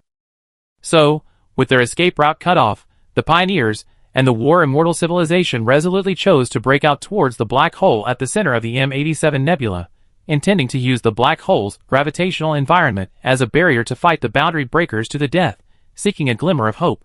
Chapter 1255. The 5 distinctive technological civilizations of the Great Voyage Organization were all browsing the records left by the War Immortal civilization. The Ganjiata Empire had preserved this information very well, and they probably knew they had to remember it. The Great Voyage Organization saw such records in the database. When escape proved fruitless, a major breakout operation, led by the War Immortal Civilization and the Pioneer flagship, began. The two flagships carried out advanced strikes, while elite forces from other civilizations within the group moved in and out, launching a death charge against the boundary breakers. The Pioneers, with their superior mobility, used quantum macro tunneling to approach the boundary breakers, then attacked them with their most efficient space-slicing weapons. The War Immortal Civilization frequently deployed dimensional upgrade weapons, using the power of dimensional rules to target the boundary breakers. These were the two most effective methods used by the Pioneer Voyage group against the boundary breakers, particularly the War Immortal Civilization's dimensional upgrade weapons. Although the boundary breaker doesn't interact with electromagnetic forces, the laws of four-dimensional space aren't limited to the range and torque of electromagnetic forces. Various parameters of gravity also change, most notably the inverse square law, which becomes the inverse cube law. This alone is enough to annihilate the boundary breaker. The data describes the Pioneers and the War Immortal Civilization's far-reaching group as relying on these two unique technologies to successfully break through.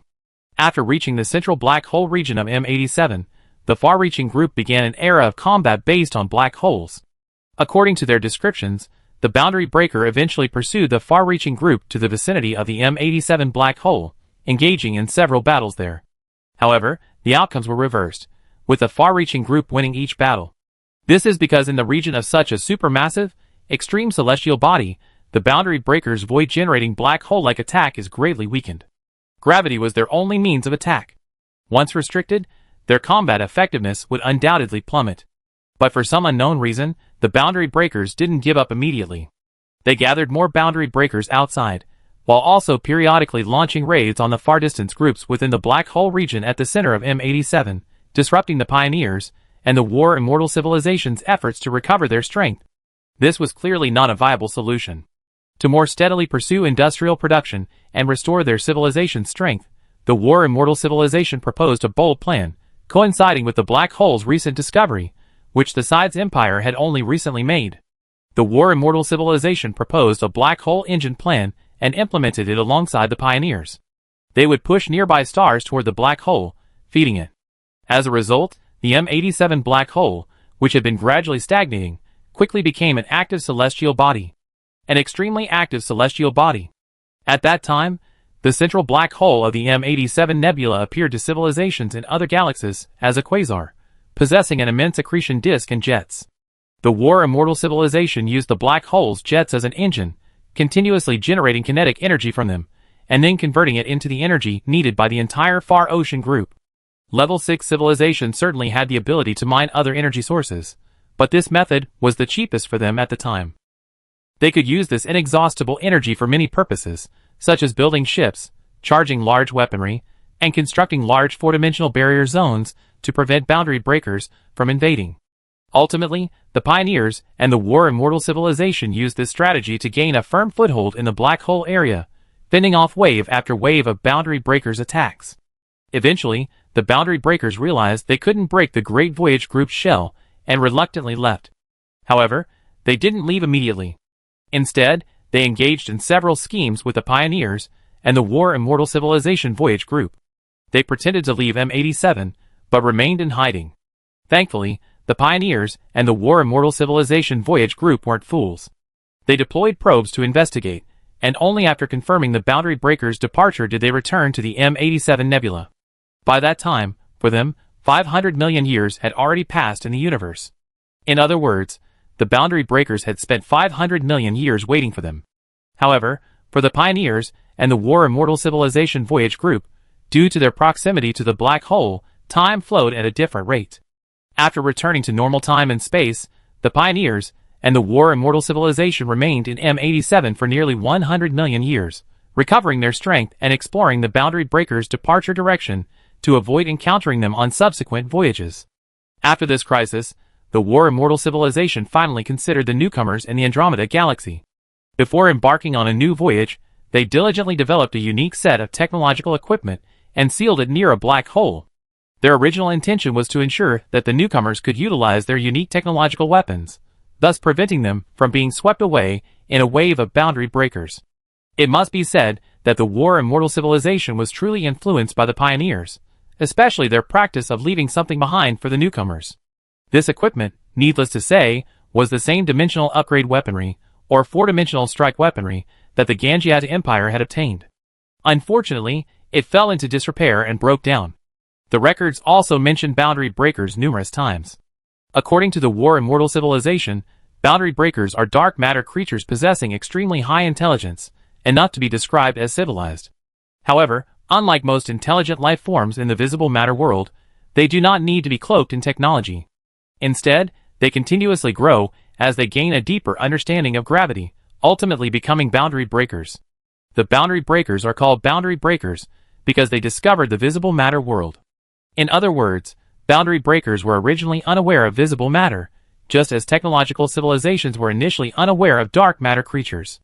One is primarily driven by gravity, while the other by electromagnetic force.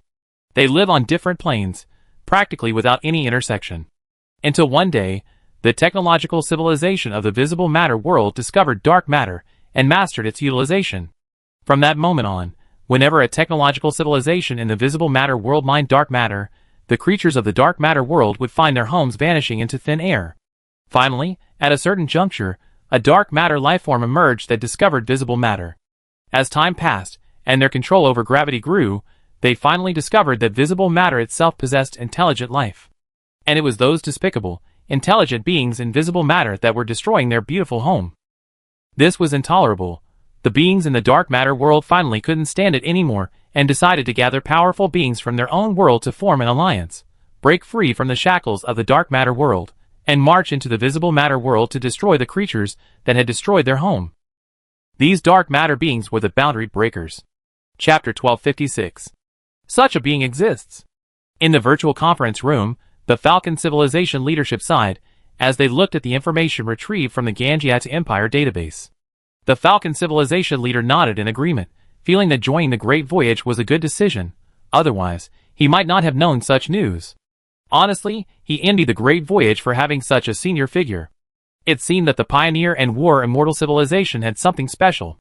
The leader of the Silver Heart civilization blinked his eyes and chattered, "The universe is truly amazing. If we hadn't embarked on this long voyage, we wouldn't even know about dark matter in life. It's truly amazing." A member of the Divine Matrix Civilization's leadership team muttered, "If what the War Immortal civilization says is true, doesn't that mean dark matter life is all around us now? They could even pass through our bodies right now." Yu Yuan turned his gaze away from the information on the boundary breaker. "That's theoretically true, but the dark matter world can't be teeming with life, just as not every planet on our planet can support life. Awakener illusion, that makes sense. Since we know dark matter life exists, we must be prepared to avoid being caught off guard." That being said, preparation was merely psychological. The 5 distinctive technological civilizations knew their own strengths. After seeing the information about the boundary breaker, they all pondered their chances of victory against it.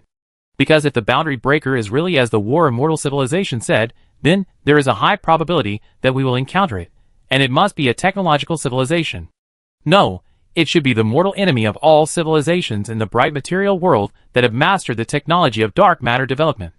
After all, from the perspective of life in the dark matter world, all visible matter life is destroying their living environment. Worst of all, because life in the visible matter world lacks understanding of life in the dark matter world, it's impossible to tell where dark matter life exists and where it doesn't, making it impossible to avoid it.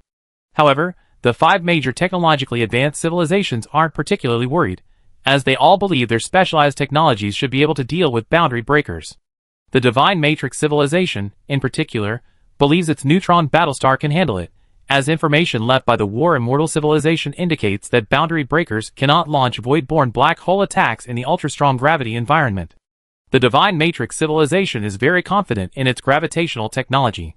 The Falcon civilization also believes its Great Rift attack can rip apart any boundary breaker, while the Galactic Heart civilization is evaluating the galaxy's ability to evade such an attack using 3-dimensional space travel.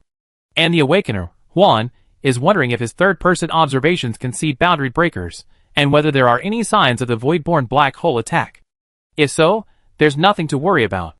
Human military experts were also assessing the probability of a quantum banishment strike being effective based on the available information.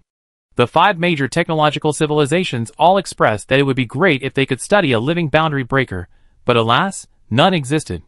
In addition to information on the boundary breaker, The Great Voyage Organization also found information on the pioneers in the Gonyatu Empire's database.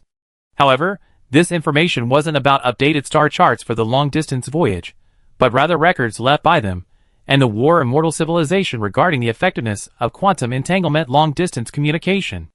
According to them, when they first arrived in M87, quantum entanglement long-distance communication was still inoperable. As the first-hand recipient of this information, the Gonyatu Empire was actually the first civilization of the new generation in the entire M87 galaxy, or perhaps the first among all the major factions, to learn of the existence of a more advanced civilization. The pioneer's message had already mentioned, M87 is still in a quantum entanglement, long-distance communication failure zone, the impact of war between advanced civilizations, and a 7th-level civilization. Ironically, after receiving this information, the Gonyatu Empire chose to keep it a top secret, revealing it only to the Emperor and a few high-ranking officials. They feared that leaks would cause panic throughout the civilization. Of course, when the Gonyatu Empire first acquired the War Immortal Civilization artifact, it had a lofty ideal, to use it to unify the M87 Nebula, then publicly release the information left by the pioneers and the War Immortal Civilization, allowing everyone to join them in deep space, away from the galaxy where the boundary breaker had once appeared. However, soon after receiving the upgraded weapon, a bug in its system emerged that was difficult to fix. Over time, these problems became increasingly frequent, and coupled with the strength of other factions, the Gonyatu Empire could only watch helplessly as their hopes of unifying the M87 Nebula vanished. Desperately, they had to settle for the next best thing, transforming their ideal of unifying all of M87 into building a powerful empire, and then proceeding slowly. However, to their surprise, the weapon deteriorated so quickly that their slow and steady plan became a fantasy. The Gonyatu Empire was left with no choice but to use the remaining power of the upgraded weapon to protect its own interests. By this stage, they had long since forgotten their original ideals. An empire like the Gonyatu Empire, were it not for the two other major powers that were its closest competitors, would have long since become a degenerate civilization, meeting the criteria for awakening by the Awakener. They haven't reached that standard yet, but they long lost their former vitality. It's fair to say that their entire empire is heading in the direction of degeneration. It's conceivable that even without the Great Voyage Organization, the Gonyatu Empire would have become a truly degenerate empire in the future, and at some point, discovered its true nature by the Sides Empire and the Tau Alliance. Finally, driven by the interests of spice, it was besieged by the other two powers, and removed from the M87 Nebula. In an environment like the M87 Nebula, civilizations that exist as empires don't actually last long. The historical records of the Gonyatu Empire alone contain numerous records of powerful empires of the previous generations. Before the rise of the three major powers, other empires already existed. Their technology, measured on a civilizational scale, would also be considered level 6. Sadly, over the course of time, they vanished for various reasons. Later empires built powerful empires on their ruins. Some of these newly emerged empires evolved from previously low-level civilizations, while others were founded by the rise of races formerly affiliated with the previous empire. Among the empires that existed in history, there was one that successfully unified M87, the Ogad Empire. They existed 65 million years ago, but only existed for 1 million years before they collapsed. It is said that they once implemented a mimetic assimilation program for life in the M87 Nebula, but its short lifespan prevented it from being fully successful. However, it was precisely this program that led to a certain degree of convergence in the appearance of many newly emerging intelligent civilizations in the M87 Nebula. While they say appearance, scientists from the 5 major technological civilizations who have reviewed this data believe that it may not be just appearances. Something inherently altered may have occurred. Perhaps this is why the M87 Nebula, despite its vast size, has not given rise to a unique technological civilization. The Time civilization before, and the Ogad Empire here, both undertook mimetic programs to promote the convergent evolution of life throughout the galaxy. Chapter 1257. News about the pioneers and the War Immortal Civilization ceased at this point.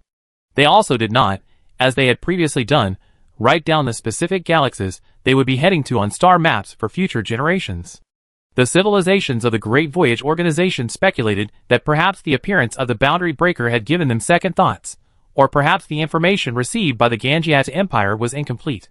The Great Voyage Organization currently only knew the general direction of the pioneers and the War Immortal Civilization's voyage group, as well as their final destination. So, there was no need to worry about the lack of a specific star route in the Ganjiata Empire. As long as they followed the general direction, if they truly reached a galaxy they had visited, they should still be able to find traces of them. Of course, there was also the possibility that they would never find them again, leaving them to rely on their own route. The Falcon civilization stated that this was not a problem. With careful observation and adequate preparation before departure, they could still cross many galaxies. For those galaxies that were too far away to cross, they could search for stargates left by cosmic civilizations. If not, they could find detours. The other civilizations in the Grand Voyage Organization naturally understood this principle. Before setting sail, they had all observed the universe, particularly their own direction of travel. In general, the galaxies on the Grand Voyage Organization's current routes can be crossed directly, or through methods similar to the paving a star road approach previously employed. While some galaxies are more difficult, crossing them is not impossible. This is due to the Virgo supercluster's shared gravitational pull, which holds these galaxies together and prevents them from drifting too far apart despite the overall redshift of the larger universe. Of course, it's just not very fast. In fact, even if the Virgo supercluster shares a common gravitational source, the overall trend of galaxies within it is still redshift, and the accelerating expansion of the universe is an indisputable fact. So from this perspective, the sooner the Great Expedition begins, the better. The longer it's delayed, the more likely it is that by the time you decide to embark on the voyage, you find yourself unable to leave, because the distance between the two galaxies may have exceeded the limit for long-distance travel for a level 6 civilization. If you force your way through, unless you're incredibly lucky and stumble upon a dark matter island midway, you inevitably perish on the journey across the galaxy. After receiving news from the Pioneer and War Immortal Civilization expedition groups, the Great Expedition Organization once again put its departure on the agenda. Before this, the organization mobilized its member civilizations to conduct a comprehensive search of the M87 Nebula, focusing primarily on black holes, large and small, within it. The reason for this is that if the Pioneer and War Immortal Civilization expedition groups, or other ancient civilizations, had left behind artifacts, they would likely have been placed near a black hole. According to current physics theory, black holes are natural time refrigerators. Therefore, if ancient civilizations wanted to better preserve information for future civilizations, besides having advanced information storage technology, they could only achieve this through a cosmic time refrigerator. Just like the War Immortal Civilization weapons seized by the Ganjiata Empire, and the information read by the Great Voyage Organization, they were stored in a black hole region. Thus, the Great Voyage Organization search focus is on black hole regions, followed by various extreme celestial bodies, then conventional stars, and finally interstellar space. Interstellar space is the most difficult to find. From another perspective, the placement of a microcosm in interstellar space suggests that the civilization's purpose in doing so wasn't to leave something behind for future generations. In addition, the Grand Voyage Organization also explored the dark matter world, seeking to discover whether the boundary breakers mentioned by the pioneers still existed there. Unfortunately, despite mobilizing their entire search force and enlisting the assistance of 2 empires, they still found no trace of dark matter life. This finding also deepened the understanding of the so-called boundary breakers within the Grand Voyage Organization's civilizations.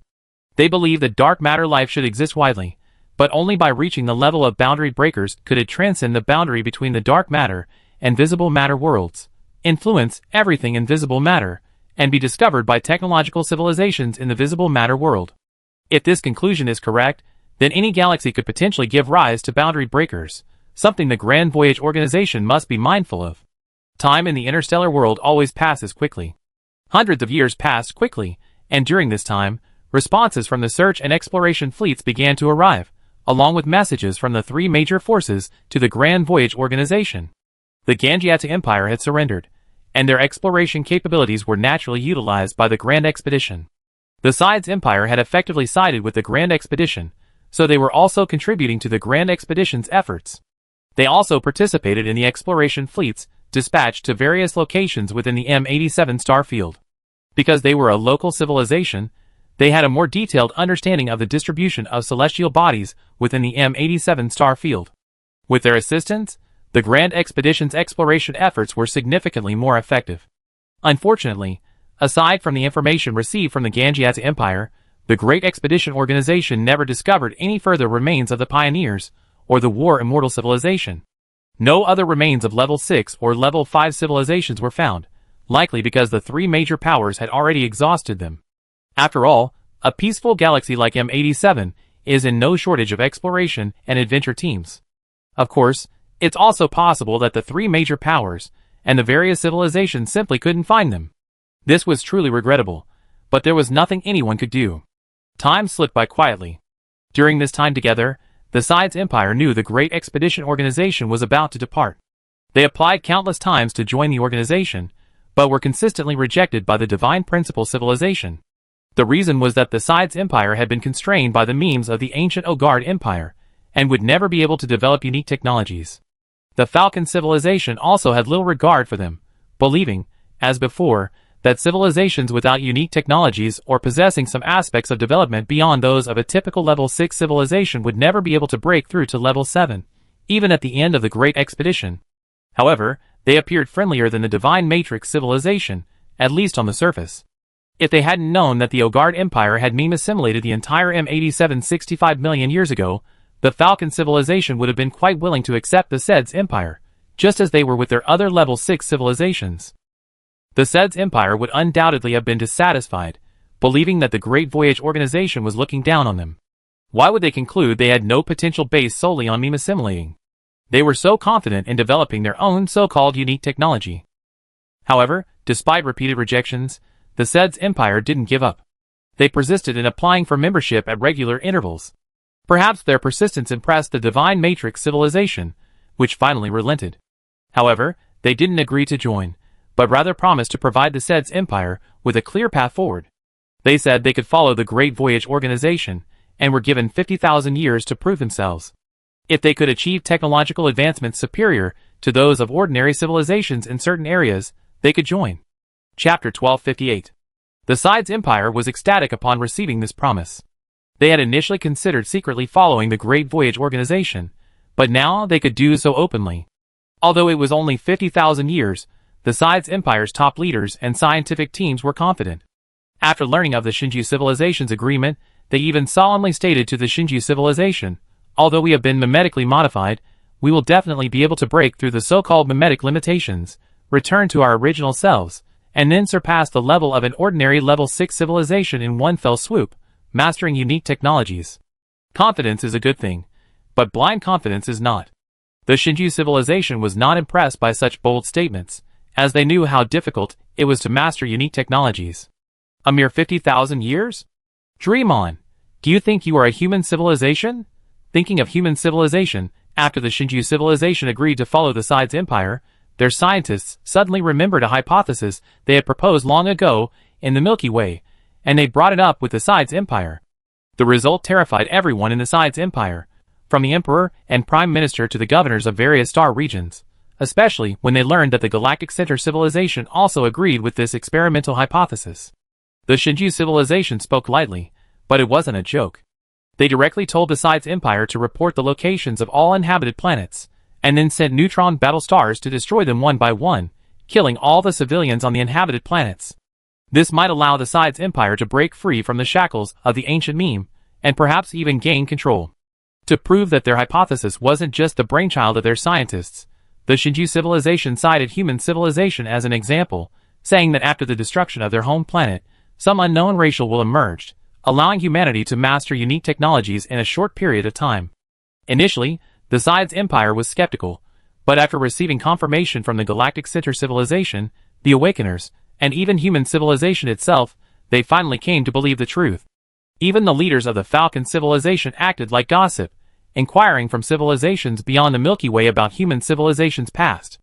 The results astonished them, and at one point, they almost believed the Divine Principle civilization's hypothesis and joined in urging the Sides Empire to bravely experiment on itself.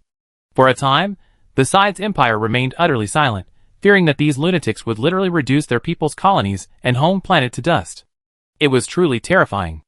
Unable to defeat them, they could only pitifully seek help from the other three technologically advanced civilizations during their regular meetings with the Grand Voyage Organization. The Galactic Center civilization watched the fun unfold.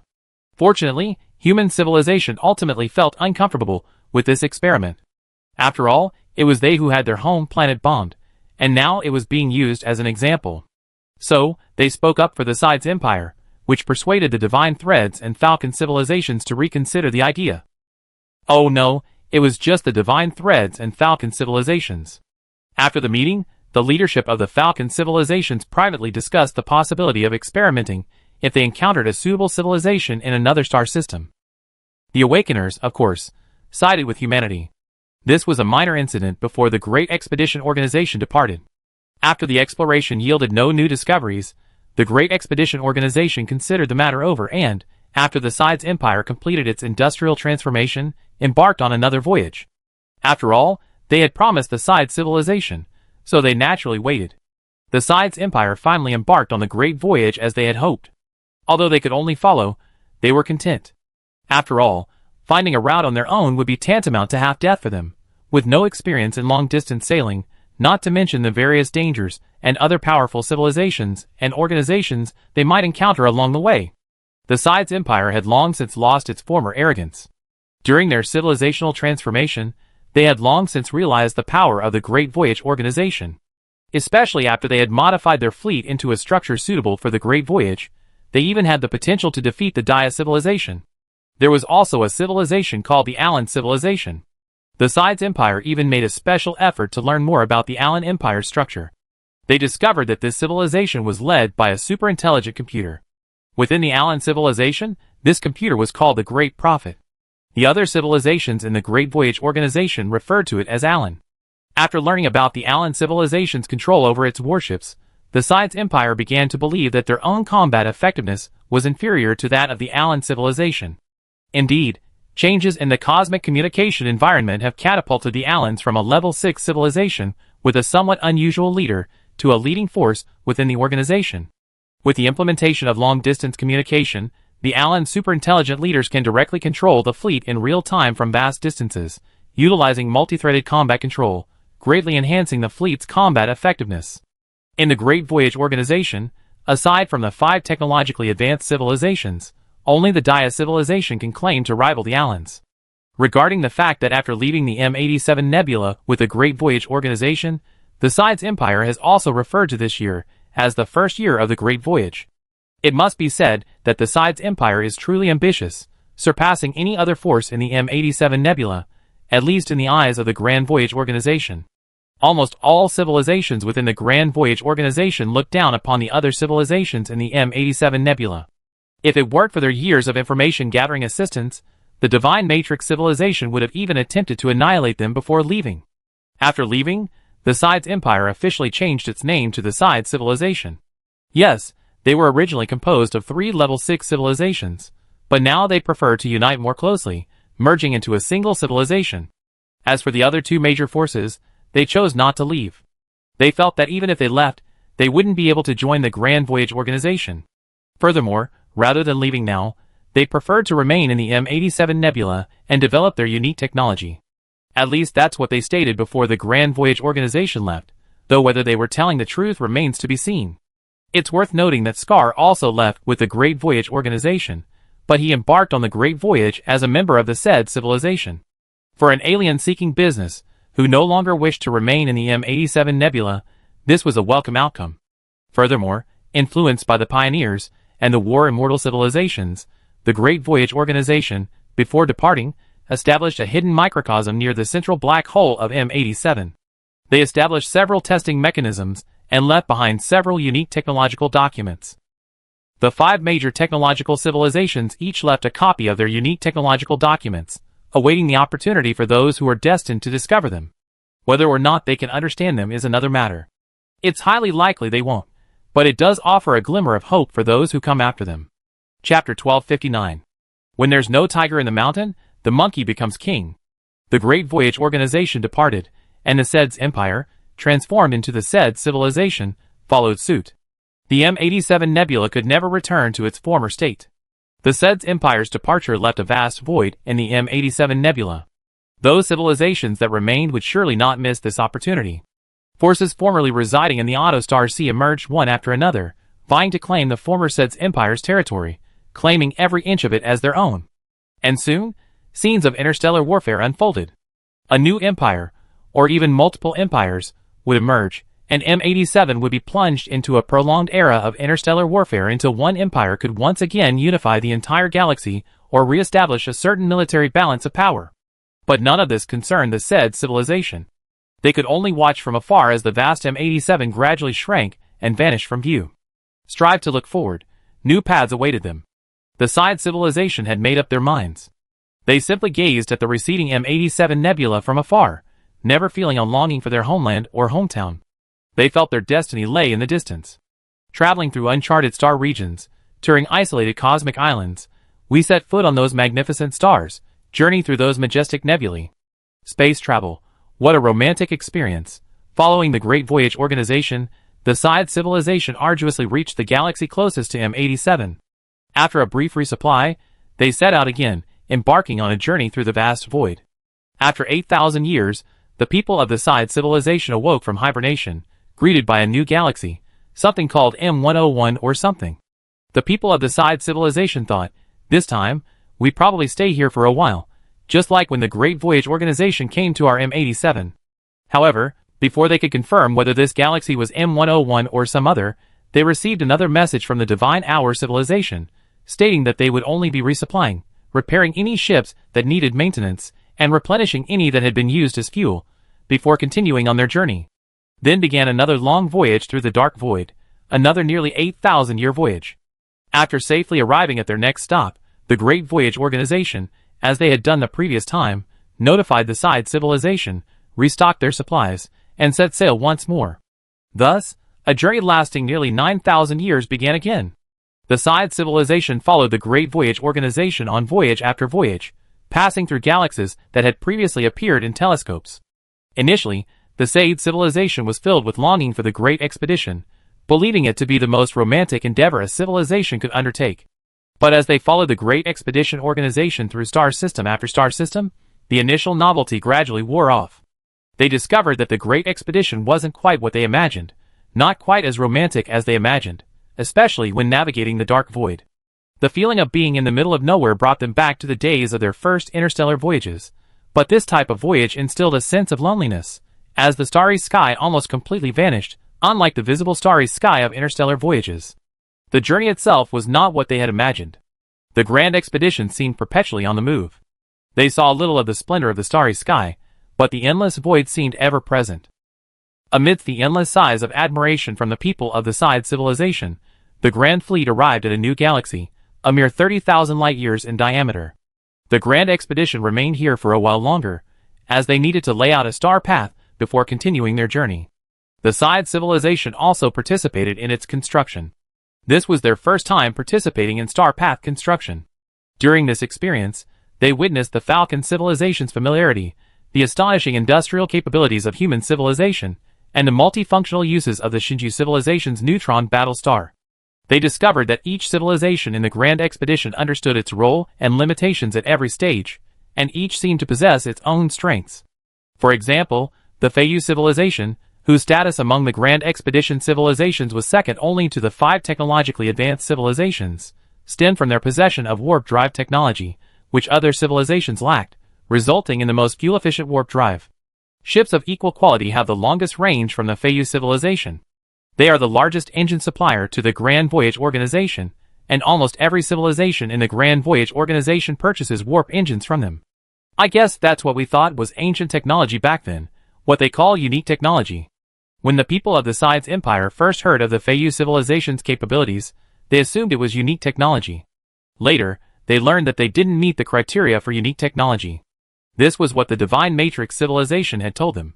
The scientists of the said civilization were deeply curious about the method used to identify unique technologies. They felt that they all went beyond the scope of ordinary level 6 civilization technology. So how could they determine which technologies were unique and which were not? Miraculously, the Feiyu civilization didn't seem to object to this assessment. Over 30,000 years had passed since they embarked on the Great Voyage, and with only 10,000 years remaining until the agreed deadline, the said civilization was truly desperate. If they didn't develop unique technologies, they would be abandoned by the Great Voyage organization. Thinking back at their boasts, the scientists of the said civilization felt a surge of anxiety. Suddenly, looking back, they realized they didn't even have a clear definition of unique technologies. However, what they received wasn't a clear definition, but rather a bunch of information about gravity. It was a slap in their face, told by the divine matrix civilization that this would make a deeper impression. It was truly profound. Even the scientists of the side civilization, the top physicists from all three races, gathered together, yet they couldn't comprehend the information from the divine matrix civilization. They could understand it, knowing it discussed some advanced application of gravity, but they couldn't grasp it. The side civilization had truly been silenced by the divine matrix civilization. When they first received this gravity-related information, they thought the divine matrix civilization was generously giving them technology for free. It turned out to be true, and they were dismayed at their inability to comprehend it. Is this unique technology? The scientists and leadership of the side civilization were now truly panicking, for they had finally grasped what unique technology meant. But it was too difficult, truly too difficult. It was also because the side civilization was initially overconfident and didn't understand the true meaning of unique technology. They thought they knew it all, believing it was simply technology capable of producing powerful weapons. Now they fully understand that unique technology isn't necessarily used in warfare to enhance a civilization's combat effectiveness. It could have other uses or possess unique applications. Anything that other races don't understand must be unique. It was simply too difficult. After gaining a detailed understanding of the Feiyu civilization's role, the side civilization shifted their goal from achieving a unique technology to mastering a more prominent technology, thereby gaining true recognition from the Grand Voyage organization. The side civilization's hard work and progress had already been recognized by many civilizations, and the Shinju civilization's insistence on their unique technology was merely a means of putting pressure on them. In fact, the 5 civilizations with unique technologies had already reached a consensus that, in another 10,000 years, even if the side civilization failed to develop a unique technology, they would be granted associate membership. Chapter 1260. Facts have proven that unique technologies can't be developed simply by making grand promises. The side civilization is a prime example. In fact, most civilizations foresee the outcome when they make their grand promises, but they keep silent, hoping to make the side civilization look ridiculous. With repeated voyages, the Great Expedition Organization has reached 330,000 years since leaving the M87 Nebula. The result is obvious. The side civilization failed. They didn't develop unique technologies within the promised 50,000-year timeframe. They didn't even achieve their secondary goal, to achieve technological advancements in specific fields, like the Feiyu and Daya civilizations. And precisely because of this, the side civilization finally came to its sense of self. Initially, they focused solely on the 5 unique technological civilizations, fantasizing that they would one day join them. Eventually, they settled on simply possessing Feiyu, Daya, Takayong, or Alan civilizations. These civilizations, with the exception of Alan, which benefited from quantum entanglement long-distance communication, were recognized as possessing the potential to develop unique technologies within the Great Expedition Organization. After fully recognizing reality, the said civilization finally dedicated its full scientific research efforts to studying the aftereffects of mimetic manipulation. Now, as associate members of the Grand Voyage organization, they were eligible to continue its progress. The biggest difference between associate members and members lies in their rights and obligations. Associate members must fulfill greater obligations to the Grand Voyage organization, but their rights are not commensurate with their contributions. They typically have to do all the dirty work and pay a higher price than other civilizations to purchase warp drive within the organization. It's worth noting that for an organization like the Grand Voyage organization, comprised of level 6 civilizations, artificial intelligence technology is standard, and there's no credit currency between civilizations. Therefore, the higher price is actually calculated based on the time cost of producing something. For example, the time and resources required to build a sub-civilization class ship is a measure of value. When purchasing technological products from other civilizations, one can pay with sub-civilization class transport ships. Yes, sub-civilization class transport ships have become a form of currency. This is due to the Grand Voyage organization's unique voyage environment. As long as the Grand Voyage destination is not reached, the civilizations within the Grand Voyage organization have a constant demand for sub-civilization class transport ships. This is because sub-civilization class transport ships can sometimes become consumables, consumed as fuel whenever the distance between two galaxies becomes too great. This factor also prevents civilizations from striving for comprehensive performance when building sub-civilization class transport ships. Instead, they focus on engine systems to ensure they can travel extremely long distances, minimizing other aspects. Some civilizations even lack weapon systems, armor, shields, or strong artificial intelligence on their sub-civilization class transports. If sub-civilization class ships weren't built with strong interaction materials for their keels due to their size, they might have been able to create warp drives crammed into a single sheet of metal. This situation is most severe among the member civilizations of the former Falcon expeditions. Now, everyone is following their lead, forcing the Grand Expeditions to establish minimum material standards for sub-civilization class transports in their own name. Otherwise, these civilizations might have truly built something like the Starry Star T-34. Oh no, actually, the Grand Voyage Organization sub-civilization class transport ships are now T-34 transport ships. These are all experiences accumulated after numerous voyages. Everything serves the Grand Voyage. And the 330,000 years since leaving the M87 Nebula marks the time when the Grand Voyage Organization has successfully completed 1/7 of its journey. Well, to be more precise, the distance traveled by human civilization. Human civilization is now approximately 100 million light-years from Earth. Yes, only 100 million light-years. 330,000 years since leaving the M87 Nebula. If calculated at 213 times the speed of light, 330,000 years would cover over 70 million light-years, yet the Grand Voyage Organization has only covered about 46 million light-years. There's no way around it. They haven't found a stargate leading to their destination, and the route they've taken isn't a straight line. Add in the stops for resupply, exploration, and warfare, and you can't simply multiply time by speed to get the distance. In the 330,000 years since leaving the M87 Nebula, the Great Voyage Organization has found no traces of the pioneers, or the War Immortal Civilization, nor has it found any news of their passage in any of the galaxies it visited. Perhaps it's simply because time has passed, and their stories haven't been lost to time. Or perhaps the pioneers didn't pass through any of the galaxies the Great Voyage Organization visited.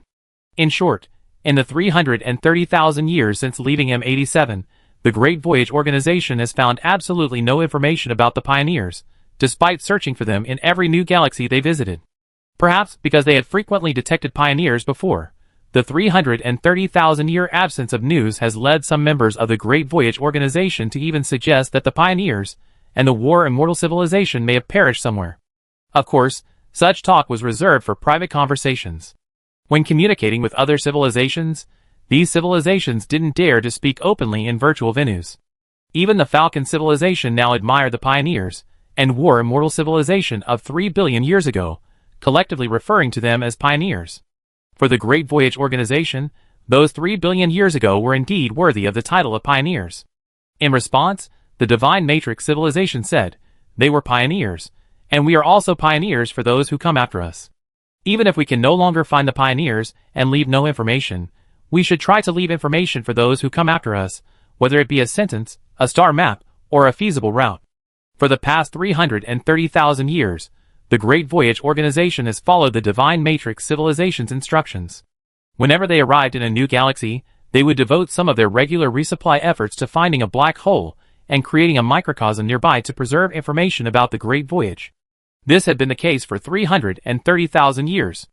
In fact, after such a long journey, the Great Voyage Organization realized that finding a successor would be even more difficult, and perhaps even impossible. Because during these 330,000 years, the Grand Voyage Organization once again encountered areas similar to large-scale four-dimensional fragments. During these same 330,000 years, the Grand Voyage Organization once again encountered two-dimensional space, and the extent of these two-dimensionalized spaces was even greater than those created by the paper civilizations they had previously encountered, reaching hundreds of thousands, or even millions of light-years. To avoid them, the Grand Voyage Organization was forced to take a detour. This universe is indeed riddled with holes. The Grand Voyage Organization is unsure whether newcomers will have any hope of crossing those areas where the rules have been altered. Therefore, they are uncertain whether there will be any newcomers. After all, many of the areas along the Grand Voyage Organization's current route will undoubtedly disappear in billions of years. The Grand Voyage Organization can only do its best to leave behind some potentially useful information for those who come after them. Chapter 1261. For so many years, the Great Voyage Organization's route seemed to have truly deviated from the path of the pioneers. Despite their constant travels and explorations, they still hadn't found any news of the pioneers. But the Great Voyage Organization wasn't one to rely solely on the pioneers for navigation. Over the years, they had accumulated extensive experience in long-distance navigation. They knew what distances required pre-planned star routes, what gravitational reactions might indicate the presence of dark matter islands, and what situations warranted detours. Even if the Great Voyage organization couldn't find the star maps left by the pioneers, they could continue on their own, leaving something behind for those who came after them. Perhaps this was a kind of legacy of the Great Voyage, one of the aspirations of the pioneers. After so many years, the Great Voyage organization no longer worried about finding anything. They simply charted a course based on their own exploration data and continued on, as long as the general direction led to the Great Void in Boötes. Strolling, stopping, and stumbling. The Great Voyage organization had arrived at a new galaxy. This model isn't right. Where are the gravitational parameters of the central object? Who's on duty at the astronomy department right now? How could such a mistake be made? Commander Yu, it's Winkun. Have him explain. Connect immediately. The new galaxy is already within reach, but as observational data updates, human civilization suddenly discovers something a bit odd about it. In its model, the gravitational parameters of the central black hole are missing. It looks like a galaxy without a central black hole. But this is obviously impossible. At least, naturally evolving galaxies cannot be without central objects. Because angular momentum is conserved, the result of celestial bodies' evolution is that they orbit each other, with smaller objects orbiting larger ones. This is an inevitable result of the laws of cosmic gravity. However, this map revealed to Yuan that this galaxy lacked a central black hole. Instead, its stars floated motionless in the void like bright lights. Isn't this the intuitive impression of intelligent beings looking up at the starry sky? The idea that stars are eternally unchanging and motionless? This, of course, is wrong. All the stars in the Milky Way orbit the central black hole. Not a single one is truly stationary. So, this updated star map must be wrong. But before the Great Voyage organization approached, this model was still valid, still correct, and the central black hole was still there. How could astronomers suddenly update the map like this? Commander Yu. There's indeed a problem with the star map, but it's not a deliberate error on our part. It's simply the latest detection data. Those stars are stationary, and the previous motion model was the result of an erroneous detection. A virtual image of Winkun appeared in the Tianqin's command center. As soon as he appeared, he explained the anomaly in the star map, clearly understanding Yu Yuan's confusion. Are you sure? Yu Yuan turned and raised an eyebrow at Winkun's avatar. Yes, Commander Yu, look here. These are the results of our calculations, and the process of constructing a model of this galaxy based on the data. And this, the observation data from our detectors and super-optical telescope array, as well as infrared detection, radio telescope array, and gravitational detection module, Winkun replied calmly. As he spoke, the holographic screen changed with his words. The people on the Tianqin also turned to the large screen, wanting to see what was going on.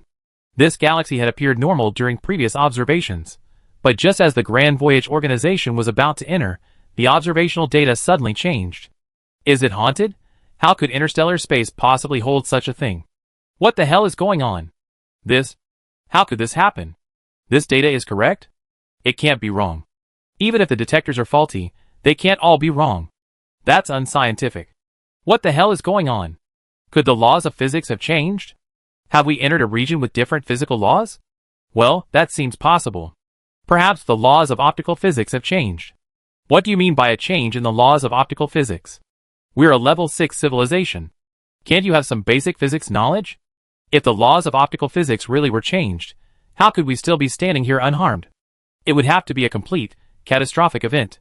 If the laws of optical physics change, then all the laws related to light would have to change. If that were the case, we would can't even capture photons? That's not necessarily true. Have you forgotten about quantum entanglement and long-distance communication? Some civilizations can indeed change just one physical law. Or perhaps the universe isn't fragile at all. It's simply riddled with holes. Its framework isn't so fragile that a single change could affect the entire structure. On the contrary, it might be that the more laws you modify, the more difficult it becomes. Okay, stop guessing. We have to trust science. The real data is right in front of us. Even if it's absurd, we have to believe it's true. Haven't we seen enough counterintuitive things along the way? That's true. Human civilization has traveled a straight line of 100 million light years. We've seen plenty of bizarre and counterintuitive things in the universe, and they all ultimately been proven to be scientific and correct. In other words, the counterintuitive claim that this galaxy lacks a central black hole is actually correct. It's just that humanity hasn't yet found a theory to explain it. With this thought, most people present felt relieved. Some even began to daydream, wondering what kind of cosmic perspective the civilization living in this galaxy might hold.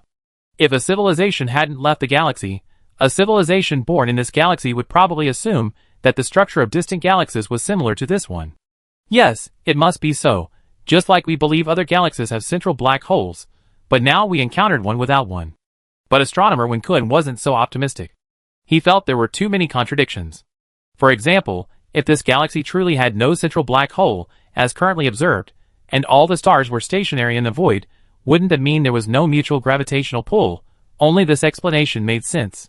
Otherwise, the stars would inevitably be drawn together by their mutual gravity, and then, under the law of conservation of angular momentum, form a system orbiting each other. That's proper physics. Because the star map of the Milky Way given by current astronomical observations is only a rough structural diagram, however, when the camera is zoomed into the interior of each star system, the data supporting the no central black hole framework conflicts with the structural model within the star system. Chapter 1262. After all, stars are stationary because there's no gravitational pull between them. Could this also be true for the planets within a solar system? If so, then there's no need for planets. A huge contradiction. While the people aboard the Tianqin were engaged in a heated discussion, Yu Yuan received a message from the Galactic Center Civilization, sent in the name of the Supreme Council of the Great Voyage Organization. Even without needing to see the message, Yu Yuan knew the content. It must be a call for all civilizations to gather in a virtual conference room, and the content was undoubtedly related to this observation.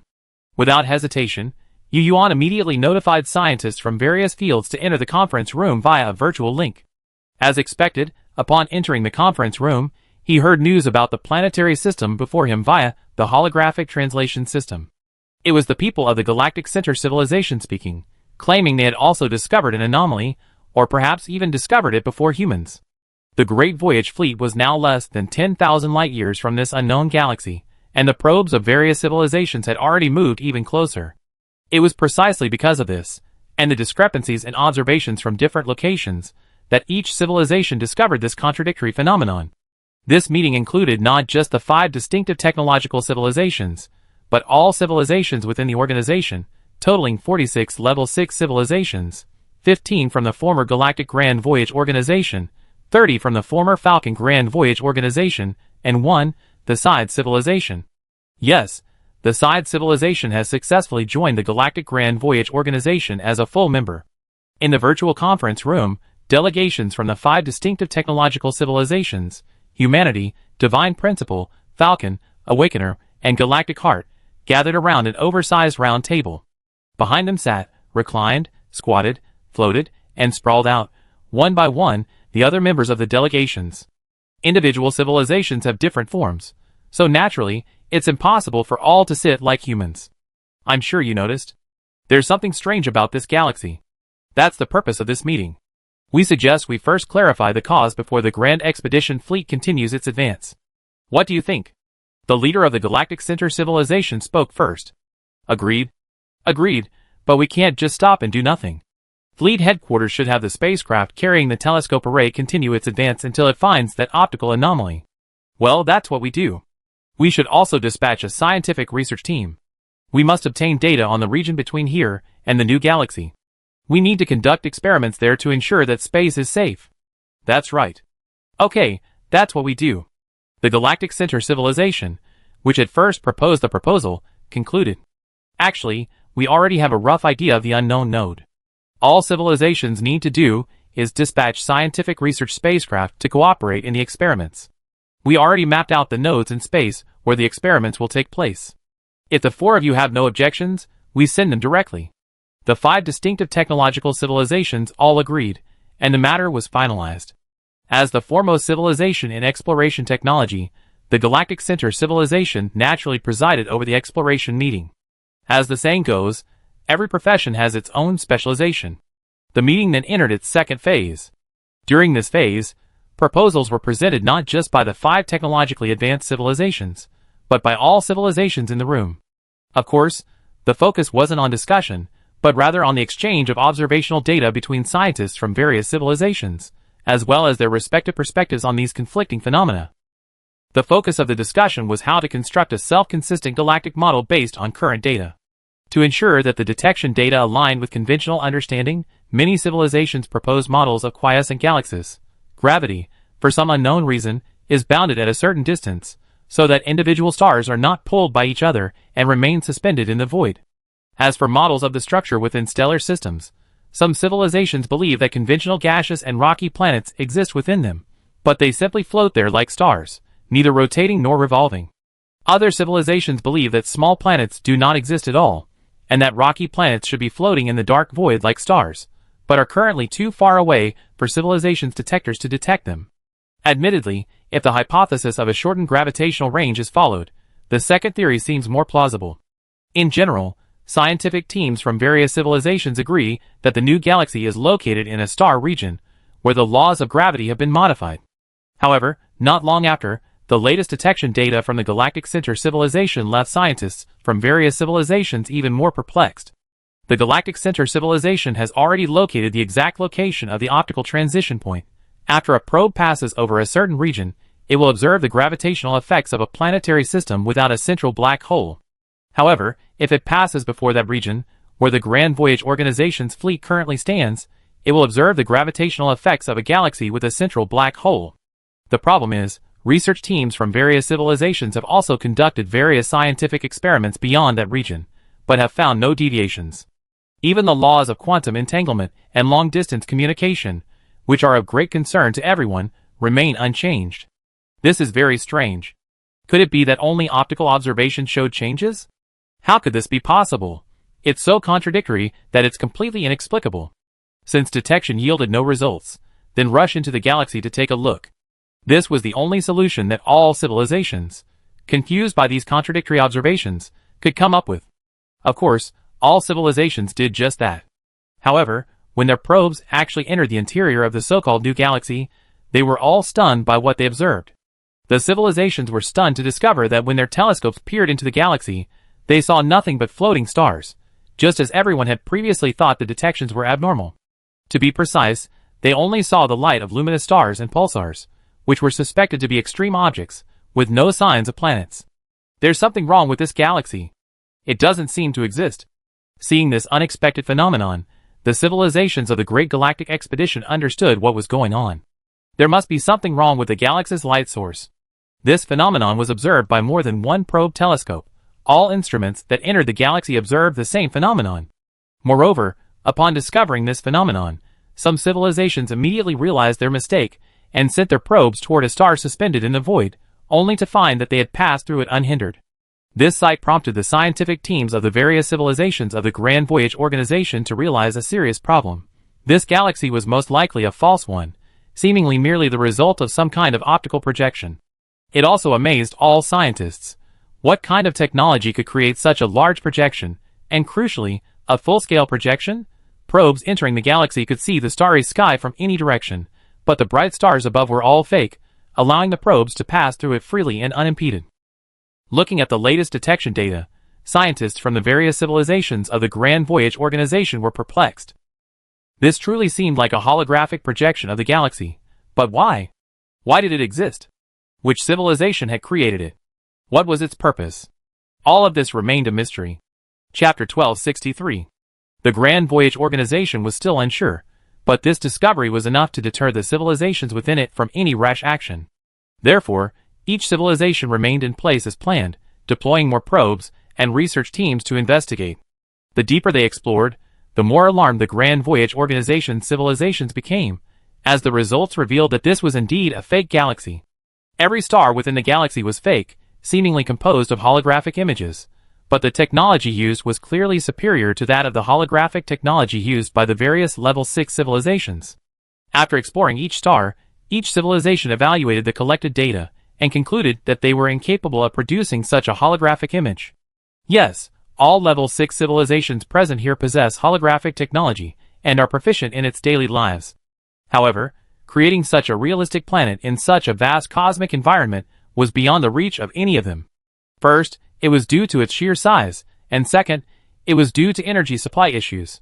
All civilizations within the Grand Voyage Organization can create a virtual image of an entire galaxy, But that image is necessarily a miniature, contained within a warship. No other civilization can achieve this kind of virtual image, suspended in the cosmic void, as if it were real. The energy supply issue is even more insurmountable. Consider that, based on the data currently observed by the Grand Voyage Organization, this virtual galaxy is constantly luminous, and its stellar spectra are so similar to those of real stars that they're practically indistinguishable from the real thing. Only when you get close enough can you detect the difference between its light and that of real stars. Even so, maintaining the existence of an entire virtual galaxy requires a massive energy system. What a tremendous amount of power that would require! This virtual galaxy isn't very large, with a diameter of only 60,000 light-years. When the Great Voyage Organization first observed it, they merely considered it a springboard for further exploration. But now, things seem bleak. Because it's merely a virtual galaxy, it's essentially empty, and the Great Voyage Organization can't resupply anything here. Furthermore, the distance to the next galaxy is incredibly far, at 2 million light-years. It's impossible for the organization to travel another 2 million light-years without supplies. Hopefully the probe will report back good news. Everyone waiting prayed, believing this might actually be a dark matter island. Although the Shinju civilization had previously stated they couldn't detect any gravitational reaction, they still held out hope. They reasoned, this virtual galaxy must be special. If so, it must contain dark matter deposits. As long as there's dark matter, things would be easy. However, the reality was despairing. The latest detection data showed no gravitational reaction in the star region where the virtual galaxy resided. This finding was finally confirmed by the in-depth exploration of 46 civilizations probes. This was a truly despairing outcome. For a moment, despair permeated the civilizations of the Grand Voyage Organization. For they all knew what this meant. The Grand Voyage Organization was currently in the middle of nowhere. The nearest galaxy was the virtual one before them. The nearest other galaxies in the void were the next destinations, 2 million light-years away from the virtual one. Returning was out of the question. In other words, barring any unexpected events, the Great Voyage might have come to an end. Our only hope now is to find the energy system of this fake galaxy. Find it and harness it, or we will all perish. 46 representatives of Level 6 civilizations gathered in the virtual conference room.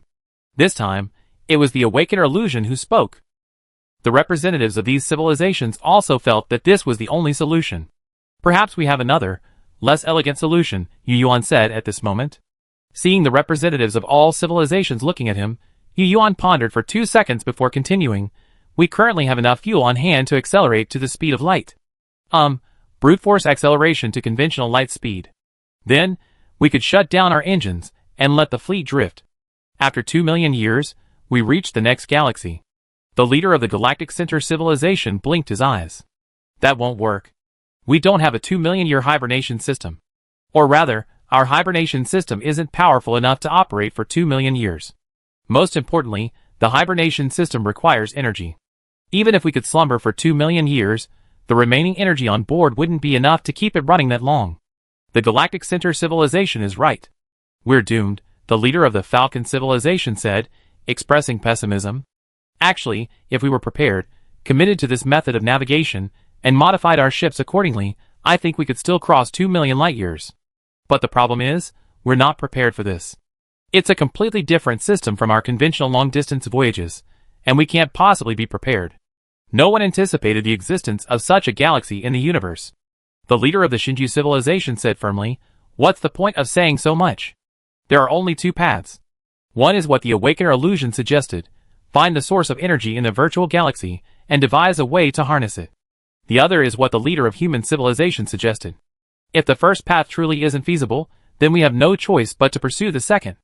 At worst, we dismantle all our current ships and use them as fuel and energy. We then pool our resources to build habitable spacecraft suitable for the second navigation method. Whether we can achieve it or not will depend on fate." The Feiyu civilization delegation said, "The Shinju civilization is correct. We also share our opinion. We believe that if we are truly forced to pursue the second path, then our Great Voyage organization will. All member civilizations should share their hibernation technology. After all, 2 million years is no joke. To be honest, our civilization doesn't have that kind of technology. With constant and careful maintenance, our engineers are confident our equipment can operate for 2 million years. However, we can't keep intelligent life in hibernation for 2 million years without aging. Therefore, We suggest that everyone share intelligent life hibernation technology. We also agree with the Feiyu civilization. Yes, our Great Voyage organization must unite. If it's truly impossible, we should share intelligent life hibernation technology. Yes. We do the same. X-37. The representatives of the other 37 civilizations echoed this sentiment, knowing they couldn't achieve that level of success with their own life science technologies. In the virtual venue, apart from the 5 distinctive technological civilizations, only the Dia civilization remained silent. The silence of the 5 distinctive technological civilizations wasn't due to their technological achievements. In fact, aside from the Shinju and Awakeners civilizations, the other 3 civilizations felt they couldn't handle it, but remained silent out of respect. As for the Dia civilization, they were actually the most advanced in intelligent life dormancy research within the entire Grand Voyage organization. And the so-called sharing of technology was clearly meant to allow the Dia civilization to share its own technology. The Grand Voyage organization is a unified whole. If such a day ever comes, we, the Dia civilization, will certainly not be stingy with our technology. The Dia leader knew he couldn't refuse, but he also felt uncomfortable sharing countless years of research results without a second thought. So he added, only if you can understand it. Chapter 1264. Well, it's as if their own technology for hibernating intelligent life forms is a unique technology. The other civilizations scoffed at the Dia leader's final words, but since the Dia had already agreed, they couldn't argue at this point. As a good friend of the Dia civilization, Yu Yuan naturally sensed the Dia leader's displeasure. After all, this was clearly exploiting a crisis to steal an ally's technology. He motioned for silence and continued, the Dia civilization's willingness to share technology is a favor, not a duty. It represents the fruit of hundreds of thousands of years of research. We believe that the fruits of any labor should be fully respected, so the Dia civilization's sharing of its technology related to dormant intelligent life cannot be free. I'm sure the leaders of each civilization here wouldn't want the fruits of your labor to be shared one day, due to a similar crisis. Of course, I'm not trying to hinder technological exchange. I simply want to speak a fair word for intellectual property rights. Hearing Yu Yuan's words, the leaders of the Divine Matrix civilization and the Awakener illusion were the first to express their support. After all, they had both achieved considerable success in biotechnology. One had transformed himself into an energy-based life form, and the other had achieved a one-person, one-ship operation. Naturally, they felt there were few uses for Dia civilization technology. Sharing for free, or for a fee, didn't matter much to them. Seeing their statements, the leadership of the Falcon and Galactic Heart civilizations exchanged glances and agreed. The other civilizations, observing this, also agreed to pay the Dia civilization in the form of sub-civilization class transport ships. Now the Dia civilization is satisfied, and it looks like it will make a lot of money. Although he hadn't yet specified how many sub-civilization class transport ships he would exchange for his technology, it certainly couldn't be too few. He need at least 10 to 20 billion. Of course, the payment wouldn't be immediate. It could be kept in the form of foreign currency and slowly taken out once the crisis was resolved. Or it could be used to purchase items from other civilizations, such as the Feiyu civilization's warp drive. The leader of the Dia civilization thought happily. Human civilization is truly reliable at critical moments. Without them speaking up, this technology would probably have been shared for free. We could definitely give it to them for free then. The Side civilization was envious of this move. They, too, wanted other civilizations' creations to enhance their own survival. However, due to a lack of significant technological advancements, they had been forced to rely on selling a limited amount of sub-civilization class ship production capacity for years. Life was incredibly difficult. Now, the Dia civilization had profited immensely from a single technological achievement. To say they weren't envious would be a lie. Then this matter will be finalized as the second emergency plan. Whether it will be implemented depends on further exploration results, the leader of the Shinju civilization added. Galactic Center civilization, we're fine. We're fine too. No problem. This was a contingency plan for one of the paths, to be implemented only when absolutely necessary, a worst-case scenario. The current Grand Voyage organization certainly didn't want to reach that point. So, the exploration of the virtual galaxy must continue, and the pace must be accelerated. Initially, the various civilizations, fearing danger, hesitated to approach too closely. However, as time passed and exploration progressed, it was confirmed that the virtual galaxy's space was a normal one, allowing the Grand Voyage fleet to set sail again and reach the edge of the virtual galaxy. 46 civilizations stopped here, and dispatched almost all their exploration forces into this virtual galaxy. As each civilization worked together, information from the exploration continued to arrive, and the true nature of the virtual galaxy gradually became apparent. The Great Voyage Organization discovered that this was indeed a virtual galaxy. The yellow dwarfs, white dwarfs, blue giants, orange giants, red dwarfs, red giants, brown dwarfs, neutron stars, and quasars within it were all fake, virtual images. There was no dark matter within the virtual galaxy.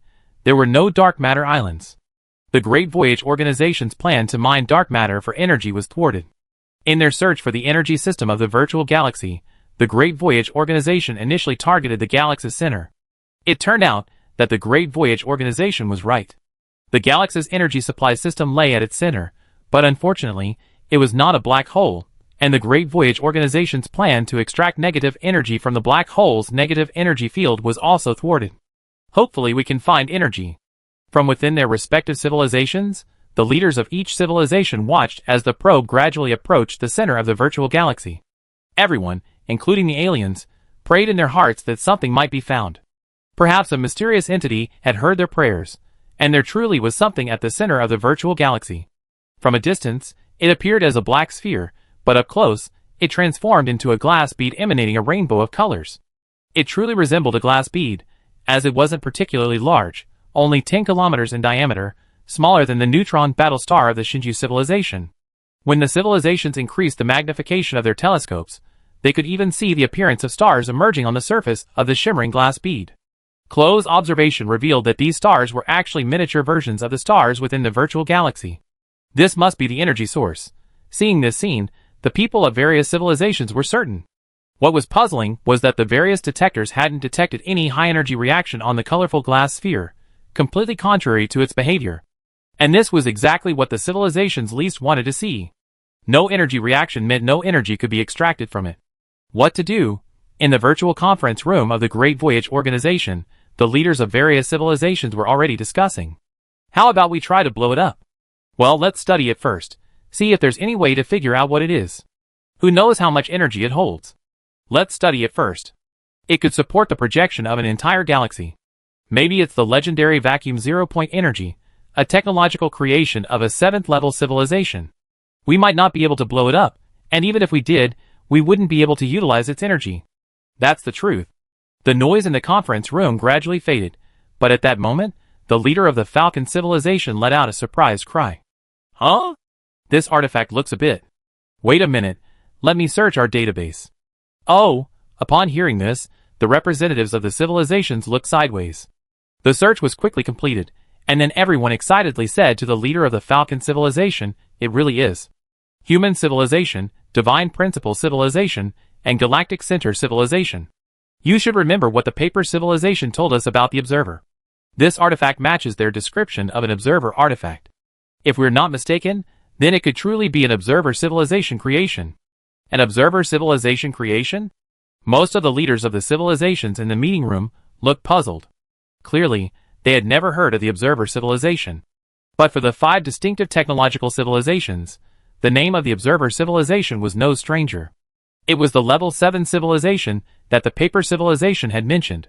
It was a level 7 civilization that maintained a neutral stance on the ancient level 7 civilization stance on the vacuum zero-point energy non-proliferation treaty.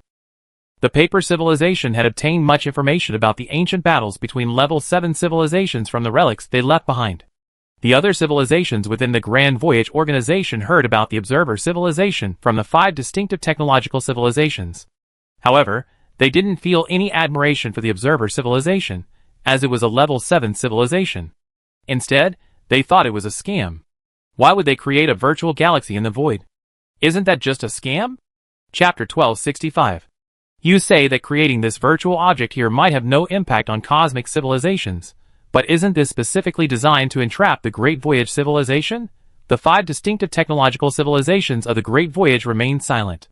I remember the paper civilization saying that the observer civilization was a neutral civilization under the vacuum zero-point energy non-proliferation treaty, and had left behind a wealth of information in a certain galaxy. The paper civilization obtained this information from that unknown galaxy. From the information the paper civilization described back then, the observer civilization seemed quite friendly. But such a civilization actually created such a fake galaxy in the void. How can this be considered neutral? It's completely malicious, and they definitely intend to use this fake galaxy to create a cosmic maze and destroy the Great Voyage civilization. Of course, this is just speculation, and the observer civilization might not have done this intentionally. After all, judging by the appearance of this virtual galaxy, it's not something that can be created casually. So it's very likely that the observer civilization created this thing for another purpose, but what that purpose is still unclear. A moment's thought reveals that a level 7 civilization seeking to annihilate a future level 6 civilization wouldn't need to wait until it embarked on the Great Voyage. They could simply deploy microscopic demons within the galaxy, as they had previously done with certain galaxies encountered by the Great Voyage organization. That would be much easier. So, while everyone may secretly be scorning the observer civilization, their minds remain clear. The key now is to understand what this thing is. Regardless of the talk and the noise, exploration must continue. The uniqueness of the colorful glass sphere attracted over 40 civilization probes and exploration spacecraft to gather near it for observation and exploration. The civilizations of the Great Voyage organization used gravitational wave detection, tachyon emitters, neutrinos, and optical detection. In short, every available detection method was employed. But the colorful glass sphere, as expected, showed no reaction. This is a common phenomenon when exploring the creations of advanced civilizations, and the civilizations didn't take it seriously. They simply experimented, using a process of elimination to find unique phenomena, just like the exploration of four-dimensional space fragments. Even if they couldn't gain further understanding, they at least understood what it was, and what it was used for. Under these circumstances, the probes of the various civilizations of the Great Voyage gradually approached the colorful glass sphere through repeated failed explorations. A group of spacecraft and probes gathered together, as if observing something. However, to the surprise of each civilization, when the various probes were placed against the surface of the colorful glass sphere, they saw no reflection. A glass sphere like that should have a fully reflective surface, but it didn't. When they got closer, they still saw a miniature version of the stars floating above, as if a miniature galaxy existed within the glass ball. After careful observation for a long time, the various civilizations discovered that the stars within the colorful glass ball seemed to be moving, but they were unsure what this meant. But the civilizations of the Great Voyage organization could confirm that the stars within the colorful glass ball had indeed been shifting since the probe entered a certain range. This type of exploration was extremely passive, but by now, the civilizations had exhausted all their resources, except for the bombardment experiment, but this plan was rejected. Fortunately, everyone noticed that the colorful glass ball was changing at an increasingly rapid pace. It seemed to be undergoing some kind of transformation. A closer look revealed that the stars within the colorful glass ball were no longer floating randomly in the void, but were gradually forming a strange array, resembling a starry matrix. Their purpose was unknown. Just as everyone was puzzled, strange symbols suddenly appeared in the void within the colorful glass ball, rapidly scanning across the sphere like computer code. The symbols flashed by incredibly quickly, yet the ever-watching Great Voyage organization still caught them. They were indeed lines of symbols resembling computer code, but they were not code symbols. Instead, they were display text, similar to the system indicators scrolling across the displays of various civilizations. And those text symbols were clearly the words of the observer civilization. This seems to be some kind of system. A scientist aboard the Tianqin exclaimed, staring at the text scrolling across the miniature starry sky. He certainly couldn't see the observer civilization's words, but the human civilization database contained a translation system for the observer civilization's words. In fact, it's not just human civilization. All 5 of the Grand Voyage organization's distinctive technological civilizations possess it. Of course, these 5 distinctive technological civilizations didn't develop it themselves, but rather acquired it from the Paper civilization during their previous encounters with it. At the time, pressured by the Grand Voyage organization's immense power, the Paper civilization was forced to compromise and reveal its encounter with the Observer civilization's ruins. Upon hearing the news about the Level 7 civilization, the Grand Voyage organization was determined not to miss such a golden opportunity. After learning about the Observer civilization, they demanded that the Paper civilization share their language and writing system. It's just an alien script. The Paper civilization did spend a long time deciphering it, but they weren't stingy and directly provided the relevant information to the Grand Voyage organization. The Grand Voyage organization originally did this simply to include another alien writing system, but they unexpectedly found it useful. Quantum entanglement communication over long distances is truly convenient.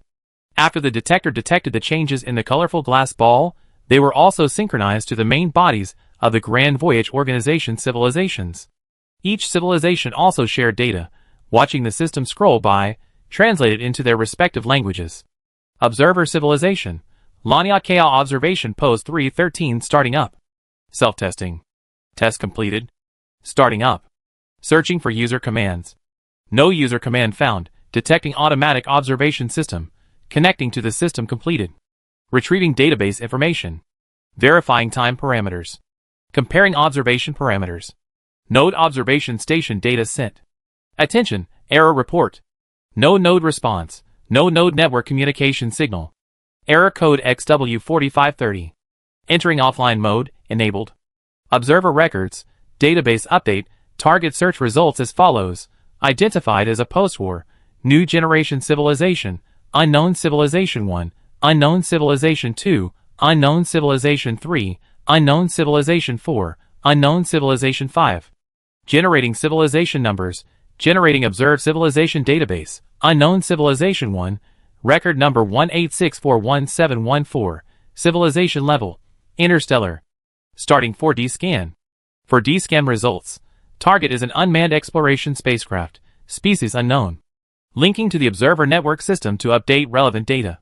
Node network connection failed. Observation node data sharing failed. Chapter 1266. This is, if I'm not mistaken, it should be an observation station, collecting our information. Looking at the rapidly scrolling system text, the leaders of each civilization fell into deep thought. A level 7 civilization creation that collects information from various civilizations? But it seems to have lost its network. But on the other hand, this means it was originally a node in the observer civilization's network system. And while everyone was still pondering, the scrolling text continued. Network connection failed. Activating wide area 4-dimensional scanning mode, target fleet detected. Scanning. Completed. Starting local save process, as follows. Record number 186411714, civilization level, interstellar civilization. Race type, carbon-based primates. Civilization type, collective technological civilization. Thinking style, individual independent thinking, no memory information transmission, acquired learning. Lifeform signature scan results, hermaphroditic lifeforms, fluid exchanging microbial symbiosis. Wide area 4-dimensional scan results, language information matching complete, civilization database search, civilization information updated, human civilization. Birthplace, Lania Chaos Supercluster, Virgo Supercluster, local group, human civilization language system, Milky Way, Orion Arm, Gould's Belt, local bubble, Sun, intrinsic timeline destroyed, Earth, mother planet, third planet in the solar system, intrinsic timeline destroyed. Note, the perpetrator is the Tianqing civilization, which has since perished. Record number 186411715, civilization information updated to Shinji civilization, civilization level, interstellar, species type, energy-based lifeforms. Thought form, individual, independent thought, unknown memory information. Birthplace, Lania Chaos Supernova Cluster. The ruler arm of the Milky Way, the Divine Matrix Star System, Divine Matrix Star, second planet, record number 186411716, civilization information updated to Awakener civilization, civilization level, interstellar civilization, species type, unknown, thought field like life form. Thought form, individual, independent thought, unknown memory information. Birthplace, Lania Chaos Supernova Cluster. Triangulum Galaxy, Hegemon, Awakening Star System. Record number 186411717, civilization information updated to Falcon civilization, civilization level, interstellar civilization, species type, carbon-based life form. Thought form, individual, independent thought, memoryless information transmission. Birthplace, Lania Chaos Supernova Cluster. Maffei Galaxy Cluster, Falcon Galaxy, Falcon Star System, Falcon Planet, fifth planet, record number 186411718 lines of systems scrolled across the screen, containing not only records of human civilization and the other 4 distinctive technological civilizations, but also records of all other member civilizations of the Grand Voyage Organization, all of whom were recorded by the observer civilization. Meanwhile, as brief information about their own civilizations floated by, the faces of the leaders of each civilization darkened. It was now clear that this observer civilization lived up to its name. Upon meeting, it used four-dimensional scanning technology to scan all the information about the civilizations present into its own database. But how could anyone argue? After this flurry of activity, no one would have known how the observer civilization had obtained their information unless they had seen the four-dimensional scanning system scrolling across the screen. But it seemed the network was disconnected. Thinking of this, the leaders of each civilization murmured among themselves, discussing the information they had so far. From what they could see, it was almost certain that this was an observation station of the observer civilization, apparently used to observe civilizations in a specific star region. It must have existed for so long that it had become disconnected from other observation stations. This was the 313th observation station of the Laniakea Chaos supercluster, meaning the observer civilization had other observation stations, and they were originally connected to the network, even to the observer civilization database. Combined with the information previously obtained about the observer civilization from the paper civilization, it can be inferred that the observer civilization existed as a level 7 civilization in ancient times, likely a neutral civilization operating between the two factions. These observation stations serve as the observer civilization's observation points for the universe, collecting information from various civilizations. In other words, the observer civilization may be a level 7 civilization primarily engaged in the sale and exchange of intelligence. As for the network connection pop-up displayed by the observation station, the Great Voyage Organization has analyzed 3 reasons. First, disrepair. Second, ancient wars destroyed other communication stations. And third, the fundamental physical laws of communication are unstable. So what about the observer civilization? Where did they go? Do they still exist?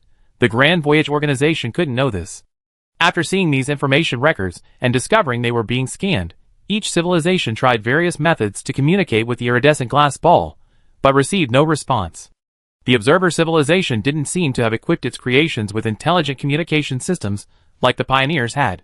This observation station seemed merely observing and recording, with no intention of communicating with the Grand Voyage Organization. The Grand Voyage Organization was also frustrated. But there was another conflicting point. The civilizations in the Grand Voyage Organization all believed that if this was just an observation station, the observer civilization wouldn't have needed to make such a big fuss. After all, according to conventional thinking, an observation station should be primarily concealed, and if that were the case, they wouldn't have created such a large virtual galaxy. There must be other uses, but the Grand Voyage Organization couldn't know them at the moment. The artifact we encountered seems different from the so-called ruins encountered by the paper civilization back then. A message in the Awakener's phantom language appeared within the virtual venue. Yu Yuan nodded. Clearly different. The remains of the observer civilization encountered by the paper civilization clearly possessed an autonomous intelligence system, or artificial intelligence. Furthermore, that AI proactively contacted the paper civilization, which is the primary reason the paper civilization was able to obtain so much information. But this observation station appears to be completely passive. The leader of the Divine Matrix civilization chimed in. Perhaps the observer civilization has long since departed, and this artifact may simply be something they were too lazy to clean up before leaving, continuing to collect information from other civilizations according to their preset instructions. The leader of the Silver Heart civilization offered his own suggestion. This thing is completely impossible to communicate with. Why don't we try attacking it? After all this time, we only learned this superficial information, and it's even recorded their own civilization's information through four-dimensional scanning technology. It's really infuriating. The Silver Heart civilization clearly covets the four-dimensional scanning technology, but after all this time, they still can't communicate. So they're considering other methods, such as exploding or cutting the colorful glass ball open. Maybe they can get its core. Anyway, there's been no progress. The Falcon civilization. We think we can try it too. Let's try using space-slicing weapons first. The Divine Matrix civilization expressed a different opinion. We only been researching it for less than 200 years. Let's keep watching. Maybe it has some kind of informational message or something. Maybe we can find a way to harness its energy. Yu Yuan and Awakener Huan supported the Divine Matrix civilization, saying they would observe it for a while. 3-2, the plan to use weapons to slice through it was not approved for the time being. Humanity and the Awakener civilization also had their own plans. Confident in their third-person observation method, they decided to dispatch warships to observe the area and see if they could uncover any clues. And so, with the anticipation of all civilizations, a special observation team composed of both the human and Awakener civilization set out. The special observation team raced relentlessly, arriving at their destination after 140 years of sailing. Under the watchful eyes of the public, they observed the colorful glass sphere. Third-person observation was truly powerful. As soon as the intelligent beings of the two civilizations took action, they saw different information. It was a breathtaking sight, but unfortunately, due to the third-person perspective, it couldn't be directly shared with other civilizations. Chapter 1267. Perhaps due to the glass bead's transparency, both the human pilot and the awakener could see its interior.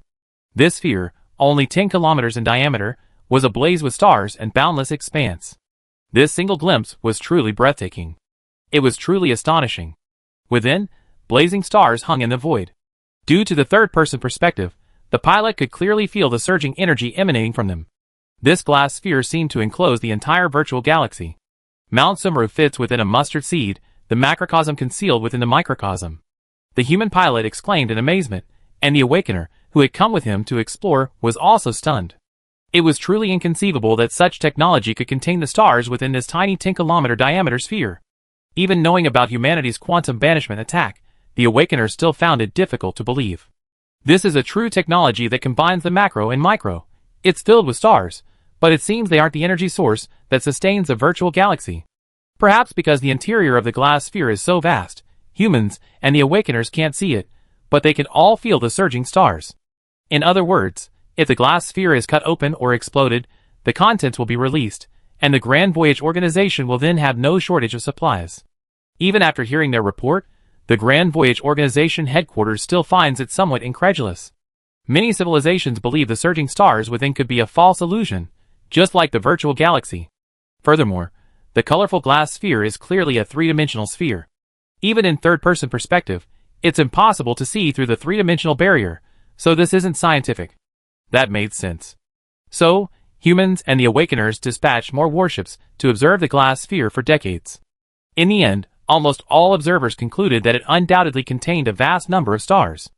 As for the claim that vision could not penetrate the three-dimensional wall, the human warship pilots and the awakeners all believed that the glass sphere was transparent. Furthermore, after decades of observation, humans and the awakeners discovered that the stars within appeared to be geometrically compressed. The so-called mustard seed containing the Sumeru, the macrocosm hidden within the microcosm, is actually a form of spatial geometric compression technology. This technology is undoubtedly beyond the capabilities of a level 6 civilization, a technology that no civilization in the Grand Voyage Organization possesses. Over the years, the various civilizations of the Grand Voyage Organization have conducted various experiments on the colorful glass sphere, attempting various communication attempts, but it remains firmly suspended there, seemingly a passive artifact, oblivious to the Grand Voyage Organization's civilizations. Since this is the case, there is only one last resort. And this is the worst-case scenario. If all else fails, bombard it with weapons. Hope it works. Blast it open and take the substance inside.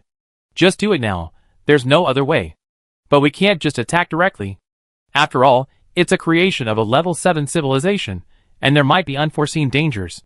So the Great Voyage Organization decided to first withdraw its main body, at least out of the virtual galaxy, before launching its unmanned warships to attack the target. Preparing for the attack took the Great Voyage Organization another 150 years. However, just as they were fully prepared and launching their attack on the colorful glass sphere, something unexpected happened. As the designated unmanned fleet aimed its guns at the colorful glass ball and pressed the button to launch the attack, a series of system screens scrolled across the surface of the glass ball once again. Observer Civilization, Lania Kao Observation Post 313. Warning! This observation post has been detected as a target. Activating automatic defense mechanisms. Starting. Completed. Danger source information has been recorded. Synchronizing data. Network connection failure. Synchronization failed. Activating local data saving. Attack source confirmed. Determined to be malicious. Changing target information to war-type civilizations. Shinju Civilization, Inshin Civilization, Human Civilization, Falcon Civilization, Dia Civilization, Feiyu Civilization, Alan Civilization, Takeyong Civilization, Said Civilization, Staya Civilization, Gus Civilization. 4-dimensional scan initiated. Search completed. Warning: the target fleet has left attack range. Secondary defense mechanisms activated. Objective: destroy the creation threatening this site. Target confirmed. Strike coordinates confirmed. Strike type confirmed. Regional strike with physical quantity modification. Affected physical quantity. Fermions are poly-incompatible. Drawing vacuum 0-point energy. Charging. Completed. Completed. Ready. The scrolling screen may seem long, but it actually takes only a moment. The attack was launched instantly. The fleet trained its guns on the colorful glass spheres, suddenly transformed. The fermions, once supported by the Pauli exclusion principle, instantly lost their mutual force and transformed into particles that could be infinitely stacked, like bosons.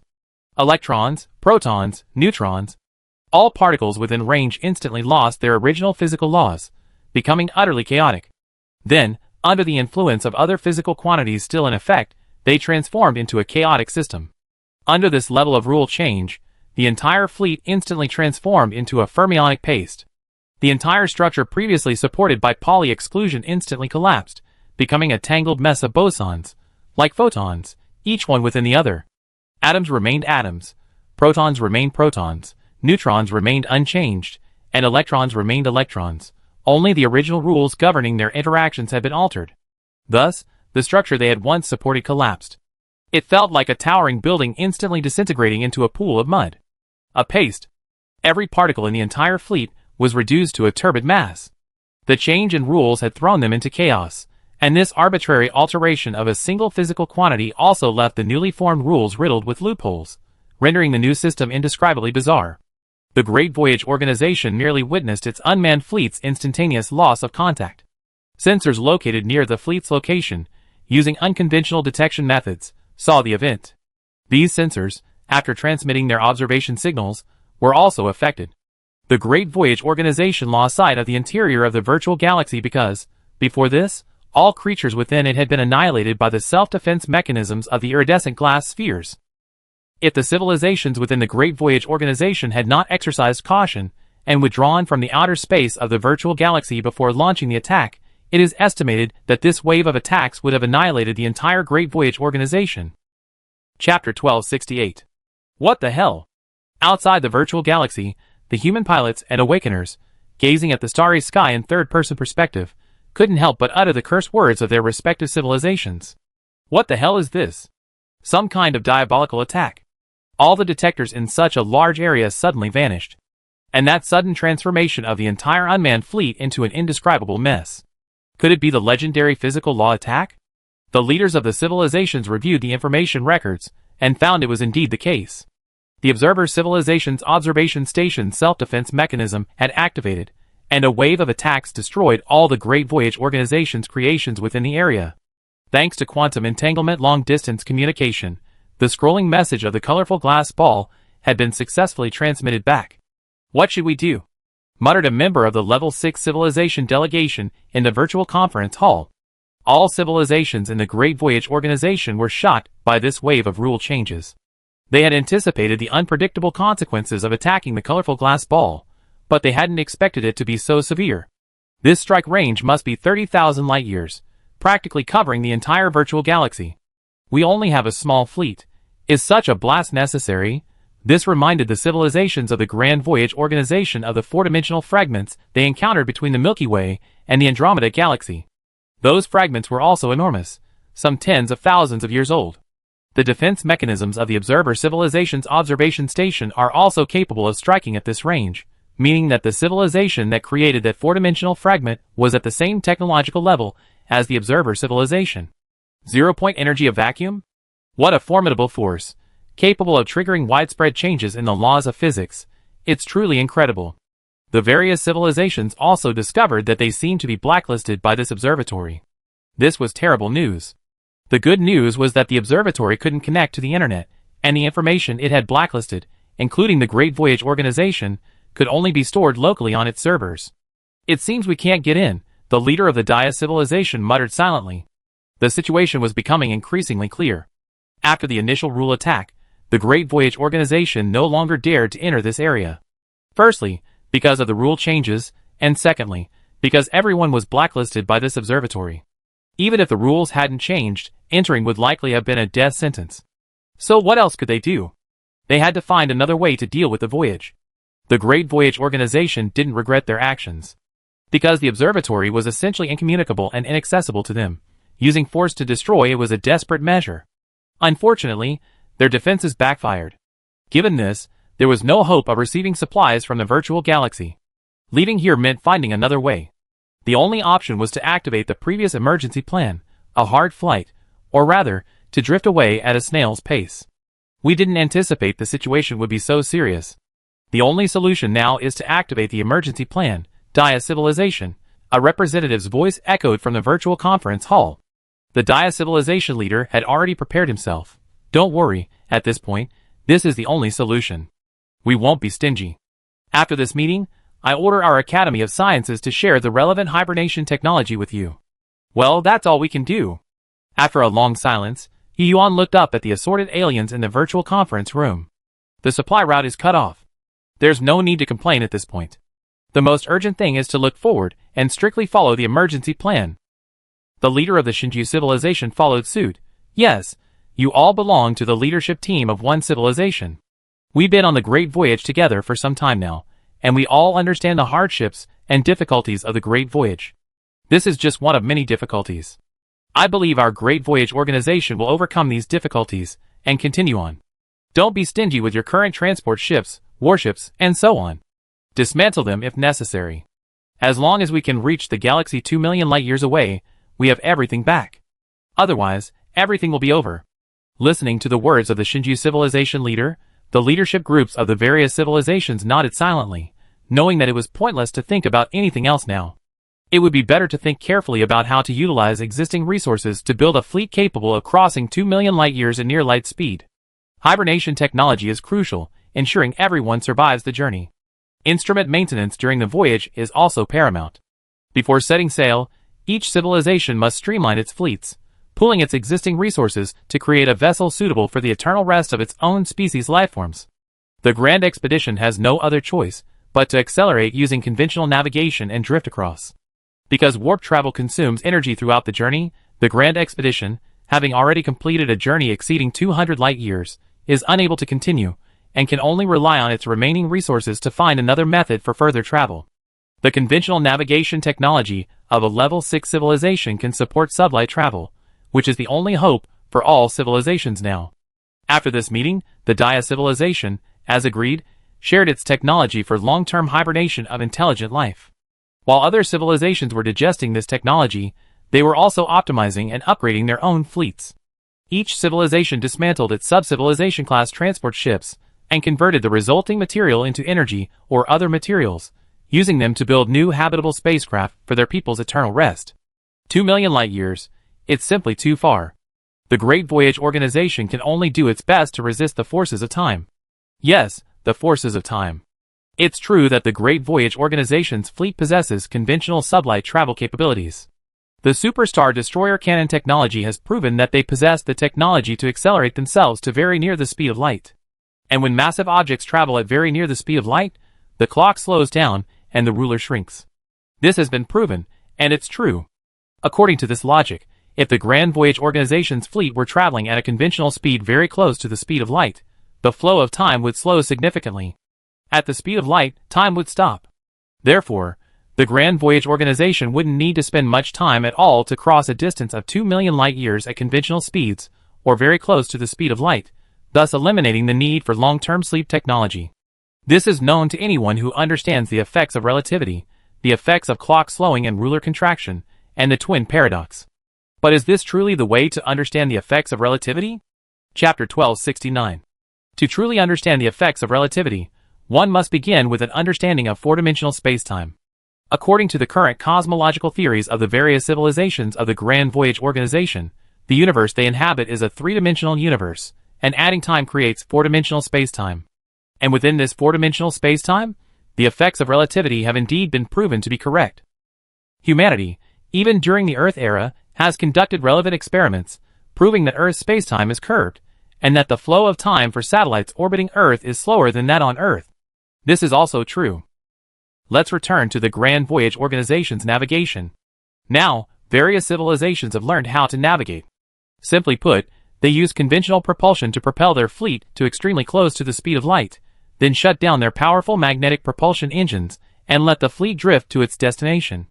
It's a simple matter, but within that sentence, The Grand Voyage Organization's fleet must go through many stages.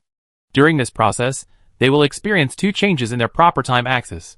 Their event light cones and the light cones of their departure and destination points will also undergo a series of changes. Four-dimensional spacetime will also be reversed and inverted, and the so-called past and future will also be played out. These changes are the underlying principle of clock slowing and ruler contraction. But to truly understand the Great Voyage Organization's attempt to travel 2 million light-years at the speed of conventional light, we must begin with the twin paradox. The twin paradox is undoubtedly well known. Simply put, it involves two brothers living on Earth. The elder brother boards a rocket and launches into space at a speed that clearly reflects relativistic effects. Upon returning to Earth, the elder brother discovers that his younger brother has aged, while he himself is still young. The reason this is a paradox is that from the elder brother's reference frame, it's the Earth, where the younger brother resides, that's moving, rapidly moving away from him, so the younger brother should be getting younger. However, from the younger brother's perspective, it's the elder brother who's moving, causing him to get younger. The two contradict each other, making it a paradox. But the fact is, the elder brother did get younger when he returned to Earth. This is the familiar notion that time stops when traveling at the speed of light. But the truth is, those who cite the twin paradox never tell us when the change in the flow of time occurs. They also never tell us that the elder brother's return to Earth is simply a return to Earth. They never tell us whether returning to Earth means simply arriving at Earth, or whether, after returning to Earth, he slows down to Earth's speed, allowing his intrinsic timeline to coincide with that of his younger brother. The two are different. The change in the flow of time between the twin brothers doesn't occur during sublight speed travel, as we always assumed, but rather during acceleration and deceleration. Let's start with the conclusion. In the twin paradox, if the older brother travels to planet A, 6 light-years away, at 0.6 times the speed of light, and then returns to Earth at the same speed, then by the time he returns, 20 years have passed for his younger brother, while 16 years have passed for his older brother. The older brother's time slows down when he accelerates to 0.6 times the speed of light on Earth, and then decelerates from 0.6 times the speed of light to 0, and then accelerates back to 0.6 times the speed of light after arriving at planet A. The former 0.6 times the speed of light causes the older brother to move away from the younger brother, while the latter speed brings him closer to the younger brother. So these two speeds are actually one positive and one negative. The process of the elder brother turning after arriving at planet A is actually a change in the direction of acceleration, and this is the key point. If the elder brother's U-turn were instantaneous, then the moment he completed it, the younger brother on Earth would have instantly passed 7.2 years. During this process, the elder brother's world line would have swept across the younger brother's timeline by 7.2 years. So, in the twin paradox, due to the clock slowing effect and ruler contraction effect, the elder brother travels at 0.6 times the speed of light. To him, planet A, which is 6 light-years away from Earth, would appear to be 4.8 light-years away. Therefore, it would take him 8 years to travel from Earth to planet A, and another 8 years to return to Earth, for a total of 16 years. By the time the elder brother arrived at planet A, 6.4 years had passed, and another 6.4 years would have passed during the elder brother's return, for a total of 12.8 years. Add to that the 7.2 years that the elder brother's world line swept across the younger brother's timeline during the instantaneous turn, and the younger brother would have passed 20 years. But the story actually refers to the fact that the older brother, after completing his acceleration, did not slow down to Earth's speed upon returning to Earth's location. In other words, when the older brother returned to Earth, his intrinsic timeline was different from his younger brother's. Their timelines did not overlap. As the saying goes, everything within the light cone is fate. This non-overlapping intrinsic timeline means that the two cannot communicate at this point, and any information exchanged between them would violate the laws of physics. In other words, their time difference is meaningless.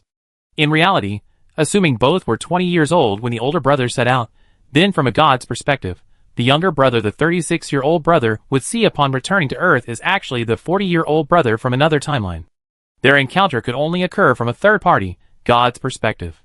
In reality, neither the older brother nor the younger brother could see each other at their current timeline. Unless the elder brother, after returning to Earth, decelerates again, bringing his own intrinsic timeline back to the same as his younger brother's. This involves two separate processes. The change in his intrinsic timeline during his acceleration away from Earth must also be taken into account. By adding these two together, the elder brother can reunite with his younger brother in reality, enabling true information communication, as their intrinsic timelines have once again overlapped, and now, miraculously, their ages are the same. Of course, there's also a way for them to communicate across different timelines, through the bulk from Interstellar. What is bulk? In string theory, a plane in three-dimensional space is called a membrane. Adding the timeline creates a four-dimensional membrane universe. Strings exist on the membrane, while the membrane exists within the bulk universe. Bulk exists within the bulk universe. Let's return to the Grand Voyage's conventional 2 million light-year voyage. If the Grand Voyage fleet travels at the normal speed of light, then from the perspective of an observer at the starting point, time for the Grand Voyage fleet after its acceleration stops. The fleet can reach the galaxy 2 million light-years away without passing time. For this observer, the Grand Expedition fleet would need 2 million years to reach its destination. From the Grand Expedition fleet's perspective, time only stops for the observer standing at the starting point.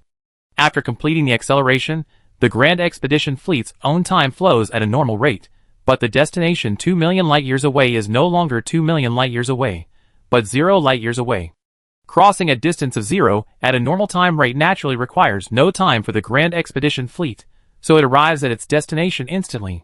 However, this is meaningless because at this point, the Grand Expedition fleet's relative velocity to the target galaxy, which is stationary relative to the starting point, is still the speed of light, meaning that their intrinsic timelines do not overlap.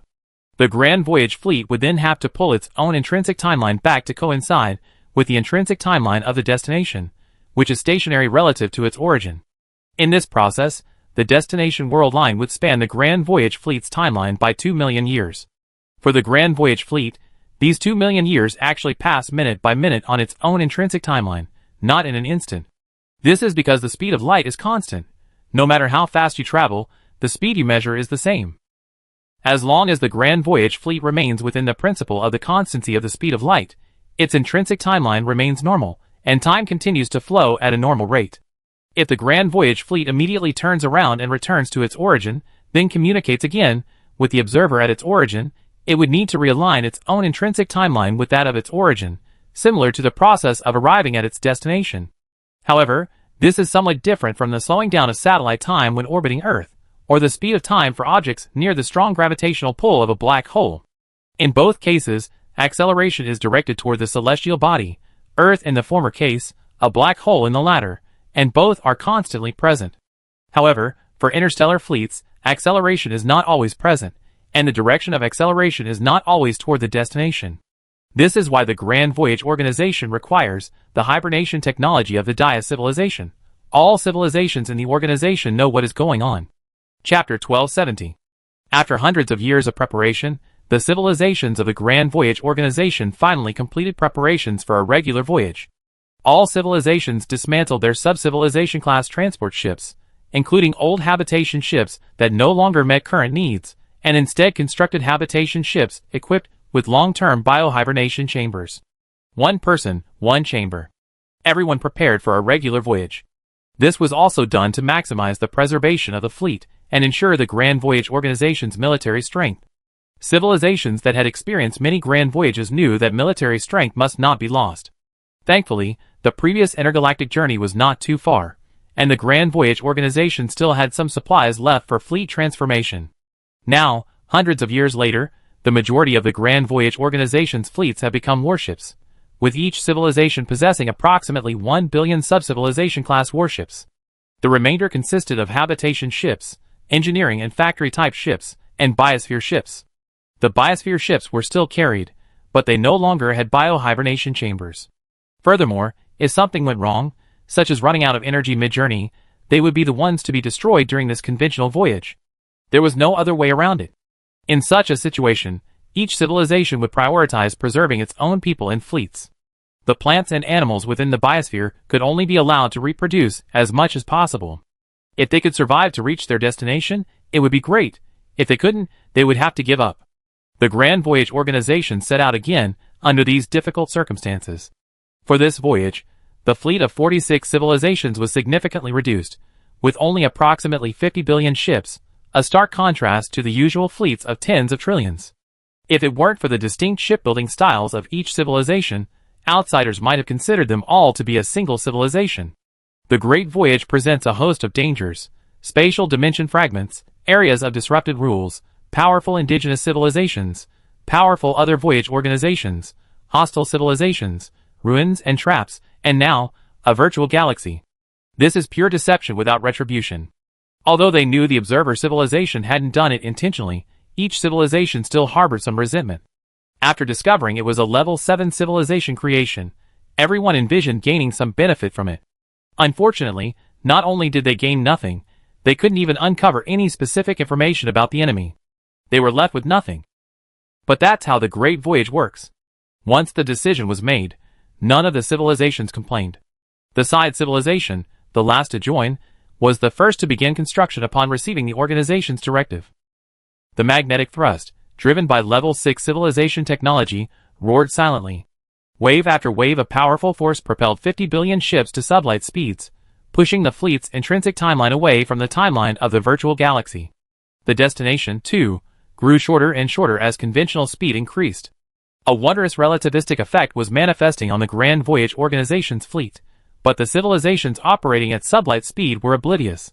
From everyone's perspective, they all perceived the origin as moving away from them at sublight speed. The speed of light measured by the Grand Voyage Organization's civilizations at sublight speed remained unchanged. It did not double the speed of light due to speed superposition.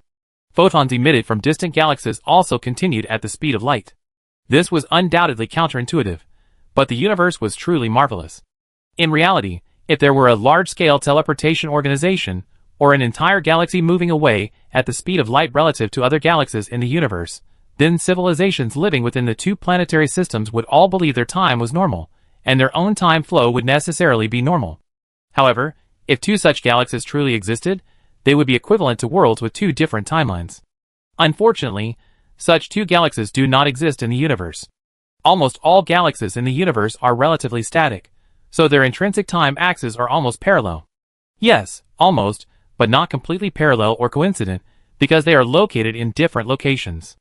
Only two objects with the same relative speed will have their intrinsic time axes coincide, just like the intrinsic time axes of organisms living on the same planet.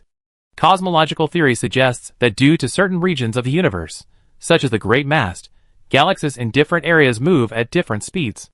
Obviously, their intrinsic time axes are not completely parallel either.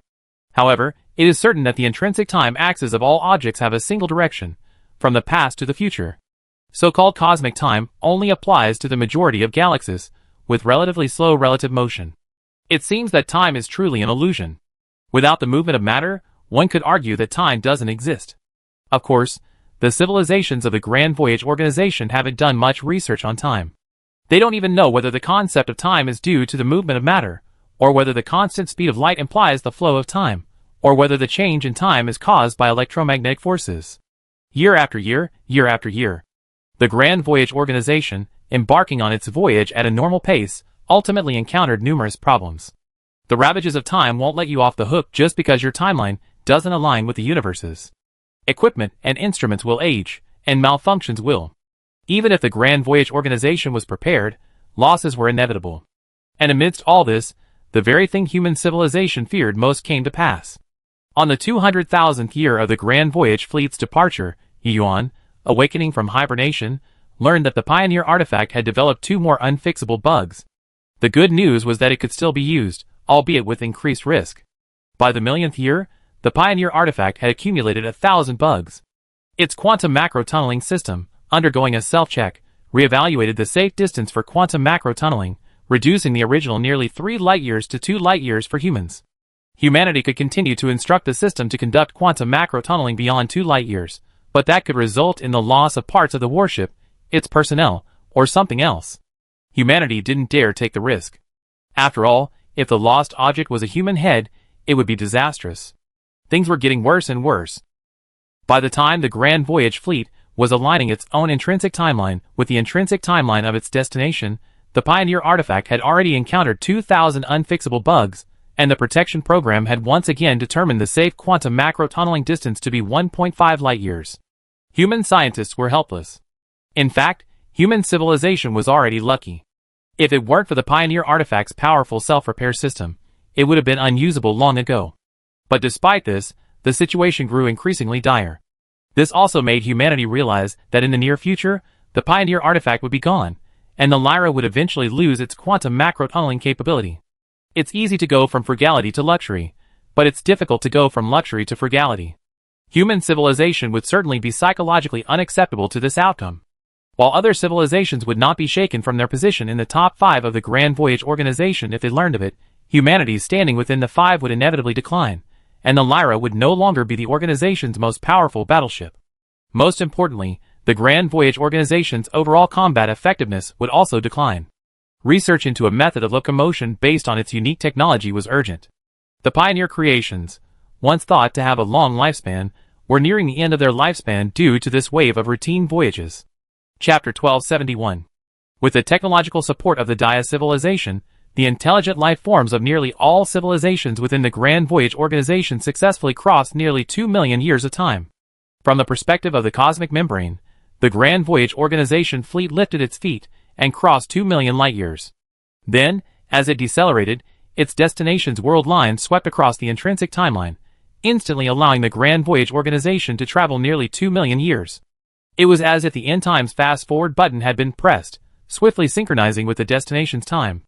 We're here, thank God, we're finally here. Dear matter, we're here. As soon as the intrinsic timelines overlapped, the major civilizations pounced upon the beautiful stars like hungry tigers. Of course, they weren't rushing in headfirst. The normal procedures for arriving in an unfamiliar galaxy still needed to be followed. Exploration and detection were essential. These initiatives would be carried out alongside resource development, but the Grand Voyage organization was truly hungry. Surprisingly, the Grand Voyage organization sailed into this galaxy so openly, and without questioning any civilization. Even after decades of deploying probes, no trace of civilization was found. This was clearly abnormal. This galaxy is incredibly small. Compared to the Milky Way, or even the Triangulum galaxy, it is incomparably tiny, with a disk diameter of only 8,000 light-years. What does an 8,000 light-year galaxy even mean? It is only slightly larger than the small Magellanic Cloud, a satellite galaxy of the Milky Way, which has a diameter of 7,000 light-years. Such galaxies are extremely faint in the distant starry sky and extremely difficult to detect. If it weren't for the Shinju civilization's profound understanding of gravity and the phenomenon of light deflection from the starry sky, the Grand Voyage organization would not have known there was a galaxy in this location. The Grand Expeditionary Organization explored nearly every galaxy of this size in a short time. Overall, it's not as flat as traditional galaxies, perhaps due to the small mass of its central black hole, or perhaps for other reasons. The stellar distribution in this galaxy is generally spherical, with only 60% of the stars located within its disk. The remaining stars are scattered like dandelion seeds above and below the disk, orbiting the central black hole. Perhaps due to its small size and lack of matter, this miniature galaxy contains numerous neutron stars, white dwarfs, and brown dwarfs, and its space is also filled with dense interstellar clouds. These interstellar clouds, due to the lack of regional gravity, cannot coalesce to form new stars. As a result, the stars in the entire galaxy are primarily red dwarfs. This is because red dwarfs are small and long-lived, often exceeding trillions of years, long enough to keep them alive to this day. Red dwarfs are the primary source of this galaxy's light. It's undeniable that if Superman were thrown into this galaxy, he would likely be scorched by the heat of these red suns. Another century passed. The star region where the Grand Voyage organization docked had become a bustling construction site. Every civilization frantically absorbed its resources, constructing new sub-civilization class transport ships. Those with excess production capacity repaid their debts to the Dia civilization. The gleaming silver of the new ships gave the Grand Voyage organization a thriving image. Against this backdrop, the Grand Voyage organization's exploration team finally achieved success.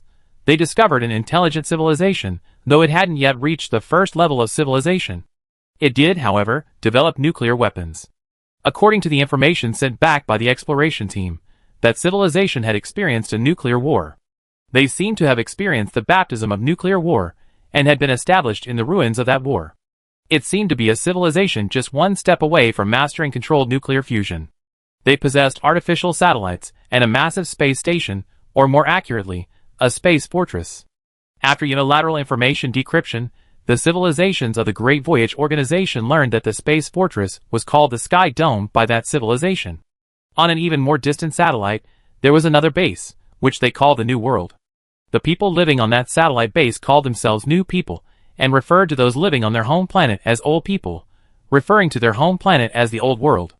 The exploration team had been quietly observing them from the starry sky for some time and discovered that the new world's technological level surpassed that of the old world, at least 100 years ahead in certain key technologies, and the gap was widening with time. Through cyber intrusion, the exploration team accessed the new world's network system and discovered that these aliens from the new world shared a common goal: to end all conflicts in the old world and achieve complete peace throughout the Lon Kai civilization. To achieve this goal, they were preparing to use force to intervene in the conflicts of the old world. However, after conducting a cyber intrusion and gaining access to data on the new world of the Lon Kai civilization, the Great Voyage Organization discovered that the Lon Kai people of the New World had mastered controlled nuclear fusion technology 100 years ago. However, they did not disclose their findings to the Old World, instead spending 100 years completing research on the miniaturization of controlled nuclear fusion. Now, they are preparing to use individual armor powered by controlled nuclear fusion to launch a military intervention against the Old World. It's worth noting that the Lon Kai people seem to have a particular fondness for individual combat armor, so much so that after developing controlled nuclear fusion, their first step was to miniaturize it and install it on their armor. Furthermore, their armor is a larger version of the Lon Kai people. This is similar to the humanoid mechas developed by humans. From the Lon Kai people's perspective, this can be considered their own humanoid mecha. However, their humanoid mechas are clearly different from humans. Their life form has 2 legs and 4 arms, so the mechas they create using the latest technology are also based on this form. The mechas are approximately 20 meters tall, equipped with a small nuclear fusion reactor. Their 4 arms each hold a custom shield, a custom large saber, a single-handed long-range laser weapon, and a double-handed large-scale long-range laser weapon. According to the description in the database, this mecha has the ability to penetrate the atmosphere by a single soldier. As for the Lon Kai people's home planet, Lon Kai Star, they do have mechas, but their energy technology is still limited to high-energy polymer battery packs. To maintain sustained combat, these mechas must frequently replace these packs from their mothership. To expedite battery replacements, the Lon Kai people have developed a technology that automatically ejects these packs from the air. Images of past battles provided by their internal archive show that the mechas often transform during battery replacement, which is quite impressive. Interestingly, due to the complexity of the operation, not all Lon Kai people can pilot mechas. Their mecha pilots either rely on long-term medications that enhance reaction speed and strengthen brain cells, or, like the new Lon Kai people, undergo genetic modification and then undergo specialized training. The old world's Lon Kai people are utterly opposed to genetic modification, upholding the supremacy of natural blue people. They hate genetically modified Lon Kai people, calling them heretics. However, due to the mecha's powerful combat capabilities, their use is unavoidable, so their mecha pilots often rely on drugs. The two have irreconcilable ideological contradictions, and precisely because of this, they have frequently engaged in war in the past. Nuclear war is the result of conventional warfare truly igniting true conflict. It was only after the nuclear war that the new blue treasures fled to satellite bases. Of course, some new blue treasures still operate on their home planet, but they are few and far between, and their activities are often covert. Chapter 1272. During the recovery process, the various civilizations of the Grand Voyage Organization were clearly very interested in the blue-color civilization. This was because, during their ongoing exploration, the Grand Voyage Organization had discovered no other civilization besides the blue-color civilization. For this reason, the Grand Voyage Organization simply named this galaxy the Blue-Color Galaxy, the star system in which the blue-color civilization resided the Blue-Color Star System, and its parent star the Blue-Color Star. Since the resupply took a while, many civilizations, with nothing else to do, traveled to the Blue-Color Star System to observe the Blue-Color civilization. Some observers even formed teams to visit the Blue-Color Star. Using the nanotechnology of a level 6 civilization, creating a blue-color human body was not difficult. It was simply a matter of scanning a blue-color human's body data and writing a program. This wasn't a waste of time, because compared to the Grand Voyage Organization's various developments, the time it took to build various ships, and its in-depth research into certain scientific technologies, a visit to the blue-color star would be a mere blink of an eye. Years, even decades, would be nothing more than a vacation. Scientists from many civilizations even came here, claiming to be seeking inspiration. Among them were scientists from the Dia civilization. Even the Awakener 1 and the Lyra arrived. But they all tacitly avoided revealing themselves. The Lon Kai galaxy is simply too small. The Great Voyage Organization's resource extraction areas are not far from the Lon Kai star system, easily accessible.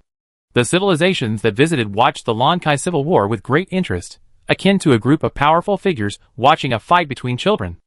After all, they were the only civilization in this galaxy, so this kind of treatment was par for the course.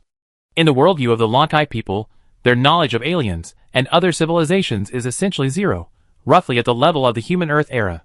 Because they find no scientific evidence of alien existence, they embrace the Lan-Kai exclusive theory, believing them to be a cosmic miracle and the sole intelligent life form in the entire universe. However, a significant number of mainstream views believe that aliens exist, but are simply too far away and the starry sky too vast to be discovered by the Lan-Kai people. Lan-Kai people who hold this view exist in both the new and old Lan-Kai worlds. They share a common goal: to truly unify Lan-Kai civilization, then unite their forces to explore the universe and search for other aliens. A small number of people believe that aliens have actually visited Lan-Kai planet and may have been observing it for a long time, as evidenced by the numerous mysterious disappearances of Lan-Kai people. These disappearances are, of course, far-fetched fabrications, but they are not wrong, as a large number of aliens are indeed present within the Lan-Kai star system, simply undetectable by the Lan-Kai people. Of course, not many Lan-Kai people are currently interested in aliens, or even concerned about the existence of extraterrestrial civilizations. Currently, the attention of each country within the Lan-Kai civilization is focused on its own internal conflicts, while scientists and top engineers from various countries are focused on their own technological development. Perhaps due to the ongoing war, all kinds of scientific and technological talent are being courted by various countries, especially engineers and weapons experts proficient in mecha technology, who are highly sought after by society as a whole. Next are mecha pilots with exceptional skill. They are the stars of the battlefield. A skilled pilot, coupled with a technologically advanced mecha, can often single-handedly challenge an entire army. Such pilots exist in the Lan-Kai people's new world. They call them ace pilots, enjoying preferential treatment and a status even higher than that of senior mecha operators. This is because these pilots possess a unique ability. When faced with extreme stress or near-death threats, their brains enter a state of overload, akin to a state of rapid reflexes and acute observation. This state enhances their reflexes and their mecha's precision and swiftness, sometimes even overwhelming the mecha's response. This ability, of course, isn't innate. It's a byproduct of the Lan-Kai people's genetic engineering. However, they don't yet understand how this mechanism is generated, and the probability of its occurrence is extremely low. The presence or absence of this ability is undetectable, so those possessing it are cherished by the Lan-Kai people like giant pandas. However, this applies only to the Lan-Kai civilization. For the level 6 cats watching the spectacle unfold within the Lan-Kai star system, it's no big deal. Let alone civilizations like the Divine Principle and the Awakener, even a random, average level 6 civilization wouldn't even be able to match the Blue Treasure civilization's achievements in life technology. The difference in civilizational levels is so vast that comparison is unnecessary. Perhaps precisely because of this, the Blue Treasure civilization's war tactics have taken the path of mechas. Of course, the Blue Treasure people do possess large warships, but they aren't true starships. They're battleships primarily used within planets and near their parent star's orbit. Motherships carrying humanoid mechas were a standard Lan-Kai combat deployment. However, their mothership technology was not advanced enough. At least, the old world Lan-Kai technology had not yet reached the point where a mothership could propel itself out of the planet under its own power. Instead, it required a boost from large ground-based mass accelerators. Their mechas also lacked the ability to independently penetrate space. However, all this changed after the new Lan-Kai developed a fusion reactor. Both motherships and mechas of the new Lan-Kai people were capable of independently entering and exiting their home planet, putting them firmly ahead of the curve. This technological leadership also fueled the new Lan-Kai people's confidence in ending the conflict in the old world. When the Lyra arrived in the Lan-Kai star system, they witnessed 4 of the latest mechas launching from the Lan-Kai moon and independently infiltrating the home planet. Then, on a 2-country battlefield, they annihilated the tanks and surface combat vessels of both sides with overwhelming force. After this battle to establish their authority, the leader of the new Lan-Kai people made a global address on a television channel, announcing that from now on, the Omar Council organization would be renamed the Omar Democratic United Nations, a democratic parliamentary state, abbreviated as Omar, and the nation of all new Lan-Kai people, with the Speaker of the Democratic United Parliament as its supreme leader. He also announced that from now on, Omar would forcibly intervene militarily in all acts of war, aiming to end conflict, end war, and achieve lasting peace. Omar had one more thing left unsaid. After achieving peace, It planned to implement a new Lantai transformation plan to transform all Lantai people into new Lantai people. Omar would then complete global unification, at which point Omar would cease to exist, becoming the only Lantai civilization with a legitimate reason to exist, and journey towards the stars and the sea. Chapter 1273. It must be said that their ideals are generally sound, but the challenges are truly immense. This is because the Lankai people on Lankai Star are essentially natural beings, and they constitute the absolute majority of the Lankai people, making up 99% of the total population.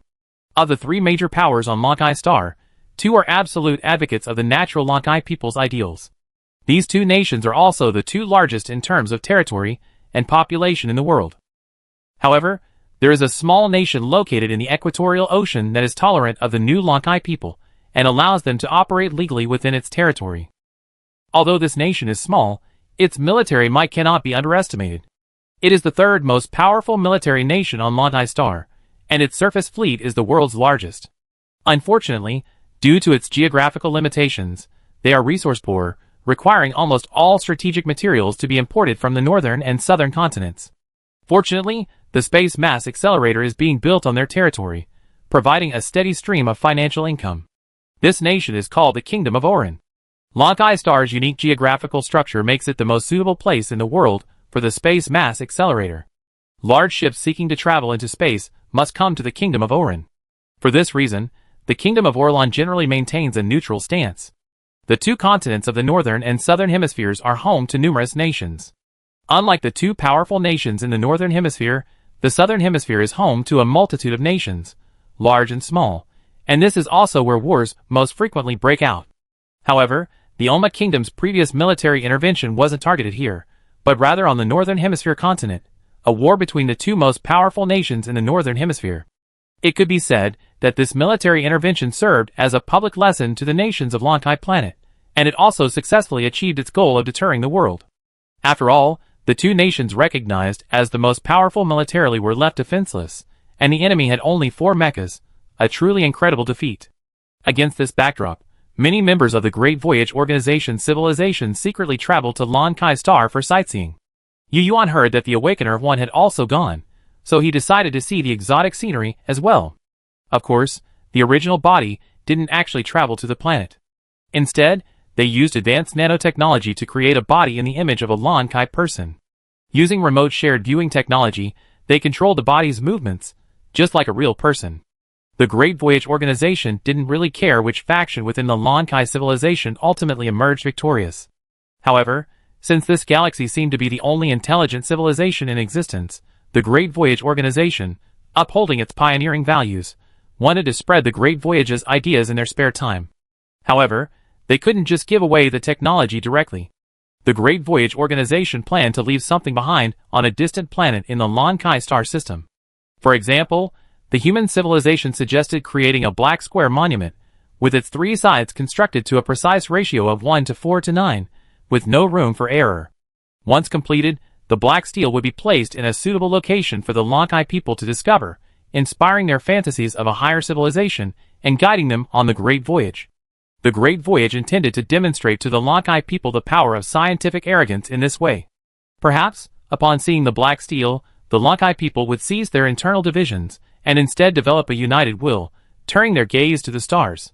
The Awakener civilization strongly supported humanity's proposal, and even took the initiative to undertake the construction of the black steel. It was clear that the Awakener civilization was deeply interested in this rectangular steel. After the meeting, they even discussed the details of its construction. Given the nature of the Awakener civilization, it's likely that when the black steel is truly completed, it won't be a simple steel, but one with some sort of function. It's likely something related to the Awakener's unique technology, and spiritual technology will certainly be a part of it. As for the black steel's location, it can be placed on Blue Treasure Planet. After all, if it were placed on a distant planet, it would be like the Great Voyage Organization supporting the new Blue Treasure people, as only the new Blue Treasure people's controlled nuclear fusion technology currently has interstellar navigation capabilities. So, everyone's current trip to Blue Treasure Planet can be considered a private, personal investigation. Juan, what are you doing? On a remote beach in the Orin Kingdom, the sun was shining brightly. Yu Yuan was waving his 4 arms. The addition of 2 arms was a bit of a chore for him to get used to. Blue Treasure people's visual senses differed from humans, and their brains needed some time to adjust. The body it controlled was created by human civilization using true nanotechnology, a perfect replica of a blue treasure person's form, controlled via remote connection. The Awakener Juan, nearby, didn't seem to need any adaptation. He was already controlling the blue man's body and strolling along the beach, seemingly waiting for Yuan. "Ah, Yuan, haven't you adapted yet?" Juan, manipulating the approximately 1.4-meter tall blue man, took 2 steps to Yuan's side, speaking in the blue man's distinctive voice. The systems within the 2 blue man's bodies translated his words into Chinese, which Yuan could understand. "I'd be there soon." Yuan swung his arms and legs, his feet leaving a trail of footprints on the sand. "Don't bother. I send you some mental settings. You should be able to understand them. Just modify them to match your brainwave signals, and you probably be able to adapt," the Awakener Juan said, transmitting the data to Yuan. As Yuan imported data and adjusted his mental parameters, he spoke, "By the way, Juan, have you guys finished the steel? When will it be deployed?" Juan did a few backflips on the beach, seemingly feeling the planet's gravity. "It's done. It wasn't technically difficult. It's already on my ship." "But where do you want it?" "It doesn't matter where. You deployed mental technology, so they'd be able to find it anywhere." In just a moment, Yuan had completely adapted to the controls of this body. He continued, "Then let's put it here in the Kingdom of Orlan. It's a neutral country, so they can research together, right?" "Okay, then." The Awakener Juan issued the order to the stealth ship transporting the steel, telling it to deliver it to the planet unnoticed. Juan's black steel was actually quite large, and he didn't intend to place it underground or on the seabed. Instead, he would place it directly on the beach where they were standing. However, instead of inserting it into the ground, the black steel would hover approximately 3 meters above the ground. The Awakener Juan hadn't mentioned that he had also inserted a spatial stabilization device into the steel, allowing it to be firmly locked to the blue sky planet's space. With this force locking technology, nothing short of a planet-moving force could destabilize the steel. The Awakener Juan figured that since he wanted to demonstrate the blue sky's technological might, he shouldn't be so stingy. He might as well go all out, etching their mark forever in the annals of civilization. Chapter 1274. After adjusting to their new bodies, Yuan and Juan arrived at the nearest port city. It must be said that, though the Kingdom of Orlan is small, it's well protected. Compared to the war-torn worlds elsewhere, it's a veritable paradise. With the advancement of architectural technology, intelligent civilizations tend to build towering structures, and the Lon Kai people are no exception.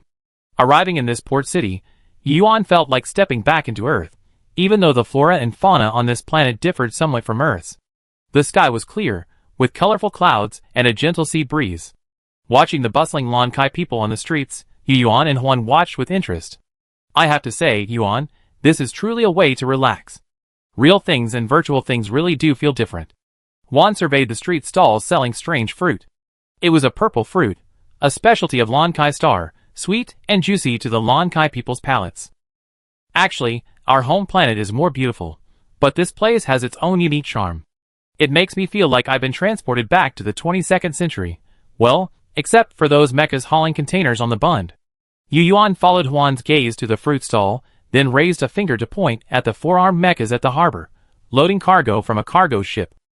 The Lon Kai people have cranes similar to those used at container terminals, but they rarely use them, at least not in the Oran Kingdom. Advanced mecha technology has enabled some private enterprises to employ mecha transporters, but those mechas on the coast are likely military. Yuan checked online and found that the giant ship was carrying a batch of directed electromagnetic pulse weapons to the Oran Kingdom. Many military mechas were already flying over the port city, apparently on their way to maintain order. This scene was commonplace, and the locals didn't stare with curiosity like Yuan and Juan, but instead went about their business. "Gentlemen, some fruit. It's free if it's not sweet." As if sensing Juan's gaze, the blue-haired man at the fruit stall immediately greeted him. Juan ignored him and walked deeper into the street. Juan and Yuan's bodies were both nanotechnology artifacts, their bodies filled with instruments and equipment, requiring no food for energy. The two wandered about like this for several days, the length of time it takes for the local planet to rotate once, roughly equivalent to 20 hours on Earth. On the 5th day, the black obelisk Juan had crafted was finally delivered to the city's coastline. Coincidentally, a major event also occurred in the Kingdom of Oran that day. A transport ship from space, ostensibly carrying food, landed within Oran. Due to the nuclear war, large areas of Blue Treasure Planet were contaminated, making them unsuitable for growing crops. Therefore, approximately 70% of Blue Treasure Planet's food now comes from space. The Blue Treasure people have built numerous agricultural satellites dedicated to this purpose. Several powerful nations on the planet have their own agricultural satellites, and even smaller nations, like the Kingdom of Orlan, derive almost all of their food from space. For this reason, their airspace transport is extremely frequent. But today, this transport ship seemed different from usual. Shortly after it docked within Orlan's territory, the King of Orlan received a diplomatic notice from the Omar Democratic United Nations, claiming that the transport ship contained military secrets stolen from the New World. They demanded that Orlan seal off the transport ship and prevent any personnel on board from leaving, as they were suspected of stealing Omar's military secrets. They also demanded that all passengers and cargo on board wait 24 hours for the Omar commissioner to complete his investigation before they could be released. The King of Oran responded, "What kind of overbearing demand is this? This transport ship was originally used to transport Oran's food. How could it possibly steal Omar's military secrets?" Furthermore, they immediately began to make demands, showing no regard for Oran. Although Oran had always maintained neutrality, it was not a fool. However, after the king had diplomatically refused, he received an ultimatum from Omar, stating that if they did not accept the offer, Omar would come and take it. Attached to the video was a mothership equipped with the latest mechas approaching the orbit of Blue Star, a blatant provocation. However, over the past few years, Omar's frequent military interventions had made the King of Oran realize that its military might far outweigh his own. Now, with such demands, Oran realized that their transport ship might indeed hold something truly formidable. But under pressure from the Orma kingdom, he dared not refuse outright. Finally, he had no choice but to humiliate himself and secretly asked the transport ship's captain to assist in the investigation. However, they never expected that when they contacted the captain, he was clearly not well. He seemed to be hiding something. As expected, just as the captain, loyal to the Oran kingdom, was about to reveal the truth, he was attacked from behind and killed.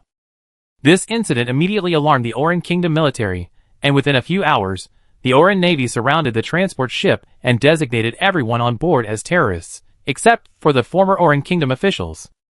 This action terrified the 5 graduates aboard the transport. They had recently graduated and were bound for space internships. They were originally planning to return on a civilian transport, but to save time, they boarded this tailgate through a backdoor. This incident ultimately led to them being labeled terrorists.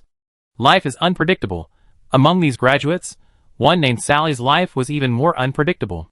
Because the so-called terrorists discovered he was genetically modified, a mechanic, and had experience piloting civilian mechas, they implanted a microchip in the back of his head and tasked him with piloting one of the transport's mechas to help them break out. The original mecha pilot had been killed during this mission, and now he was the only one aboard the transport capable of piloting the new mecha stolen from Omar. If he disagreed, the chip would be used to fry his brain. Carrying the bond of caring for his sister, Sally could not die, so he agreed. So, along with another drug-addicted pilot from the northern continent Cillian United States, he boarded the latest mech and was forcibly dragged onto a battlefield that didn't belong to him. The result was beyond everyone's expectations. Sally possessed unparalleled piloting talent. After an initial adaptation period, he narrowly escaped being hit by a naval gun, experiencing a burst of potential, single-handedly destroying the entire Orlan Kingdom naval fleet. After helping the transport ship escape to the high seas, he engaged in a battle with 4 new mechs from the Omar Kingdom. Despite being low on weapons and ammunition, he managed to outmaneuver his drug-addicted teammate and, after defeating him, single-handedly took on 4, using his unparalleled close combat prowess to shatter the limbs of the 4 mechs, which had participated in numerous military interventions. If it weren't for his years of military intervention experience, these 4 mechs would have been annihilated by Sally on the spot. Sally's performance astounded everyone. No one had expected such a skilled pilot. Witnessing the battle, the supreme leader of the Omar Democratic United Nations and Speaker of the Democratic Parliament immediately labeled him the Ace of Aces. The Slian Union was ecstatic. They had unexpectedly stolen 2 of the latest mechas, and even received a King of Kings pilot as a gift. It was sheer delight. Chapter 1275. This action significantly undermined the deterrent power of Omar's military intervention. 4 of the latest mechas that once dominated the battlefield were defeated in such a way. This sudden incident also left another military nation on the northern continent of Lankai Star feeling uneasy, as they hadn't heard of such a major event before it occurred. Those were Omar's latest mechas, equipped with miniaturized nuclear fusion reactors, a technological product 100 years ahead of all other nations on Lankai Star.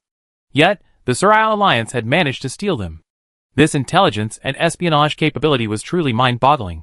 However, before the incident had subsided and the Kingdom of Orlan, still recovering from the loss of a naval fleet, was shocked to discover that a black stele had appeared on the beach of their port city. The black stele wasn't large, only about 10 meters tall, but its presence was unforgettable to the people of Lantai Star. It stood in a bomb crater. Originally, there was a mound there. Orlan's personnel believed the stele had been blasted out of the mound during a previous battle. Olin, having discovered the black stele, had no time to mourn the naval fleet. They immediately sealed off the beach and assembled experts from various departments to investigate. However, this investigation nearly shattered the experts' perspectives. During the investigation, they accidentally dislodged the tiny layer of soil that had originally supported the black stele. However, the unsupported black stele did not fall like a stone, but instead remained suspended in midair. It was like a miracle. A few days later, the Oran Kingdom's experts, still in shock, gazed at the black stele with bewilderment. They had exhausted all possible means, but could not figure out how it remained suspended in midair. At this moment, these experts were reporting their progress to their powerful king. We tried everything, and we still have no clue. It looks like an ordinary black stele, but we all know it's anything but ordinary.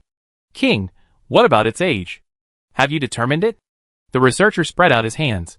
We don't know. We tried uranium lead dating, isotope dating, carbon-14 dating, everything to no avail. We don't know when this stele is from. We don't even know what material it's made of. Spectroscopic analysis shows it's an ordinary black stone, the kind with normal calcium carbonate, but that's impossible. Its suspension mechanism is even more unknown. We tried adding weights, but no matter how much weight or how much force we applied, it won't budge. It's incredible. Science has no explanation for its behavior. Is there no progress at all? The king felt uneasy.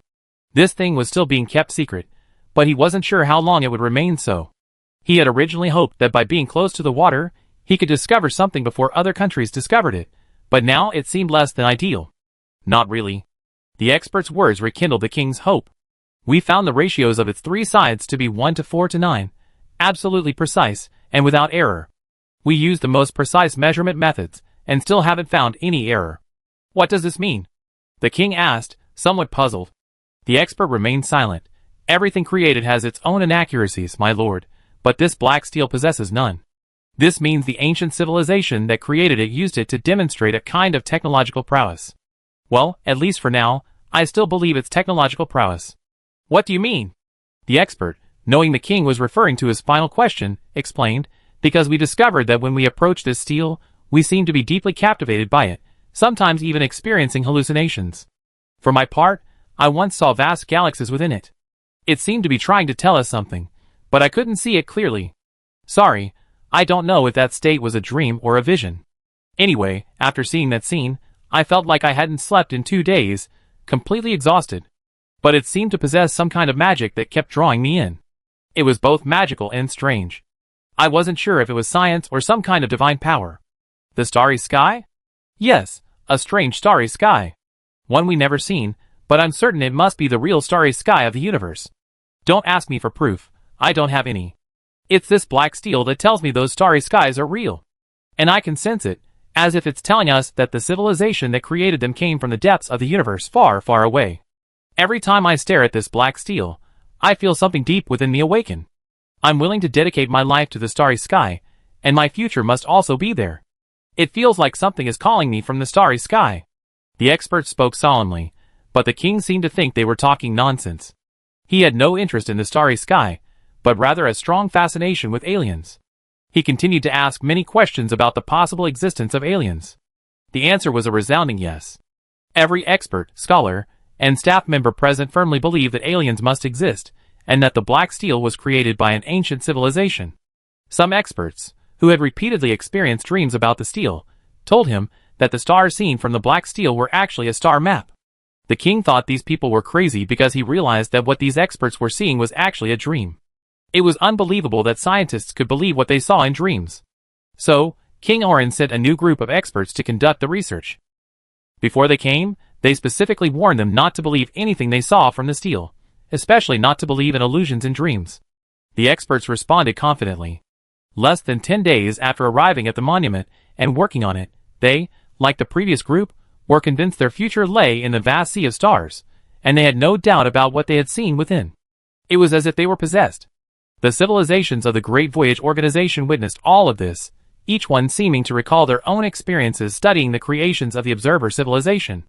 Now, with their positions reversed, it felt quite refreshing. They all agreed that this was the correct way to guide the Blue Trace civilization. Based on this effect, it wouldn't be long before other nations would know of the monument's existence, and the course of Blue Trace civilization's history would be altered. In response, the Shinju civilization, which had been studying the mechanisms for the emergence of unique technologies, stated, guiding them forward without interfering, allowing them to maintain their independence, might lead them to develop unique technologies. However, it was unclear whether the universe would allow Blue Trace civilization enough time. While many civilizations focused their attention on the Lankai civilization, the human civilization within the Great Voyage organization had less time to spare. Yu Yuan, after touring Lankai planet via remote control, returned to his own civilization's affairs. In reality, his visit to see the scenery was merely a way to relax after work. Now, human civilization's focus is entirely on developing its own unique technologies. The good news is that years of research have finally yielded some progress.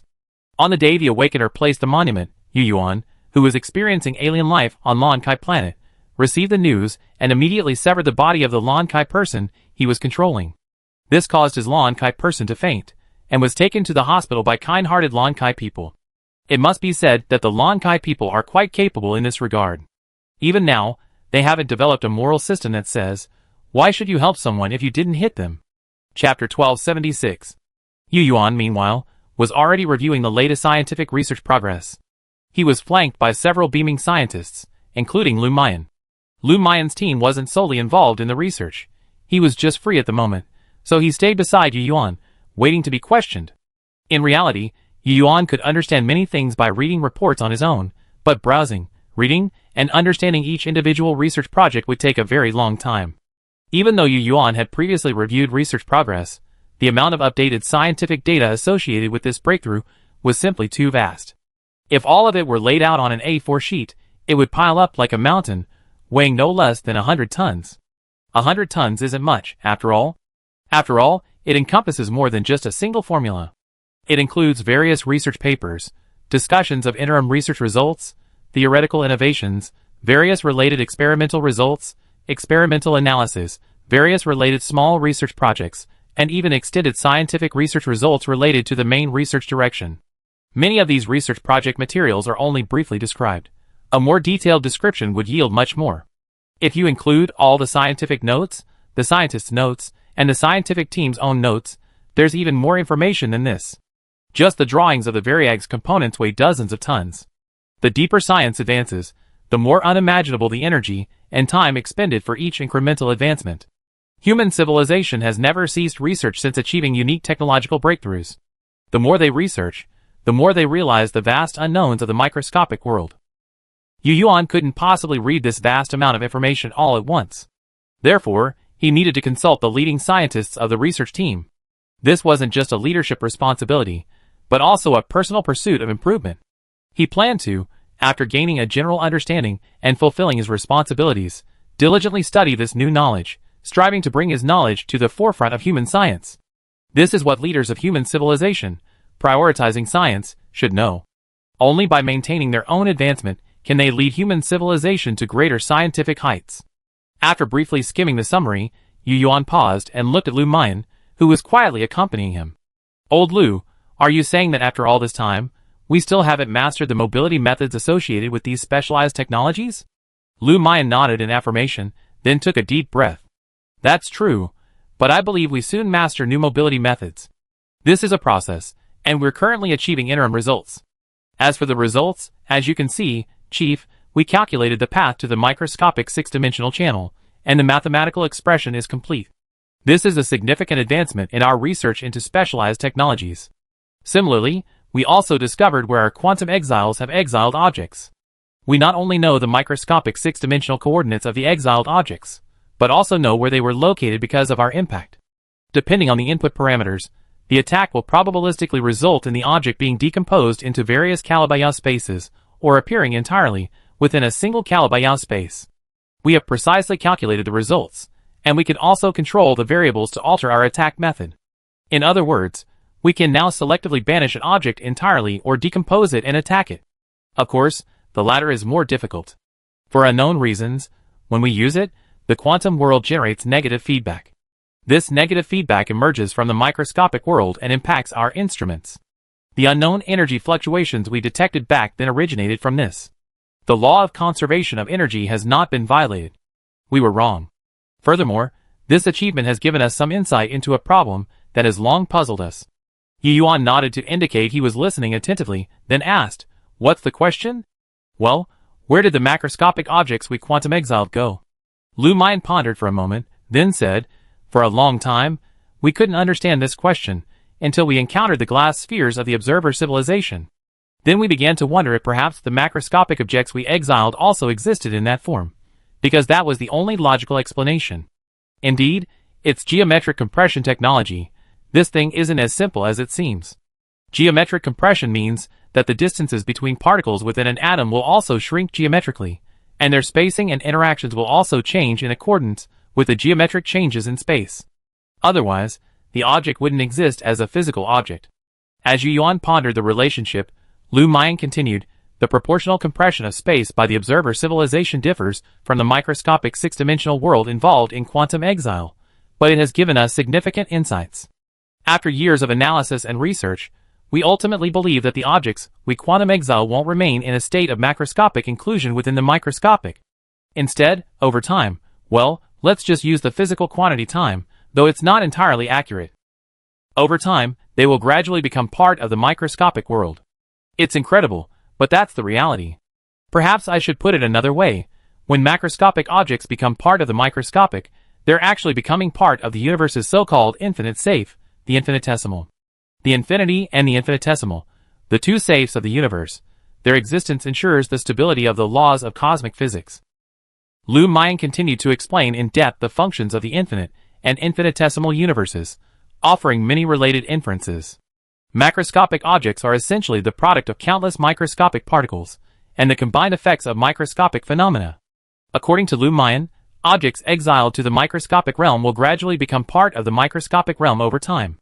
Well, judging by the parameters of the quantum exile attack, they are, to be precise, transformed into Calabi-Yau spaces, becoming part of the infinite Calabi-Yau space. The energy carried by these macroscopic objects is also stored in this form within a microscopic Calabi-Yau space. Because there are numerous and infinite types of Calabi-Yau spaces, this does not affect the operation of the laws of the macrocosm. Perhaps these laws are inherently part of the mechanism of the macrocosm. So, what does understanding these phenomena have to do with human-specific technological progress? Of course it does. First, it can elevate human understanding of the microscopic realm. Second, it can make plausible the things that human civilization once considered paradoxical and inexplicable in the microscopic six-dimensional realm. Finally, this rationalization leads to technological advancement. Chapter 1277. Lu Mian seemed to be getting more and more excited as he spoke. Now that we know the type of microscopic six-dimensional space we're operating on through string manipulation, and we also mastered the precise mathematical expression of the channel, then, according to our previous theories regarding the microscopic six-dimensional space, we simply need to find a way to survive in the microscopic six-dimensional space and find a way out. In other words, we need to construct the parameters of the channel back to the macrocosm. Then, by switching between the microscopic and macroscopic realms, we can achieve a kind of teleportation effect. This was the path humans envisioned when they were researching their own unique technologies. Unexpectedly, this is actually possible. As long as this technology is mastered, the Tianqin will no longer be afraid of lacking teleportation capabilities. Of course. Lu Mian paused, turned to Yuan, and continued in his loud voice, "Actually, a quantum banishment attack is somewhat different from transporting ourselves to the microscopic six-dimensional universe. We don't launch a quantum banishment attack on ourselves, but rather use shipboard instruments to escape into the microscopic universe. Of course, this might require our instrument to completely analyze the Tianqin, just like the Pioneer's creation. We believe the two share commonalities, but that's not guaranteed, as we don't understand the Pioneer's creation and the principles of quantum macro tunneling. That doesn't matter. It probably won't last long, and the path forward for our unique technological mobility is now clear, and the scientific community is very confident in it.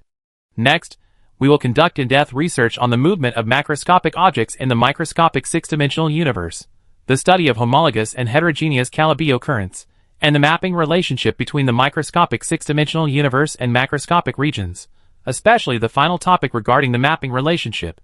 Most research teams believe that if we can complete this research, we likely master a new method of teleportation. Of course, some feel that's not enough, and that we still need to understand and implement a method of movement within the apparent six dimensions. Although we haven't mastered it yet, at least the path is clear. As long as we continue to dig deeper along this path, we will definitely master a new method of movement. Lu Mian was full of confidence, and it was clear that he was even more confident than Yu Yuan, who was listening. After all, he participated in the research throughout the entire process, and had more information than Yu Yuan, so there must be something that made him confident.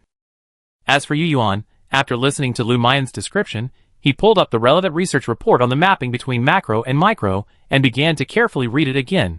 Previous research on the correspondence between spacetime dimensions and the macroscopic world describes the five-dimensional spacetime of Calabi-Yau space as located within the photon field of atoms, where time is tubular, and its projection corresponds to the outer atmosphere of planet Earth.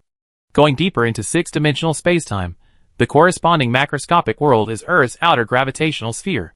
Going further up, it corresponds to the solar system, then the Milky Way, and then the large-scale galactic network structure, and the central void of the large-scale galactic network structure. This gradual progression seems to make sense. However, modern human scientists know that its progression does not follow the size of our solar system. That would be too subjective. If that were the case, wouldn't other civilizations' research also be based on the galaxies they inhabit? The universe wasn't created by humans. It simply couldn't be that way. So, logically speaking, what should it be like? What would be a reasonable range? While it's still unknown what kind of human civilization it should be, human civilization does have some experience with what a reasonable range should be. This experience comes from pioneer creations, the Galactic Center Civilization Flagship, the Falcon Civilization Flagship, and the Neutron Battlestar. They all possess varying degrees of teleportation, or similar forms of movement.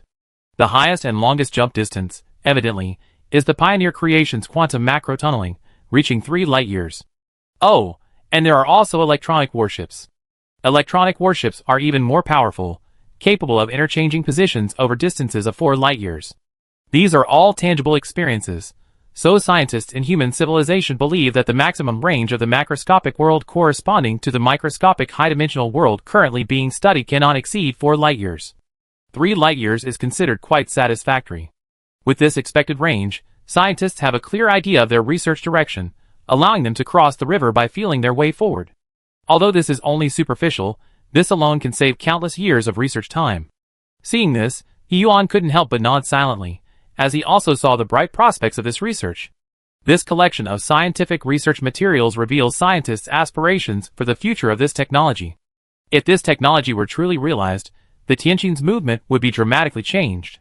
The phenomenon of countless pixels disappearing would no longer occur on the Tianqin, but would instead become a diving-style disappearance and reappearance. It's just unknown how long this process would take. With breakthroughs in microscopic high-dimensional research, human scientists have now confirmed that time in microscopic six-dimensional Calabi-Yau space is different from that in the macroscopic universe. It's also a time dimension, just expressed differently. Therefore, it's still unknown whether the Tianqin will be able to remain in the microscopic six-dimensional Calabi-Yau space for a certain period of time, and how much time this staying for a certain period of time will translate into in the macroscopic world. This will affect the frequency of Tianqin's subsequent attacks. Many scientific teams are conducting research in this area, and their progress is considerable. According to research reports, a precise description could be achieved within 1,000 years. Seeing this progress, Yu Yuan, who had been deeply concerned about losing the Pioneer artifact, felt relieved. As a leader, he understood the situation well. This Pioneer artifact is very sturdy. It has indeed been experiencing damage, but its self-repair system has prevented it from breaking down all at once, which is quite remarkable. Remember, the artifact of the War Immortal Civilization that the Ganjiat Empire acquired back then broke down all at once. This shows that the Pioneer's achievements in information and artifact lifespan are far superior to those of the War Immortal Civilization. After getting a general overview from Lu Mian, Yu Yuan spoke again. Let's take a look at the visual description of entering the microscopic sixth dimension. No problem. The consciousness link device is in Lab 7. Data isn't shared yet, so you can only see it in the lab. A representative next to Lu Mian responded. The third-person observation mode has been crucial to humanity's breakthroughs in the microscopic high-dimensional realm. Therefore, many research teams have requested a separate set of equipment, saving them from having to constantly use warships. Furthermore, equipment specifically designed for experimental observation can be optimized for specific applications. Yu Yuan planned to use third-person observation to see what the channels created by the scientists' experiments actually looked like. This would help him understand the technical information. Chapter 1278. While Yu Yuan diligently strived to keep pace with cutting-edge technology, the Lonkai civilization across the world was also undergoing profound changes due to the appearance of the Black Steel. The new Lonkai people living in their new world had originally planned to continue investigating the disappearance of the mecha. Although they had failed, they had not given up. However, this investigation led to the discovery of the Black Steel, which defied common sense. As time passed, more and more countries noticed the unusual situation in the Orlan Kingdom. However, the Orlan Kingdom maintained a good level of secrecy. Other countries only knew that something was happening, but were unaware that it was caused by a supernatural phenomenon. Yes, in the eyes of many informed Lonkai people, the Black Steel's fixed position in the air was already defined as a supernatural phenomenon, as they truly had no explanation. But after attracting the attention of the Omar Democratic United Nations, the secret gradually became untenable. The Omar Democratic United Nations, with its own more advanced technology, directly learned the truth and demanded that the Orlan Kingdom be allowed to participate in the research, otherwise it would be announced to the world. The Orlan Kingdom was forced to agree. As a result, the two nations' focus shifted from the loss of their latest mecha to the Black Tablet. Even Omar lost interest in the Scion Coalition, which had successfully stolen their mecha. They simply pretended to continue the investigation and declared a diplomatic standoff. The Scion Coalition was extremely pleased, considering it a major victory against the evil cyborgs. They subsequently attempted to research the new mecha, but the technological gap was too great, and their scientists were unable to replicate it immediately. Scientists from the Celian United Empire stated that in order to quickly replicate the new mecha, they needed to obtain technical data on controlled nuclear fusion. The Celian United Empire's intelligence department responded, yes. Thus, the Celian Empire focused its efforts and attention on stealing this technical data. Their intelligence department proved as effective as ever. Over the course of 10 years, they gradually acquired a wealth of information on nuclear fusion technology. 5 years later, they successfully ignited nuclear fusion, becoming the first nation on the Blue Sky planet to achieve controlled nuclear fusion. The Omar Democratic United Nations achieved controlled nuclear fusion and miniaturized it on a satellite of the Blue Sky planet, making them the first nation in the Blue Sky civilization to demonstrate controlled nuclear fusion. After achieving controlled nuclear fusion, the Celian United Empire enthusiastically plunged into replicating the miniaturized technology, completing its research and development in just 2 years. However, they were unaware that while they were still rejoicing over the stolen technology and the successful replication of the new mecha, the Omar Democratic United Nations had already joined forces with the Orlan Kingdom and the Ojai Republic, the second most powerful nation in the northern continent, to conduct research on the Black Steel. During their research, the three nations realized that aliens existed. Not only did they exist, but they might even be right next to them. This Black Steel was their masterpiece. The more they studied the Black Steel, the more astonished the Lonkai people of the three nations became, especially the Orlan Kingdom and the Ojai Republic on Lonkai planet. They had originally placed their hopes on the Omar Kingdom, whose technological level was significantly superior to their own. However, when faced with the Black Steel, the scientists of Omar could only cry out in shock and amazement. They also heard the most accomplished scientist of the Omar Democratic United Nations, the one who led the development of controlled nuclear fusion, once lament, the aliens, with an incredibly arrogant manner, demonstrated the power of technology to us Lonkai people. In the face of this power, we are as insignificant as ants, while their masterpiece is like a miracle. We never imagined that technology could reach such a level. Despite this exclamation, the Omar scientist also revealed a number of explosive information, such as that the aliens were nearby, that they were watching us, but we hadn't noticed. He also suggested that the Black Steel might be a test from the aliens for us Lonkai people. It's true that reputable scientists are very effective when they are easy to persuade. Upon hearing this, the leaders of the three countries immediately gathered to discuss the matter, and a memorandum of understanding for trilateral cooperation and development was signed. The three parties were advised to put aside the concepts of the new and old Lonkai peoples, and instead jointly study the Black Steel. They should also put aside past racial conflicts, and focus their attention on the vast expanse of space. Omar, the technologically most advanced nation, had also agreed to allow the other two nations to participate in the construction of controlled nuclear fusion civilian spacecraft. This move was undoubtedly a significant advancement for the entire Lankai civilization. Omar did not feel disadvantaged, as they clearly understood the purpose of the Black Steel. Since the Black Steel was guiding a civilization toward the stars, and aliens might be watching, they had to behave appropriately. Besides, even if the aliens weren't watching, the Black Steel's purpose was so obvious that it could be used to unify the Lankai people. With their world-leading technology, they were the perfect leader. Omar naturally wouldn't miss this opportunity. As for the other powerful nation in the northern continent, the Celian Alliance, it was a place plagued by racial discrimination. They were now ruled by an extremist organization that completely disapproved of genetically modified humans. Therefore, they would never cooperate with Omar, and so none of the three parties considered inviting them. 20 years later, they witnessed a controlled nuclear fusion spacecraft ascend from the Kingdom of Orlan. Almost simultaneously, another nation in the northern continent, the Ojai Republic, announced the completion of its own controlled nuclear fusion spacecraft, which would be launched the following day, intended for human exploration of other planets. They also proclaimed the slogan, "Our goal is the stars and the sea." The next day, the Omar Democratic United Nations, founded on a satellite, declared that both Lankai planet and its satellites were the shared assets of Lankai civilization, and that there should be no distinction between old and new Lankai people. There was only Lankai people. The nations of Blue Star should also take a long-term view, focusing on the starry sky. They should unite to explore the starry sky and the endless universe, rather than engaging in endless internal strife that consumes Blue Star civilization. For the first time, the Omar Democratic United Nations officially designated Blue Star civilization as the self-proclaimed name for the entire Blue Star cultural sphere. They also joined forces with two other nations to announce to the world that aliens exist, that we Blue Star people are not alone in the universe, and that we are not the only civilization in the universe. Chapter 1279. Things seemed to be taking a strange turn. When the Celian Coalition, which had been kept in the dark, saw this news, it was a bit bewildered. How could these two have joined forces with the evil genetically modified humans? Also, it's fine if you're joining forces, but why not include me? Have these nations discovered something? Or are they uniting to rule the world? What about the vast sea of stars? What are these countries planning? For a moment, the Celian Coalition was extremely nervous and immediately launched diplomatic negotiations, demanding explanations from the three countries. At this point, the three countries naturally kept it a secret. After all, the Kingdom of Orlan and the Republic of Ojai had both publicly announced their outer space exploration plans, and the other countries on Blue Star were no exception. Thus, the matter of the Black Steel was finally revealed. Instantly, various scientific research institutions from across Blue Star gathered in the Kingdom of Orlan, eager to learn about the mysterious power of the Black Steel and hoping to discover something.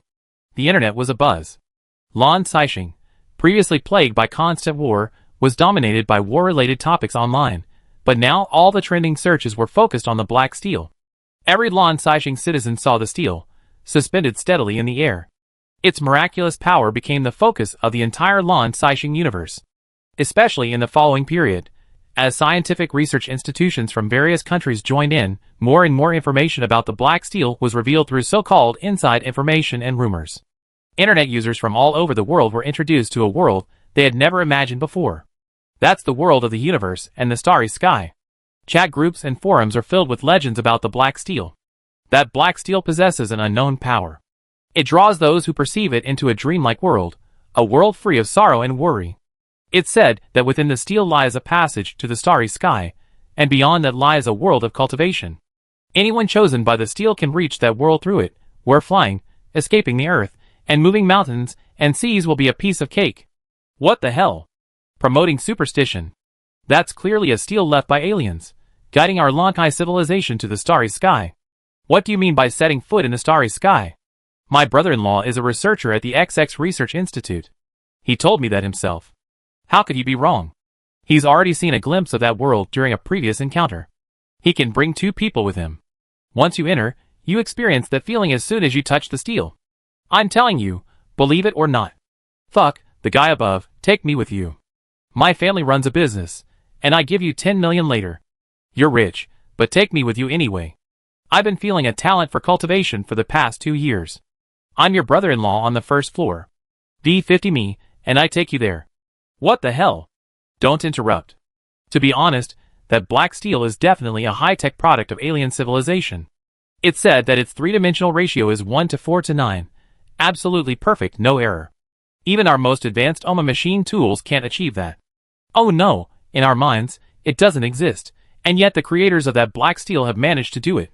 It's truly incredible. You Omar dog upstairs, get out of here. This is Blue Planet, and you're not allowed to talk. My sister was killed during your ridiculous military intervention, you murderers. Damn it. I'm just a research nerd. What the hell is this to me? You're the accomplices behind this. Hey, we're discussing the Black Monument. This is the Black Monument Forum. If you mention war again, I block you immediately. The foreign discussion was just one small part of the public's voice. After the news of the Black Monument's existence was announced, it was a hot topic on every street corner of Blue Planet. Meanwhile, the space powers continued their exploration of the starry sky. They were suspicious of aliens observing them, so they launched numerous probes specifically to search for them. At first, some probes carried information about themselves. When they found no response, they launched probes to the planets within their own solar system, hoping to find aliens there. Some probes, after entering space, periodically emitted identifiable signals in various directions. In the years that followed, the Lantai people formed an international alliance, with the Omar Democratic Union, the Kingdom of Orlan, and the Ojai Republic forming the triad. They later incorporated the Celian Union as a giant observer nation, leading the Lantai civilization in space exploration and the search for aliens. However, they explored every planet in their solar system and found no trace of the Grand Expeditionary Organization. As a result, some believe that the Black Tablet was a relic of ancient times, that civilization had passed away and no longer observed us. However, those who believed the aliens were gone were quickly disproven. When Yi Yuan left, he simply abandoned the body on Blue Star, and the Awakener Huan, who had been traveling with him, ignored it. Not long after, the body was presumed dead. However, due to the strange circumstances, it was kept frozen in the morgue freezer for many years. Until the morgue freezer became overwhelmed with bodies, the aged corpse was removed and cremated. Who would have thought that the body would withstand the 1,000-degree heat without melting? Perhaps some parts were deformed by the heat, but they quickly recovered. This discovery immediately made the body a miracle, following the black steel. Unlike the black steel, however, it was not publicly released, but rather the Kingdom of Oran secretly studied it. But truth soon spread, and the body's discovery soon reached other countries, prompting another round of collaborative research. As researchers continued to join the effort, the outside world gradually learned of related news. Some claimed the country had acquired an ancient, incorrupt corpse, others the body of an ancient deity. Some even went so far as to attribute the discovery to deities from their own myths and legends, claiming it was the body of a certain deity, whose spirit had died after 10,000 years, but whose body remained eternal. Whether it was a hacker or a staff member who exposed the matter, footage of the body remaining unscathed in 1,000-degree flames, and of it automatically recovering after being damaged, surfaced online. This led to a resurgence in the theory that the black steel was the gateway to a world of cultivation. The combination of the black steel and the corpse of this ancient powerhouse clearly indicated a revival of spiritual energy, signaling the arrival of a golden age of cultivation.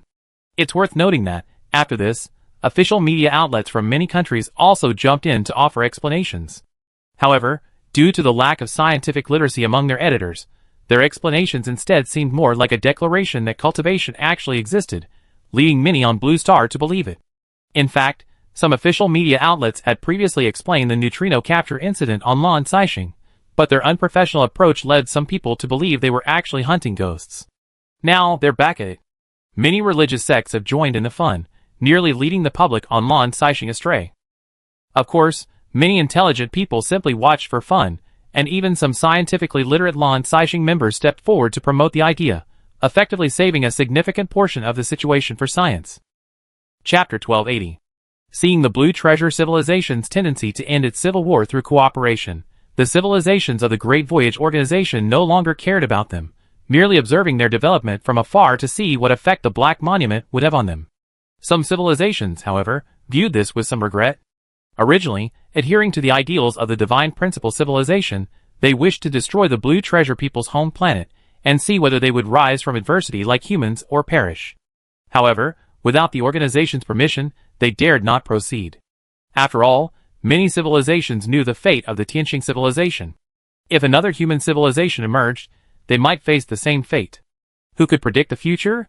Back at the Great Voyage Organization, while observing the Blue Treasure civilization's development, the civilizations were also actively preparing for their next voyage.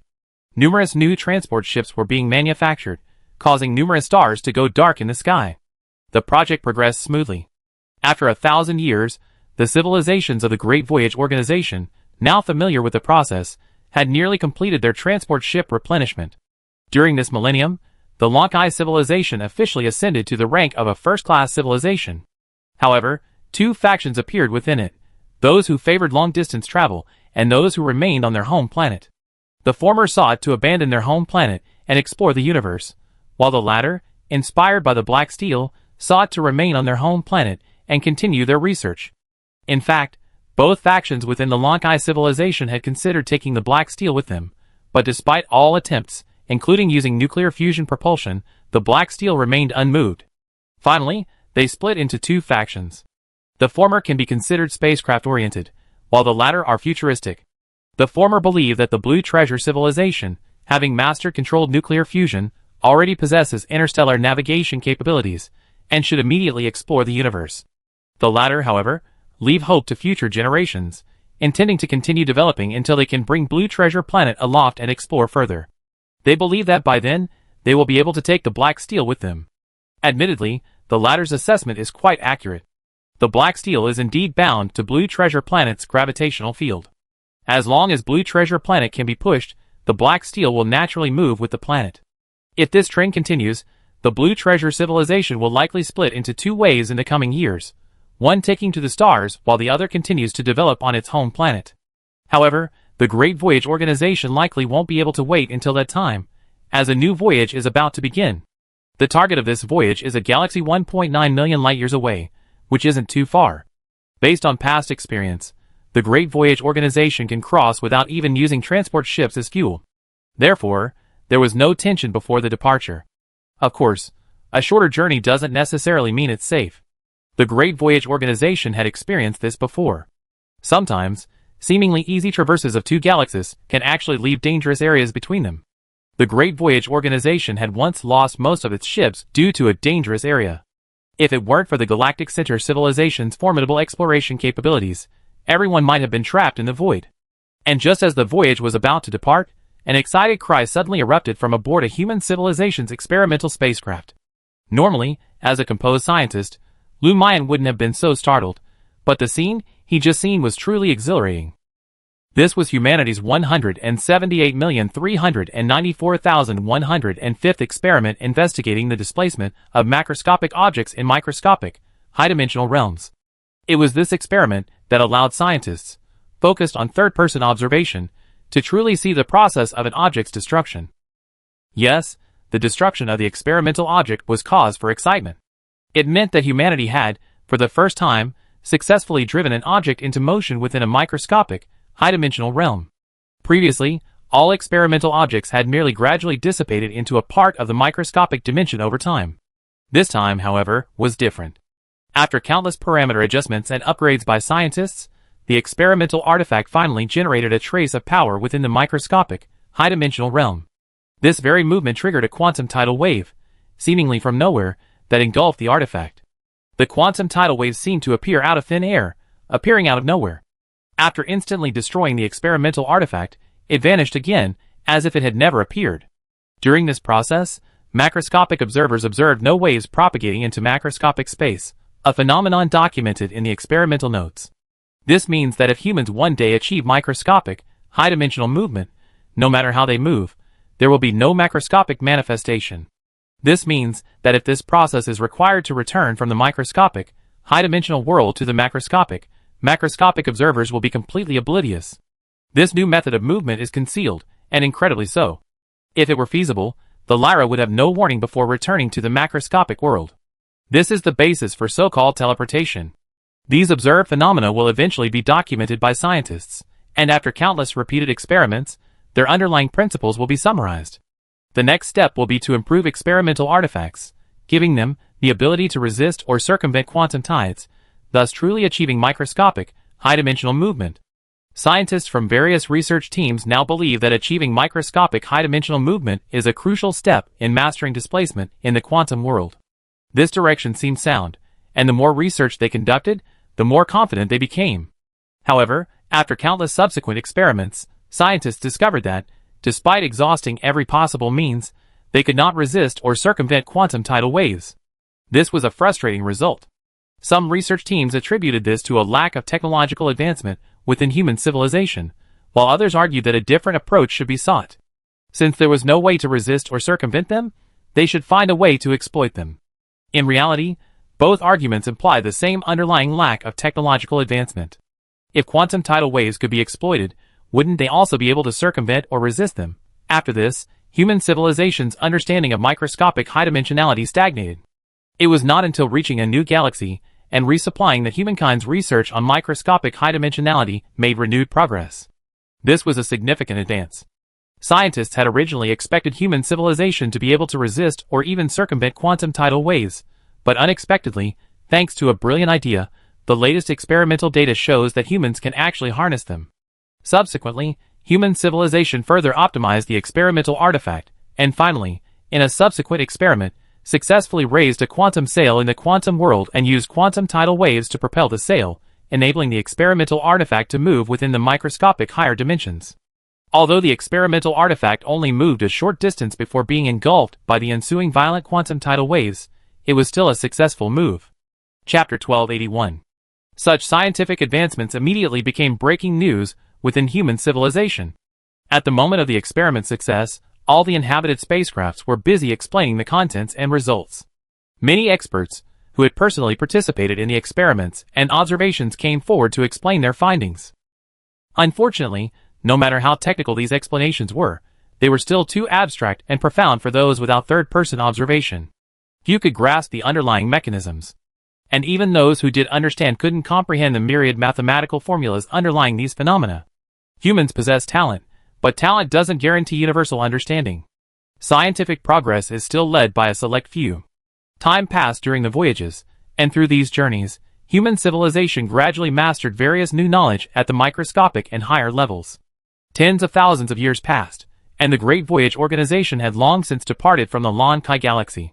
Upon their departure, the Great Voyage organization left no legacy for the Lon Kai civilization. Everything they were supposed to have left was already contained in the black steel, and the body Yuan had once used. The Great Voyage organization also did not interfere with the development of the Lon Kai civilization. As far as the Grand Voyage organization knows, the Lon Kai civilization did split into two parts during that period. One group continued to develop on their home planet, believing the black steel to be a priceless treasure that could not be abandoned. The other group, relying on their mature controlled nuclear fusion technology, took to the stars. This group, primarily composed of the former Omar Democratic United Nations, consisted primarily of genetically modified humans, the new Lon Kai people. They abandoned further research on the black steel, but took with them the body left behind by Yu Yuan. Although the Lon Kai galaxy was small, with the technology available to the Lon Kai civilization at the time, it was impossible for them to maintain contact forever. They were bound to become two coexisting civilizations in the near future. Perhaps even more than that. The Lon Kai galaxy wasn't particularly large, so perhaps they would continue to expand until the Lon Kai people were spread throughout the galaxy. Because that galaxy was inhabited solely by the Lon Kai people, after a long period of evolution and technological advancement, the entire Lon Kai galaxy was likely to become a galaxy of interstellar nations. In this scenario, to undertake a major voyage, it was necessary to integrate the various nations, reuniting the Lon Kai civilization as a whole before embarking on the journey. This wasn't to say that a power that had developed for tens of thousands of years couldn't undertake a major voyage. In fact, as long as it was a level 6 civilization, it could, to a certain extent, undertake intergalactic voyages. The problem was that before embarking on such a voyage, the fleet structure had to be adapted to a long-distance voyage mode, which would necessitate a war of unification. After all, among the many interstellar nations, there are always those who would exploit the weakening of your warships to launch a surprise attack. Until they are dealt with, no nation dares to leave this galaxy. Leaving aside the future of the Lon Kai civilization, the Grand Voyage organization has already traveled through several galaxies. They have all been relatively normal galaxies, not lacking in excellence, nor in novelty. In those galaxies, the Grand Voyage organization has encountered no unique civilizations, like individual civilizations, nor have they encountered microscopic demons or boundary breakers. Instead, they have encountered a variety of technological civilizations, none of which possess unique technologies. Perhaps civilizations possessing unique technologies have already embarked on voyages, or perhaps these galaxies simply haven't had any civilizations with unique technologies at all. Once the Grand Voyage Organization arrived in these galaxies, even if the native civilizations didn't come, any troublemakers were driven into retreat, unless they were seeking friendly engagement. To deal with these civilizations, the Grand Voyage Organization's 5 unique technological civilizations didn't even need to be dispatched personally. They could simply dispatch second-tier civilizations. Civilizations like the Dia and Alan, or even ordinary level 6 civilizations formerly part of the Falcon Voyage Organization, weren't afraid either. They volunteered to resolve the issue without even needing the 5 unique technological civilizations' instructions. After all, if they lost, the 5 unique technological civilizations would back them up, and if they won, it would be a military achievement for the Grand Voyage Organization, which would elevate their status within the organization. Every civilization dislikes being superior to others in their interactions. It can be said that the Grand Voyage Organization wasn't so easy to deal with the native civilizations. This behavior also led to legends of the Grand Voyage Organization etched across galaxies along its routes. Some are benevolent, some are terrifying, and some are tales of great exploration and eternal pursuit. They're all kinds of stories. And the ideals of the Great Voyage, along with the Great Voyage Organization's passage, spread along the route. It's conceivable that once the indigenous civilizations along the route also embark on the Great Voyage, the ideals of the Great Voyage will flourish even further. Perhaps this is another form of transmission.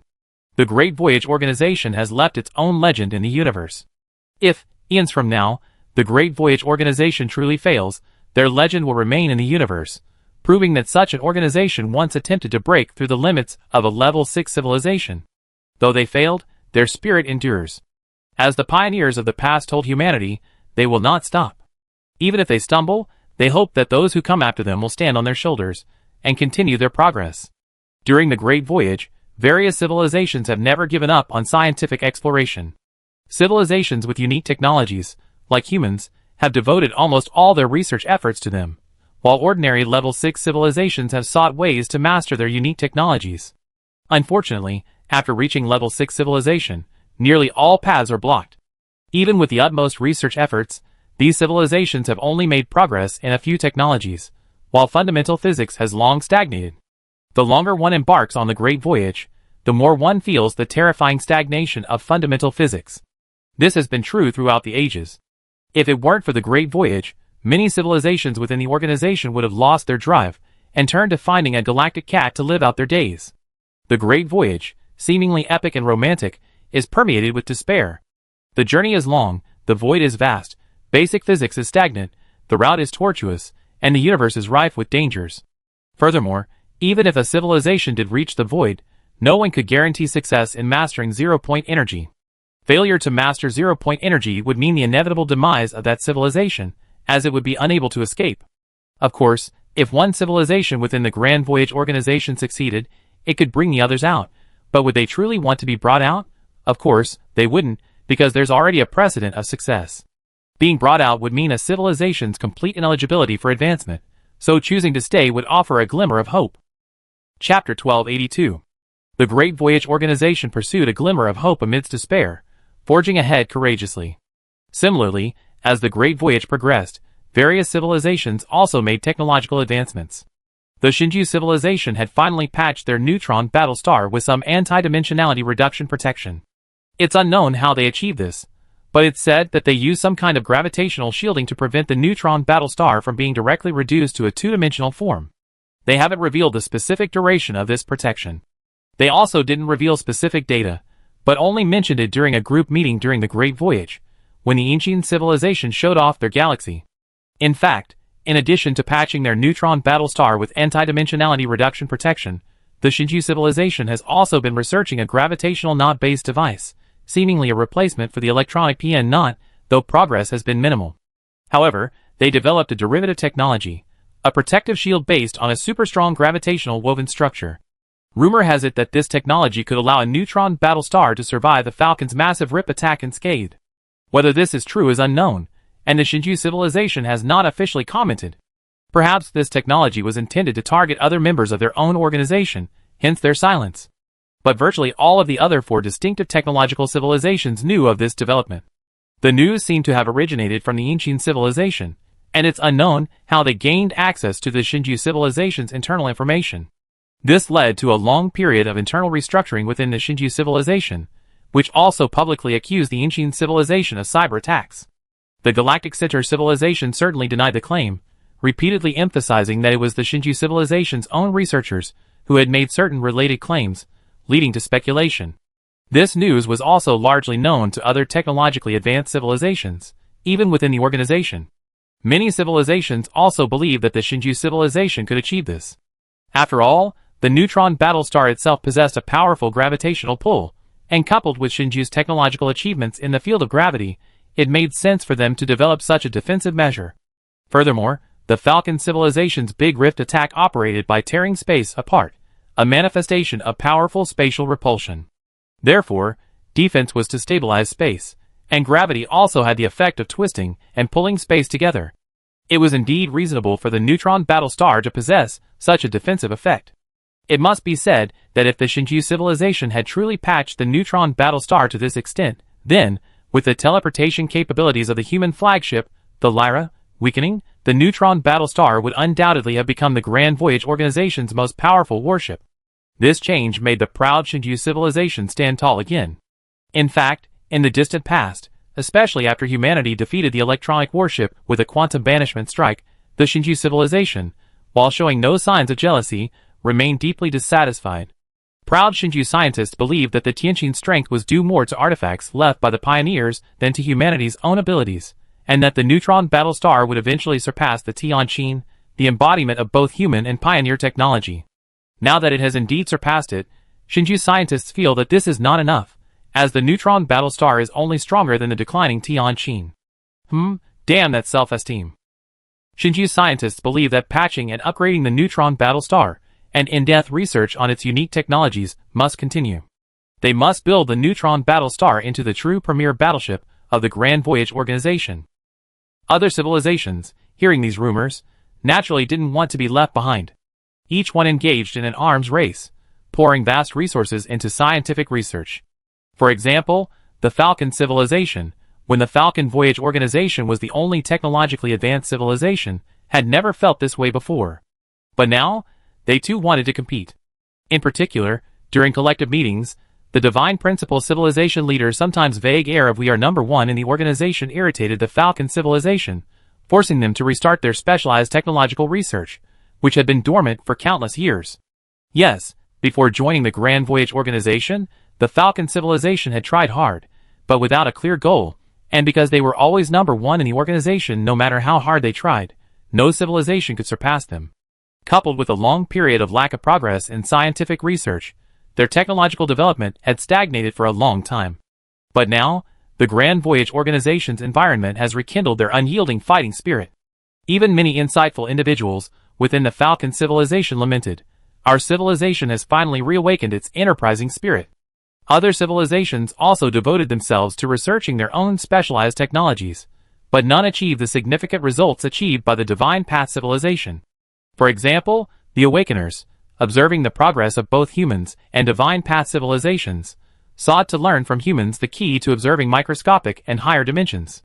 The Awakeners, eager to advance, believed they possessed the same observational abilities as humans, and sought to use the same methods to further advance their own specialized technologies. Human civilization, too, was equally forthcoming and, of course, shared its own methods for observing microscopic and higher dimensions with the Awakeners.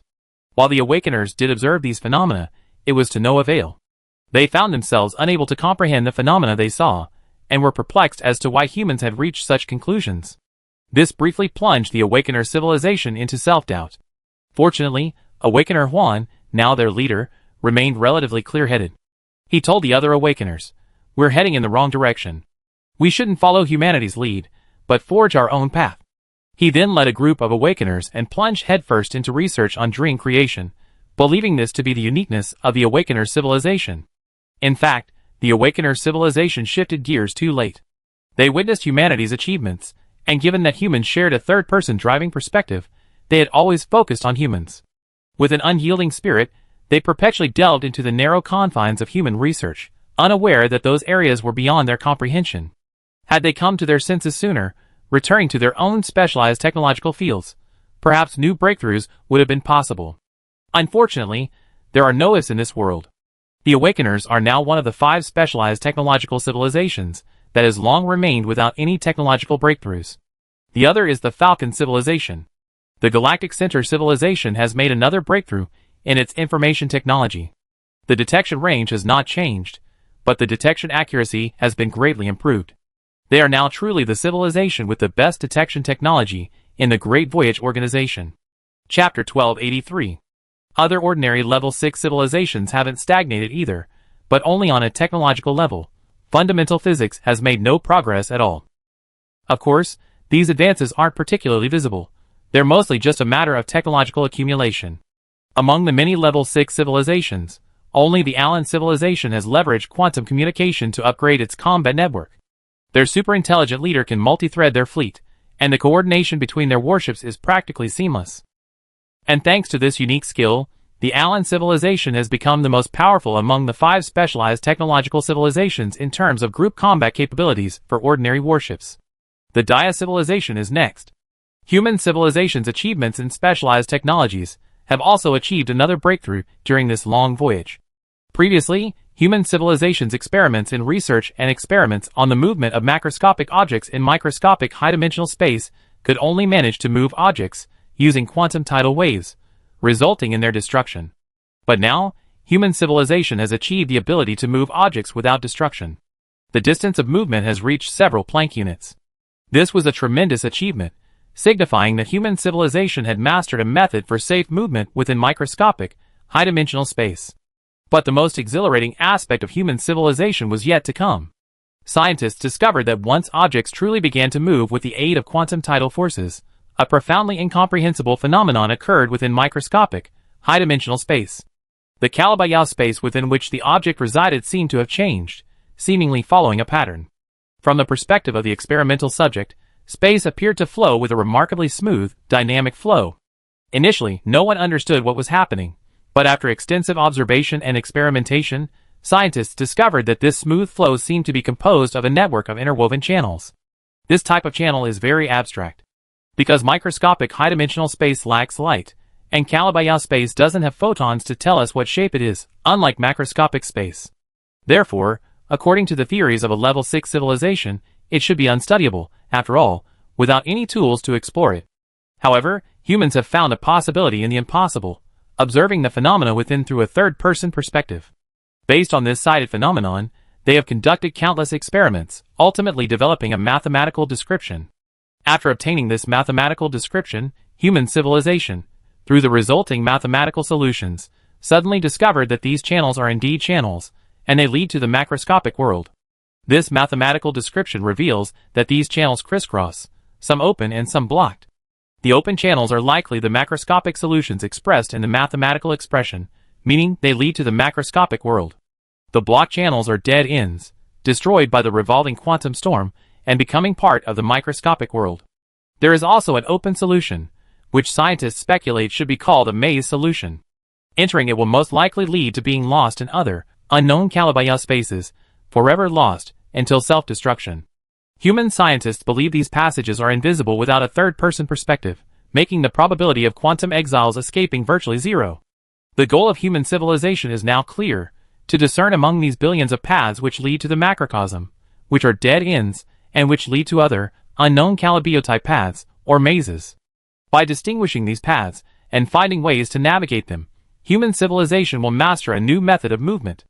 It's easy to say, but truly achieving this still presents countless challenges. After countless attempts over a long period of time, scientists realized that human civilization could seemingly adjust the various parameters of quantum sails to direct objects into different tunnels, thereby achieving its goal of returning to the macrocosm. Over time, as human civilization gathered more and more experimental data, scientists' insights evolved with their growing knowledge. Thousands of years after the discovery of this phenomenon, many scientists no longer believe that tunnels existed naturally, but rather that humans, while using quantum sails to harness quantum tides, unknowingly triggered a certain combination of strings with the correct parameters, resulting in the appearance of these so-called tunnels. They believe that this phenomenon was essentially a plucking of strings. As research deepened and more experimental data became available, more and more scientists agreed with this view and began to explain the phenomenon from this perspective. This view proved to be correct, and scientists, through relentless research in this direction, finally discovered that specific string combination. From then on, humanity moved closer to mastering a new method of movement. However, scientists soon discovered that while the tunnels created by plucking the strings are numerous, they are actually finite. Theoretically, these clusters of channels correspond to a region in the macroscopic world that absolutely does not exceed 4 light-years, meaning a radius of no more than 2 light-years centered on the point of entry into the microscopic higher dimension. To put it another way, every path humans see corresponds to a coordinate in macroscopic 3-dimensional space, and these coordinates are distributed within a certain range and are continuous. This aligns with the spatial theory of a level 6 civilization. Not only that, scientists have also confirmed that one of the factors actually influencing the macroscopic range of the tunnels is the force with which human civilization plucks the combined strings. The theoretically limited range is entirely due to the energy level at which human civilization possesses it. In other words, if human civilization could master zero-point energy, perhaps it could use this method to achieve teleportation over even greater distances. Of course, this is only theoretical. Whether it can actually be achieved will only be known when zero-point energy is truly mastered. After all, practice is the only criterion for testing truth. That being said, it's enough to make all of human civilization rejoice. If this theory is correct, it would mean that the Tianqin will inevitably possess even greater mobility capabilities in the future. Nothing could be more exciting. The scientists who discovered this phenomenon and participated in the unique scientific research have been awarded the highest honors in human civilization. From this point on, humanity is just one step away from a new method of mobility. As long as scientists can accurately digitize and mathematically quantify these tunnels, and the method of plucking the combined strings, humanity will truly have mastered this new method of mobility. From now on, as long as they continue to conduct macro and micro-scale experiments repeatedly, once they have mastered all the parameters and data, humanity will be able to enter the true stage of creation and production. Awakener 1 was the first person, besides human civilization itself, to learn of the progress of humanity's unique technological research. When he learned that humanity had actually succeeded in this path, he was incredibly shocked. Because humanity's development in unique technologies was so astonishing, Awakener 1 sometimes even began to believe the claims of the divine matrix civilization. He couldn't help but wonder, could it be that the destruction of a home planet truly unleashes some hidden trait of a civilization? After receiving the news of humanity's research progress, Awakener 1 remained silent for a long time before finally letting out a long sigh. He then logged off the communication channel and returned to his own civilization to delve into their own unique technological research. Humanity's unique technology is truly only understood by humans themselves. This is true for all races. We need not dwell on it. The correct path is to pursue research based on our own race's innate talents. The Divine Matrix civilization, the Falcon civilization, and even human civilization can all achieve this, and we, the Awakener civilization, are no less capable than them. Chapter 1284. At this time, the Great Voyage organization was already 200 million light-years from the Milky Way. Taking into account various interstellar obstacles and detours, a distance of 200 million light-years means that humanity has been away from Earth for 3.3 million years. With such a long time, if they had continued running without any obstacles or rest, they could have covered 700 million light-years. But a level 6 civilization lacks such capabilities, and can only advance inch by inch, circumventing each galaxy one by one. This includes conventional voyages, such as leaving a virtual galaxy, and Stargate shuttles, such as leaving the Andromeda Galaxy. All in all, the Great Voyage organization is only 200 million light-years from the Milky Way, but for humans, 3.3 million years have passed. The long passage of time has ultimately left heavy marks on human civilization. Although humans have used anti-entropy factors, the anti-entropy factor technology obtained from the Andromeda Galaxy cannot guarantee eternal life. Even with the long-term hibernation technology of the Dia civilization used repeatedly during the voyage, the erosion of time is still inevitable. The sacred material originally obtained from the Tiandu civilization, also known as the anti-entropy factor technology by the Great Voyage organization, was initially estimated by scientists to last 500,000 years. However, it proved to be even more effective, reaching 1,000,000 years. 1,000,000 years was still too short for a long voyage. Human civilization had exhausted every possible means, even employing hibernation where necessary, but to no avail. Under these circumstances, human civilization finally experienced its first natural death from aging. That was 100,000 years ago. One day 100,000 years ago, a human citizen, rising early as usual, noticed that he seemed to be growing weaker. At first, he didn't take it seriously, but after a few months, he began to feel increasingly tired, eventually losing his appetite until he could no longer walk. Eventually, tests revealed that his cells were undergoing irreversible aging, and this aging was occurring at a rapid rate. Biologists and medical researchers tried every possible method, from administering anti-entropy factors to cryogenically freezing him, but were unable to halt the process. Finally, this human died of natural causes. His normal active lifespan was 1,034 years, and including various periods of hibernation, he had spent 3.2 million years of cosmic time. His consciousness vanished with his body's death. But that was only the beginning. After him, human society began experiencing frequent episodes of natural aging, and at an equally rapid rate. Scientists speculated that the rapid aging might be a side effect of the anti-entropy factor, but they could find no evidence. During those 100,000 years, human civilization seemed to have returned to the cycle of birth, aging, illness, and death of Earth's era. No one could escape the ravages of time. Natural aging wasn't just for ordinary people. Even scientists, blessed with greater resources, were not immune. Many elderly individuals ultimately succumbed to the ravages of time and entered old age after the anti-entropy factor wore off. During this period, to save the lives of leading scientists in various fields, humanity once again launched the consciousness uploading program, the Quantum Life Project, in an attempt to free themselves from the constraints of the physical body. Some scientists set an example by uploading their minds before dying. Years of accumulated technology ultimately led to successful uploads, giving them new mechanical bodies and electronic brains. However, human civilization later discovered that these scientists who uploaded their minds had lost the creativity that intelligent life is most proud of. They seem to have become highly intelligent beings with human consciousness and extensive knowledge. Furthermore, they had completely lost the ability to dream in the third person. This is similar to memory restoration technology. It might be meaningful for individuals, but meaningless for civilization as a whole. In fact, with the emergence and application of these technologies, many have seen the drawbacks and called for restrictions on their use, citing their potential to pollute human civilization as a whole. Widespread use would render humanity a race devoid of talent. They urge individuals within human civilization not to sacrifice the future of civilization for their own desire to survive. Our ancestors, despite lifespans of only 100 years, continued to lead the advancement of human civilization. Now, with lifespans of 1,000,000 years, we should not be stingy. Sometimes, death is a contribution to human civilization. However, not all humans desire death. As the saying goes, the older we get, the more we fear death. This is when the selfish nature of intelligent life becomes apparent. Many nearing the end of their lives oppose these calls, arguing that the reason mind uploading and memory restoration technologies are causing humanity to lose its talent isn't due to flaws in the technology itself, but rather to the inadequacy of human mastery of the technology. Some even argue that human civilization should have stopped researching quantum life. Otherwise, the entire human race would have evolved into quantum life forms, and the current situation wouldn't be here. Each side held its own view, clashing fiercely on various social networks. In this situation, the Interstellar government was forced to express its position. After all, this was truly a matter for all of human civilization. After weighing the pros and cons of numerous meetings, the Interstellar government issued supplementary legal provisions regarding the application of life science technologies, including a provision stipulating that each human being can only use mind uploading or memory resurrection technology once. This is a compromise that balances both ends.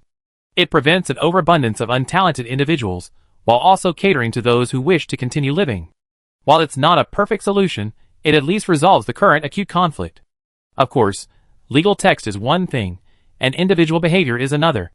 Many individuals embrace death with equanimity, voluntarily foregoing the meager existence afforded by these two technologies at the moment of their death.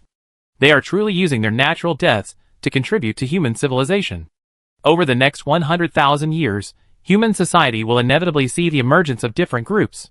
Those who will live another 500,000 years through memory resurrection technology, and those who will possess robotic bodies through mind uploading technology. Human civilizations that have been interstellar for many years naturally lack such narrow-minded racial concepts, so they are certainly human, and legally, everyone remains an equal citizen. But individual beliefs cannot be altered by interstellar governments, no matter how many regulations they impose. There were always those who felt these people were inferior, and there were quite a few.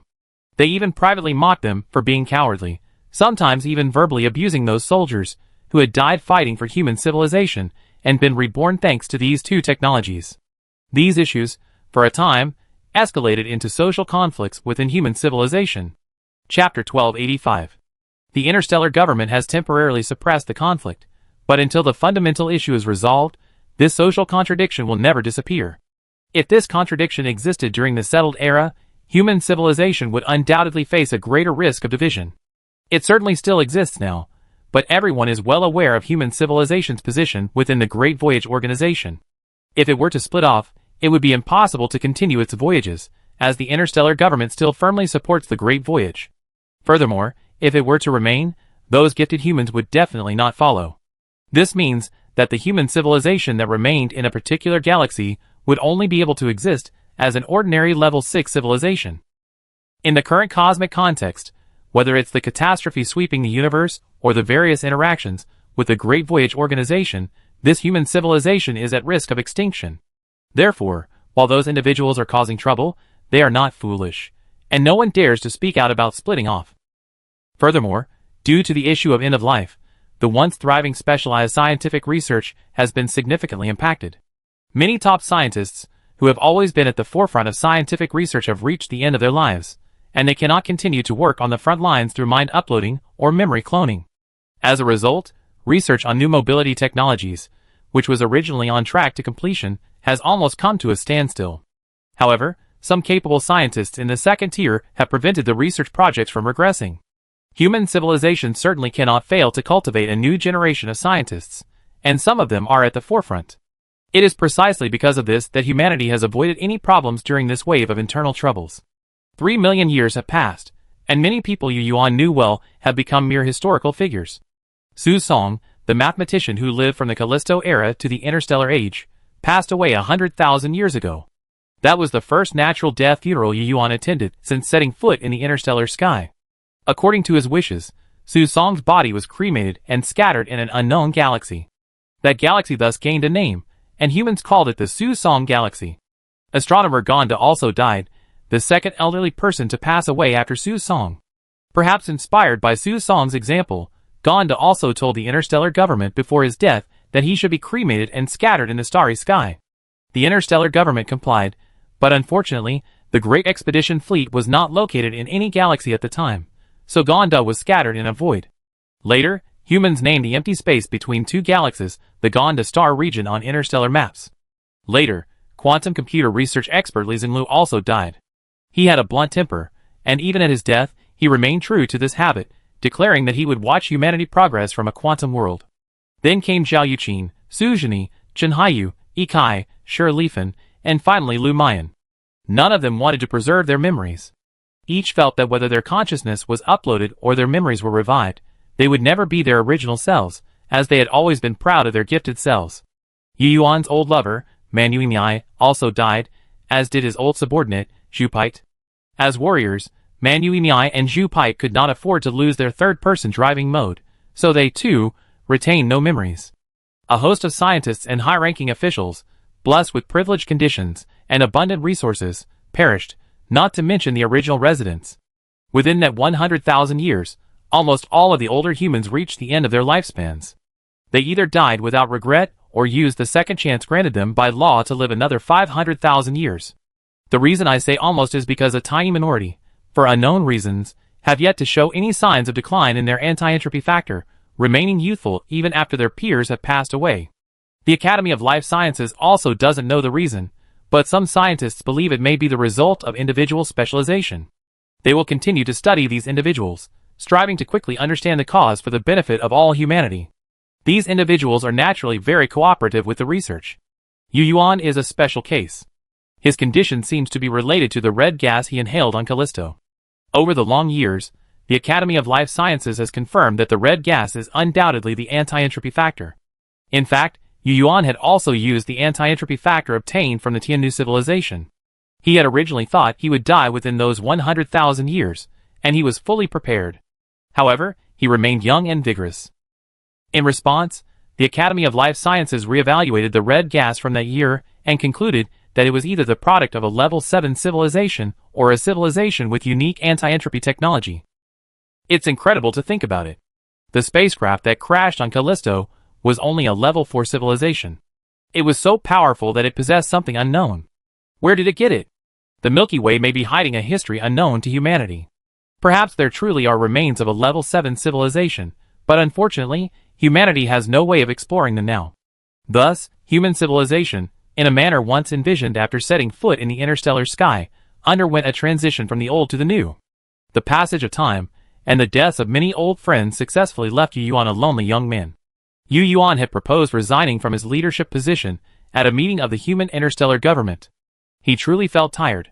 A mental exhaustion, the weariness that came with feeling life had become meaningless. Unfortunately, this was met with unanimous opposition from the new leadership. The reason was simple. They all believed that Yu Yuan should continue to lead human civilization. As long as he was there, no one would dare oppose the great expedition. Therefore, even if Yu Yuan wanted to withdraw from the administration, he must remain a spiritual leader. Yu Yuan's continued leadership ensured that the interstellar government would not alter the long-held great expedition goals after a change of leadership, nor would it abolish the previously established policy of science-first principles. This was a matter of policy stability. Human civilization, on its great expedition, needed internal stability and unity. Yu Yuan knew he was being sentimental and overly emotional. He should continue to be the spiritual pillar, leading human civilization forward into the Bodhi's void. They were only 200 million light-years away. How could he give up? But even though he knew this was the right choice, Yu Yuan remained idle for tens of thousands of years. During those tens of thousands of years, Yu Yuan was like a young philosopher, pondering many philosophical questions. Questions like the meaning of life naturally occupied his thoughts. The continuation of civilization, the immortality of life, the end of death, and even the meaning of the universe. Those tens of thousands of years had transformed Yu Yuan into a philosopher who couldn't answer any of the philosophical questions in his mind. Yu Yuan was also fortunate, for after so many old friends had passed away, he still had one. It was Huan the Awakener. The unique nature of the Awakener civilization meant they didn't die of old age like humans, so Huan remained. And Huan, who had once thought Yu Yuan long dead, had truly become Yu Yuan's old friend over this long period of time. Chapter 1286. Blade Black Knight, you're not dead yet. At a porthole somewhere on the Lyra, Yu Yuan looked at the young man before him and uttered a word with a tone of relief that sounded like a curse. Outside the porthole was endless darkness. The human fleet, along with other civilizations, was warping through the interstellar darkness.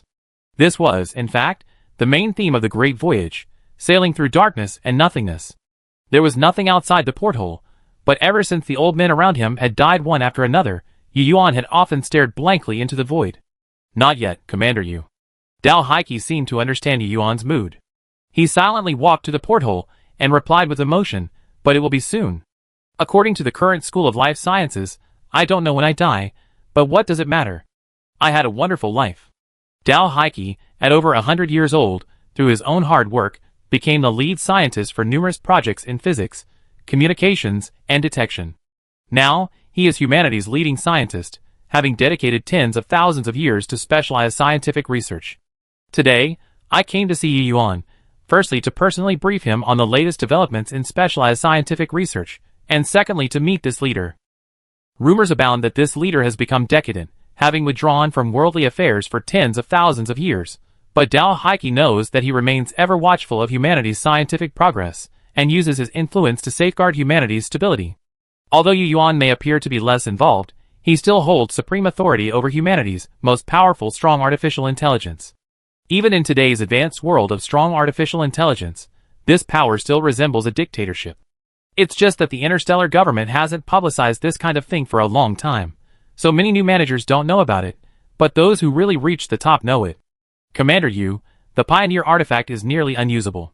According to the latest tests, the safe quantum macro-tunneling distance it can achieve on the Tianqin has been reduced to 0.5 light-years. Dao Heike walked over to Yu Yuan's side, following his gaze into the dark void, and continued, the number of unfixable bugs is so overwhelming that it's mind-numbing. We consider it an industrial miracle that it's still functioning. We estimate it's impossible to shorten its jump distance any further. In other words, it will be completely obsolete within a short period of time. At that time, the warp enhancement equipment will also fail. I see. What about microscopic high-dimensional jumps? Yu Yuan's gaze remained unchanged, his tone calm, as if the Pioneer artifact's failure was no big deal. According to our original predictions, if the older generation of scientists were still around, we would have already mastered microscopic high-dimensional transitions. We can't give a specific timeline now, but we can say it will definitely happen. Dao Haiqi's tone softened, seemingly disturbed by Yu Yuan's state. Don't worry, Commander Yu. Those young people are still very talented. The scientific community has no shortage of talent. At least this project won't be affected after I'm gone. Yu Yuan finally turned to look at Dao Haiqi. He still looked about 27 or 28, no different from a million years ago.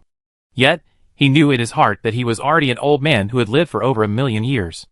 Well, perhaps you also want to see us succeed. When it succeeds, why don't you leave your consciousness behind and observe the results? You know, Commander Yu, that's pointless. Dao Haiqi shook his head, raised his hand to summon a service robot, and ordered a green drink brewed from fruit pulp from an unknown planet. After taking a sip, he continued, my friends, my colleagues, my sons, daughters, wife, fathers, mothers, and grandchildren and great-grandchildren, if we follow the theory of interpersonal relationships from the era of Callisto. They all left me. My only concern now is the microscopic high-dimensional transition, but I know it will succeed, so there's no need to watch. And even if I did, I wouldn't be the one to see it. All right, your will is yours. Yu Yuan paused for a moment, as if contemplating something, then spoke again. By the way, there's actually another option for you. Become an awakener. Awakener, one once told me that they can turn humans into awakeners with their consent. Before he finished, Dao Haiqi spread his hands. Yes, but the awakeners don't actually fully understand us humans. They can turn me into an awakener, but as an awakener, I still wouldn't be able to comprehend the microscopic, higher dimensional worlds I'm seeing now. From that perspective, I'm no longer human. Well, that's actually true. The Awakener's awakening technology isn't an awakening for us, but merely a transformation we're unaware of. Becoming an awakener means that all my actions will be based on the Awakener's civilization. I believe that I'm no longer myself, even if I still remember the old me.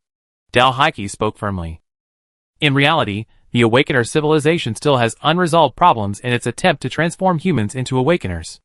In the words of the Awakeners, they still don't understand the stability of the human mindset after a race that doesn't need awakening becomes an awakener. This problem has plagued the Awakener's civilization, and they still haven't been able to resolve it. Seeing Dao Haiqi's resolute attitude, Yu Yuan stopped discussing lifespan and instead began to inquire about special technological developments. This was Dao Haiqi's reason for meeting him, and the two of them spent a long conversation near a porthole on the Lyra. To better explain the various phenomena, Dao Haiqi even suggested that Yu Yuan use third-person perspective to observe them. After Dao Haiqi left, Yu Yuan followed his advice and used third-person perspective to observe them. Over the years, Yu Yuan had long since let things go, and it became a way to pass his free time. Whenever he thought of his old friends, he would use learning to enter another world. The mysteries of the universe allowed him to temporarily forget his loneliness. Yu Yuan had previously scoffed at the loneliness of immortality, but after the passing of so many old friends, he finally understood that loneliness. He didn't feel lonely because he was surrounded by his close friends. In reality, humans have already figured it out. As of now, the loss of life due to the passage of time isn't limited to humans. It's also common to most other civilizations within the Grand Voyage organization, and even individuals from the Divine Principle civilization have perished. Remember, the Divine Principle civilization transformed themselves into energy beings. Even they, even so, have perished under the erosion of time. That's what humans consider immortal life forms.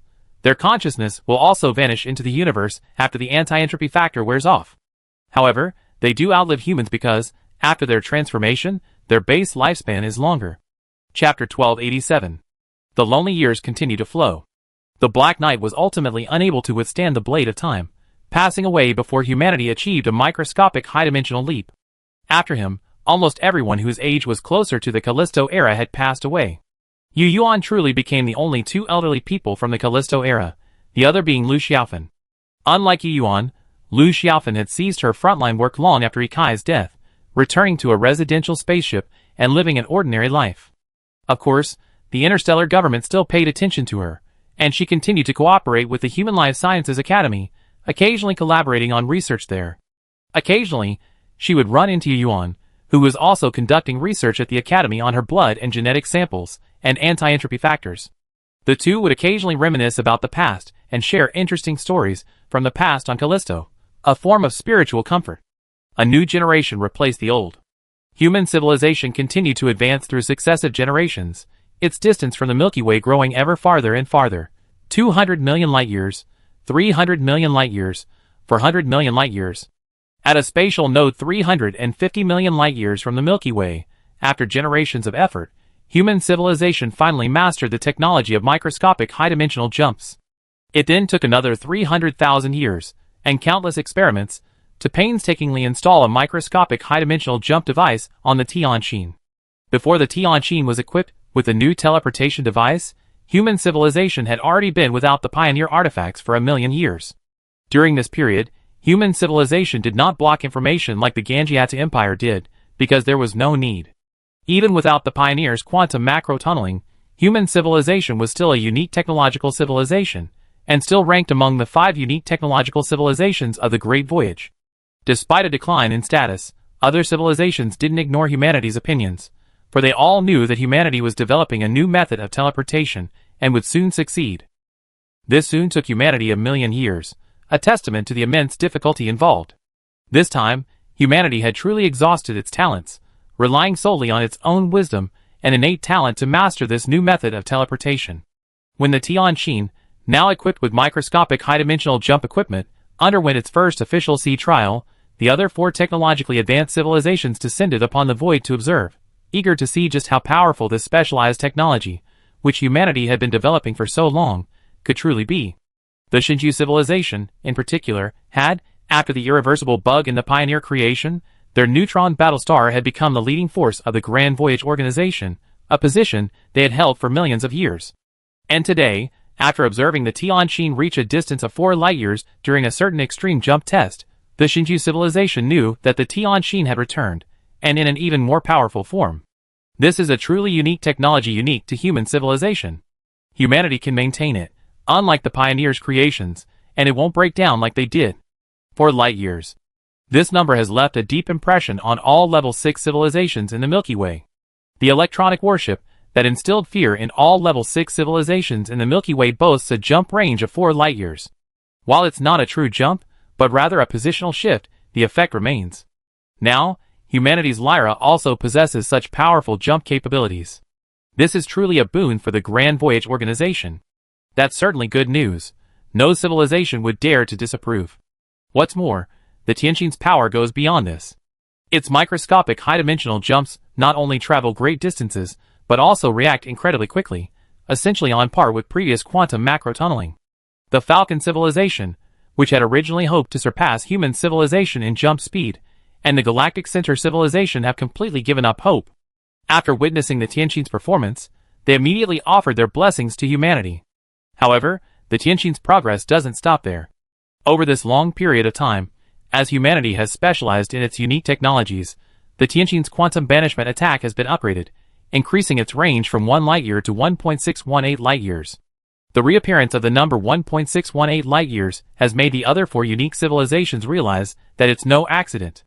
Because several civilizations knew that the maximum range of the War Immortal Civilization's dimensionality ascending strikes was 1.618 light-years, the maximum range of the Paper Civilization's dimensionality reducing strikes was also 1.618 light-years, and the range of the Tiannu Civilization's 4-dimensional weapons was also 1.618 light-years. This large number of 1.618s made each civilization realize that this could not be a coincidence. Thus, these civilizations unanimously agreed that, with the energy level of a level 6 civilization, the maximum range of the strikes released was 1.618 light-years. The other 4 light-year jump indicator also became the highest jump indicator recognized by all civilizations within the Great Voyage organization. Currently, no civilization other than human civilization can achieve this. Even the Awakeners, after years of development, still haven't developed a method of teleportation. Their single ships can't even defeat the flagships of the other 4 technologically advanced civilizations in single combat, and no civilization other than human civilization can claim to be able to defeat them in group combat. Because any Awakener, unless facing the flagships of these civilizations, can crush them, the Awakeners are actually not weak. It's a shame they haven't been able to develop a teleport method of movement, Otherwise their awakeners would be as powerful as the Lyra. Over the years, it can be said that among the 5 major technological civilizations, only the awakeners have not made significant technological progress in their specialized technologies, and human civilization hasn't made much progress either. The Divine Matrix civilization has already increased the elastic spatial jump distance of their neutron battlestar to 3 light-years, and now they have the Lyra as their new target. Inspired by other civilizations, the Falcon civilization has also upgraded the Falcon stuttering displacement technology, also reaching the level of a neutron battlestar. While the Galactic Center civilization hasn't made any progress in its detection, communication, and concealment technologies, they have achieved breakthroughs in 3-dimensional teleportation.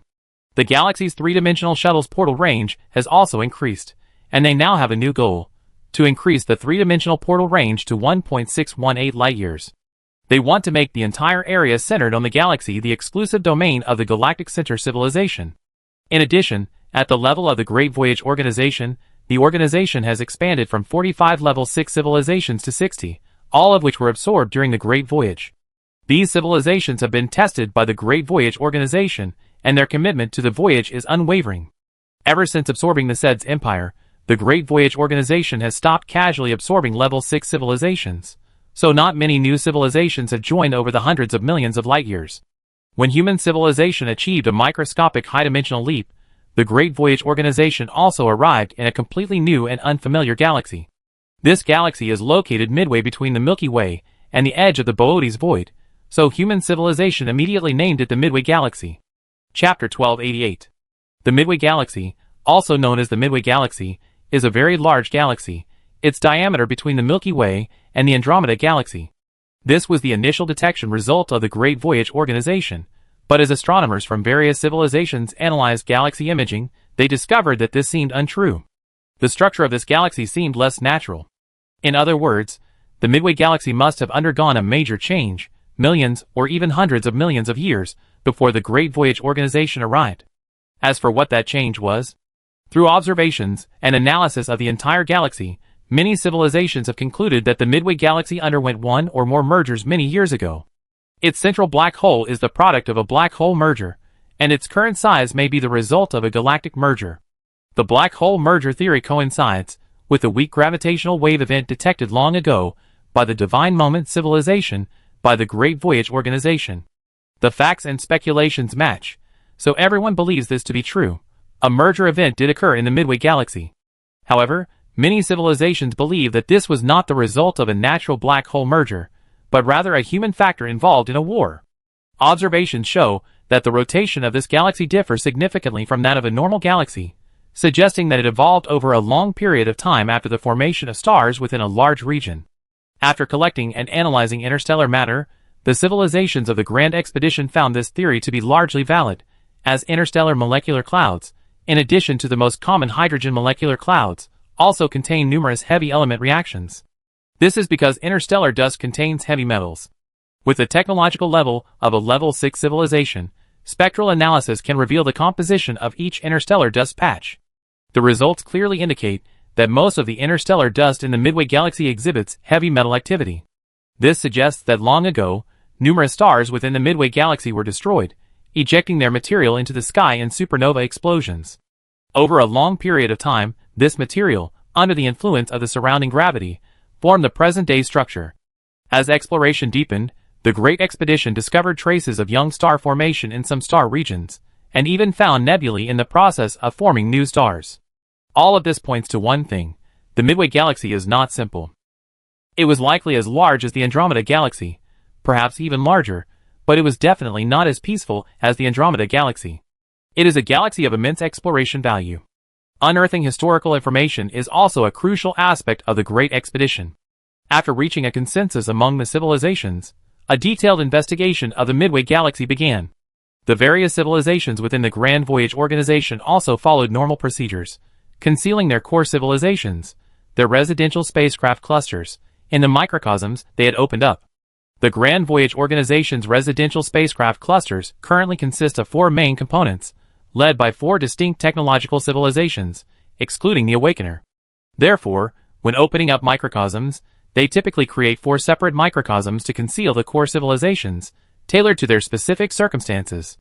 For example, the Dia civilization has long been associated with humanity, so its residential spacecraft clusters are also hidden within the same microcosm as human civilization. Other civilizations, such as the Feiyu civilization, have similarly been associated with the Shinji civilization, so naturally, they be alongside them. The Falcon civilization still led the various civilizations of the original Falcon Voyage organization. The reason they didn't all gather in a small universe was because the resulting small universe would be too large. A large universe naturally means more noise, making it difficult to conceal.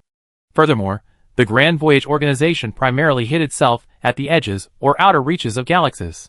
Experience in the Milky Way taught the Grand Voyage that simply establishing a small universe within a galaxy would likely be discovered by civilizations with advanced detection technology through changes in the starry sky. However, a few civilizations from other galaxies did establish small universes within the Midway Galaxy. This wasn't because they were foolish, but rather because they felt it was best not to put all their eggs in one basket and were confident in their concealment techniques. Among these civilizations were several with profound expertise in space technology. They hadn't yet developed specialized technologies, but their space technology was significantly superior to that of ordinary level 6 civilizations, such as the Dia and Feiyu civilizations. All of them were level 6 civilizations with potential and specialties. After the said civilization, the Great Voyage organization absorbed many civilizations of this type, resulting in a formidable force among its 60 civilizations. This organization of 60 civilizations was undoubtedly a formidable force. Before arriving in the Midway Galaxy, the Great Voyage organization had already swept through countless galaxies by force. During this time, it also encountered 5 other voyage organizations from other galaxies. 4 of these organizations harbored ulterior motives, relying on their own unique technological leadership to believe they were invincible. Naturally, they were swiftly annihilated by the Galaxy Great Voyage organization. The remaining one was relatively friendly, and their destination was different from that of the Galactic Expedition Organization, so they merely exchanged information before parting ways. It can be said that along the way, the civilizations of the Galactic Expedition Organization encountered many things, and met many other civilizations and expedition organizations. These included exchanges and also wars. Those civilizations with profound expertise in space technology had proven their strength in repeated wars. Coupled with the Galactic Expedition Organization's consistent victory, they became somewhat complacent upon reaching the Midway Galaxy. In fact, every time they arrived in a new galaxy, the organization would remind each civilization to maintain concealment and be wary of possible microscopic demons, boundary breakers, and the like. However, despite repeated reminders, they never encountered any, which led many civilizations to relax. In particular, those civilizations with advanced space expertise believed they had nothing to fear, even if boundary breakers appeared. They even publicly stated in internal meetings that if they encountered boundary breakers, they would simply let them take on the enemy, without the need for the 5 leaders to intervene. They were confident in their space-slicing weapons. It must be said that these civilizations' confidence is well-founded. Their space-slicing weapons are indeed more powerful than those of ordinary level 6 civilizations, even those with the 5 distinctive technologies. Their military strength ranks second tier, below the 5 distinctive technological civilizations of the Grand Voyage organization. However, this time, the Midway Galaxy seemed different from what had been imagined. The various exploration vessels dispatched by the Grand Voyage organization had almost completely traversed the entire galaxy, yet still failed to discover any civilization. Could it be a galaxy that believes in the Dark Forest? This detection result instantly piqued the interest of the leadership of the various civilizations within the Grand Voyage organization. Chapter 1289. Along the way, they encountered galaxies embracing the Dark Forest, but these were generally intentionally created by advanced civilizations, namely, level 6 civilizations at the top of the galactic food chain, who, for their own benefit, had tainted the galaxy's environment. Some of them were conducting civilization experiments, while others were the masterminds, seeking to cultivate powerful civilizations through the goo breeding method and then harvest their technology, somewhat like the Reapers. However, unlike the Reapers, these civilizations did not aspire to embark on the Great Voyage. They hoped to use this method to successfully ascend to level 7 civilizations, but these civilizations were clearly overthinking it. Some of them were ultimately destroyed by their own strategies, while others collected so-called special technologies that were actually only slightly specialized. None of them reached the strength of the Reapers. They were generally swept away by the Great Voyage organization. Of course, there were galaxies with true Dark Forest environments, But those were galaxies where the rules of quantum communication failed. Due to the timeliness of communication, the entire galaxy had become a true dark forest. These encounters have now left the various civilizations within the Grand Voyage organization somewhat skeptical. This is yet another dark forest. This belief has intensified, especially with the arrival of the exploration powerhouse, the Galactic Heart civilization, which has enabled the Grand Voyage organization to discover numerous war remnants. The Galactic Heart civilization, worthy of being the organization's leading explorer, has immediately discovered numerous warship wrecks and fragments floating in the interstellar space. The discovery of such a large number of warship wrecks inevitably warrants exploration. After all, it is the Grand Voyage organization's most valuable discovery since arriving in the Midway Galaxy. It looks like these warship wrecks scattered across this starfield are very old. Look, they're practically covered in thick interstellar dust, inside and out. It would take hundreds of millions of years for that dust to accumulate. Inside the virtual conference room, the leaders of 60 civilizations gathered, and the one speaking was clearly a Galactic Core member of the Galactic Core civilization's leadership. As the Galactic Core member spoke, images of their warship wreckage detection appeared on the sensory organs of each civilization within the virtual conference room. The 60 civilizations of the Great Voyage organization, each with its own distinct races, naturally couldn't all share the same photosensitive system as humans. While each race receives information through light, they perceive it at different wavelengths. Some races primarily use X-rays, so their screens appear invisible to humans. There are even species that rely on magnetic field sensing, making the situation even more complex. Thus, although each civilization was face-to-face within the virtual conference room, they were essentially viewing their own videos. From a human perspective, the wreckage of warships beneath the Galactic Center civilization's exploration spacecraft was indeed quite old. In the footage, when the Galactic Center civilization's intelligent robots landed on the wreckage, it was as if they were touching something long forgotten, sending dust billowing across the entire scene. In the weightless environment, it was as if blowing sand from the seabed obscured the camera, creating a hazy, grayish effect. The age of the warships has been estimated. They're over 1 billion years old. The exact year is difficult to determine in a short time. This fleet is older than we imagined. Their owners participated in an ancient war, the Galactic Center member continued. Perhaps due to their age, the warships were quite fragmented. The footage transmitted back by the Galactic Center civilization showed the wreckage drifting haphazardly across the vast starry sky. Some of the wreckage had even been captured by the gravity of a star, becoming asteroids orbiting it, while others had crashed into some of the planets. Look, guys, look what we found. It looks like the corpse of some species. Incredible. 1 billion years later, a body still exists. Perhaps this is the meaning of physical form. Let's see what it tells us. The people of the Galactic Center civilization received the latest news. They updated their displays and simultaneously shared data on the discovery process with other civilizations. Of course, corpses can't speak, but archaeologists can still decipher some information from them. Oh, it seems this fleet wreckage is more than 1 billion years old. The Galactic Center people, receiving the latest news from the exploration team, continued in the virtual conference room. While syncing the analysis data with the other civilizations, they continued, this is a sulfur-based life form, at least 2 billion years old. Its chemical composition has completely changed. If it weren't sealed in the confined space of a warship, it would have dissipated completely. In reality, the Galactic Center civilization could no longer determine whether the body was a sulfur-based life form based solely on its appearance. They combined the results with elemental analysis of the environment in which the body was found. Time has almost obscured some truths. Following the Galactic Center civilization's perspective, the various civilizations also gained some understanding of the fleet's wreckage. After the Galactic Center individual paused, the leader of the Falcon civilization sent a message. It appears these warships were destroyed by the same weapon. The leader of the Divine Moment civilization took over, stating firmly, it must have been the same weapon. If we're not mistaken, it's a gravity-related weapon. Look at the warped appearance of the wreckage and the cross-sections. It's definitely the result of the intense pull of gravity. As they spoke, the Shinju civilization also uploaded the results of its own scientists' analysis. It was a simulation of the destruction of these warships, based on the detection data provided by the ancient civilization. The simulation showed that these warships were torn apart from the inside by a small black hole.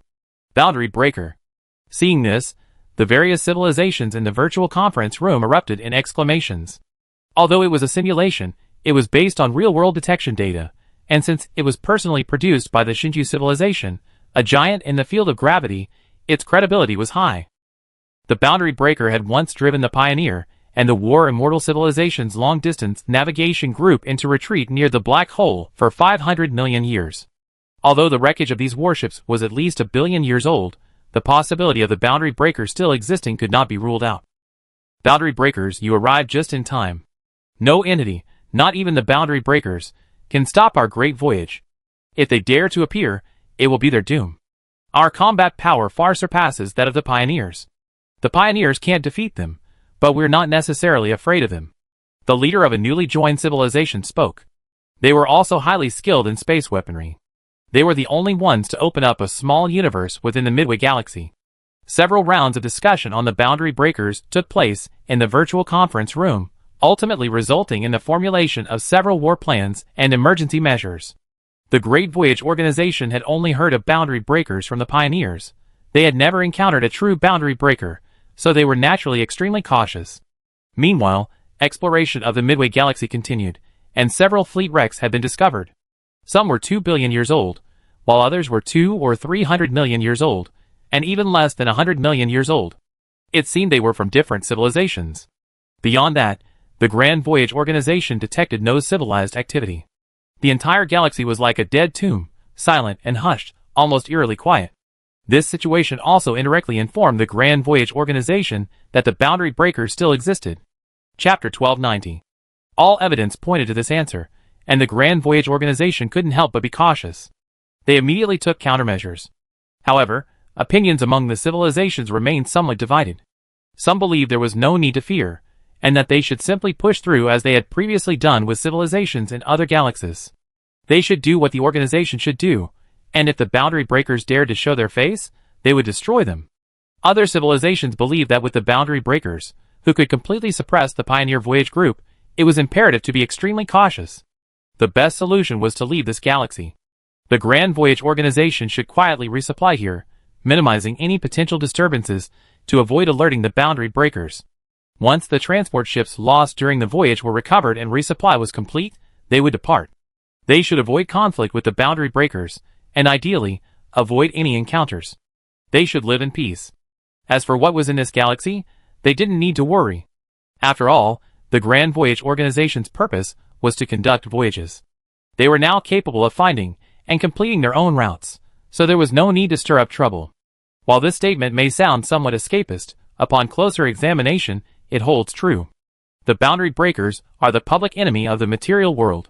However, from the perspective of the boundary breakers, it was indeed the civilizations of the material world that first destroyed their living environment.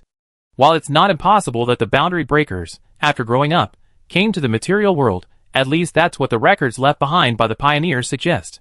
If this were true, it would be a positive outcome for some civilizations. However, not all civilizations were so timid. Perhaps due to the confidence instilled by the Great Voyage Organization's powerful military force, most civilizations preferred to fight to the end. Furthermore, they also wanted to know what exactly happened in this galaxy, and what the so-called boundary breakers were. Now that we encountered them, we need to understand them. After all, boundary breakers already exist in the universe. Even if we escape safely now, we might encounter boundary breakers elsewhere in the future.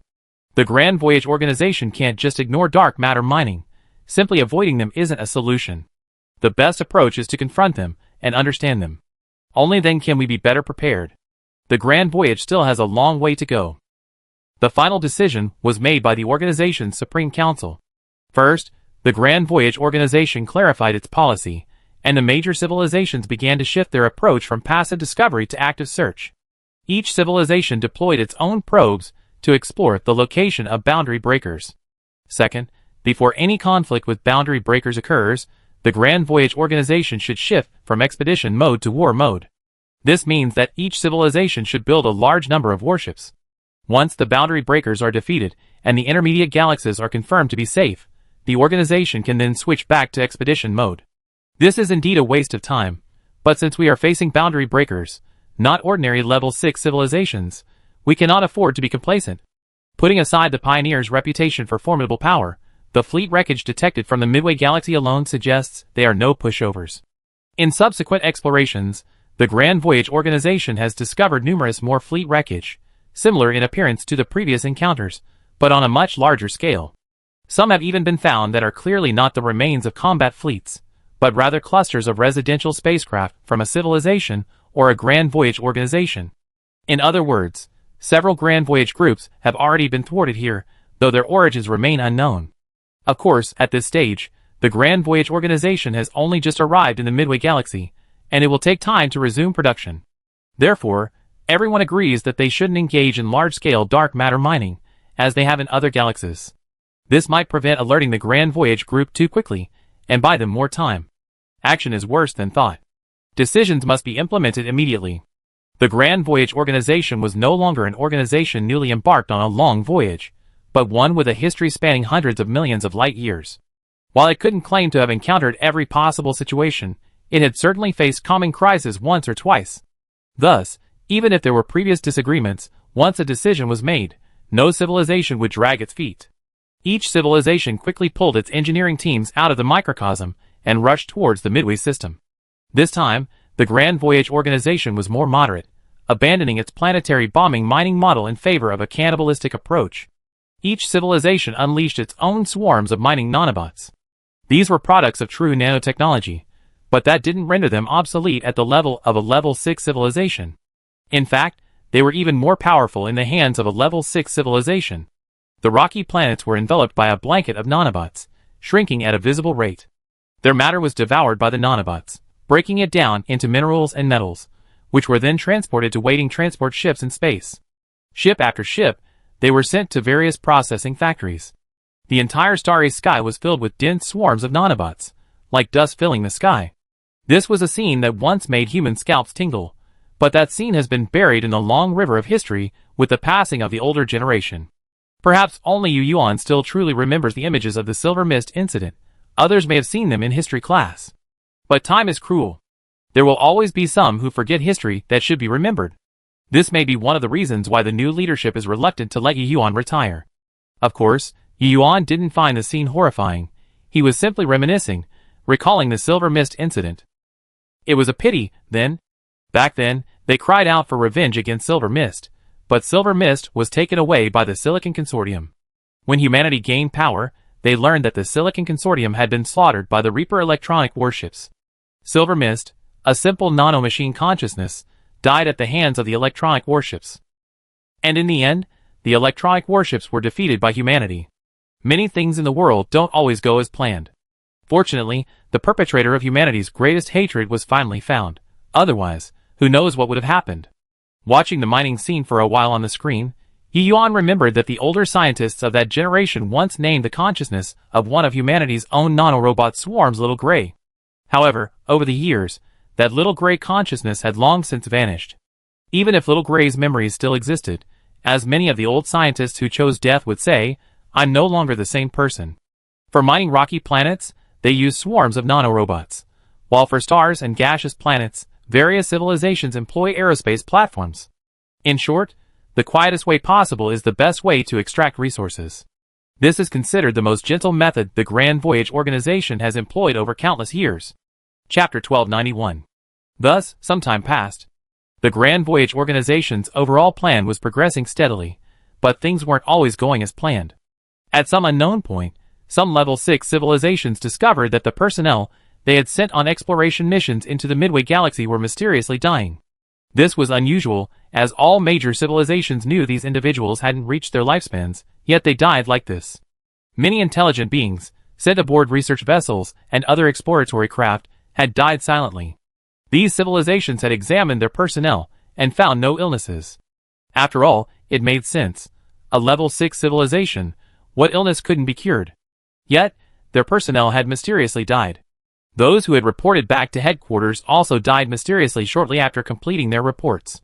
This was particularly strange, as the civilizations at the time had previously stated that these individuals had undergone comprehensive examinations aboard the research vessels, confirming nothing was amiss. But they had simply died, seemingly without cause or warning. Initially, the civilization that encountered this incident didn't take it seriously, considering it was only their own people who were affected. They even dispatched an investigation team to the star region, believing it might be a problem, hiding some unknown weapon of mass destruction. They actually did so, labeling the region extremely dangerous and reporting it to the Grand Voyage Organization headquarters. What they didn't anticipate was that other intelligent civilizations in other star regions were experiencing the same situation. The distribution of their locations was terrifying, with people dying mysteriously in nearly every location in the intervening star systems. Even individual beings within the Galactic Center civilization were suddenly dying, and the leaders of each civilization realized something was definitely not right. Since the exploration of the Midway Galaxy began, no trace of a living civilization had been found. Instead, fleet wreckage had been found in droves, leading each civilization to believe it was a lonely graveyard. Now, however, this situation had reappeared, a truly bizarre occurrence. After further investigation, the Great Voyage Organization discovered that the deceased aliens appeared to have lost their consciousness, with no apparent physical injuries. Originally, the Great Voyage Organization had assumed the boundary breakers were responsible, but the wreckage of the warships revealed that boundary breakers' attack methods were not typical. This was puzzling. Could it be some kind of metaphysical ghost? Even at level 6 civilizations, none of them believed in the existence of metaphysical ghosts. Some level 6 civilizations believed there might be some kind of unknown radiation, while others believed the Midway Galaxy might contain some special life form that used consciousness to attack, much like the Gaia consciousness. However, the Galactic Center civilization, which had previously dealt with the Gaia consciousness, stated that it was not so elusive and could not possibly evade their detection methods. This further baffled the leadership of the various level 6 civilizations. Some, however, argued that the boundary breakers had mastered a completely new attack method, and that the information about them left by the Pioneer Expeditionary Group was incomplete. "We still know too little about the enemy," lamented many level 6 civilizations within the organization after the incident. However, the situation was worse than they had imagined. The death showed no sign of stopping. Although the various civilizations immediately responded to the situation with increased protective measures, such as maintaining shields on ships, equipping mission vessels with various types of shields, and providing various protective suits, the deaths continued. Finally, most of the level 6 civilizations in the organization believed that some unknown weapon, possibly a consciousness-destroying weapon, existed in the Midway Galaxy and was operational, with an extremely wide range. Of course, some civilizations also believed that the boundary breakers were behind this. For a time, the civilizations were unsure of the truth and could only adjust their exploration and measurements, such as switching manned exploration vessels to unmanned ones. After many attempts, this was the most desperate measure. After all, based on the previous deaths, the major civilizations believed that the unknown object was only targeting living organisms. It proved to be effective. While some areas still required in-person exploration by experts in their respective fields, given the current state of affairs, there was no other option but to use quantum communication for remote control. With a strategic farewell, the situation temporarily stabilized. Although the Great Voyage Organization still hadn't discovered the cause of the mysterious deaths, at least the exploration of the Midway Galaxy could continue. Afterwards, 60 level 6 civilizations gathered in a virtual conference room several times to analyze this bizarre death incident. The previous viewpoints still held support among many civilizations, and as the circumstances of the deaths progressed, a new one emerged. This one came from the Gaia civilization. They believed that certain rules governing the existence of intelligent life within the Midway Galaxy might have been altered, much like the rules governing quantum entanglement at a distance. The reason was that the universe was already riddled with holes. There was some truth to this, but few civilizations supported it, so the civilizations of the Grand Voyage Organization treated it as a hypothesis to study. However, just when the major civilizations thought the matter was over, a Galactic Core individual at the headquarters of the Galactic Core civilization fell. This Galactic Core individual's death was similar to that of the others who had entered the intervening galaxy, a sudden, unpredictable death of consciousness. This was at the headquarters of the Galactic Core civilization, in a small universe. Unexpected deaths had occurred. Could it be possible that something could infect the consciousness? The shocked Galactic Core civilization immediately launched an investigation, but found that the Galactic Core individuals participating in the scientific exploration had no spatial contact with the headquarters personnel. Just as the results of the investigation were released, mysterious deaths occurred at other civilization headquarters. This caused the leadership of all level 6 civilizations within the Grand Voyage Organization to stand on end. Unexpected deaths occurred not only at the headquarters, but also in the areas where they were mining resources. And the frequency was increasing. It was as if a virus called death was spreading through all level 6 civilizations with a panic that had all 6 civilizations in it. Galactic Center Civilization, Feiyu Civilization, Falcon Civilization, Tachyon Civilization, Youth Civilization, Stereo Civilization, Allen Civilization, Dolly civilization. Every civilization dominated by carbon-based life was losing people. And just when everyone thought only carbon-based life would be in trouble, the Shinju civilization also experienced a mysterious death. Although it happened later, it was a real death. The unknown is always the most terrifying. The Great Voyage organization had realized that this was clearly beyond the power of the boundary breakers. There must be something even more terrifying in the intervening galaxies. For a moment, the leaders of each civilization were extremely nervous. The situation on the human side seemed to be better. Yu Yuan had just checked, and no human deaths had occurred yet. Could it be that we humans are special?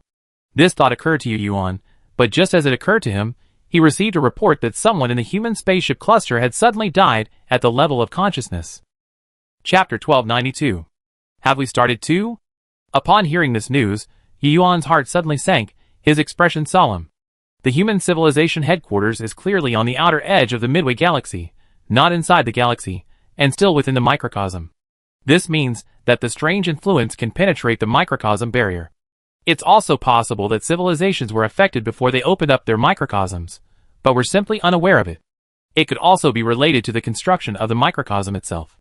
After all, the so-called microcosms created by level 6 civilizations aren't truly microcosms of the same nature as the macrocosm.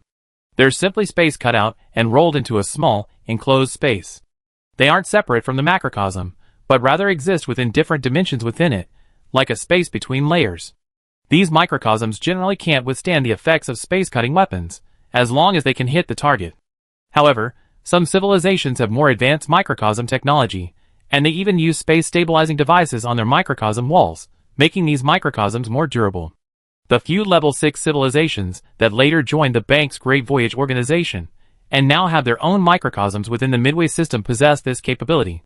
Their space-slicing weapons also reach farther, and travel faster than those of other level 6 civilizations.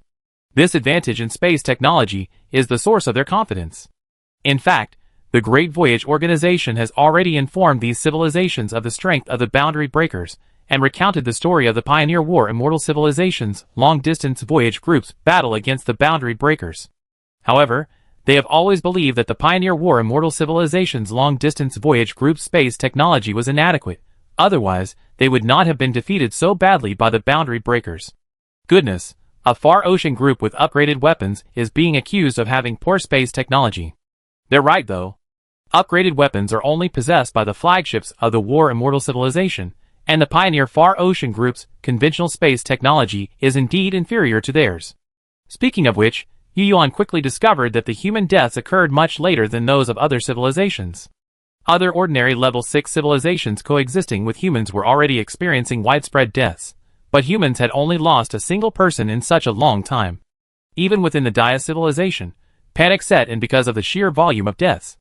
It was common to see people walking down the street, chatting and laughing, only to collapse unconscious the next moment. The unknown is always more terrifying than the known.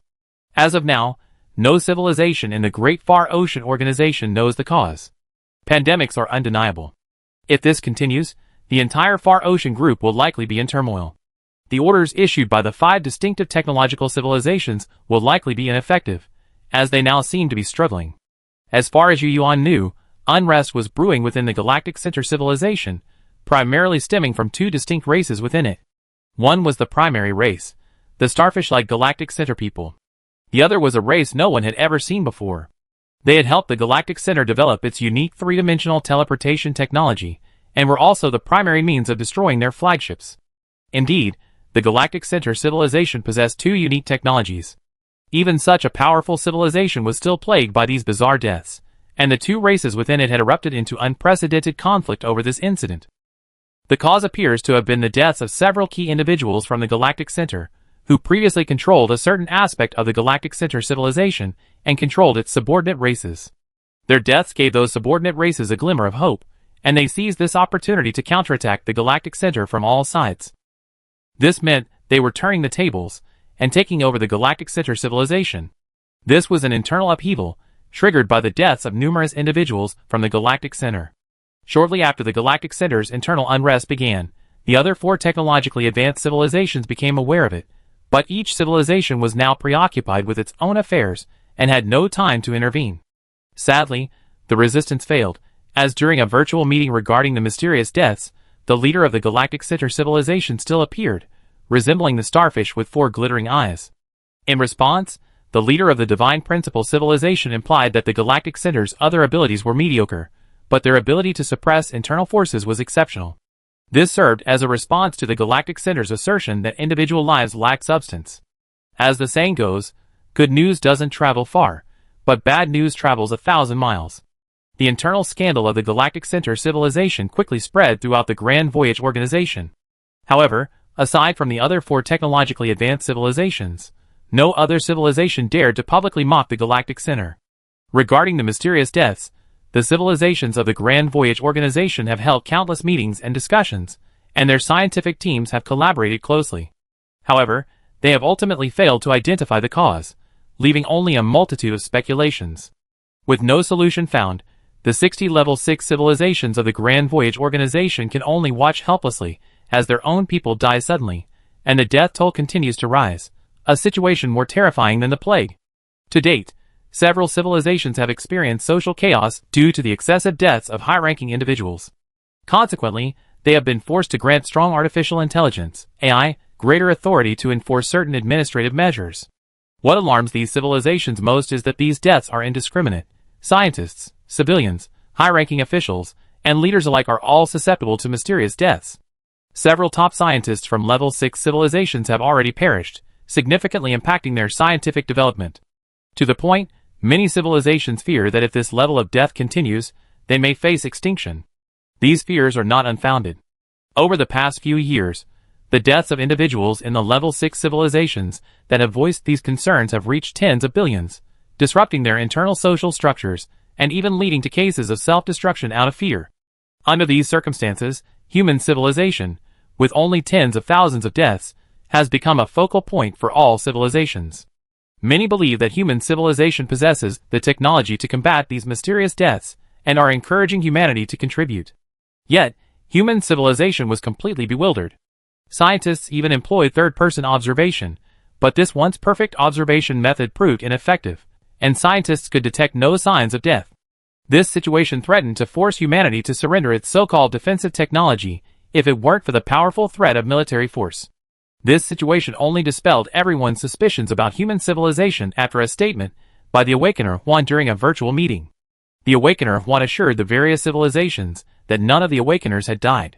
Chapter 1293. This news was truly earth-shattering. Instantly, all civilizations within the Great Voyage organization turned their attention to the Awakener.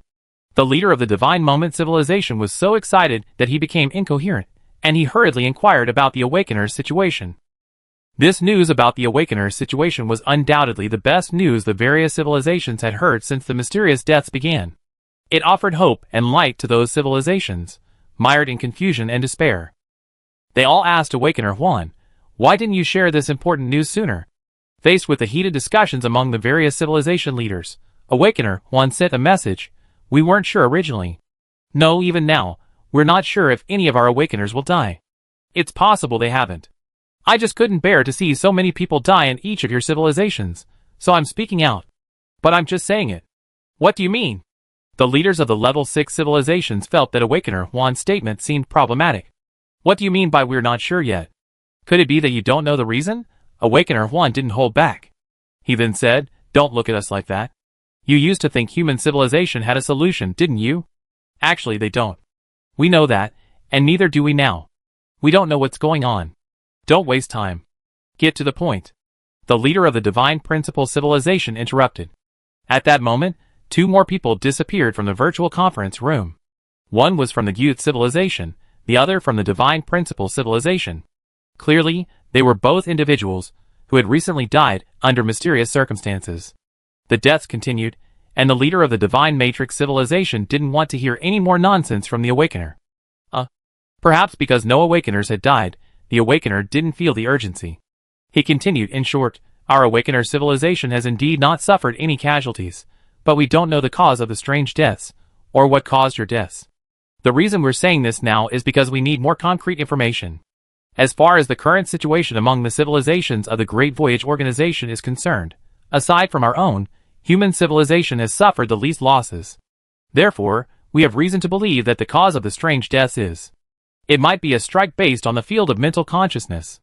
There might be a powerful creature in the Milky Galaxy, constantly emitting a field or some unknown radiation beyond our scientific understanding. This field is definitely capable of destroying the field of consciousness of intelligent life. The reason we are safe and human civilization has suffered relatively little loss is likely due to our unique technology. Human civilization once successfully mastered third-person driving under our guidance, but we didn't give them that ability. They inherently possessed it. Therefore, the Falcon civilization had never heard of the Awakeners helping human civilization, so their leader interrupted with a question. After receiving confirmation from the Awakener, he took over the Awakener's words, saying, "So you can't help us the way you help human civilization and reduce our casualties?" "Yes," Awakener once said solemnly, "but it's not all for nothing. At least we can now confirm that resistance to strange deaths is related to the realm of consciousness. The weaker the individual's spiritual consciousness, the more susceptible they are to death. So we believe there's only one solution, and that's to strengthen the spiritual consciousness of the individual beings within our own civilization.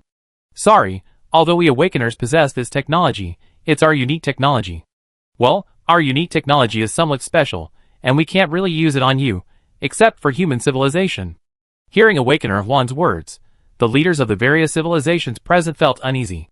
However, they all had some understanding of the Awakener's unique technology, and knew that Awakener Juan was telling the truth.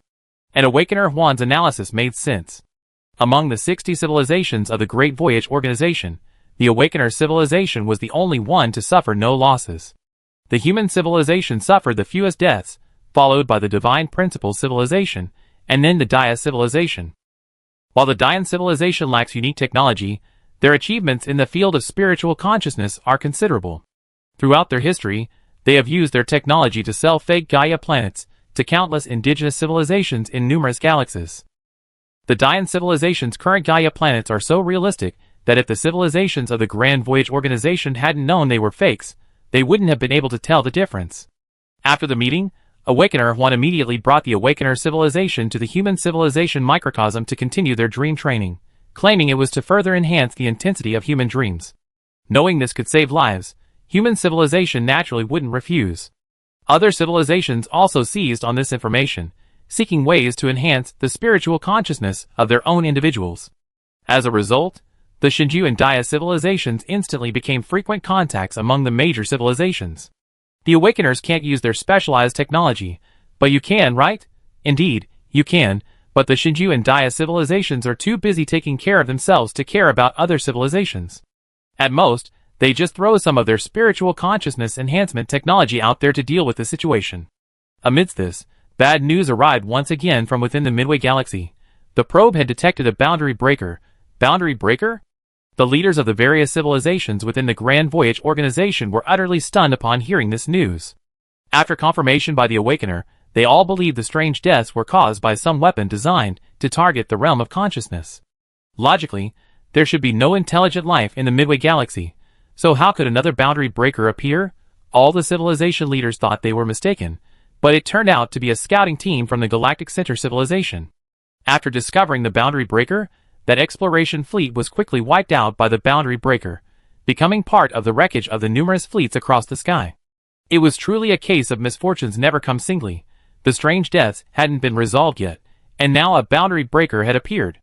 Most devastatingly, after the Galactic Center civilization's exploration fleet was destroyed, the boundary breakers seemed to know that another technological civilization had arrived in the Midway Galaxy. Consequently, they appeared frequently in the years that followed, each with a clear purpose: to destroy the exploration ships of the various civilizations of the Grand Voyage Organization located throughout the Midway Galaxy. This ironclad fact also confirmed to all civilizations in the Grand Voyage Organization that the boundary breakers were still present, unaffected by the supposed unknown entity. Are the boundary breakers not considered intelligent life? How could that be possible? But why were they treated differently? Could it be that the leaders of the various civilizations in the Grand Voyage Organization suddenly pondered a terrifying question? Was all this caused by the boundary breakers? Did the boundary breakers possess some kind of consciousness-based lethal weapon? This thought truly terrified the leaders of many civilizations. Combined with the wreckage of the fleet in the Midway Galaxy, they quickly imagined a dire, hopeless outcome. Could those civilizations, like us now, struggle, then launch a desperate charge against the boundary breakers in the Midway Galaxy, ultimately perishing at their hands? Those civilizations must have perished. Is our galactic grand voyage organization destined to follow suit? Chapter 1294. The discovery of the boundary breakers and the destruction of the reconnaissance ship meant the Grand Expedition's location was not far off. Although the Galactic Center civilization claimed to have done a good job of concealment, their success didn't necessarily translate to the same for all civilizations within the Grand Expedition. Of course, all civilizations strive to conceal themselves, but technological limitations prevent this. Even if the boundary breakers couldn't follow the warp trail to the Grand Expedition's headquarters, they would still conduct a galaxy-wide search. Judging from the current situation, the boundary breakers in the Midway Galaxy have been around for a long time, making it their territory. They are familiar with the dark matter structure there, and their numbers are likely enormous. Finding the Grand Expedition wouldn't be too difficult. The civilizations within the Grand Expedition were deeply concerned. If a boundary breaker had been discovered alone, many civilizations wouldn't have been too worried. After all, they had their own pride and grounds for it. But now, it wasn't just the boundary breakers themselves. There were also the most deadly and bizarre deaths. Under this inexplicable threat of death, even if no boundary breakers appeared, if this situation continued, many civilizations in the Grand Voyage Organization would have collapsed. However, at this stage, the Grand Voyage Organization still believed it could hold out, as the current death toll hadn't yet severely damaged the strength of a level 6 civilization, and it could hold out for a while longer.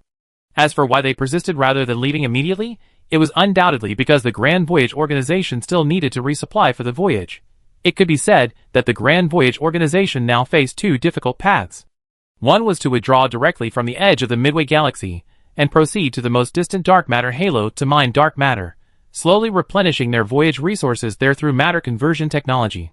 The other was to find a way to resist the strange deaths, and continue mining readily available light matter here. If the boundary breaker hadn't appeared, the first path would have been a good option. It was far from the Midway Galaxy, and the mysterious deaths were clearly originating there. Therefore, by staying away from it, and slowly mining dark matter, or at the very edge, resupply could be achieved, though it would take a little longer. The Great Voyage is inherently a time-consuming endeavor, so a little wasted time is actually insignificant. But now that the boundary breaker has appeared, if they choose to mine dark matter at the outer edge of the Midway Galaxy's dark matter halo, they would likely fail miserably. This is because the Great Voyage Organization cannot guarantee that there are no boundary breakers within that dark matter halo. Furthermore, converting dark matter is inherently difficult. Choosing this path means they cannot mass-produce warships. If they were attacked by the boundary breaker in this situation, they would have nowhere to escape. Based on the current situation, this possibility is extremely high. The boundary breaker has clearly been in this galaxy for countless years, perhaps even thriving throughout the Midway Galaxy. The Great Voyage Organization even suspected that the mysterious deaths were caused by boundary breakers. Perhaps this place was a paradise for boundary breakers, simply because they could survive in such an environment. So what about the second option? Then, they would have to be prepared to fight the boundary breakers to the bitter end. Furthermore, in the vast environment of the Midway Galaxy, the Great Voyage Organization would have to face the dual threats of boundary breakers and mysterious deaths.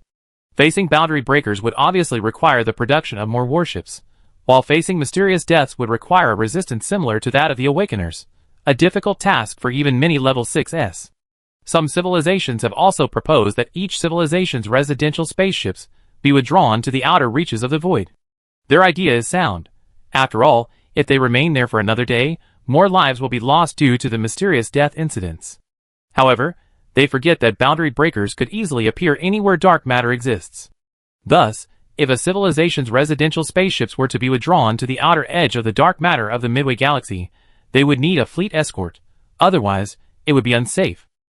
The Great Voyage Organization certainly didn't want each civilization to act on its own, as that would disperse the organization's strength and make it easy for boundary breakers to discover them at any moment and defeat them one by one. However, the impact of the mysterious death incidents exceeded everyone's expectations. Faced with the mass deaths of individual lives within their own civilizations, and the inability to prevent them in a short period of time, many level 6 civilizations chose to retreat. These decisions are all based on the fundamental interests of their own civilizations, and from the current perspective, these decisions are already considered by those civilizations to be life or death decisions. Therefore, the 5 distinctive technological civilizations of the Great Voyage are not in a position to comment. 30 level 6 civilizations decided to break away from the main force, and retreat to the outer edge of the dark matter halo of the Midway Galaxy. They all believed they couldn't resolve the mysterious deaths quickly. One was a certainty, the other a possibility. Between the two evils, they chose the lesser of the two, the former. The remaining ordinary level 6 civilizations still had some confidence in themselves, or rather, in the 5 distinctive technological civilizations. They chose to grit their teeth and hold on, completing their resupply efforts here as quickly as possible, while also building more warships to counter the threat from the boundary breakers. However, the reality that followed struck the Grand Voyage organization hard. Since the Galactic Center civilization discovered the boundary breakers and had their exploration ships destroyed by them, boundary breakers have appeared throughout the Midway Galaxy. Emerging from dark matter, they purposefully destroyed exploration ships in various star regions of the Midway Galaxy before disappearing. Not long after, the Grand Voyage headquarters star region also discovered the presence of boundary breakers. Also noticing their activity were the 30 level 6 civilizations sailing toward the edge of the dark matter halo. They directly encountered over 1 million boundary breakers and engaged in a fierce battle. Ultimately, the 30 level 6 civilizations, leveraging their numerical superiority, defeated the million-plus boundary breakers, saving their own residential ships, but also exposing their position. The Grand Voyage organization's fears had been realized. The Midway Galaxy truly was a paradise for boundary breakers, as if the entire galaxy's dark matter had become their home. It wouldn't be long before more boundary breakers appeared. Sure enough, just over a decade later, a group of boundary breakers arrived from the dark matter world and attacked the 4 level 6 civilizations with advanced space technology within the Midway Galaxy. These 4 civilizations, having pioneered microcosms within the Midway Galaxy, were indeed renowned for their advanced research in space technology, having repelled over 100 million boundary breakers on their own. But after this battle, they realized the situation was dire. To defend their civilization, they mobilized nearly their entire military force, approximately 1 billion warships per civilization. That's 4 billion warships against over 100 million boundary breakers, but victory proved difficult, and they lost nearly 1 billion warships. The loss ratio was alarmingly high. Frightened, the 4 level 6 civilizations, known for their advanced space technology, quickly withdrew their residential spacecraft from their microcosms and moved towards the locations of the 5 distinctive technological civilizations. Chapter 1295. The situation is dire. Yu Yuan's eyes flickered, and he raised his hand to point to a location on the star map. This was the direction the 30 level 6 civilizations that had evacuated first had sailed. He was now in a virtual meeting of the Great Voyage organization. He hadn't attended such meetings in years, but this time, the Awakener of One had specifically summoned him, and it was his return to the vision of the civilizations of the Great Voyage organization after hundreds of thousands of years. The Awakener of One had summoned Yu Yuan for no other reason than to have him, or the human military led by him, analyze the current situation for the various civilizations and, by the way, to collectively decide which emergency plan would be most effective. Of course, human civilizations weren't the only ones willing to fight, but in such a situation, the Great Voyage organization, as an organization, must have a single voice, the Supreme Council, composed of the leadership of the 5 major technological civilizations. This meeting was currently attended only by the 5 major technological civilizations. Any orders issued from this council represented the collective will of the 5 major technological civilizations of the Great Voyage organization. Civilizations that disobeyed would have their graves scorched.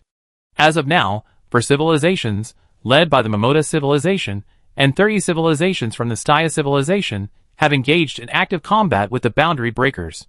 The situation is grim. The Momota civilization and the other 4 civilizations have suffered a 10-to-1 casualty ratio, and the Staya civilization is even worse off. Despite their numerical advantage, they can't even achieve a 20-to-1 ratio. Yu Yuan first gave a brief overview of the current situation, then pointed to the star map and said, "The situation is so complex and rapidly changing that we're caught off guard. We have no choice but to activate Contingency Plan 8. The boundary breakers were clearly aware of our existence when they encountered our reconnaissance ship, and were actively searching for us. Now, they finally found us. There's no way we can escape. We haven't even finished resupplying the transport ships. Running means death, leaving only battle. But we can't attack passively and blindly like we are now, nor can we fight from this position. We must choose a battlefield that favors us." Before Yu Yuan finished, the leader of the Falcon civilization impatiently interrupted, "Are you suggesting imitating the Pioneer Expeditionary Group's plan and finding a black hole as a defense base? That won't work. Our situation is more complex than the Pioneers. The black holes we detected so far are all in the Midway Galaxy. Except for the Awakener civilization, none of our 5 civilizations can withstand the force of the strange death. Of course, we won't follow the Pioneer's path. Yu Yuan gestured to the Falcon civilization leader to remain calm. He then pointed to the direction of 30 civilizations, including the Stereo civilization, on the star map and said, "The situation at the edge of the dark matter halo in the Midway Galaxy is changing too rapidly. We no longer have time to slowly exploit resources here, and the individual lives of each civilization cannot withstand the force of the strange death."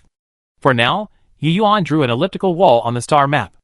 It stretched from the edge of the dark matter halo he previously pointed out to the location of the Momota civilization. Clearly, this plan wasn't the first or second option, but rather a response to this particular emergency. Yu Yuan had made slight modifications to it based on the current situation. He continued, "We must hold this line of defense. This way, we have a large supply of easily accessible materials for warship construction while ensuring that our civilizations aren't annihilated by the strange death force or the boundary breakers. Otherwise, our grand voyage organization will come to an end." It turns out that, aside from the strength of one's mental consciousness, the further one is from the intermediate galaxy, the less susceptible one is to the strange death force. Yu Yuan paused, then marked several points inside and outside the arc defense line. He continued, "To hold this line, we must first understand how the boundary breakers found us in such a short time. Regarding this, the Divine Matrix civilization, you must quickly find the answer, no matter what means you use." At this point, the leader of the Divine Matrix civilization interjected, "We need some boundary breakers' remains or corpses. They must have achieved this through some kind of gravitational technology. We need some data. Boundary breakers have died in both battlefields, so this isn't a big deal." Yu Yuan then pointed to the area within the arc defense line. "Secondly, we must ensure that there are no boundary breakers within the defense line. Silverheart civilization, you must increase patrols and make this star field truly ours." "Not a big deal," the Silverheart civilization leader muttered, blinking his 4 eyes as he looked at the small star field on the star map. Yu Yuan pondered for a moment, then pointed again at the 2 battlefields. "Also, the Momota civilization's fleet cannot retreat. These 4 civilizations, plus the Dia and Alan civilizations, led by these 2, will bring the fleets of the remaining 19 civilizations, excluding our 5, to support us. We must defend this star field to the death. This is our material acquisition base.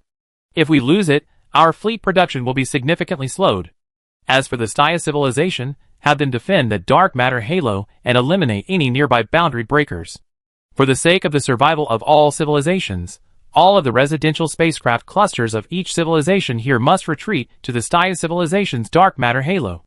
The 4 main bodies of the Momota civilization will also evacuate immediately. Our 5 distinctive technological civilizations will ensure the safe evacuation of their main bodies. The Awakener civilization is responsible for clearing the shipping lanes and sweeping out the boundary breakers near these routes. The neutron battle stars of the Divine Principle civilization will follow the actions of the various civilizations, providing a favorable battlefield environment for the Falcon civilization's battle fleet, which will cover the retreat of the main civilizations. Our human civilization will cooperate with the Galactic Center civilization to eliminate all boundary breakers discovered within the arc defense line." Yu Yuan described the first phase of the plan.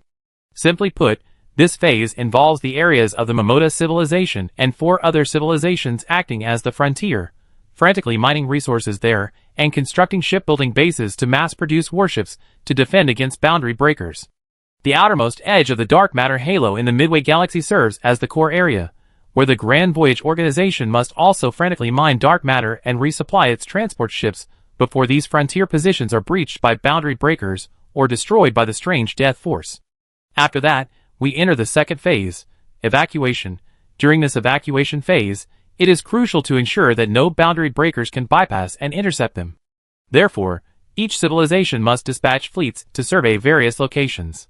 There are currently 2 options: return the original route, or continue toward the distant galaxy according to the previous expedition plan.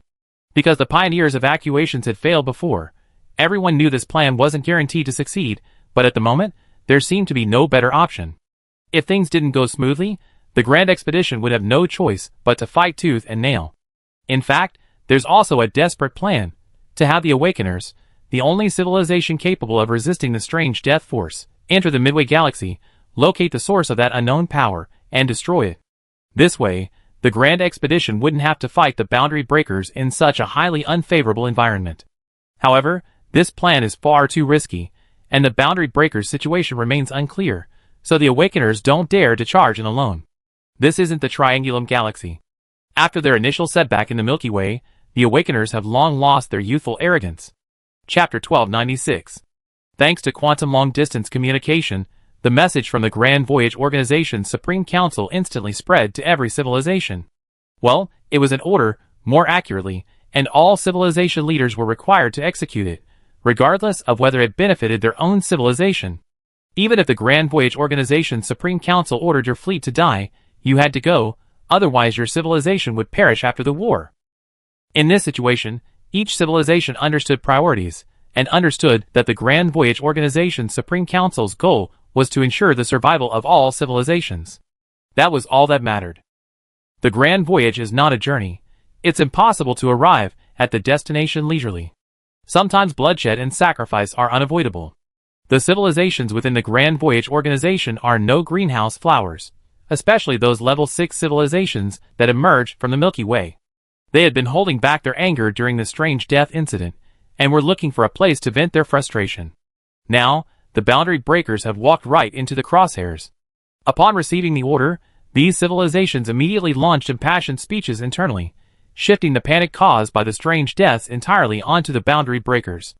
It was as if only by defeating the boundary breakers could the strange deaths cease. It must be said that, at any time, external war is a good way to divert internal conflict. This applies to Earth and to the interstellar worlds as well. The 60 civilizations of the Great Voyage Organization, at the moment the order was issued, all mobilized in an organized manner. According to the overall order, the Staya civilization and the other 29 level 6 civilizations began mobilizing their fleets based on the current situation, and began a comprehensive search for boundary breakers in the designated dark matter halo area. If discovered, they would be eliminated at all costs. The Galactic Center civilization, braving the power of strange death, dispatched a massive number of exploration vessels to the mission area. Human civilization's consciousness-linked warships also patrolled the mission area in large numbers.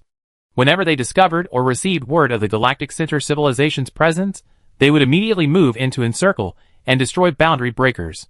Boundary breakers naturally dislike civilizations from the material world, so while they initiated this war, from their perspective, they certainly wouldn't consider themselves in the wrong. The Great Voyage Organization was right to fight for survival, and the two sides engaged in a fierce battle. Level 6 civilizations were capable of detecting boundary breakers, and with this blanket search, numerous boundary breakers were quickly discovered in the mission area. The same was true in the dark matter halo. A large concentration of boundary breakers was even discovered within the Midway Galaxy, home to the Momota civilization. Instantly, war erupted. The Great Voyage Organization, with approximately 60 billion warships from 60 civilizations, divided across 3 battlefields, engaged boundary breakers from the dark matter world. Shortly after the war began, the Shinju civilization discovered traces of information about the boundary breakers from their corpses. The Shinju civilization confirmed that the boundary breakers were a unique form of life, appearing not as warships, but as individual beings in the field of view of various civilization sensors. The Shinju civilization concluded that the boundary breakers were able to locate the Great Voyage Organization so quickly because of their gravitational vision. They possessed a unique information-receiving organ that could sense gravitational disturbances at great distances, allowing them to see warp-speed tracks in the distant starry sky. The Shinju civilization believes that the boundary breakers used this ability to quickly locate the Great Voyage Organization. The numerous fleet wreckage floating in the starry sky must also have been the work of the boundary breakers. Shinju civilization scientists currently don't know the mechanism behind this boundary breaker ability. They speculate that it may be related to some mechanism after the quantization of gravity, as this clearly exceeds the light cone's perspective and cannot be explained by conventional physics. But since it exists, there must be a reason. The Shinju civilization is eager to study this reason, which will undoubtedly be of great benefit to their research in the field of gravity. Unfortunately, they currently don't know the reason. The universe is so amazing that it can actually evolve such a life form. Boundary breakers are a species, but not all boundary breakers possess this ability. Consistent with the information left by the pioneers, boundary breakers vary in strength, and only those with a certain level of strength possess the ability to transcend the dark matter world. These boundary breakers were also the main force in the war, each one extremely powerful. After the battle began, the Level 6 civilizations discovered that even a Level 6 civilization with average combat capabilities would often require hundreds of ships to deal with a single boundary breaker. Even though the Level 6 civilizations within the Great Voyage organization were elite, they were still at a disadvantage against boundary breakers. Critically, there were simply too many boundary breakers in the intervening galaxies. After this extensive search, the Great Voyage organization discovered many boundary breakers hidden within dark matter. However, initially, they only discovered those capable of transcending the dark matter world. It wasn't until the Divine Matrix civilization made a breakthrough in its study of boundary breaker corpses that the Great Voyage organization gained the ability to detect other, weaker boundary breakers. After the Shinju civilization developed the new scanning equipment, the civilizations of the Great Voyage organization were truly shocked by the results. The Midway Galaxy was truly a paradise for boundary breakers. The previously empty void, after a thorough scan, was revealed to be filled with boundary breakers. They were like ghosts, existing yet invisible, living in the invisible dark matter. Some boundary breakers were even right next to people, though no one noticed them at all. For a long time, the two lived in peace, unaware of each other's existence. Clearly, the boundary breakers detected were weak boundary breakers. Strictly speaking, they were merely dark matter life forms, not yet boundary breakers. Perhaps, like other creatures, they were a family, a species, but one day, they would grow into boundary breakers. Perhaps the power of the strange death was simply their own natural emanation. After discovering that there were dark matter beings among them, who hadn't yet become boundary breakers, the civilizations of the Great Voyage organization showed no mercy. Some, even assuming a moral compass, fabricated excuses, while others simply eliminated these dark matter beings with space-slicing weapons. For many dark matter life forms, this was truly a calamity from the heavens. One moment, they were sleeping soundly in dark matter, the next, their bodies torn apart. Of course, not all dark matter beings were wronged. Many dark matter life forms had given birth to boundary breakers, so they understood the reasons for their sudden extermination. For them, this was also a strange death, as these dark matter beings were completely unaware of the existence of life in the visible material world. To put it in an analogy, it was like being suddenly killed by a ghost. Chapter 1297. The boundary breakers are considered to be of the same species as these dark matter life forms. Naturally, they could not tolerate the slaughter of their own kind. However, within the mission scope designated by the Great Voyage organization, the boundary breakers were not at an advantage, and were essentially defeated wherever they appeared. The two sides shifted from open warfare to a chaotic stage, with major battles on 3 major battlefields and smaller-scale clashes in the void. The relocation of the residential spaceship cluster became the most intense scene of the fighting. The Metaverse civilization and 3 other civilizations, confident in their spatial abilities, ultimately suffered the consequences. Having developed their microcosms within the intermediate galaxy, which harbored more boundary breakers, the relocation of the main forces of these 4 civilizations became a formidable undertaking. The boundary breakers were also well organized and disciplined. They had clearly annihilated many technological civilizations and understood their weaknesses. As a result, the Metaverse civilization and several other civilizations suffered greatly. Hundreds of boundary breakers charged their residential spaceship clusters, seemingly intent on annihilating them. To relocate their core civilizations, the 4 civilizations naturally had no choice but to fight head-on. However, the boundary breakers were simply too numerous and powerful, and their fleets were still primarily designed for long-distance travel, putting them at a numerical disadvantage. Had the Awakeners not intervened in previous battles, these 4 civilizations would have been completely annihilated by the boundary breakers.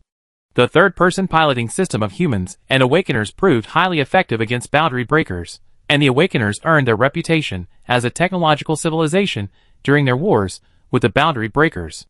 In one battle, the Awakeners, armed with only 300 million warships, overwhelmed 700 million boundary breakers.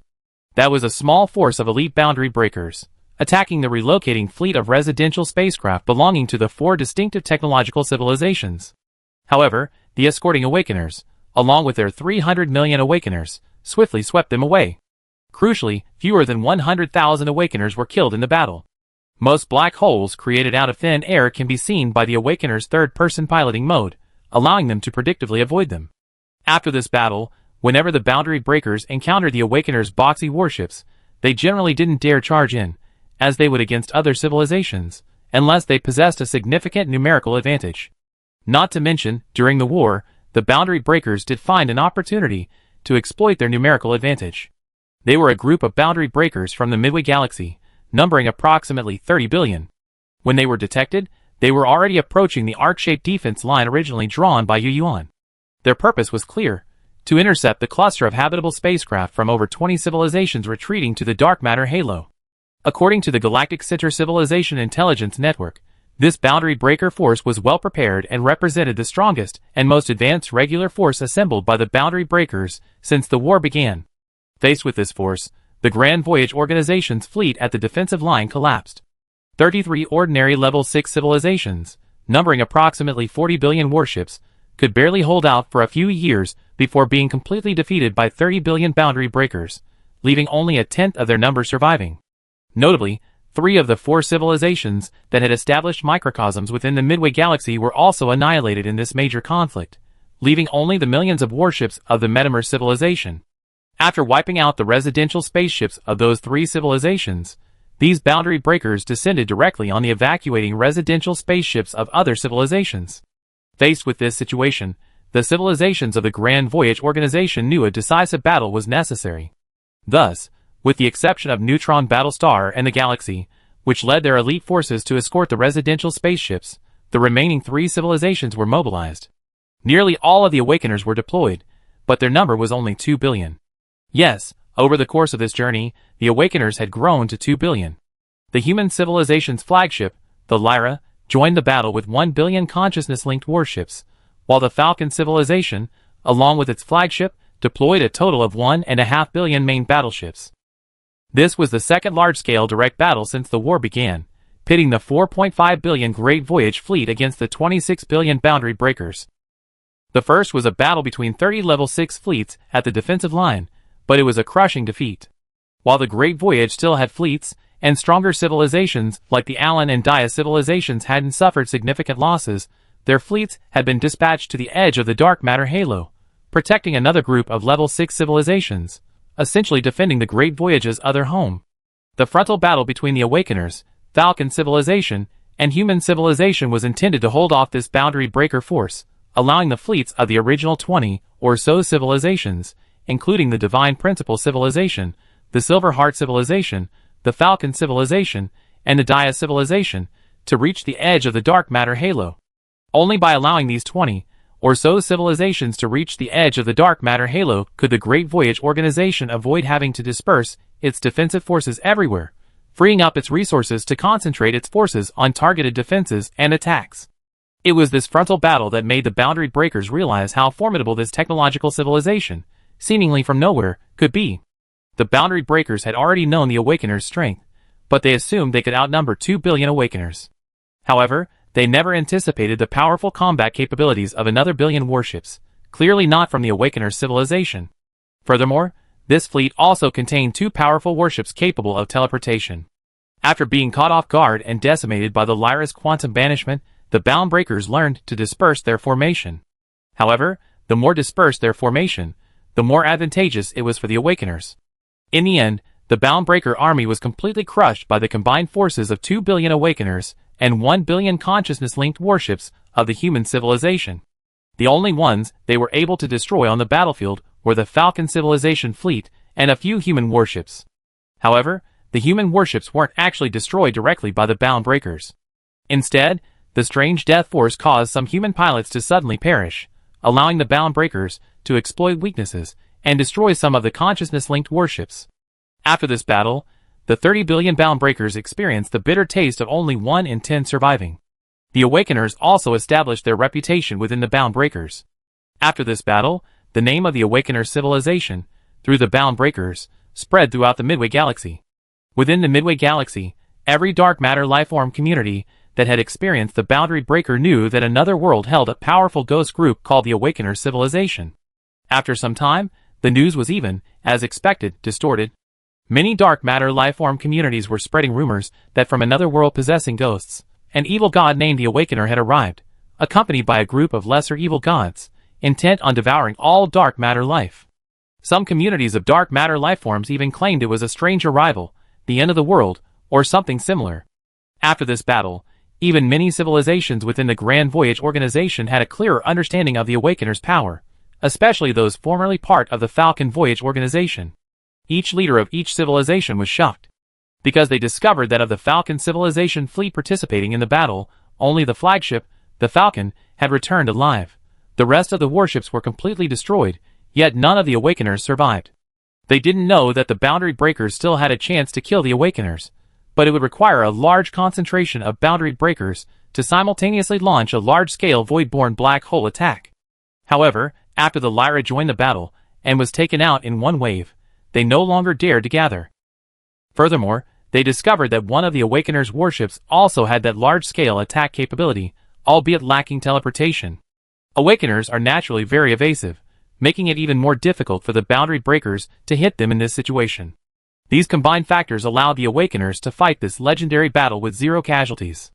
The former members of the Falcon Expedition who understood the key also understood that if the Falcon Expedition had not joined the Great Galactic Expedition, it would have been doomed to destruction by the time it reached the Midway Galaxy.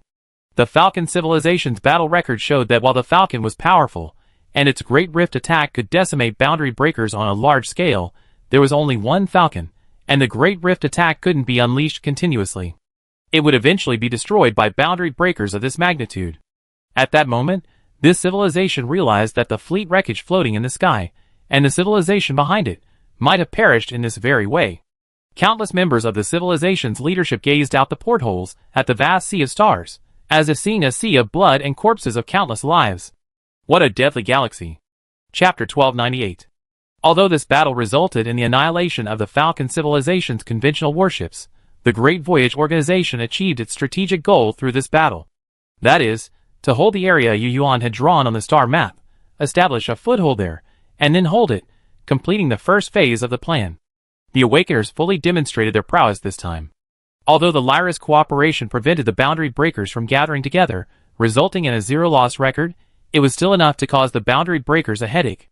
In fact, the boundary breakers had not expected the Great Voyage Organization to be so difficult to defeat.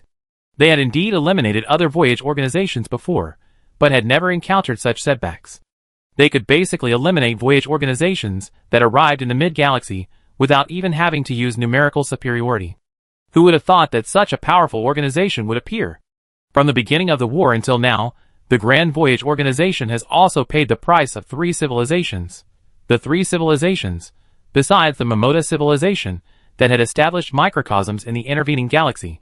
During their retreat, they were attacked by boundary breakers, and their entire civilizations were annihilated. Some warships did escape, but the crews on those ships were also killed by the strange death force during the escape. Only a small fleet of the Medamo civilization managed to escape, representing their only remaining spark. Therefore, the Grand Voyage Organization did not require the Medamo civilization to continue participating in the war, but instead sent them back to headquarters to recuperate. Technological civilizations are unlikely to be completely wiped out unless they are wiped out en masse. Given enough time, the Medamo civilization can rise again. Of course, in the current situation, this requires the support of the Grand Voyage Organization, as the Medamo civilization has suffered heavy casualties, and can no longer maintain its current scientific level on its own. Simply put, the Metaverse civilization was severely short of scientists, technicians, and engineers, and was no longer able to maintain their existing warships and high-end equipment. Thankfully, with the Great Voyage Organization, they only needed to strive for growth and increase their population base. Of course, there was still a lot of scientific and technological information to learn during this process, but at least they hadn't perished. After this battle, the main forces of the remaining 57 civilizations of the Great Voyage Organization finally arrived at the Dark Matter Halo, which became the headquarters of the Great Voyage Organization. This battle not only bolstered the reputation of the Awakeners, but also bought the Great Voyage Organization valuable time, but it didn't mean they could rest easy. For everyone knew that there were undoubtedly more boundary breakers than these. While the Awakeners' defeat was impressive, the overall outcome was a 50-50 battle, and the other civilizations in the Great Voyage Organization also suffered heavy losses. It was conceivable that once the boundary breakers had assembled a sufficient force, they would surely attack again. Therefore, the Grand Voyage Organization must seize this precious time to scale up warship production, exploiting resources with the most brute force and speed possible, and build warships to counter the impending boundary breakers' attack.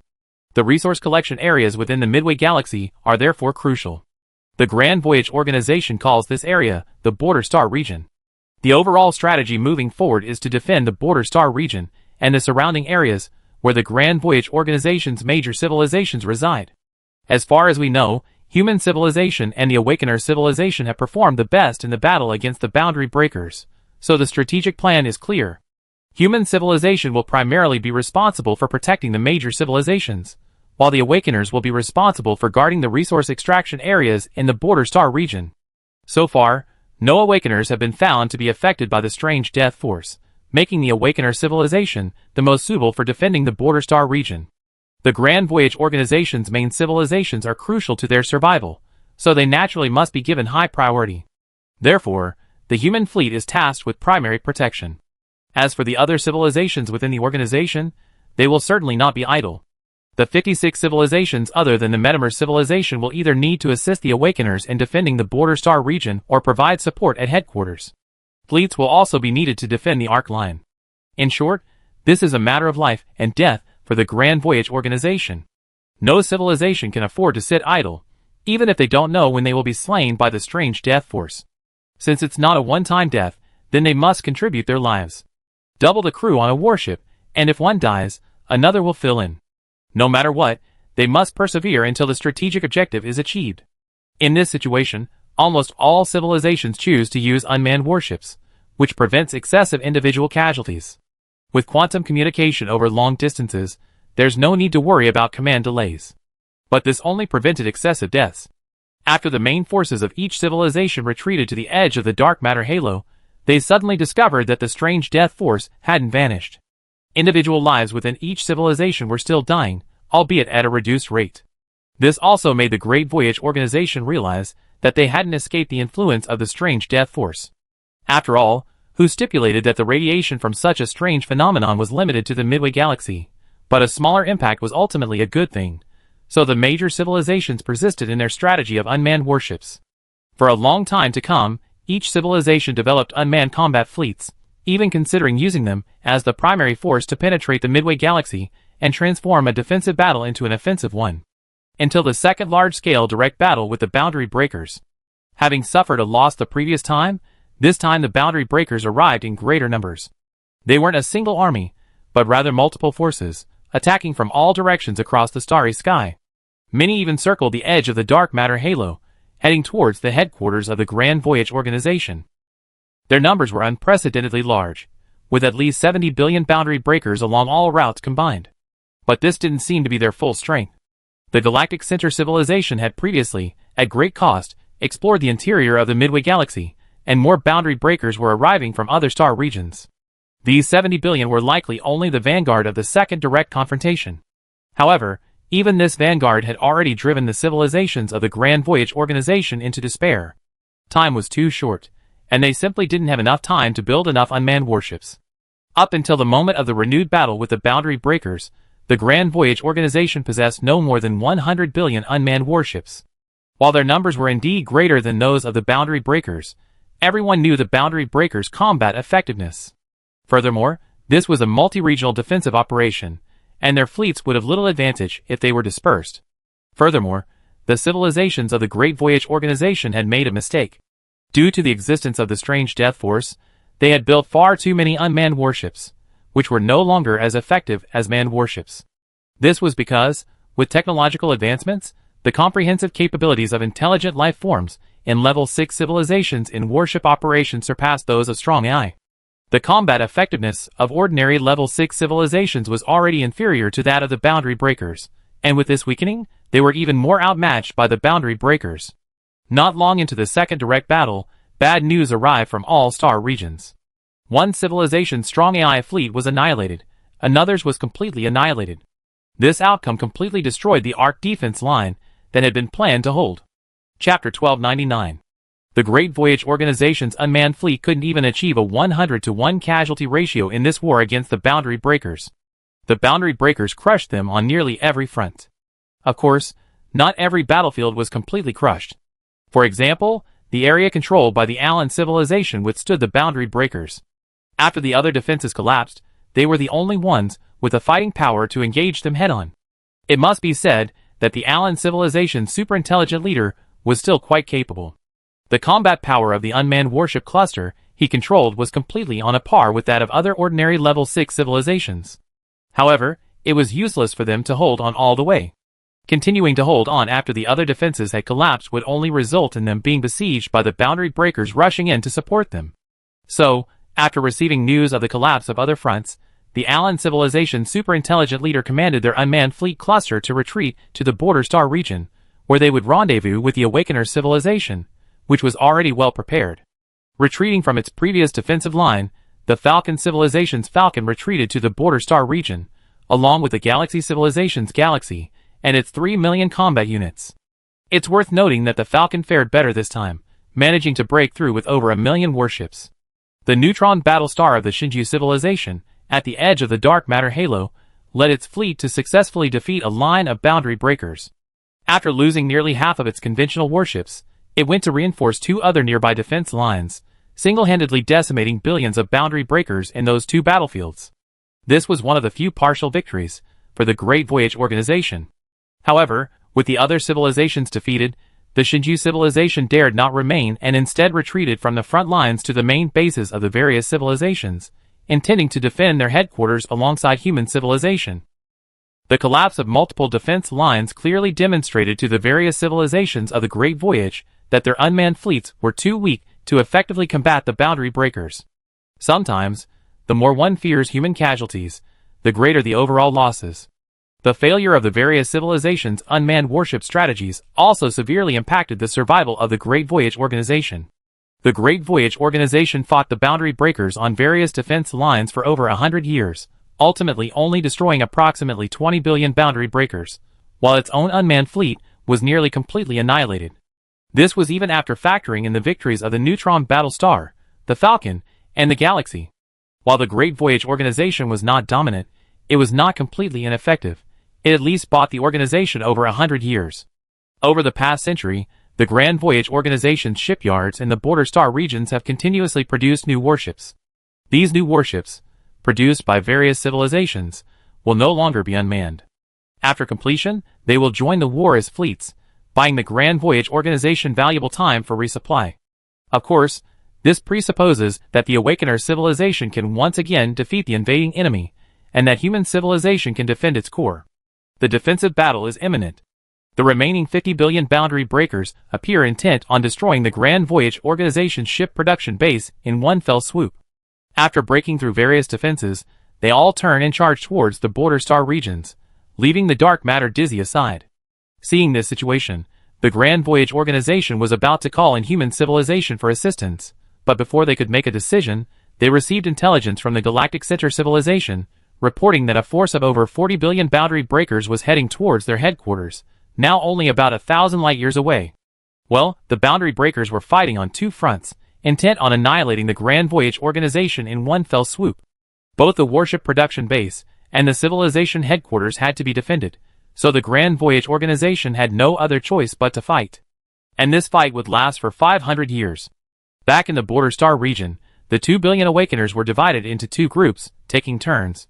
One group would coordinate with the Falcon acting as the Lyra, deterring the boundary breakers from attacking in groups.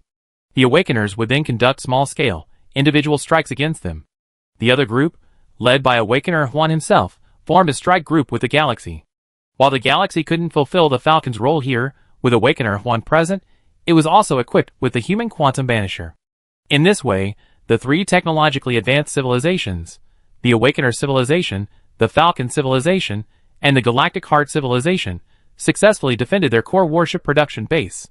The Awakener civilization, with the support of the Falcon and the Galaxy, almost single-handedly defeated 50 billion boundary breakers. It must be said that the Awakener civilization's combat effectiveness in skirmishes and small group combat is truly unmatched. It is practically invincible. In this defensive battle, the Falcon and the Galaxy served as auxiliary to the Awakeners. Of course, the Awakener civilization also suffered the loss of nearly 100 million Awakeners in this battle. The Falcon and Galactic Heart civilizations were completely devastated by the loss of their conventional warships. Even the flagships of both civilizations suffered varying degrees of damage, though fortunately, it was not serious. The Falcon faced the same old problem. After performing a burst of powerful maneuvering, it would enter a period of engine overload. It was during this situation that it was nearly destroyed by the boundary breaker's void-generated black hole attack. Fortunately, Their large tearing attack completed a partial charge, and while relocating, they launched a small tearing attack around them, successfully neutralizing the boundary breaker's black hole. The Galaxy, the flagship of the Silver Heart civilization, suffered from the sudden deaths of too many crew members from the strange Death Force during the battle, which hampered its performance. There was no way the Great Voyage organization was truly at a disadvantage this time. Except for the Awakener civilization, every civilization was fighting under the strange Death Force. The human and divine principle civilizations fared better due to their greater distance from the Midway Galaxy and their strong resistance. For this reason, the two civilizations took on the task of protecting the main bodies of each civilization. This time, it was clear that the boundary breaker underestimated the strength of the human and divine principle civilizations. In the battle to defend the core of civilization, humanity, relying solely on a billion consciousness-linked warships, aided by the Lyra, held off 40 billion boundary breakers. It could even be said that they dominated the boundary breakers from the outset. Conversely, the neutron battle star was somewhat overwhelmed by such a large number of boundary breakers. Its supergravitational stranglehold could indeed shred the boundary breakers, but it also needed to avoid the black holes created by the boundary breakers, which was a challenge for the somewhat bulky neutron battle star. Thus, there were situations where avoidance was unavoidable. Fortunately, the Divine Matrix civilization possessed a high level of expertise in gravity. Their gravitational shielding technology countered the small black holes generated by the void, ensuring that even if avoidance was unavoidable, the neutron battle star would not be swallowed up by those black holes all at once. Neutron battle stars occasionally suffered some material losses, but these weren't major issues. Led by human and divine principle civilizations, along with the remaining forces of other civilizations, they successfully defended the core of each civilization. Human civilization expended nearly 100 million consciousness-linked warships in this effort. The divine principle civilization and other ordinary level 6 civilizations suffered even worse. Divine principle civilization was left with almost nothing but neutron battle stars, while other level 6 civilizations saw their fleets completely annihilated. But no matter what, as long as the core of their civilization remained, they wouldn't perish. That was all that mattered.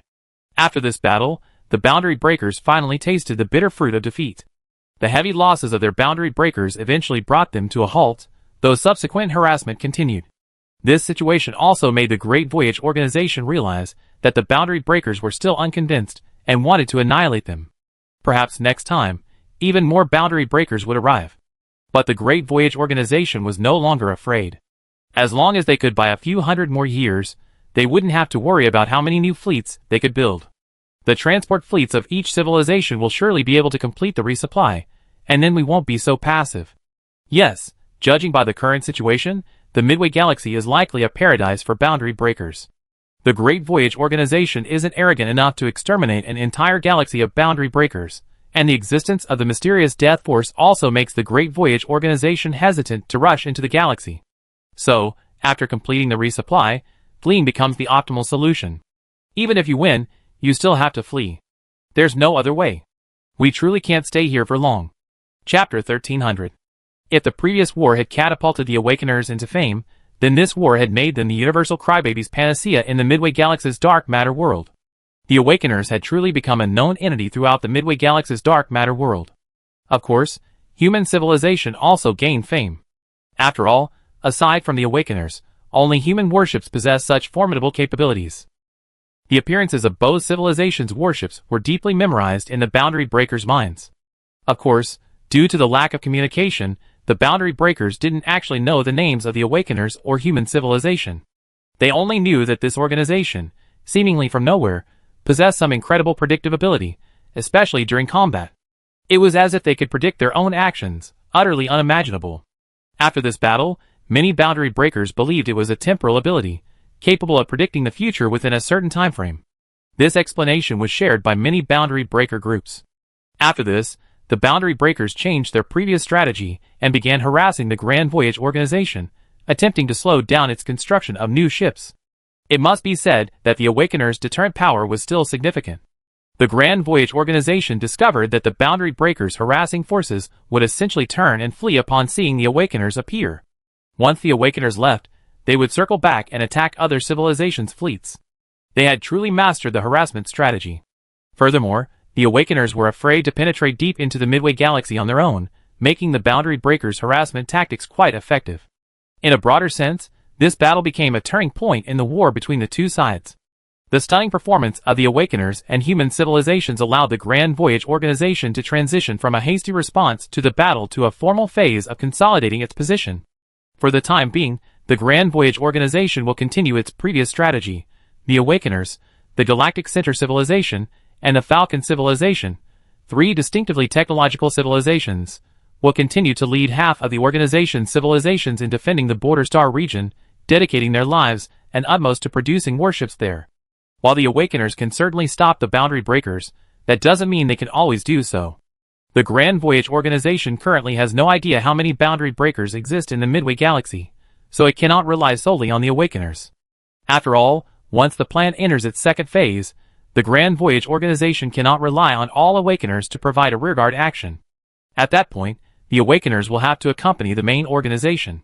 Therefore, each civilization in the Grand Voyage organization must produce sufficient warships to ensure the entire organization's evacuation of the Midway Galaxy. In these two wars, the Great Voyage suffered heavy losses, save for the humans and the Awakeners. However, no one complained. After all, the current situation was still in line with expectations and within plan. The only real fear was that the boundary breakers would not give up and continue plotting a larger-scale war. The Great Voyage organization was now in a race against time and death. Given the current situation, individual civilizations could no longer afford to worry.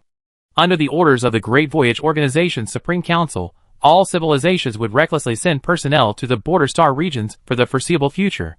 Any sudden deaths on the front lines would be replaced by backup personnel.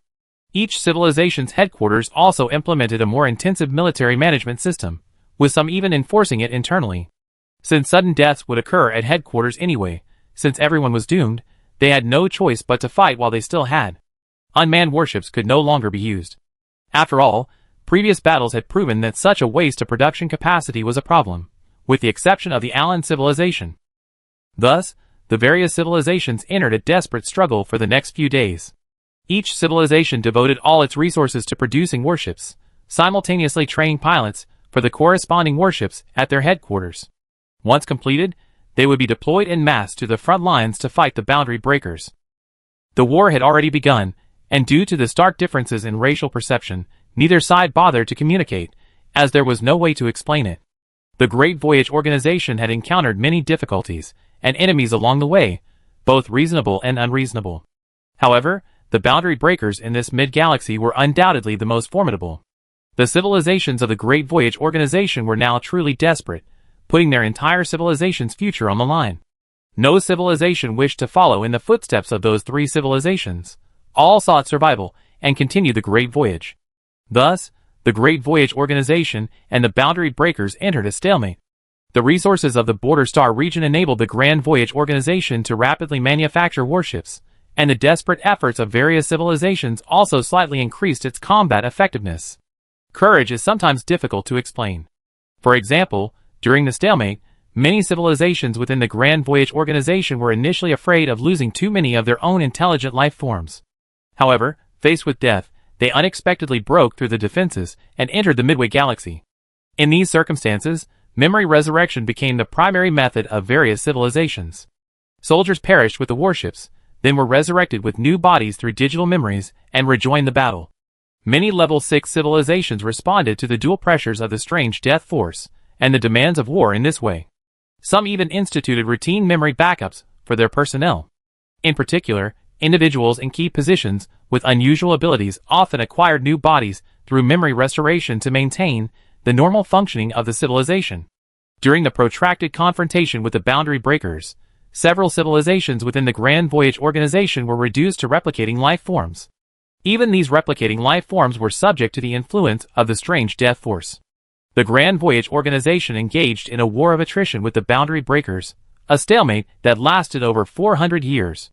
After 400 years of the stalemate, the Grand Voyage organization finally completed its voyage resupply, but its fleet, instead of expanding, became even more depleted. Originally, the Grand Voyage organization's production capacity should have been sufficient to offset the war's losses, but the strange death force was at work. Its power was so overwhelming that, in just over 400 years, It wiped out all 37 of the less resilient civilizations within the Grand Voyage organization. This didn't mean they were completely wiped out, as none of these 37 civilizations perished all at once. It was a gradual, increasing process, giving them time to plan their own escape routes. Memory storage naturally became their first choice, as even uploading their consciousness would lead to their own demise. Only by storing their memories in a computer could they escape disaster, a choice left to their natural life forms. They stored the memories of many beings, and of course, they also preserved their own species' genes, or initiated civilization seed plans to preserve sperm and eggs for life's continuation. Of course, the seed plans vary from species to species. These civilizations hoped to preserve their own sparks in this way.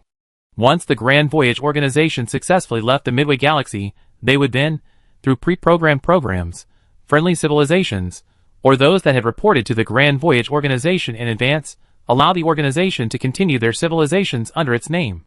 No civilization is willing to leave sadly, and every civilization is working hard to continue its own civilization. Chapter 1301.